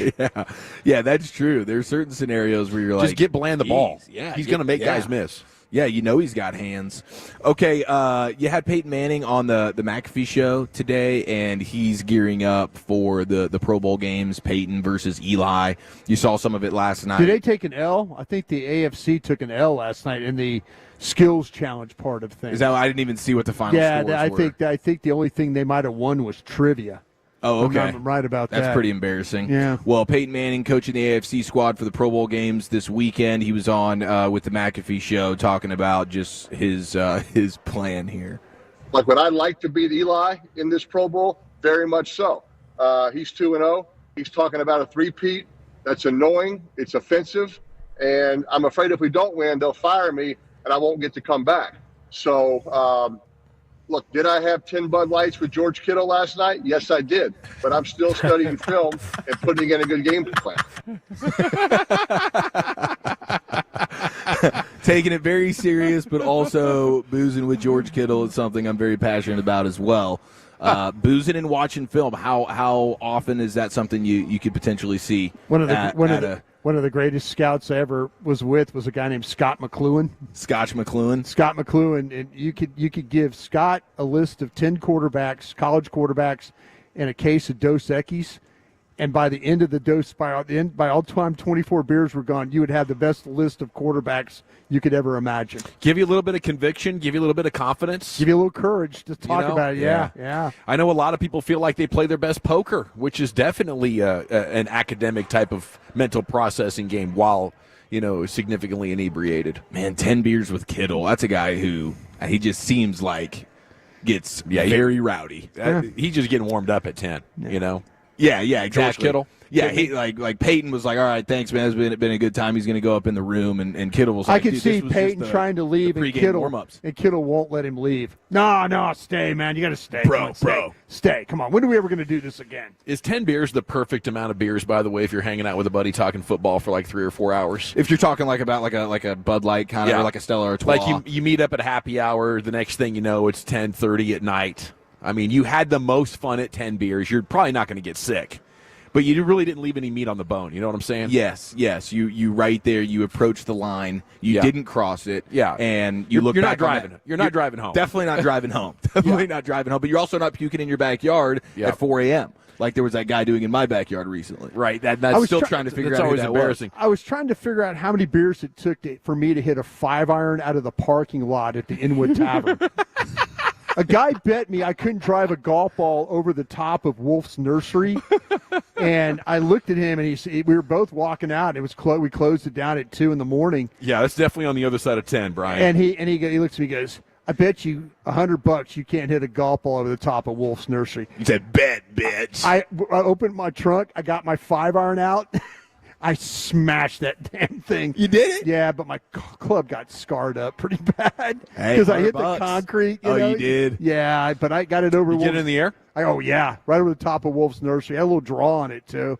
Yeah, that's impressive. I would have loved to have seen that. See, that's where I wish we had the cell phone cameras going so we could actually watch that. But I think that was more than 10 beers. Yeah. There's a great Super Bowl commercial with Post Malone, Shane Gillis, and Peyton Manning for Bud Light. I just saw a clip of it today, and it looks it's hilarious. Yeah. So Peyton Manning in his Bud Light bag right now. He's probably going to be hammered coaching up the game on Sunday.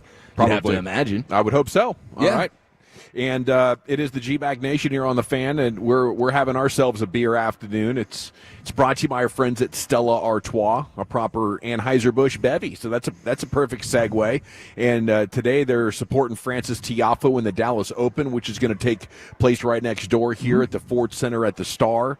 The world of tennis biggest stars right here in Frisco, and of course, it all washes down better with a cold Stella Artois. We'll hand one to you if you walk through the door. Say hi. We're just hanging out here in the lobby, and the C Note's coming up next. Cowboys news of the evening here. It's the G-Bag Nation of the Fan. Commercial-free G-Bag. Salute. It's our commercial-free expressway. Afternoons at 5:20 on 105.3 The Fan and on our Odyssey app. Presented by Comerica. Now, it's your time to make more money and be your own boss. Come to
PermaPeer is an expert in identifying and correcting foundation issues in DFW for over 30 years. When shift happens, go to permapeer.com to schedule a free evaluation. PermaPier.com.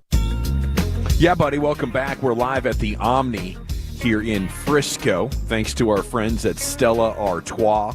Dallas Open is right next door here at the Ford Center at the Star. That's a big shooter tennis tournament.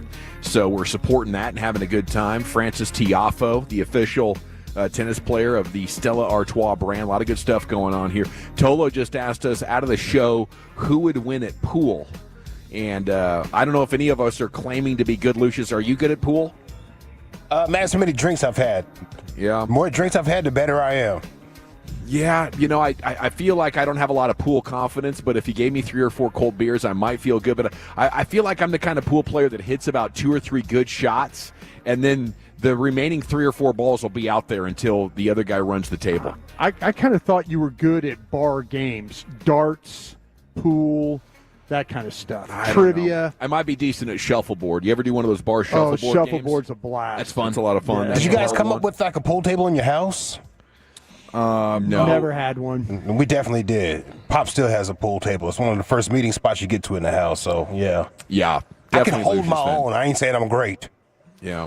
We had one in our upstairs game room by the time I got to like high school or whatever, but it was just you have to have the perfect amount of space. You have to have the perfect amount of space to fit one in there. So it was less than ideal. Yeah. You know? Ends up holding laundry and stuff quite often. Yeah, I think that's what I saw at my buddy's house. But every now and then we'd clear it off and get super into it for like a weekend and be gambling and having a good old time. So definitely not against it. Segment of the nation here, the C-Note, Cowboys News of the Evening, brought to you by the Frankels. Life's unpredictable. Accidents happen. If you or loved ones injured in a car or truck wreck, call the Frankels. Get a free consultation, 214 or 817-333-3333. Go to frankelfirm.com. It's also brought to you by Cars for Kids. Donate today at carsforkids.org.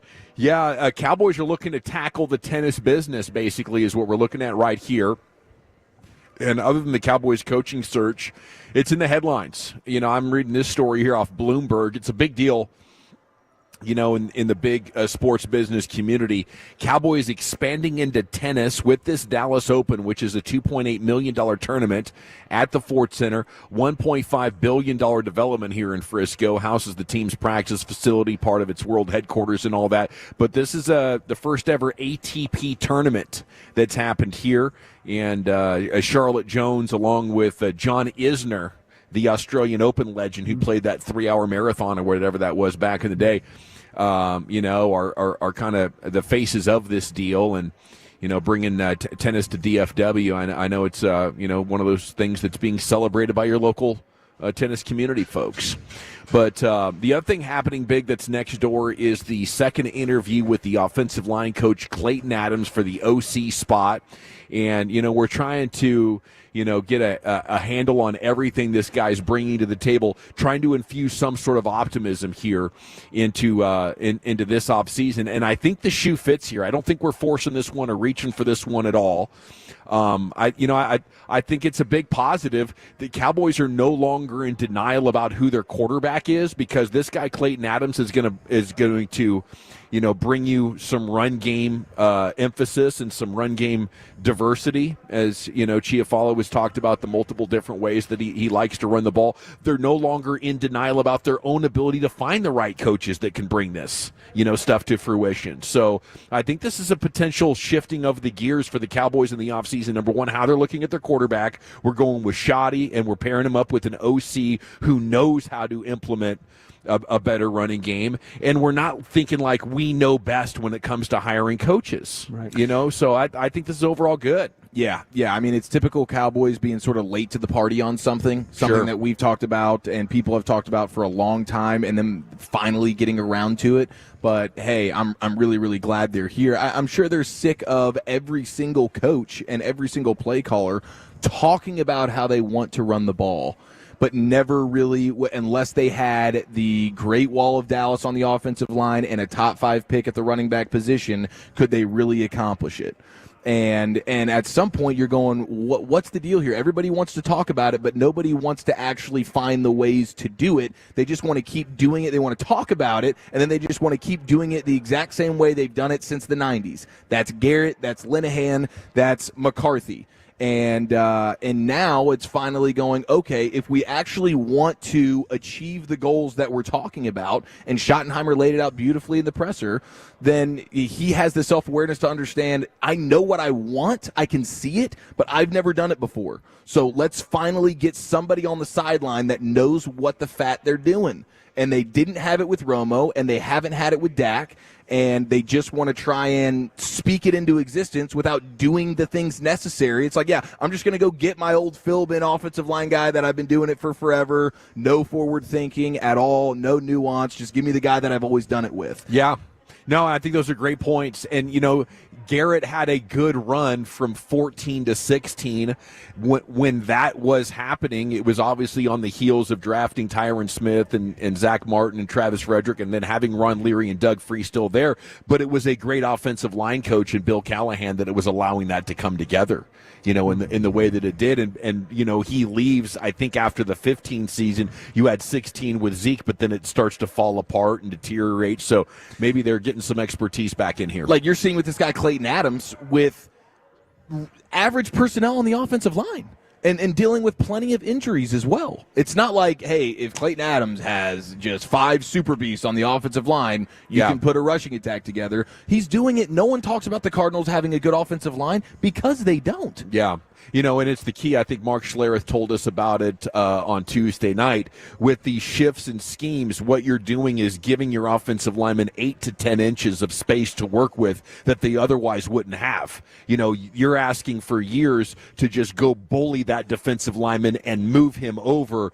Now, you know, the scheme is allowing you to, as the snap happens, shift that guy on average nearly a foot to one side or the other, which then allows you to get up on his side and create a bigger running lane. Yes. You know, and now maybe here with Clayton Adams, you know, the Cowboys have a guy that can help bring that into reality. They've had a good run game in Arizona. The Colts were very good in his 2 years. He was an assistant offensive line coach there, and I don't know how much credit he gets for executing that or helping teach that, but maybe that's where he learned. That would have been the Jonathan Taylor, I believe, running game for the Colts. Yeah, 5 or 6 years ago. I think Sirianni was there. Yeah, at that time but he was also at Stanford with David Shaw. Yeah, and David Shaw would he would put offensive linemen with tight end numbers. So he'd have 6 offensive linemen. 7 offensive linemen running the football with the mentality, that tough. You know, if you're going to load the box, this kind of thing, nah, not on me today. We're still going to blow you out of there. Okay, elsewhere here in the C-Note, Cowboys news of the evening, CBS Sports did a free agent for every team, going with the defensive tackle B.J. Hill, number 92 from the Bengals. Did you bring him up the other day, or was that Wolchuk? But, Wolchuk, B.J. Hill. Yeah. The breakdown there, Tank, Chauncey, Osa, they might be, you know, heading elsewhere. B.J. Hill of the Bengals, veteran player, 4th worst run defense in the NFL last year that did the Cowboys. But he had 16 sacks, 225 combined tackles, 53 QB hits in his 4 seasons with the Cincinnati Bengals. So maybe B.J. Hill could, you know, help you start to remedy that at a budget. Right. CBS Sports has Osa, by the way, going to Minnesota. So pack your parka if you're heading up there. That'd be a tough transition. Osa, you know, California guy, Texas, and then Minnesota. I think I'd have to have a long conversation with my agent about going to some of those frigid cities. Like if it's anywhere close, we're going to warmth, right? Yeah. I mean, at least you're playing in a dome there in Minnesota, but you're going to Chicago and Green Bay every year, and just you're living. Just living in the cold. I mean, it's like I got to take the garbage out on a Tuesday night. Yeah, I'm dreading that here in North Texas. Right. You know, drops below 50 degrees, you get a stiff breeze going on. That's not a pleasant, 3 minutes out of my life. Okay, Bucky Brooks with his latest mock draft, Brian. He's got your guy Genty coming to the Cowboys after watching the ground game flounder without an elite running back in the backfield. Jerry Jones adds a bona fide star in Genty to spark an offensive resurgence. I don't think the run game floundered. I think maybe it underperformed or could be even. They figured out some things at the end by just handing the ball to Rico Dowdle, and then also getting Zach Martin out of the lineup really helped him. And I don't mean that in a negative way with Zach.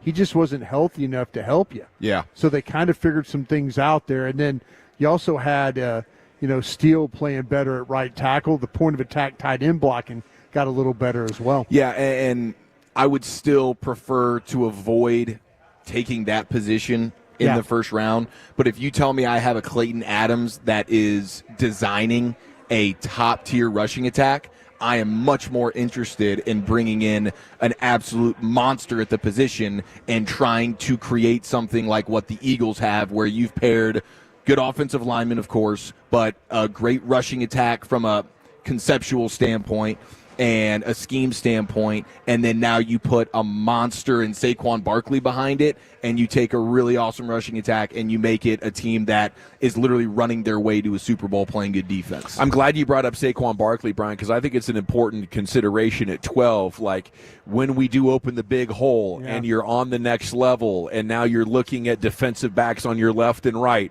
are you going to beat him to the end zone? Because I think at 12, that's a huge factor. Like, are you turning explosiveness? Yes. This guy is a finisher, and the thing about him is, though, he's going to make you miss, and then he's going to get in the open field. But there's plenty of times where maybe they've got caught up to him at the 5, and now he's dragging dudes into the end zone. That's he's not a burner. No, he's not. He's not going to be the explosive to and through the hole, and then he's going to go. And there's.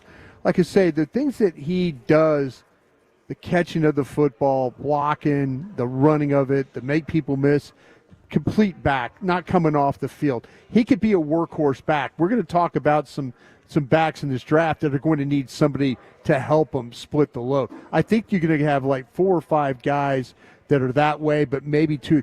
Henderson, Ohio State, I think is the last one of the, and I get him in the second round, of the backs that are workhorse backs. Just hand him the ball, hand him the ball, hand him the ball. 3 down backs. Yeah, Hampton, Johnson, Genty, Henderson. Those are the guys that I think could be 3 down, and after that, you're probably going to need to pair him with somebody. It is the G-Bag Nation here on 105.3 The Fan. We'll have more draft talk here for you coming up at 4 o'clock, some Senior Bowl standouts. And why I do believe that the Cowboys are leaning Genty. So we'll kind of pick up this conversation here coming up at the top of the hour. We are live at the Omni Hotel in Frisco, just right next to the Star. Come out here, hang out. It's a beautiful afternoon. The sun's out here shining. You can grab a cold beer with us. We're right inside the lobby. And we're supporting this Dallas Open here, ATP event over there at the Ford Center. It gets underway tomorrow. So it's a big weekend of tennis action here in North Texas. Now, coming up next, Brian, it's time for some Krusty's Corner. What do you have in store for us? Yeah, I've got some nerdy numbers for you for this Super Bowl. We'll do those next. Coming up Monday morning on Sean and RJ, Bobby is back as we get ready to fly out for our Super Bowl coverage in New Orleans, plus a Luke Bryan ticket.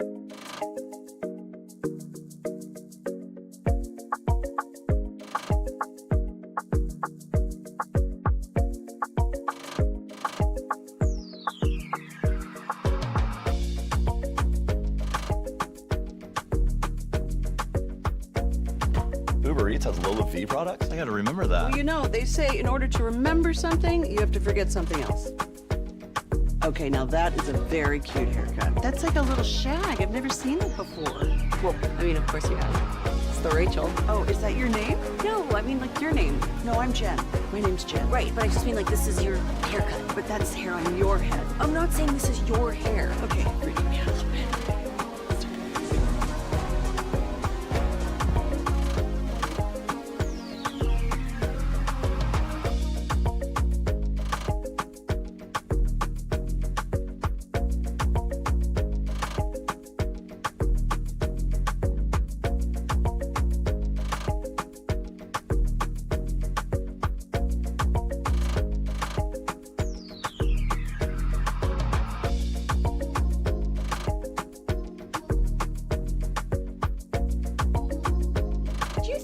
true that you've got to forget something else to remember that Uber Eats has groceries? No, that's absurd. Hey, remember when you used to be a, what was it, Pepper Lady? Pepper Lady? Wasn't it Cinnamon Sisters? Basil Babes. Saffron Squad? Nutmeg Maidens? Paprika? No, Nutmeg Maidens? I just said that. Was it Spice Girls? Doesn't sound right. Was it Saffron Squad?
4 of you fly to Vegas. Your flight and hotel are paid for, plus each of you are receiving $5K in cash so you can watch the first 2 rounds of college basketball's national championship. The best part, you don't even have to jump through hoops to win. It's so simple, and you probably do it already. From now until February 23rd, download the Odyssey app. Listen to your friends at the Fan for an hour, and you get your daily entry. That's it. It's all part of an Odyssey national contest. And if you listen daily already, just make sure you're getting it an hour a day. Download the Odyssey app today for your chance to go to Vegas, baby. If you're in the market to upgrade your vehicle, get to Classic Chevrolet in Grapevine. Back-to-back #1 Chevy dealer in the world. They've got more Chevys than anyone else. All price to sell. Silverados, Tahoes, Blazers, Malibus, Equinox, and more. Visit ClassicChevrolet.com. This is Texas. This is Classic Chevrolet. Together, let's drive, relax, and enjoy the difference. Based on new Chevrolet registrations 2023 and 2024. Yes, sir. Thank you, Lucius. It's the G-Bag Nation here on 105.3 The Fan. Is that Pro Bowl practice over there? Are we doing that this weekend? Wow. Yeah, we had the skills competition last night. Nice. And so we're getting ready for a flag football game. Is what we're doing now. It is feeling like a Super Bowl week already as we're here with you on a Football Friday. We're flying out to New Orleans on Monday, and we're live today, live at the Star here right next to the Ford Center at the Omni Hotel. Join us for some fellowship. Stella Artois is here handing out coldies. It's a great place to swing on by, especially on a Friday. It's quitting time. You know it is, and we'd love to see you. Here's Brian with some Krusty's Corner. Thank you very much, General. Appreciate that. We've talked about it today, a little bit with Clayton Adams interviewing next door. Hopefully get an update here before the end of the show that maybe they have something. I'm just kind of working the phones and trying to keep up to breast the best way to, that we can, maybe find this thing out, maybe break a little news if he, in fact, does get signed here. And I want to make it clear. Not only am I a big Dak Prescott fan, but I feel like every quarterback in the NFL in this climate should love it if a coaching staff in a front office says, we're going to get you a great running game. It's no disrespect to the quarterback. No, I don't think it's what time it is. No, I think you're absolutely right about that. The one thing, and especially it sounded like that Mike McCarthy, when they were doing the little bit of negotiating for this job, when it was McCarthy and Jerry, they agreed that Dak was no longer the mobile guy that he once was, and that's whether that's age, injury. It's just not. I'm not saying it as a slam to Dak, but I'm saying it as hey, we have to do better running the football. We have to do things to help Dak Prescott run the football. Yeah. We did, Wolchuk and I were part of a mock draft. We picked an offensive lineman yesterday, Josh, Simmons from Ohio State. I would like to believe that the Cowboys front office would consider taking an offensive lineman, moving Tyler Guyton to right tackle, and letting him compete with Steele over there. For me, I was thinking about that actually last night and then some more this morning. Like, would they really do this? I feel like because Steele is under contract with not a clear out for another 12 months, and you just drafted Guyton, yes, I think sticking with this plan is what historically they would do. They will stay with a draft pick thinking it's his opportunity. We need him to step up. But if they're bold enough now to say it's so important that after that year and, what we've seen from Steele, we need a massive upgrade here, I would love it, because picking at 12, your chances of a successful offensive lineman are a lot higher than picking in the late 20s. Yeah, I just, I do have so many questions about some of these offensive linemen. I have a lot less questions other than the injury stuff on Simmons. But these other ones I have some legitimate concerns about their playing ability. I'll say this too.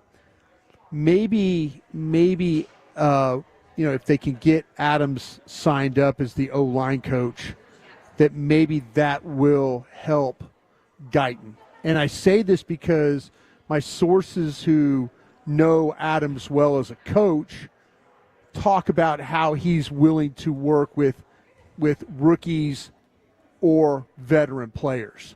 And I think that's maybe last year, let's be honest, Guyton has to mature.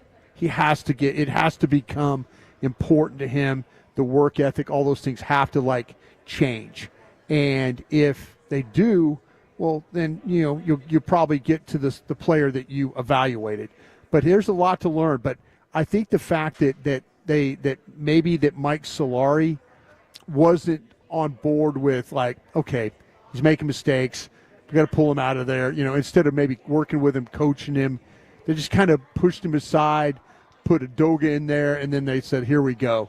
But that also happens to an organization that the coaching staff is trying to save their jobs. Yeah. Instead of working with him and trying to make him better, you immediately just put him to the side and he goes, "Listen, that's going to be somebody else's problem when we get fired." And that's part of the problem with not just cutting your losses with McCarthy last year and riding out this 1 year, because all those bad things start to happen. You're making an investment in a guy in Tyler Guyton, right. And now he's going to get part of it to his own doing, but he's going to get the short end of the stick because you wanted to keep McCarthy around in a lame duck year, and now everybody has to act that way, act accordingly, save my own rear end, even if it means messing up potentially some things that are more big picture.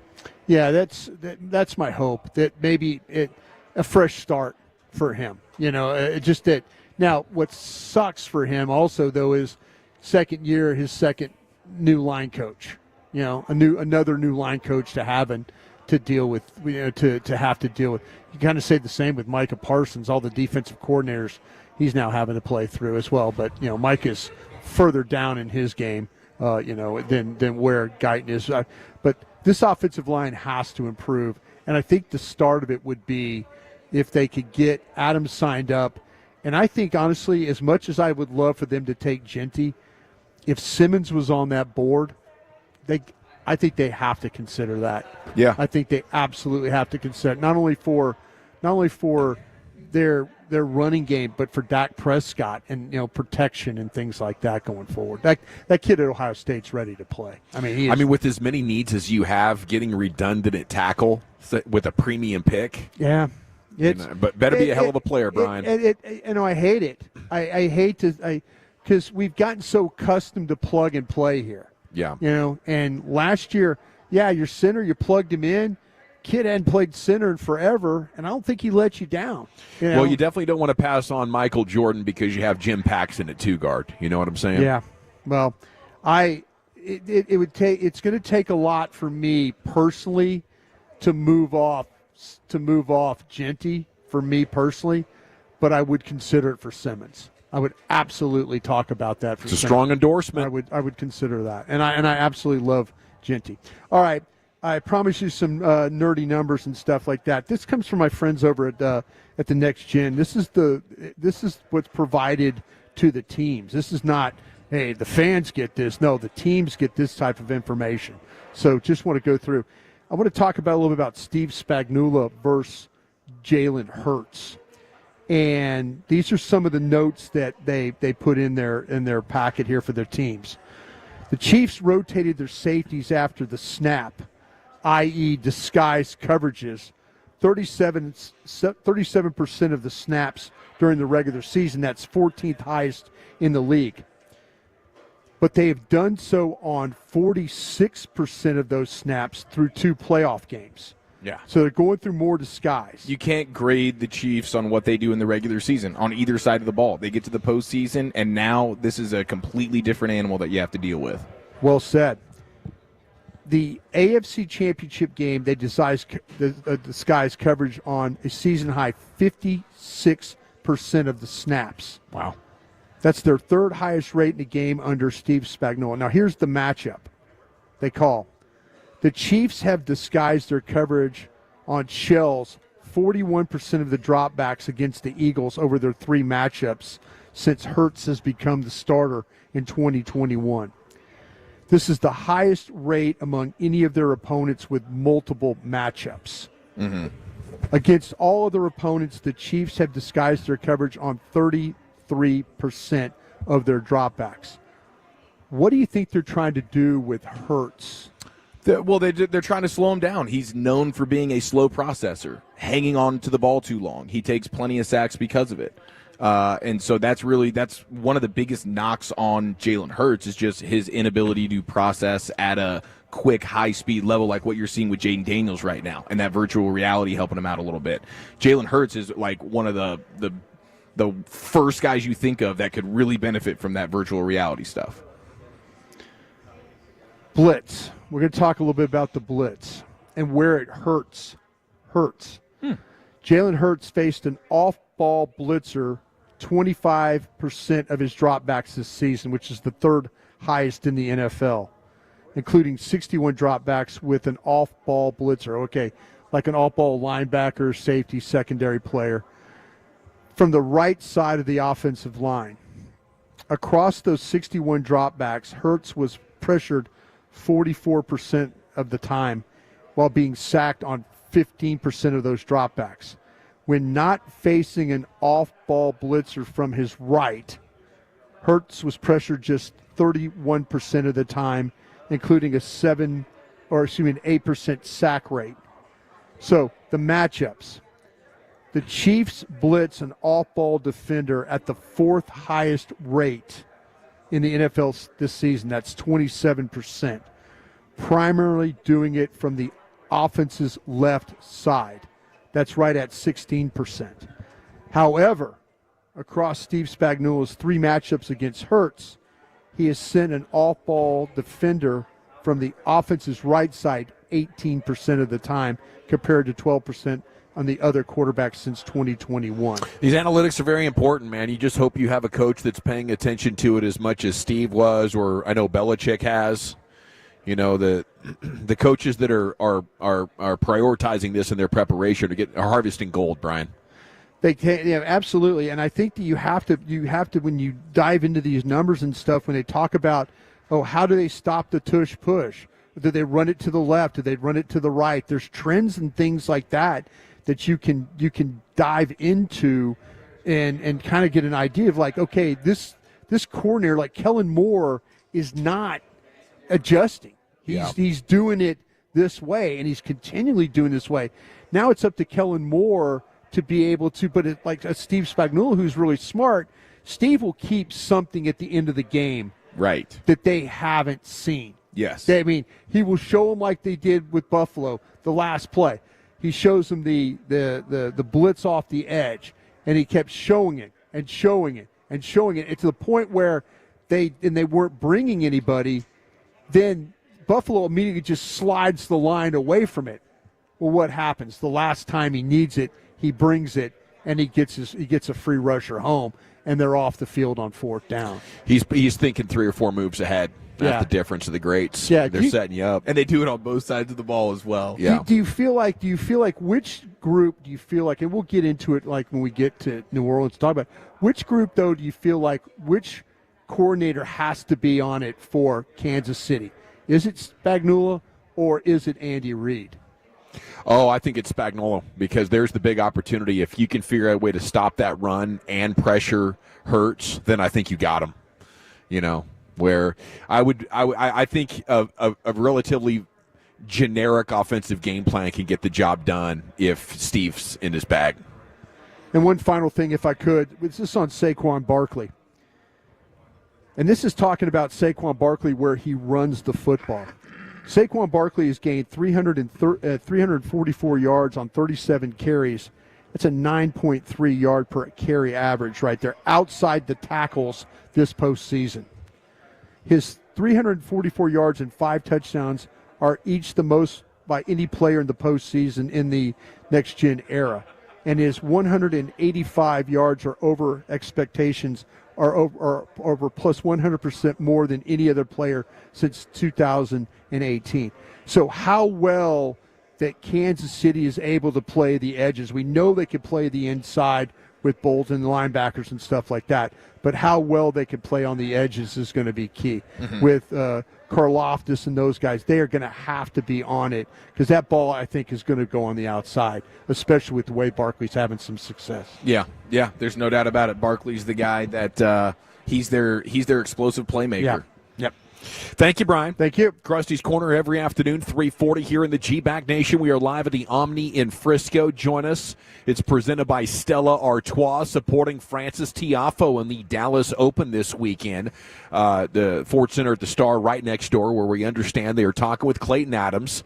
The Arizona Cardinals offensive line coach might soon become Shoddy's right-hand offensive man. Okay, NFL Draft Big Board report, Will McClay says the draft aligns with team needs. What does that tip their hand towards? We're talking draft with you coming up next right here on your home of the Cowboys, 105.3 The Fan. Fellowship at its finest. You're rolling with the G-Bag Nation on 105.3 The Fan and our Odyssey app, presented by Comerica. I'm Bill Ryder with an Odyssey Sports Minute. It is time to stop sleeping on the level of greatness Jalen Hurts is painfully close to. Because if somehow he and his Philadelphia Eagles beat the Chiefs next week,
has Lola V products? I got to remember that. Well, you know, they say... M Leasing Studios, you're rolling with the G-Bag Nation on 105.3 The Fan. Here we go. It's hour number 3 of the G-Bag Nation on 105.3 The Fan. We're going to talk some draft here with you. How about an NFL draft big board report on your home of the Cowboys? Will McClay says the strengths of the 2025 draft align with the team's weaknesses, saying the draft is strong at defensive line and running back. Yes, sir. Okay, so both of which are needed in Dallas. To what extent? Let's discuss it live at the Omni in Frisco, brought to you by our friends at Stella Artois.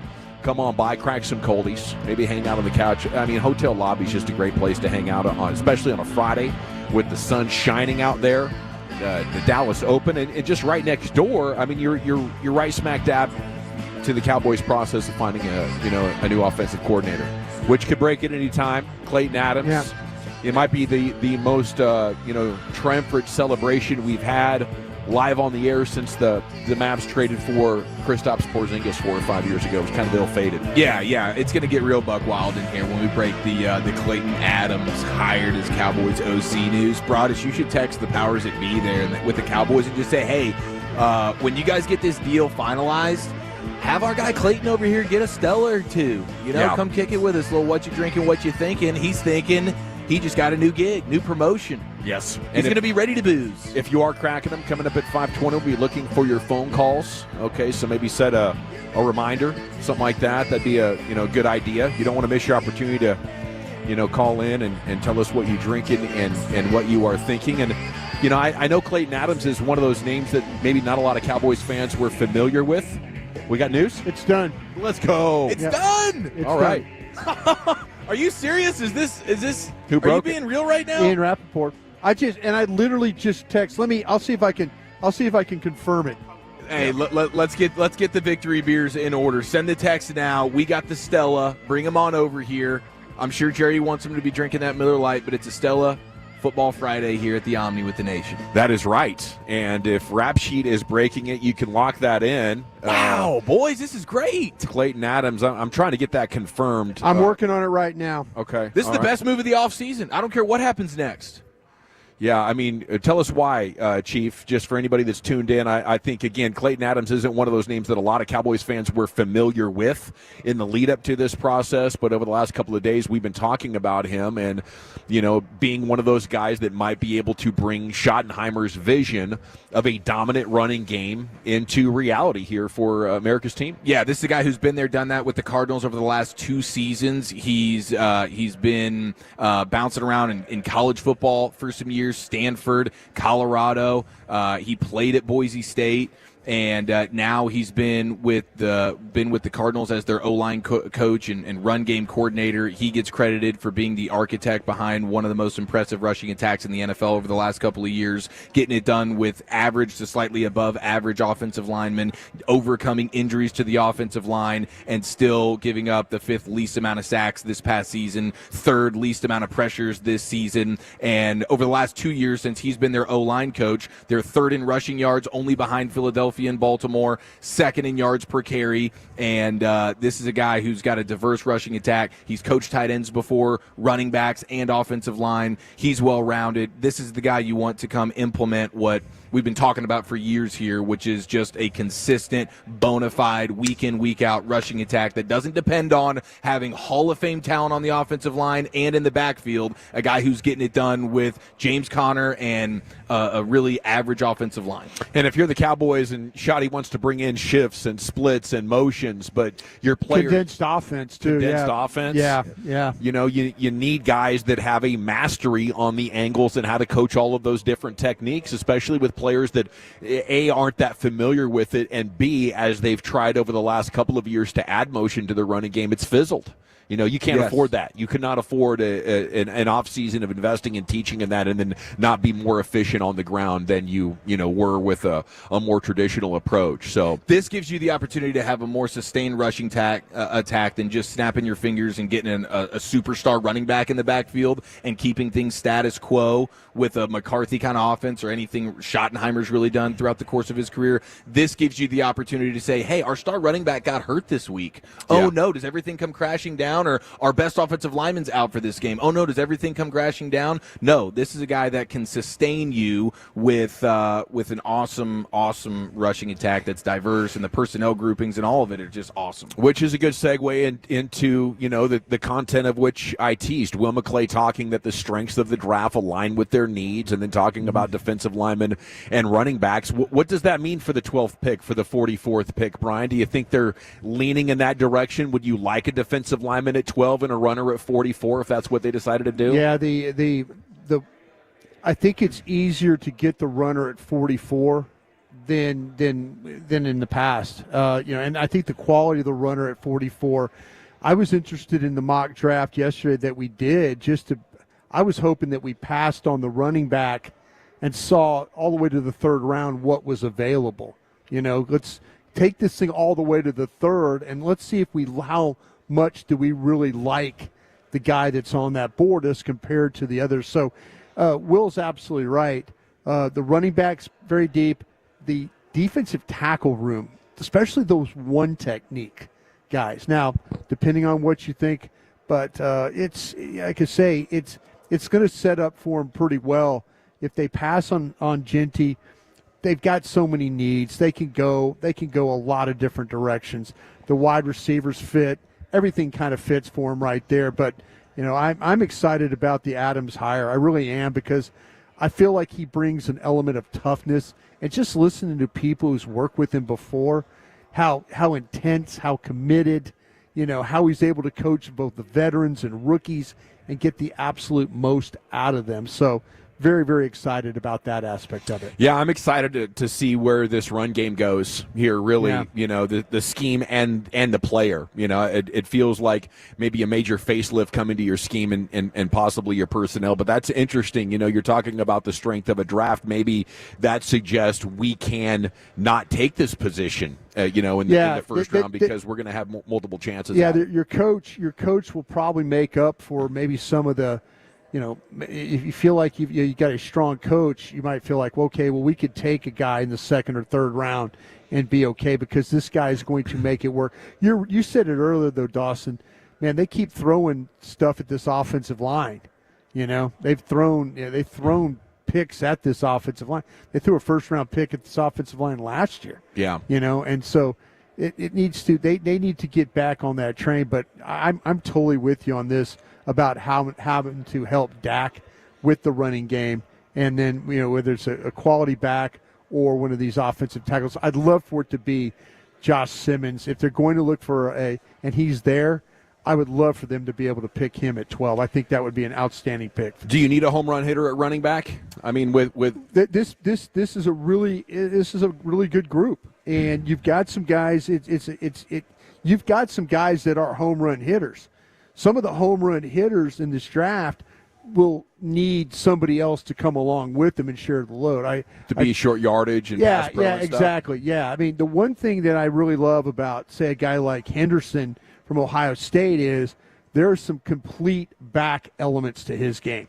The running, the finisher. We saw it in the playoffs. His ability, where scouts marvel at him, is his ability to pass block. Mm-hmm. I mean, he is one of those guys that sets up, stays square. Now, pass block, but you could also throw him the ball, and he's going to make plays.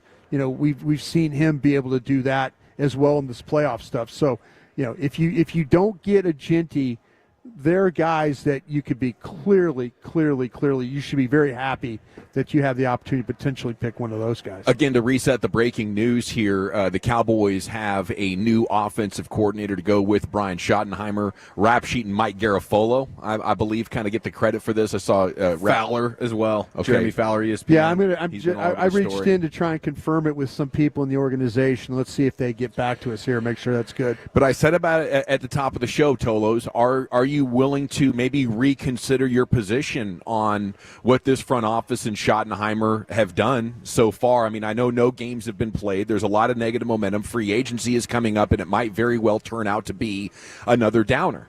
But we're seeing this team take steps in reinventing itself offensively, bringing in the kind of coaches that can, not only conceptualize but execute the teaching and the game plan to bring some of these principles to life.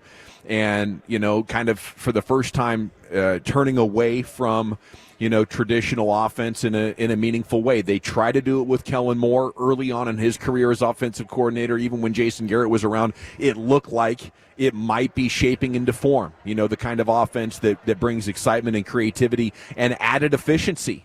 But as that season went on and the schedule got tougher, it got, the truth started getting told about, what Kellen Moore's intentions were. And then his stops with the Chargers and Eagles, have confirmed exactly that the Cowboys were off.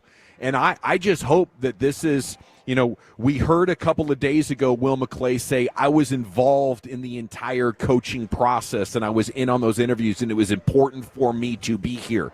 Is that the Joneses saying, man, we need to get a little bit more hands off, get Will McClay more involved, get Schottenheimer more involved. Yeah. And the next steps after that are them finally, bringing in the kind of assistant coaches we've been asking for over a half decade here on the Fan, Brian. Yeah, and I got it confirmed. Just got a text message. So, yes, in fact, hey, those national guys do a hell of a job, so it was probably going to be that way. But, yeah, somebody from the organization just said, yeah, we've agreed to terms with Adam. So, off and running. Here we go. The top 6 most efficient running teams all made the playoffs. You look at, conference championship weekend, it was dominated by teams with very successful rushing attacks. In the divisional rounds, 3 of the 4 winning quarterbacks did not even throw for 200 yards. So it's not only a reflection that, hey, our quarterback's getting older. He can't do the running for us anymore. We need to protect him with a great running game. But it's getting in line with where the trends have taken us. And for the last 2 decades, defenses have pursued, how do we stop the big plays? Finally, they came upon a formula which involved a massive defensive tackle who could stop the run and base, really, really speedy linebackers who could cover and rally to the football at the same time. And in 2023, defenses got the upper hand. In 2024, offense struck back by running the football really, really well. And it was sort of a renaissance, a resurgence. And here, sure, it's not the exact time. You should have moved on last year and pivoted towards this. You shouldn't have let Mike McCarthy, continue to be the head of this offensive snake that, passed it way too much still. But, I think this is them saying, listen, we have seen under Jason Garrett, Kellen Moore, and Mike McCarthy now how far Dak Prescott can take us. Right. And it's the wild card or divisional round if we want a high volume of passing attempts per game. We need to get serious about running this football. And I think Schottenheimer was step 1, as painful as it was, you talk about absolute crickets and getting laughed at, but if step 2 is Clayton Adams and he's bringing to the table what we think he is, I think this is a significant offseason of change for the first time in a long time for these Cowboys in the right direction. So this is a lot of fun. Okay, coming up at 5 o'clock, in addition to the finest, coming up at 4:40, Troy Aikman's thoughts on what should be involved in a deep dive of this organization's shortcomings. Maybe this is the first evidence they did a deep dive. They looked at the man in the mirror, and they said, we need some help in figuring out, which way to pivot this thing. I love it. Okay, top 10 at 420 is coming up next, Chief. Where are you taking it? We're going to honor Saquon Barkley, Broadus, and the year that he's had. I have the top 10 most impactful post-free agency seasons ever. Is Saquon's the most impactful post-free agency season? Who is? Top 10 next in the nation. It's Afternoons with the G-Bag Boys on 105.3 and the Odyssey app. Proudly presented by Comerica. Now, it's your time to make more money and be your own boss. Come to the Franchise Show this Saturday and Sunday at Dallas Market Hall to meet with the best money-making franchises. Learn how you can open a successful business. This life-changing event is your only chance to see all the hottest money-making opportunities in one place. Find the perfect business for you at the Franchise Show, presented by the Entrepreneur Source. This weekend, Dallas Market Hall. Get tickets at DallasFranchiseShow.com. Fort Worth Nissan Last call, last chance to save on the last of the 2024s. The savings are incredible. Take $8,000 off the MSRP on a new 2024 Nissan Rogue. Take $11,000 off the MSRP on a new 2024 Nissan Murano. And 0 for 72 months is available. But when they're gone at Fort Worth Nissan. We do business the right way, your way, every day.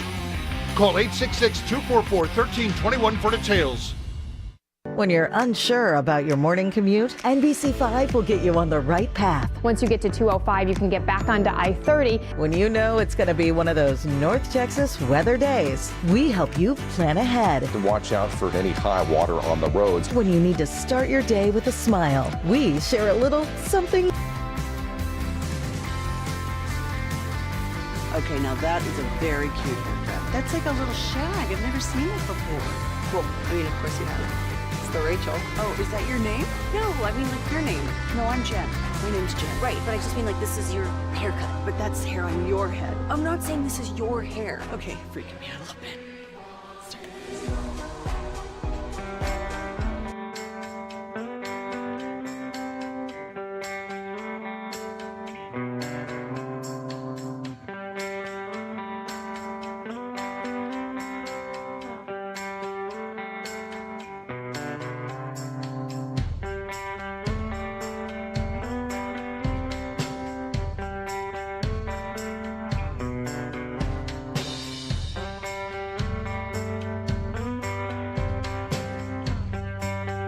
It's true that you've got to forget something else to remember that Uber Eats has groceries. No, that's absurd. Hey, remember when you used to be Pepper Lady?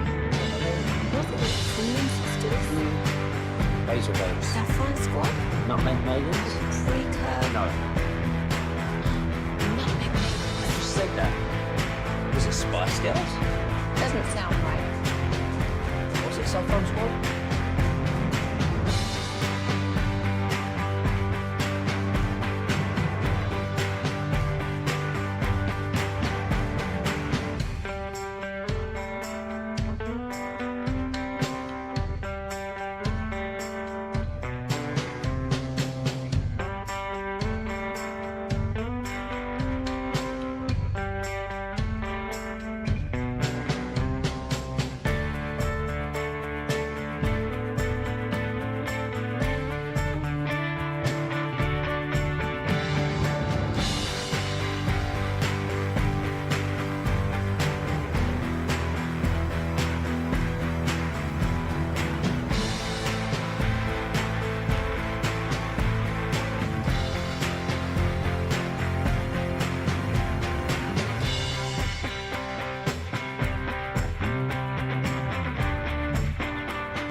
recycled plastic from our own recycling plants. Crystal Geyser, bottled at the spring source.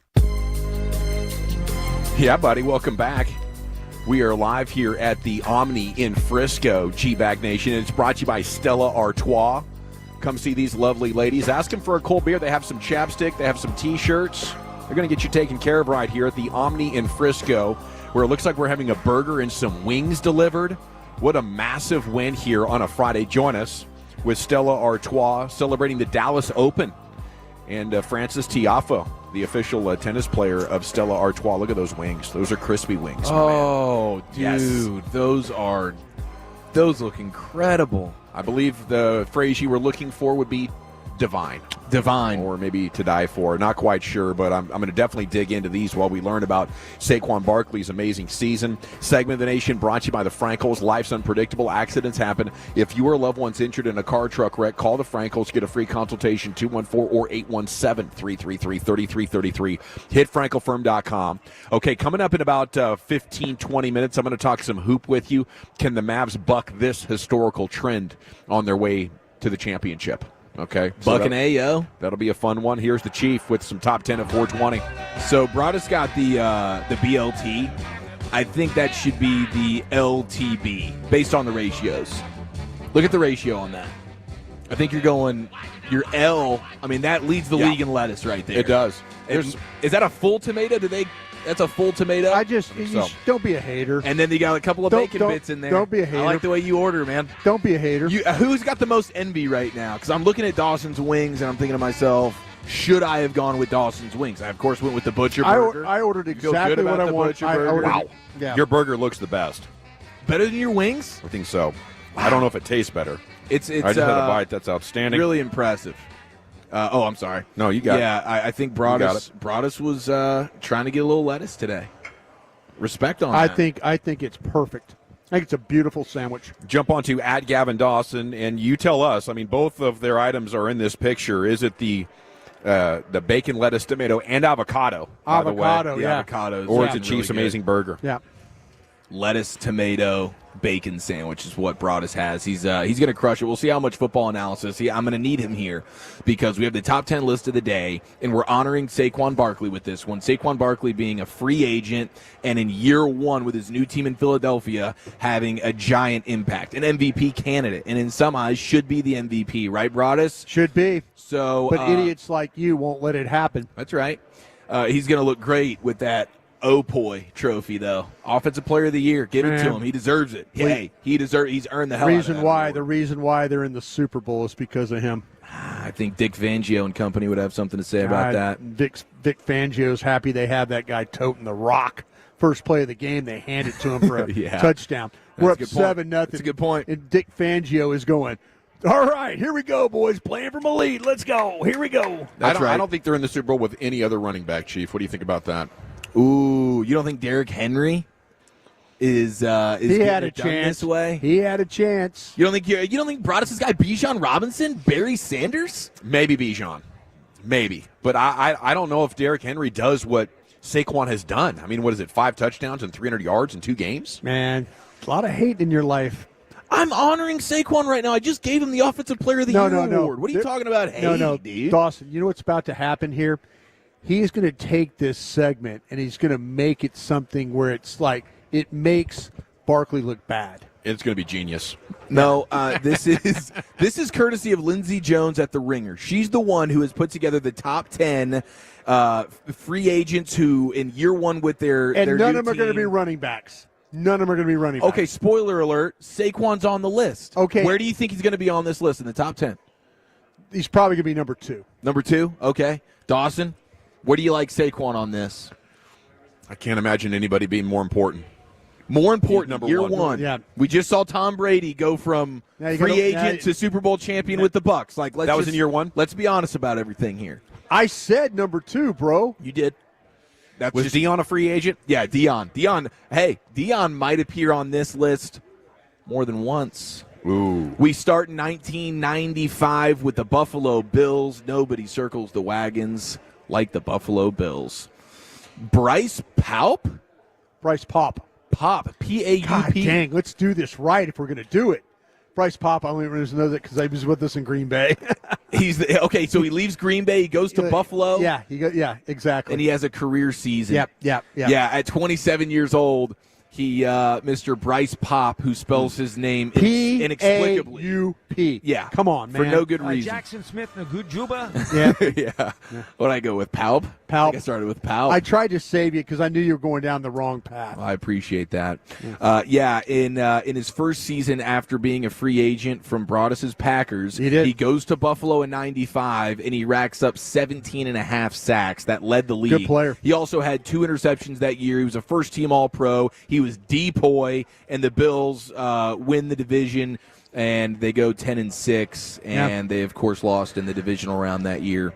So they called him Pop Fiction. Pop Fiction. That was they brought in Pop and stopped making the Super Bowl. Yeah, wow. That's right. Now I should acknowledge some of the honorable mentions.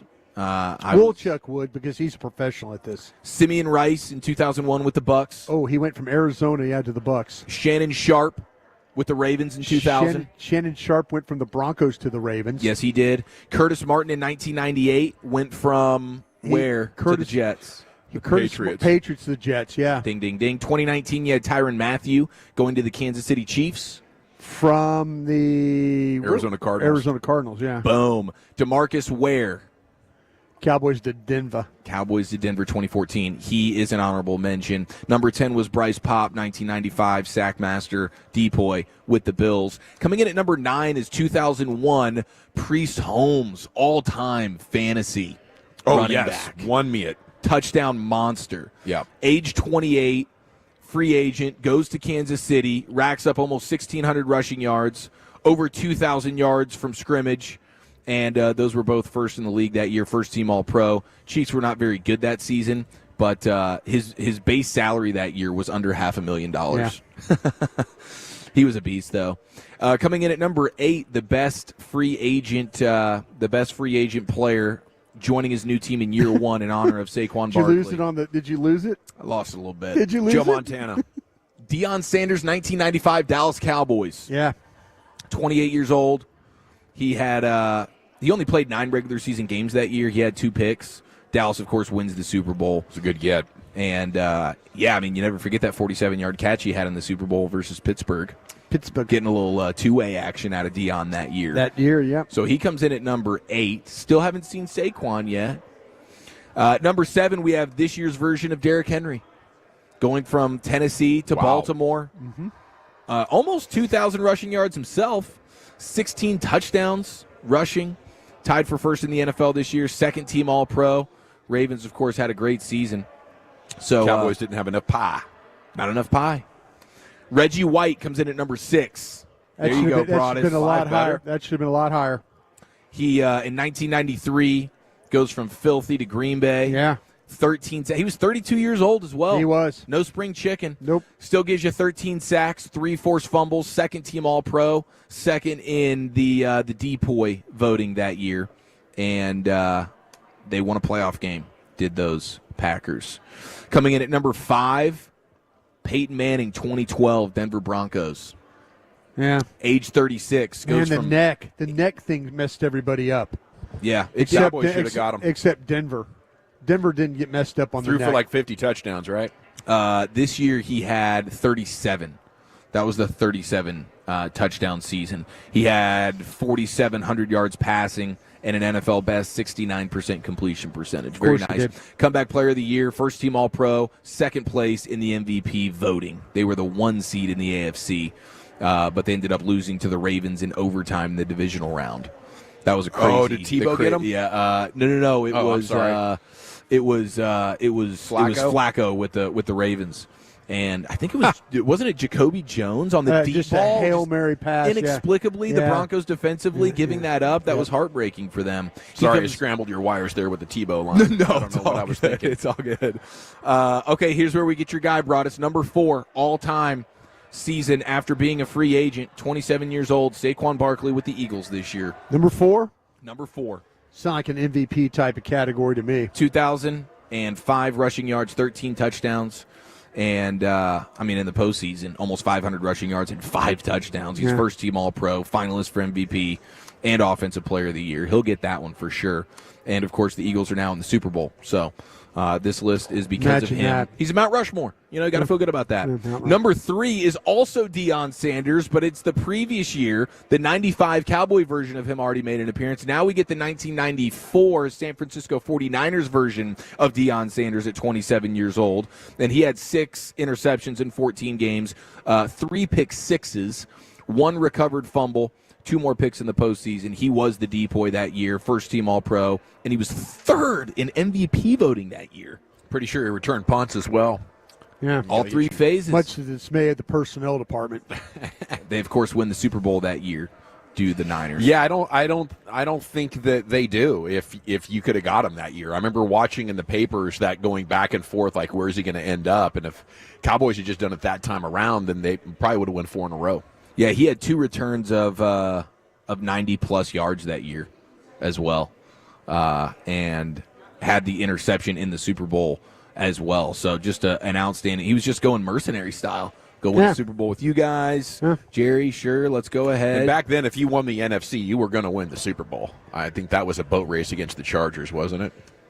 It was. Yeah, It was against the Chargers. 20 or something, yeah. Coming in at number 2, the best season after being a free agent, joins a new team. It's Tom Brady 2020 with Tampa. the Bucks. 43 years old, 40 touchdowns, 12 picks. No individual honors that year, but it all culminated. It's Tom Brady, man. Come in on. the Super Bowl win over Kansas City. And that ended up being, the Brady versus Belichick stuff. Right. He took that and ran with it. It's his forever. Close scene. Number 1, the greatest season after being a free agent for any individual in NFL history, according to Lindsey Jones. It's not Saquon Barkley, who came in at number 4. It is the 2006 version of Mr. Drew Brees in the New Orleans Saints. Oh, wow. Going from the San Diego Chargers to Sean Payton. Nick Saban said, nah, me and the Dolphins don't need you. Rotator cuff, shoulder problems. The shoulder. We'll take Dante Culpepper and his obliterated knee, and we'll have him go embarrass himself for the rest is history. A season. But yeah, first in the NFL that year, Drew Brees in passing yards, almost 4,500, 26 touchdowns, 11 interceptions, first team All-Pro, second in MVP voting, and that's who she gives as the greatest player in year 1 with his new team after being a free agent. Thank you, Saquon Barkley, for giving us the opportunity, opening the door to what is a conversation that Broadus has been waiting for years. Well done, sir.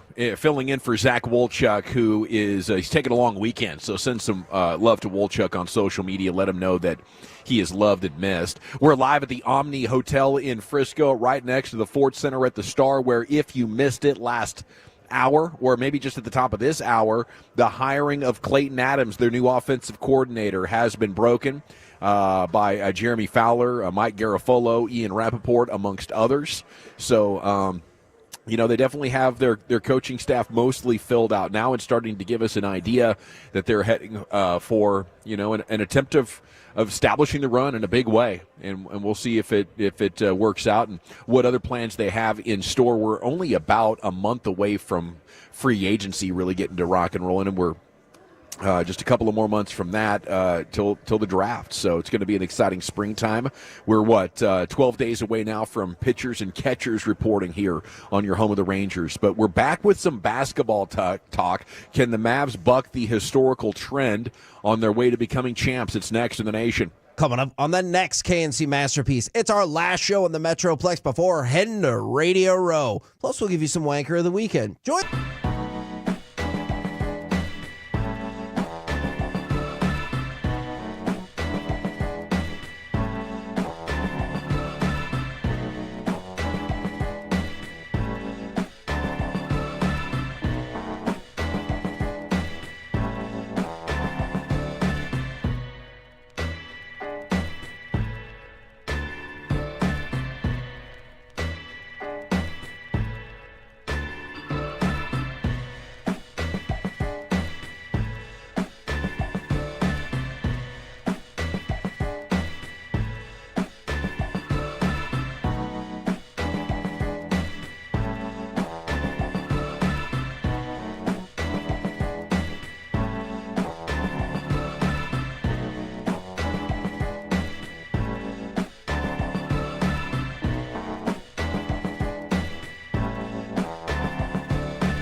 Uber Eats has Lola V products? I gotta remember that. You know, they say in order to remember something, you have to forget something else.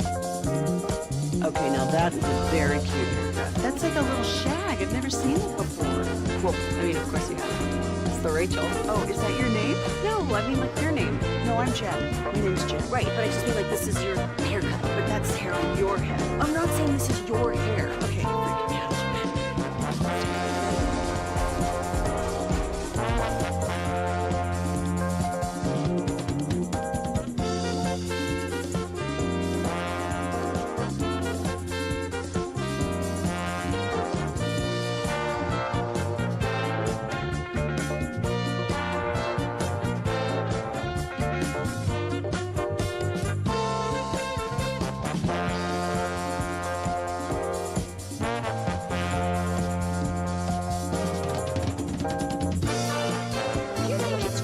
Got to forget something else to remember that Uber Eats has groceries. No, that's absurd. Hey, remember when you used to be what was it, Pepper Lady? Basil Babes. Nutmeg Maven? Together, we're making this happen, Tolos, and we're so grateful that you are our teammates right here on The Fan. If you're in the market to upgrade your vehicle, get to Classic Chevrolet in Grapevine. Back-to-back #1 Chevy dealership in the world. They've got more new Chevys than anyone else. All price to sell. Silverados, Tahoes, Blazers, Malibus, Equinox, and more. Visit ClassicChevrolet.com. This is Texas. This is Classic Chevrolet. Together, let's drive, relax, and enjoy the difference. Based on new Chevrolet registrations 2023 and 2024. Yeah, what do you think, Cowboys fans? Thank you, Lucius. We're live at the Omni in Frisco, where the Cowboys just hired a new offensive coordinator, Clayton Adams. We'll get your thoughts on that on the Franklin Frankel Injury Attorney text line. But we're here thanks to our friends once again at Stella Artois. Swing on by our broadcast position right here in the Omni lobby.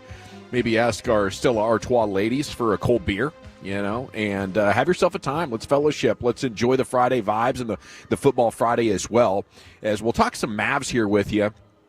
Historical trend is now one that they're going to need to overcome in order to be crowned 2024-2025 NBA champions. Are they up for it is the topic here at 877-881-1053. That's the text line. Leave your name and city you're texting from. Of course, you'll use that same number to call in for what you drinking, what you thinking, which is coming up at 5:20 right here on 105.3 The Fan. Yeah, no team has ever won the title without an all-star on the roster. To what extent does that dissuade you from believing in the Mavericks coming up this summer? Does that do anything? No all-star, Kyrie and Luka amongst your NBA all-star game snubs. Yeah, the idea that, I'm not going to overreact to it because we know both of those guys are all-star caliber, and everything else with the roster, you don't expect them to be. Unless you have a healthy Derek Lively for an extended period of time, that's an all-star caliber player. But outside of that, you know what you have in your top two horses. Assuming they're healthy, those are super beasts. You don't have to overreact to something like this. Yeah, I think there's outliers in every situation, and the Mavs would fit that bill.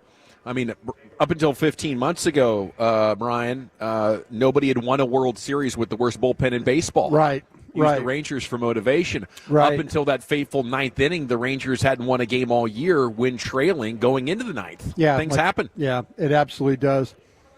Why was I just trying to rack my brain to think about a team that won the finals that didn't have – I know it hasn't happened, but is there a team that's won it with one all-star?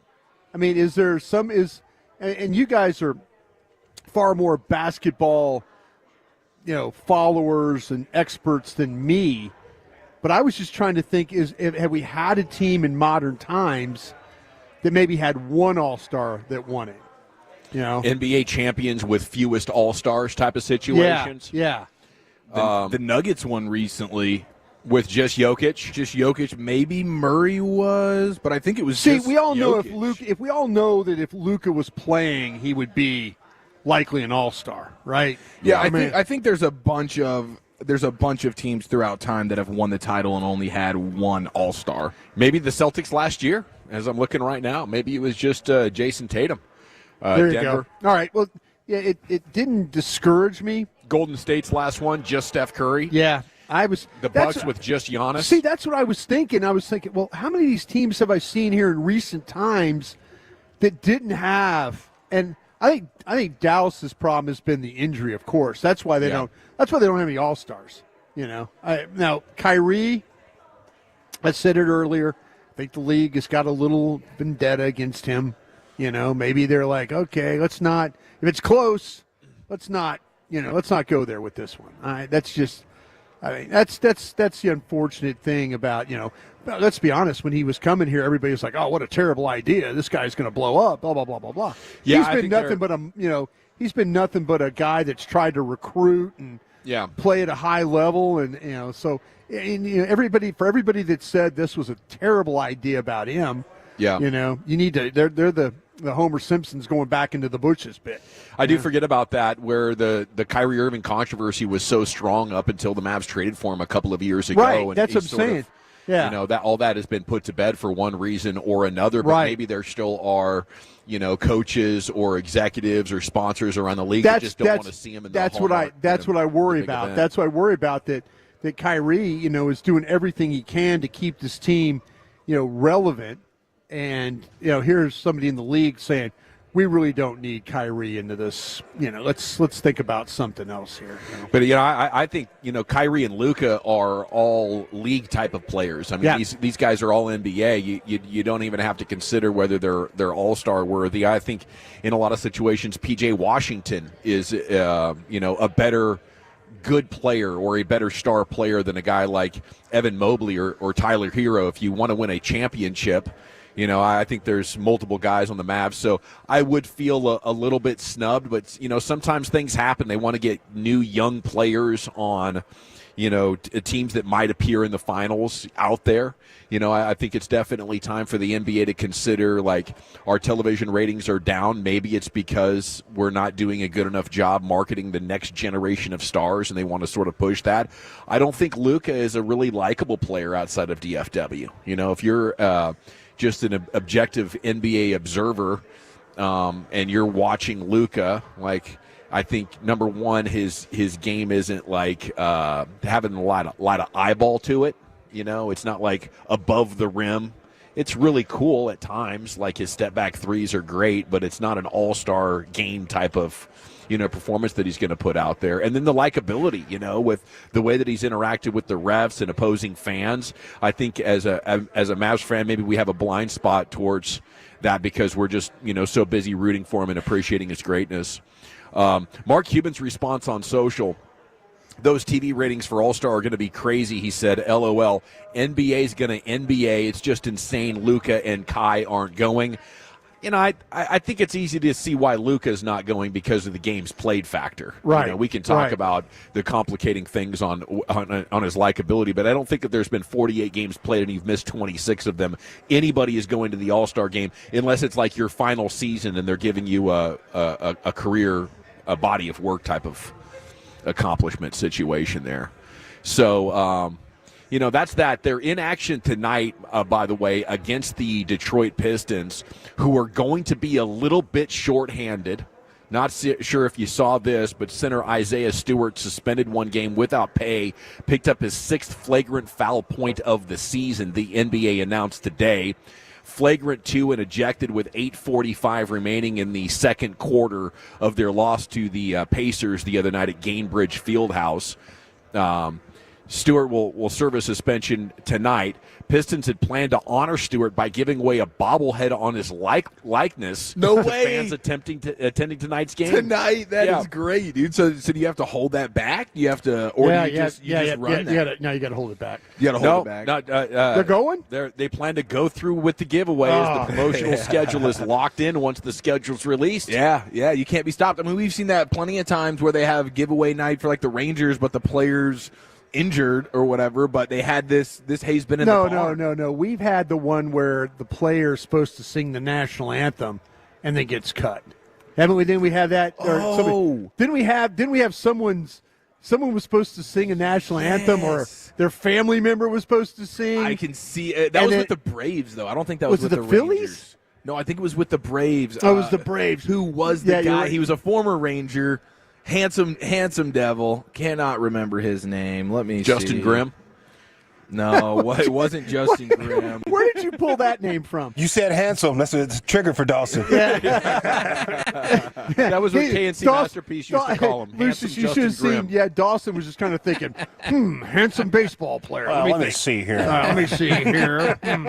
Yeah, but the front office, they have no time for your promotional ideas of having former players or family members. Was it singing the somebody national got anthem. It's time sent to go. down or traded? Yeah, they like demoted him or whatever. I'm just trying to. But the guy was his family was supposed to sing the national anthem, or he was supposed to sing the national anthem, and they said no more. We're not going to let you do it today. Yeah, dude. Crap. I wish. All right, I'm sorry. Walchuk would probably know. All right. Sorry about I can't that. remember this dude's name. Sorry. This dude Stewart, though, is grim, bringing the most malice at the palace energy to a video I think we've seen in 20 years since the actual malice at the palace. Wow. Like, he's trying to fight people. The ball's going up, and he's, like, intentionally throwing you down, like P.J. Washington did to that dude in Phoenix or Portland right around the All-Star break. Yes. I mean, this guy is bringing the ghost of Chuck Daly with this guy, huh? I mean, it's not only I want to fight and I like to fight, but I'm so currently in the process of being tormented that I need to get some violence done to somebody. So the NBA decided to shut him down. 6 flagrant foul points on the year. He's bringing back that bad boy energy. He is. You know, you go back to the 80s and 90s for that kind of physicality and confrontation. Okay, it's time for an edition of the finest, Chief. Let's talk some football. What do you say? Yeah, let's continue to prep our bodies for Super Bowl week, and we have some football clips of the day for you next here in the nation. This nation is growing, and it's thanks to you. Let your friends know that the hottest afternoon show in town is G-Bag Nation on 105.3 The Fan and the Odyssey app. Presented by Comerica. This is Zach Gelb with Odyssey Sports Minutes. Nutmeg maple. I just said that. Was it Spice Girls? Doesn't sound right. What was it Saffron Squad?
A&M Leasing Studios. You're rolling with the G-Bag Nation on 105.3 The Fan. Welcome to the Nation. Shoot you out. It's Hour 4, G-Bag Nation, 105.3 The Fan. We are live at the Omni in Frisco.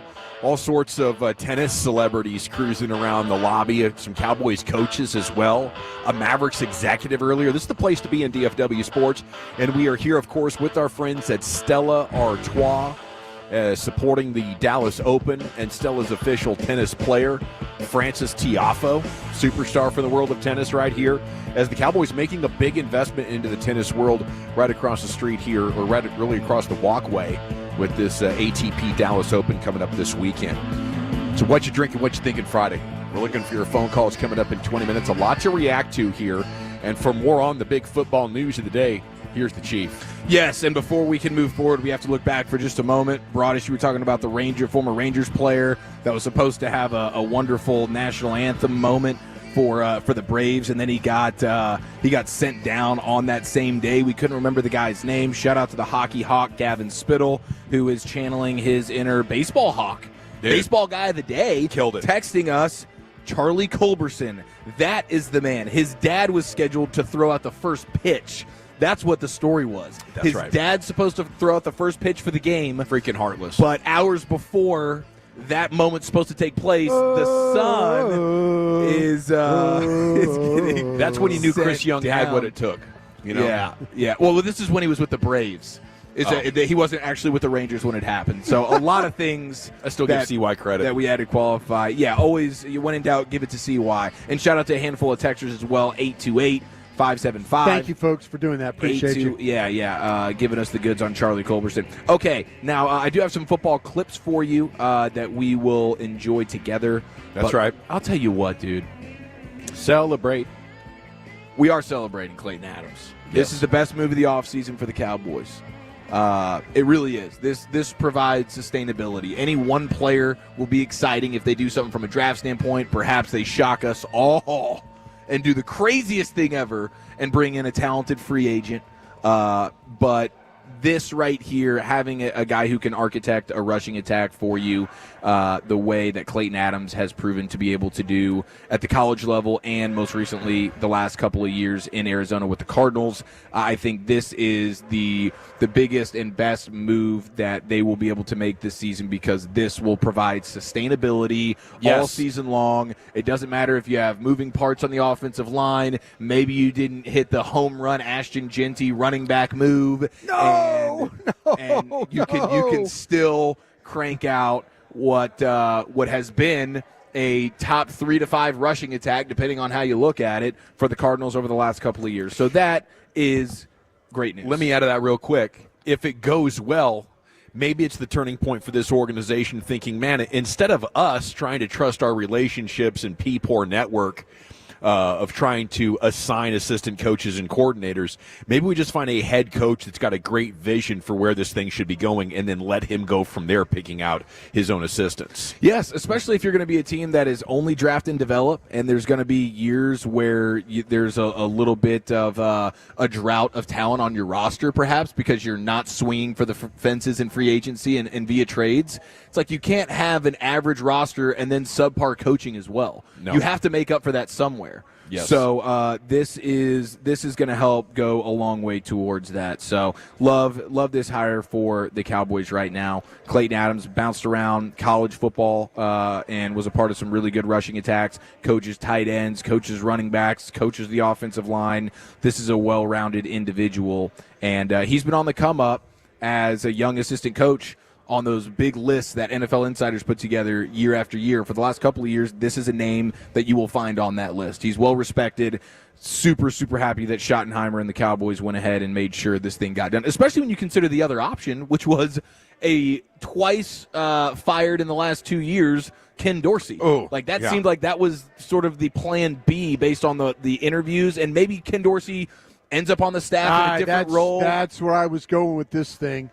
I think they interview Ken Dorsey as the OC, but then they say, hey, Ken, listen, if you got nothing else, would you consider being the quarterback coach here?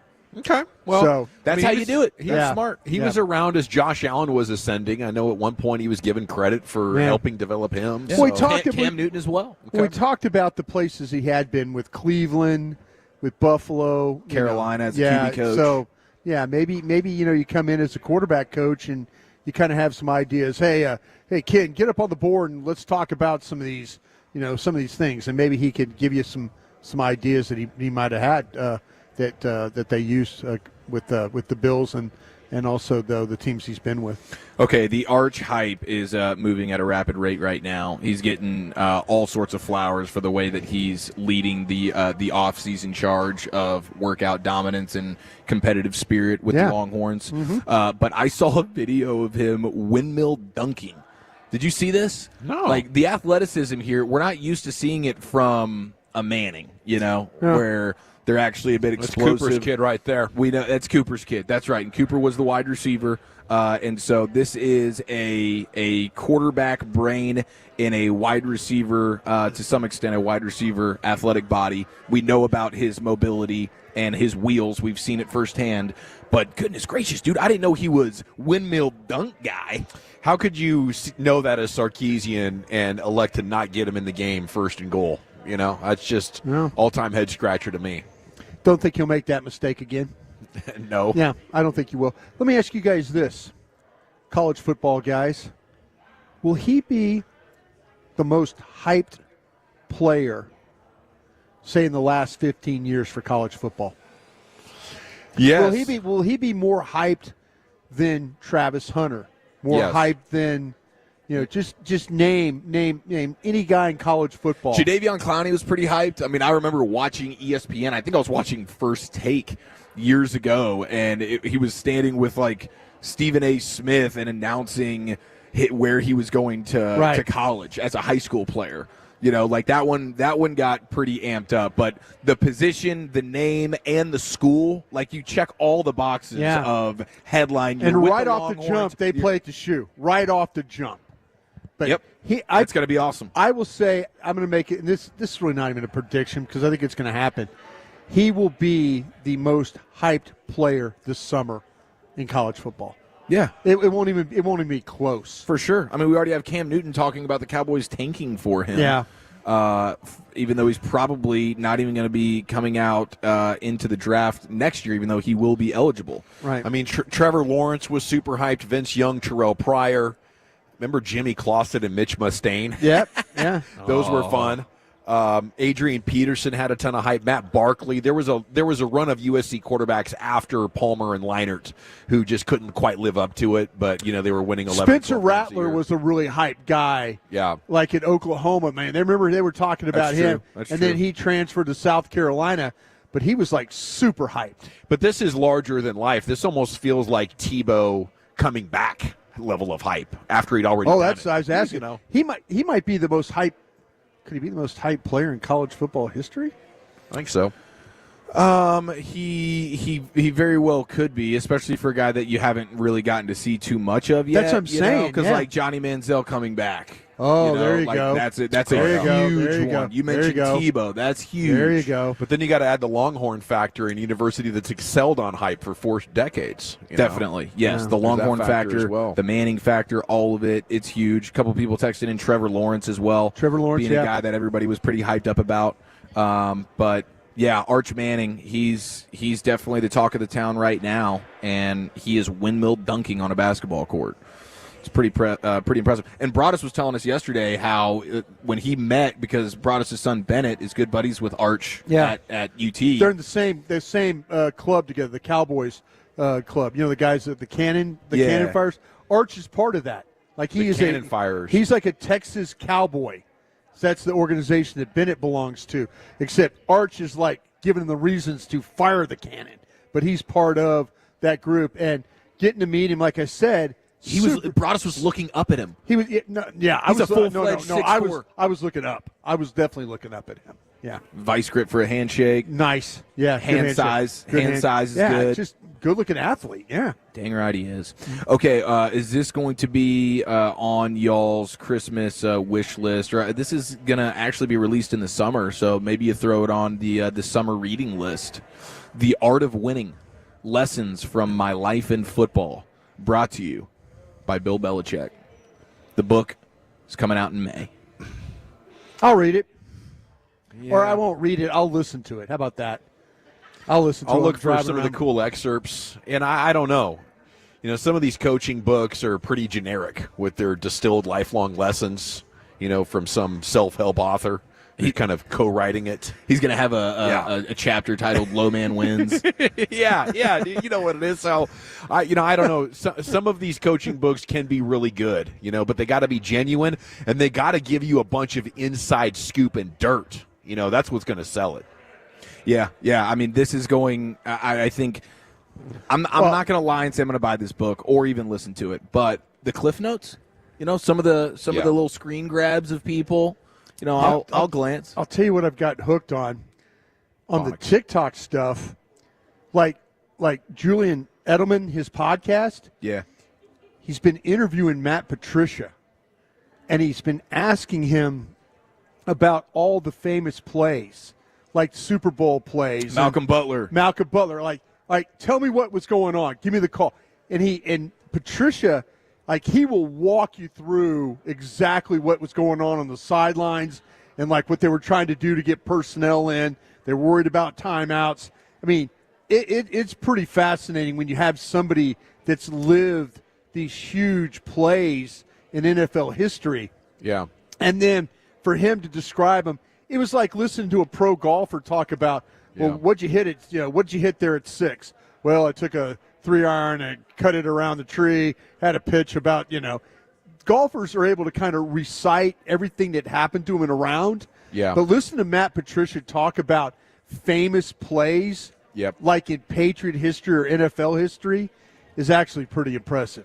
That he's able just to, you're like, wow. Pivot points of history. Yeah. You know, this play happened, and because of it, this was the legacy. Right. Here was the backstory on the how and the why. Yeah, exactly. I'm into that. I love when somebody's able to tell me what was going on in that moment. Yeah. You know, what was the backstory on this particular event? Yeah, I'm into that. You know, me too. just don't give me like a Tom Brady, 30-second soundbite type of, work ethic push where, I was raised here in this hard-working household, and this is what you got to do to be a winner in any walk of life. I'm just worried about that. I'm wary of that after, seeing so many of these books over the years. I think Belichick's book is probably going to be a lot of Parcells taught me this, or I learned this from Parcells. Like one of Bill's big thing is how to play in the rain. Parcells taught me this: no spats on the cleats. Always make sure you go in the training room. If it's a wet weather game, make sure the players are not putting tape on their shoes. Like it was all kinds of things that Parcells taught him as he was getting ready to play a game. Have you ever heard about the Pam cooking spray I used on to cleats? do it. I used to do it. Keep the mud out of it? I used to do it. Does it work? It's actually, we used to use silicone. Huh. Like when I was on the field, because remember, I got a game ball from cleaning cleats. That's right. In '94 against the Jets. Hell yeah, you did. So we used to use that silicone. You'd spray it on the bottom of the cleats. Is it like a sticky factor? No, Like no. Slick? We also used to spray it on our players' jerseys. Ooh. Our defensive linemen. I love that. You're not going to be holding Reggie White today. No. Tight jersey, silicone, hand slippage. That's how you with get those 13 gloves, sacks at 32 with those years gloves, old. Those gloves that you can't, they don't grab on. If you're trying to block a guy, your hand slides off. Wow. Yeah, little edge. And go in the shower area, and it was turn your head and spray. And you spray it all over the shoulder pads and stuff like that. We never got caught. I love it, man. That's a pro tip. And now, like what? I don't think they do that, but you might want to think about it. What if they could retroactively take away some wins? What if they come for that Super Bowl ring? I can wear it one more week then. Yeah, I'm gonna wear it. I'm gonna wear it down in New Orleans. Heck yeah, you That's are. why I earned it. I'm excited. Maybe I have to give it back. I'm in New Orleans. I have to go back to the Superdome. So is that rain or shine? You're doing silicone every week? Every week. Love it. I mean, our defensive guy, I think Steve McMichael played for the Bears. Yeah. I think he came up with the idea, and then the he brought it to you. And then the defensive linemen were all like, really? And it kind of started to work, and we were able to take advantage. Never thought of you as a silicone man, Brian. Yeah. I guess you learn something new every day. Every day. The Eagles are going to be using the Saints team facility for their Super Bowl practices. Oh, Metairie Drive. Yep. And the Chiefs will be using Tulane's Yulman Stadium. They've got a good facility over there at Tulane now. Do they? Good Okay, for I didn't them. know if Yep. this was a huge advantage for the Eagles Yep. getting to use a professional. No. No? Okay, Nope, cool. nope. All right, here's some throwback sound for you when the Super Bowl was in Minnesota, Patriots-Eagles. And will anyone have a better performance for the Eagles than what Alshon Jeffrey put on for all of us to see and hear for Media Day a few years ago? Take it away, Alshon Jeffrey. How much fun is this, and how much are you enjoying this experience so far? Honestly, I think this is terrible doing all this. I think that we could have stayed in Philly and come on Friday or Saturday. Then you wouldn't get to see Timberlake and all the other celebrities here. It's part of the experience, right? He a normal person. He bleed just like I bleed. He go through feelings just like I. So, I mean, he's a celebrity to you. I mean, hats off to him. I listen to his music. I mean, he a great guy. I mean, great artist. But I'm here to play football. I care less about all that other Did you see the temperature for game day on Sunday? We playing indoors. If you were outside, though, how would that affect it? I don't think the Super Bowl will be in the winter. I mean, we'll be here. Makes What about sense. the one in New York? Had it cold in New York, right? Yeah, got him. I don't think the Super Bowl will be here. Fair enough. Yeah. I mean, what an all-time performance there for Alshon Jeffrey, who ended up going out and performing on the field as well.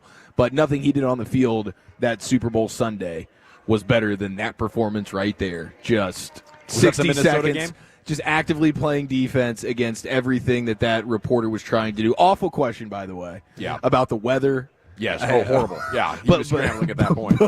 But if this game was outside, now we're Yeah. now we're doing hypotheticals with Alshon Jeffrey, who has no interest in being in that moment. That New York Super Bowl was cold, though. We got out just in the nick of time, too. Some reporters and media got stuck there in New York that next Monday. Snowed in. How about the Super Bowl here that week? We had a massive ice storm. Yeah, we did. Remember that? But I mean, the day turned Super Bowl Sunday. Of course, you're playing indoors, but the week that was spent here, I remember like my national friend media buddies were like, "Is it really this cold here?" I'm like, "Bro, this is historic what we're going through right now." It was. It was historic. It was a historic week for me as well. I was doing evenings that week, and I just remember waking up hungover every single day. Were you on Radio Row? I didn't do Radio Row. I was at the NFL Experience. Oh, wow. Doing remote right in the entryway, and that was an experience all So in the itself. doors were opening up and the cold air was just like blowing on you there? But I did do a Radio Row show. This is funny. Like 4 hours on Saturday morning before the Super Bowl, 10 to 2. Were you by yourself? Were you the only one? I didn't know that I had a show. Okay. Oh, wow. Tim Collins called me at like 10:10 and was like, "Where are you? You're supposed to be on with like Richie and maybe Elf, a couple of other people." It's like, "I'll be right there." Almost died walking there because one of those ice chunks fell off the building and like hit right next to me on the sidewalk. Oh, it was a very dangerous week to be walking around skyscrapers. Yeah. You know, because our buildings aren't really built to handle foot tall chunks of ice like we had that week. Death by icicle is one of the most insane ways to go out. Yeah. I mean, we'd be talking about you forever after that, right? You know, it's kind of comforting because I don't think he would ever know. You know, If you got hit by a doing big your ice life, block? You're doing life, lights out, and Yeah. you ain't waking up from that. No, you're not. That's And even if you do, you'll be so numb you won't feel it. Do you think the hammer guy had the same experience? The hammer hit him in the head. The track hammer. The track hammer. Yeah. You think he had the same experience? I'd like to think that was an instantaneous headshot. I would like to believe so too. I think the lights got turned out, but his body maybe survived for a couple of days after that. He passed on to the hospital, from my understanding on that story, Brian. but we can hope for the best. Yeah, hope for the best. Man, I can't believe you're so morbid, man, like that right there at the end of a segment. We got to run. It's time for What You're Drinking and What You're Thinking at 877-881-1053. 877-881-1053. What are you consuming this football Friday? If you are in the Frisco area, join us at the Omni as Stella Artois has us out here once again. You can say hi, fellowship, grab a cold beer, and listen to these phone calls coming up next right here. LA Live right around the corner, and we're back in the Fan. More G-Bag Nation, less commercials. We go commercial-free all the way to the top of the hour. Coming up next, right here on the Fan and the Odyssey app. Need inspiration? Shop Kroger for thousands of appetizing ingredients that inspire countless mouth-watering meals with savings beyond low prices. Like digital coupons worth over $600 each week and up to $1 off per gallon at the pump. So you can get big flavors and big savings. Kroger, fresh for everyone. Fuel restrictions apply. You'll find low prices on thousands of items. The yellow and red tags mean you'll save big on sparkling ice water, Kroger brand chips, and so much more. Kroger, fresh for everyone. Yeah, Buddy Dawson back here with you. It's the weekend. I hope you're safe and you enjoy yourself, get that work-life balance going on. But if you do find yourself the unfortunate victim of an accident due to somebody's negligence, just know the Frankels are there for you. Frankelfirm.com. They've been working here in North Texas for 3 decades protecting victims of negligence. You know, car, truck...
from the spring source, and all our bottles are made with 50% recycled plastic from our own recycling plants. Crystal Geyser, bottled at the spring source. All right, welcome back. It is the G-Back Nation here on 105.3 The Fan. We are literally in the place to be for DFW Sports right now, live at the Frisco Omni Hotel. Thanks to our friends at Stella Artois. Come on by, say hi, fellowship. It's amazing how many people we've seen, celebrities from the tennis world and the basketball world. Nico was in the building earlier, and now just here at the break, the latest member of the Cowboys coaching staff with the noon. We'll talk about that right here. They get to your phone calls. What you thinking Friday at 877-881-1053. Segment is brought to you by the Frankels. Life's unpredictable. Accidents happen. If you or loved ones injured in a car truck wreck, call the Frankels. Get a free consultation, 214 or 817-333-3333. Hit frankelfirm.com. The Expressway presented by the On-Time Experts. Chief, what are you drinking? What are you thinking, buddy? Drinking some delicious Stella Artois, courtesy of the greatness of Stella being out here right now, and all sorts of great giveaways. I love just Tolos walking up, getting a free beer, shaking hands, dapping up, giving some hugs. Here's a free tea. Sit down and enjoy yourself, man. So shout out to Stella Artois. We really, really appreciate it. And I'm thinking about how freaking excited I am. A beautiful time to go to commercial break that we just did, because we just bumped in to the newest offensive coordinator, the single best move the Cowboys could make all offseason long. We just shook hands with your new OC, Mr. Clayton Adams. How about that? Welcomed him to town. Yeah, we were like, I told him, no pressure, right? We've only been talking about you for the last 2 hours. You did hit him with that. We've been talking about you really all week long. We're fired up to have you here, and no pressure at all. He was the entire fan base is riding on you. He just kind of laughed. He kind of like, oh, okay, thanks. You could tell he was a little shell-shocked. He wasn't expected. He's an offensive line coach. You know, Yeah. he's been out walking around Arizona and getting run up on, and people thanking him for how awesome he is. Nobody in Arizona knows who he is still. Welcome to the Cowboys, my friend. He He's had already his gear got on. He the, already already had got the the gear cowboy on. gear on, Yeah. ready to rock and roll. My boy is scouting out draft linemen right now. Well, I love that. I'm drinking a 20-ounce Diet Coke, and I'm thinking the Cowboys may have finally stumbled upon, some pretty good progress in how, they assemble a coaching staff. And I think they have also acknowledged that they can't say we're going to go as far as Dak Prescott can take us. The hiring of Schottenheimer now, the hiring of Adams is a massive step in the direction of building a really good running game again. And still, if you go by total QBR, Dak Prescott's most efficient season was his rookie year when they had that great offensive line and Ezekiel Elliott. So let's go ahead and recreate that, put him in some third and shorts. Let's just go ahead and avoid third down altogether. How's that sound, Brian? That's what I'm drinking and thinking. How about you? Yeah, I tell you what, I'm like Eric, and I'm enjoying one of these Stellas, and I mean, they are outstanding, and so happy that we're associated with them. Such a quality beer, and thank them so much for all this. What I was thinking was how cool it has been to see the Tolos and you mentioned the celebrities and stuff like that. It was cool to be able to go over there and shake coach's hand and just kind of just talk with him a little bit. But I think Eric's right. He was kind of like shell-shocked a little bit, like, wow, dudes are coming up to me and like, kissing the ring and all that stuff already, with him. But hey, he's got $1 million smile. Yeah, and he was when we started showering him, you just butter guys up like that. Yeah, he represents the greatest thing for a sports fan, which is hope. He is. Damn right. Super nice of him to stop and say hello to us and visit. And, hopefully we'll get some other opportunities at training camp and things to visit with him and go forward. But super excited to see him in the building and see him signed up. Let's go back into the Pimp Cup where Lucius Alexander is standing by with what he is drinking and thinking. I had to stretch a little bit, brother. There you go. Drinking a whole lot of water, almost had a gallon of it. And I'm thinking I want to give a shout out to the company that bought Buzzball from the lady that created it in Plano. What? Yeah. What? Like it was originally created from this lady in Plano. Matter of fact, DJ Shippy said he went to school with that lady's daughter, and I always told Shippy, and you didn't retire her? I would have scooped that one up, bro. What you doing? At least for a couple of nights, I bet a gal like that knows how to party. Okay, whoa, relax. Yeah. Relax. I'm talking about owning the alcohol empire. Lucius, what's the best flavor of the Buzzball? Well, here's what I'm getting at right here. Here's what I'm getting at while I was, I'm still in the groove. Shoot, man. I forgot what I was getting at. That's what I was getting I know at. that feeling. Yeah. So anyway, this new company bought the Buzz Balls, and when they changed like the recipe on the white Buzz Ball. The white Buzz Ball used to be amazing, and then now it kind of like watered it down. They call it creamy. It's not good. It sits on the shelves. The other week, though, I found out about the blue Buzz Balls. Ooh, I like that. Oh, the blue one. The blues, bro. Is that blue raspberry? I don't know what it is. It's just blue, and it's fantastic. Buzz Balls is coming back with them blues. I like them blues right there. I love it. Hey, the blues is all right. Lucius, that sounds like when I discovered the coffee zins. It was like, whoa, what do we have here? Takes the game to the next level. Let's go to the phone calls at 877-881-1053 on a Friday night here, a football Friday in the G-Bag Nation. Cowboys have a new offensive coordinator. Mavs getting set. They're just a half hour from tip-off now against the Pistons. Obviously, you got the Dallas Stars in action tonight as well. A lot of stuff to talk about. All you have to do is answer the questions, what you drinking and what you thinking. Where are we going first, Lucius? Polo and Garland. What are you drinking? What are you thinking, dog? What's going on, fellas? I'm drinking a little DP, which is Dr. Pepper, because I just came from Hooters, and, my girl ain't going to let me drink around her.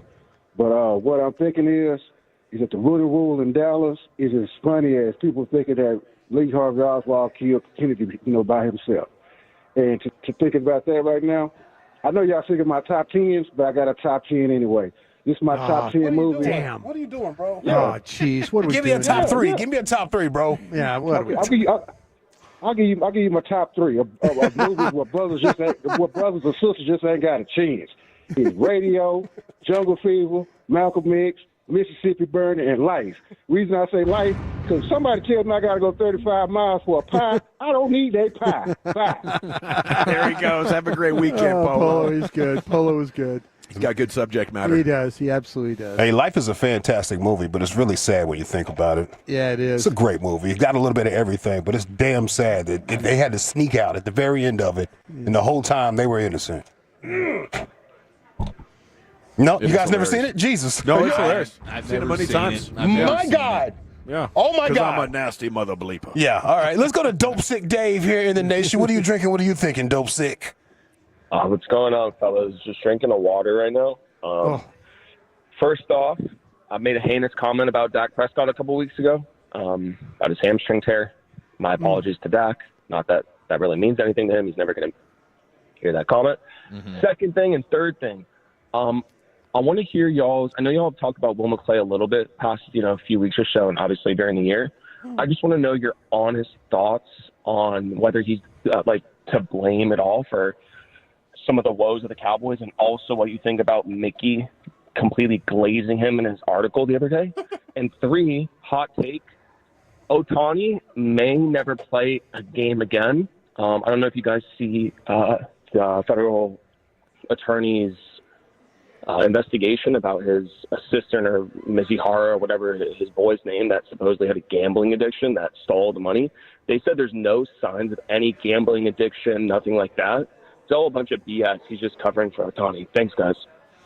Man, I love that conspiracy. I would buy it too. I can't rule it out. I see ESPN's taking down that story already. It just seems like if that is, it's going to go the same way that the Astros cheating scandal did, with Major League Baseball wanting to sweep it under the rug as much as possible. Face of baseball guy, They don't want to ruin that. That market overseas is huge. I think Will McClay absolutely does deserve some of this blame, though. But I'll tell you what, if Will McClay was sitting right down with us right now having a Stella, he would say, yeah, there's some blame that absolutely needs to be put on him. So, yeah, they need to get back on track with at least the first round of their draft.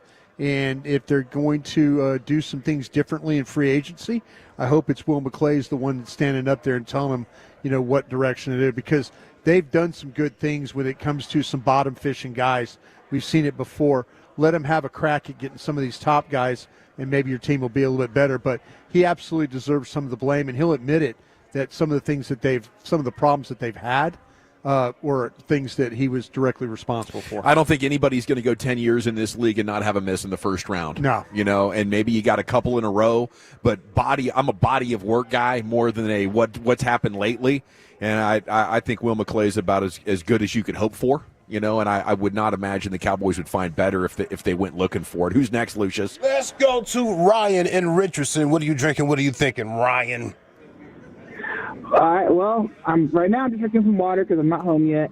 But I'm drinking. I'm getting home. I got a little bit left, so that Mountain Dew and Jack Daniels. Yeah. But on the way home, I heard y'all were at the Omni in Frisco, which kind of upset me because I work down the street at Legacy and Stonebriar, and I could have stopped by on the way home. Should have. And I could, yeah. But anyways, I've been thinking about all week what I'm going to talk about if I got on air, and I finally decided, you know what? Why is everybody talking about when Jerry dies it'll be better and all this and that? From what I hear from you guys and from other people, Steven is actually more frugal and more stingy than Jerry, so we're going to be in the same boat unless they decide to sell a team. Now, I don't know what y'all think about that, because we're not going to do anything in free agency. We're going to get some guys who either have drug issues, who have criminal records, or just somebody who's past their prime. We're not going to get a really hot name from free agency, so we're not going to do anything. I mean, I don't know what y'all think. I hear you. I've been in line with your pessimism, but today is a day for Cowboy positivity. They've made significant steps in the right direction here with this coaching staff. I don't know when their roster is going to be right, but I do know their offensive coaching staff isn't going to be one of the biggest liabilities in the game, which it has been for the last 15 years, at least. Yes, yeah. All the issues with the way that the Joneses go about it. Do they really prioritize winning? All of those things are still giant issues. And when you start talking about competing for a Super Bowl, you can have all the doubt in the world, deservedly so. But we're taking baby steps right now to find some hope, and this is definitely one of the routes that needed to be taken. And it's been a long time coming. And the Cowboys are always late to the party on things, but they're finally here on this one. Mountain Dew and Jack Daniels just sounds like a drink you'd come up with when you're like 17 years old and you're starting to get into drinking, but none of the actual drinks sound good. Yeah. So you're taking like your two favorite things and combining them.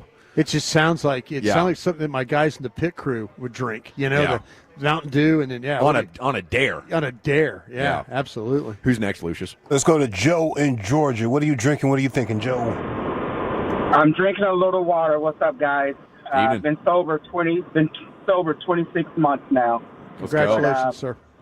So I just want to say, I like listening to you guys. You guys give Cowboy fans a lot of hope listening, just you guys breaking down everything like that. But I'm also a realist. Until the Jones family just step away from football and get real people in there, I don't think we're ever going to see another Super Bowl or even just get close to it. That's my opinion. So, okay. But thank you guys for all the baseball stuff, because now I can root for the Rangers and the Stars and the Mavericks. So Cowboys. Hey, it is what it is, right? It is what it is, my man. But hope springs eternal, and every now and then, something happens, whether it's a rookie Dak Prescott that you get to imagine, man, what about his third or fourth year? What could happen then? Now, we didn't know he was pretty much already peaking, and it wasn't going to get any better. As a matter of fact, it might have gotten worse over the years, but that was a moment, There have been other moments. Remember the Chris Richard like half season where the defense was suddenly on fire. It's like, and he was a hot defensive coordinator. I remember hiring Kellen Moore. There was a moment of opportunity there, and it fizzled, right? But I guess I'm not so cynical and negative yet that a hire like this can at least allow me to dream of what we might see in Oxnard, California. Oh, there's a chance that they're still going to be bad, though. Yeah, for sure. And I think, Dawson, it's going to be, like you always talk about, the potential of having to rebuild, because maybe they can't replace all the guys they're about to lose. Sure. I think Will and them are going to do the best they can, but maybe you have some coaches in place now that can coach these guys up. If you have a bunch of young guys that you're having to play with, and then, maybe not 25, but 26, 27, that's your hope. And if you're an Ashton Genty guy like Broadus, let's not forget that Clayton Adams played at Boise State. Sure did. So there's that connection there. He might be a Genty super fan as well, licking his chops, trying to get number 2 in the backfield. All right. You get 4.6 with Rico Dowdle. What happens in year 2 with Tyler Guyton and Cooper Beebe? Yeah. Taking the next step, and then you add a star running back. I could see them running themselves right back into the playoffs next year if this defense stays healthy. Who's next, Lucius? Let's go to Walt in Waco. What are you drinking? What are you thinking, Walt? I'm drinking that Natty Light, baller on a budget. And what I'm thinking is we're coming up on Tolo Holy Week. And to top that off, you guys are going to be in New Orleans. I'm 45 years old. I turned 21 on a Wednesday, and I was on Bourbon Street that Saturday, and I went to 5 Mardi Gras in a row after that. My absolute favorite town, probably in the entire world. You guys are going to have a blast, especially the nosebleed guys. But, hey, a couple quick things real quick. Some words of advice. Broadus, you probably already know most of this. But, number one, skip the Pat O'Brien's Hurricane. It's played out. Go to Tropical Isle, get a hand grenade. You'll know why. There's Tropical Isles all up and down. I think there's 3 of them. Go get a hand grenade from Tropical Isle, and then get the second one, too, because that's when you really get going. The other is have Broadus buy you some grilled oysters from Drago's, because they're not cheap. There you go. Whether you think you like oysters or not, you got to go to Drago's there at the Hilton and get some oysters. And the last one, especially you, Broadus, when in NOLA, always check for an Adam's apple. Laissez bon temps, boys! Yeah, that's good advice for Broadus after our Vegas experience last year. Thank you, Walton Waco. Where are we going next? That's LA? awesome. Thank you. Broadus checks in hopes that it's there. Yeah, that's right. I forgot about that detail. Mm-hmm. Let's go to Colton in Dallas. Colton, what are you drinking? What are you thinking, bro? I don't know. I'm just drinking a little liquid IG, staying healthy. And just a couple things I'm thinking. And Brian, I just have 2 questions I've been wanting to ask you. What is the one scout that you had that you were pushing for that didn't pan out? And what is the one scout that you weren't pushing for that did pan out? Oh, man. Oh, see, the thing about it was I was in pro personnel for most of my career. With the Packers, I was a college scouting assistant. So really, the scouts were pushing for guys. I was just organizing the draft at that time. But so my voice, the one player that I thought, again, this is one that I thought was going to be great, was Joey Harrington. I was completely wrong. The piano man. About Joey Harrington. I really, when the Lions took him, I'm like, damn, they might have just got better here. But, when you can't measure a guy's heart, his heart was really not into it at all. Yeah. So, yeah, my experience, though, was a lot of it was on the pro personnel side of things, more so than what the college draft was. We got a couple more here, Lucius? Yeah, we got a few more, maybe like 4 more. Okay. Yeah. Let's go to Big Steve. Big Steve. What are you drinking? What are you thinking, sir? Yo, what up, fellas? I got a few shout-outs. I want to give a shout-out to the Don legend, Kenny and Quinlan. I want to give a shout-out to Rodeo Ron, keeping it wild. I want to give a shout-out to Dr. Umar Light, Polo, and Carlin. Hilarious. And only have 2 quick things. Only 2 quick things for y'all. Number one, Cowboys, it doesn't even matter what happens until they make changes. Steven is worse than Jerry, so that's just going to keep going. Number 2, after all Lucius has been talking about Jerry Sandler today, my brother has said on my face is crazy. Yeah, there we go. Yeah, there we go. Thank you, Big Steve.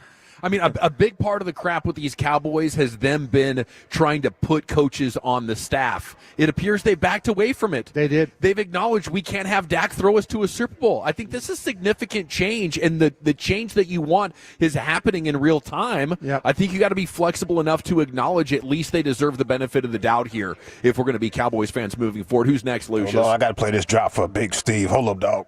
You don't find that suspicious? You don't find that suspicious? Yeah, it's for you, my Jew. All right, let's see. Here we go. Let's go to Black and Gold B. Black and Gold Super Bowl. You're in the G-Bag Nation. What are you drinking? What are you thinking? Yo, what's going on, fellas? Man, I'm still heading home, so I'm just drinking water right now. But as soon as I get home, I'll be cracking open some cold Union Lights. And I'm thinking, it sucks. I still don't have a coach yet. It might be the only team in the league, I think, that doesn't have a coach. Looks like it's probably going to be Kellen Moore, but we'll find out. Still won't have a coach. But the main thing, man, what I'm really looking forward to this weekend is either tonight or tomorrow night, I'm going to give me some crawfish. It's about 5 pounds just for myself. And I'm really pumped. It's going to be the first crawfish I've had this year. So that's probably going to be the highlight of my weekend right there, some crawfish. Nice. Live it up. I guess the song I'm going to recommend for the total this weekend is Tonight, and that's by Genesis. Y'all have a great weekend, fellas. Tonight. Oh. Who's next, Lucius? Let's go to Ash and Garland. What are you drinking? What are you thinking, Ash? Yo, fellas, I appreciate you taking the call. I am on my third cup of coffee at the moment. It's been in the Yeti all day, so it's still hot. It's still right. Yeah. What I'm thinking, boys, I'm coming here to give you guys some hope this afternoon, this evening about these Cowboys. You know, I understand what the stats are about Shoddy. I understand he's never been a head coach, never, been given opportunity, but I feel like we're on the precipice of a fantastic movie, either one way or the other. The first side is, this is our Miracle on Ice. This is our Rudy. This is our Benny the Jet in the Sandlot, right? We're all a part of this beginning chapter of this epic movie, and we're looking at this the wrong way. We need to be looking at, Tom Cruise getting the Oscar for his Academy Award-winning speech playing Jerry Jones. Slap us on some makeup on this guy, and he's Jerry Jones, right? This is what we're all watching or potentially watching. The other side of the coin, we're watching the other side, right? We got those 7 adolescent teenagers that somebody inherited a cabin or a pot of money from an old rich uncle that died, and they got to go to the gas station with the crummy old guy. All right, buddy. Appreciate the call. That's a chapter right there. We got LA Live hanging in the balance. Good call. I thought you were on a roll. That's just like a TED Talk, though, Lucius. You know what I'm talking about. Gosh. No. I grabbed my phone and started scrolling through pictures and stuff. I didn't, man. I'm sorry. I went out of there fast. That was the sign for me. I was hanging on every word. I was like, where's he going with this? I mean, we are at a crossroads, and I'm hoping for the best, Lucius. What's next? Last one, man. Okay. Oh, and speaking of Tom Cruise, I was at my dentist the other day, and she looks just like Tom Cruise. I was looking at her like, damn, girl, you look like Tom Cruise. Pretty popular gal. Let's go to Carl and Irving. Going to wrap us up. Carl, what are you drinking? What are you thinking? Gentlemen, thank you for taking the call. I'm drinking a Pepsi Zero simply because I'm driving and trying to be responsible. Good for you. All right. Very nice. Yeah, there you go. Unlike the owner of our Cowboys. Ooh, bring him up. I have been a Cowboy fan since the days of Dandy Don, so I'm going to age myself there. 1968, 67? Well, 62, somewhere about that. That would be Eddie LeBaron, yeah. That'd be Eddie LeBaron. Yeah. Yeah. And I am still a Cowboys fan. I bleed blue and silver. Loyal. But what they have done to this team, when he bought the team and fired Coach Landry, I thought, well, this is done. And then he brings in a new coach who I actually give credit for being fantastic. Since that time, Jerry Jones has done absolutely nothing. It's a standing 8, Dawson. He's just doing nothing. He's letting players go, and we're going to lose.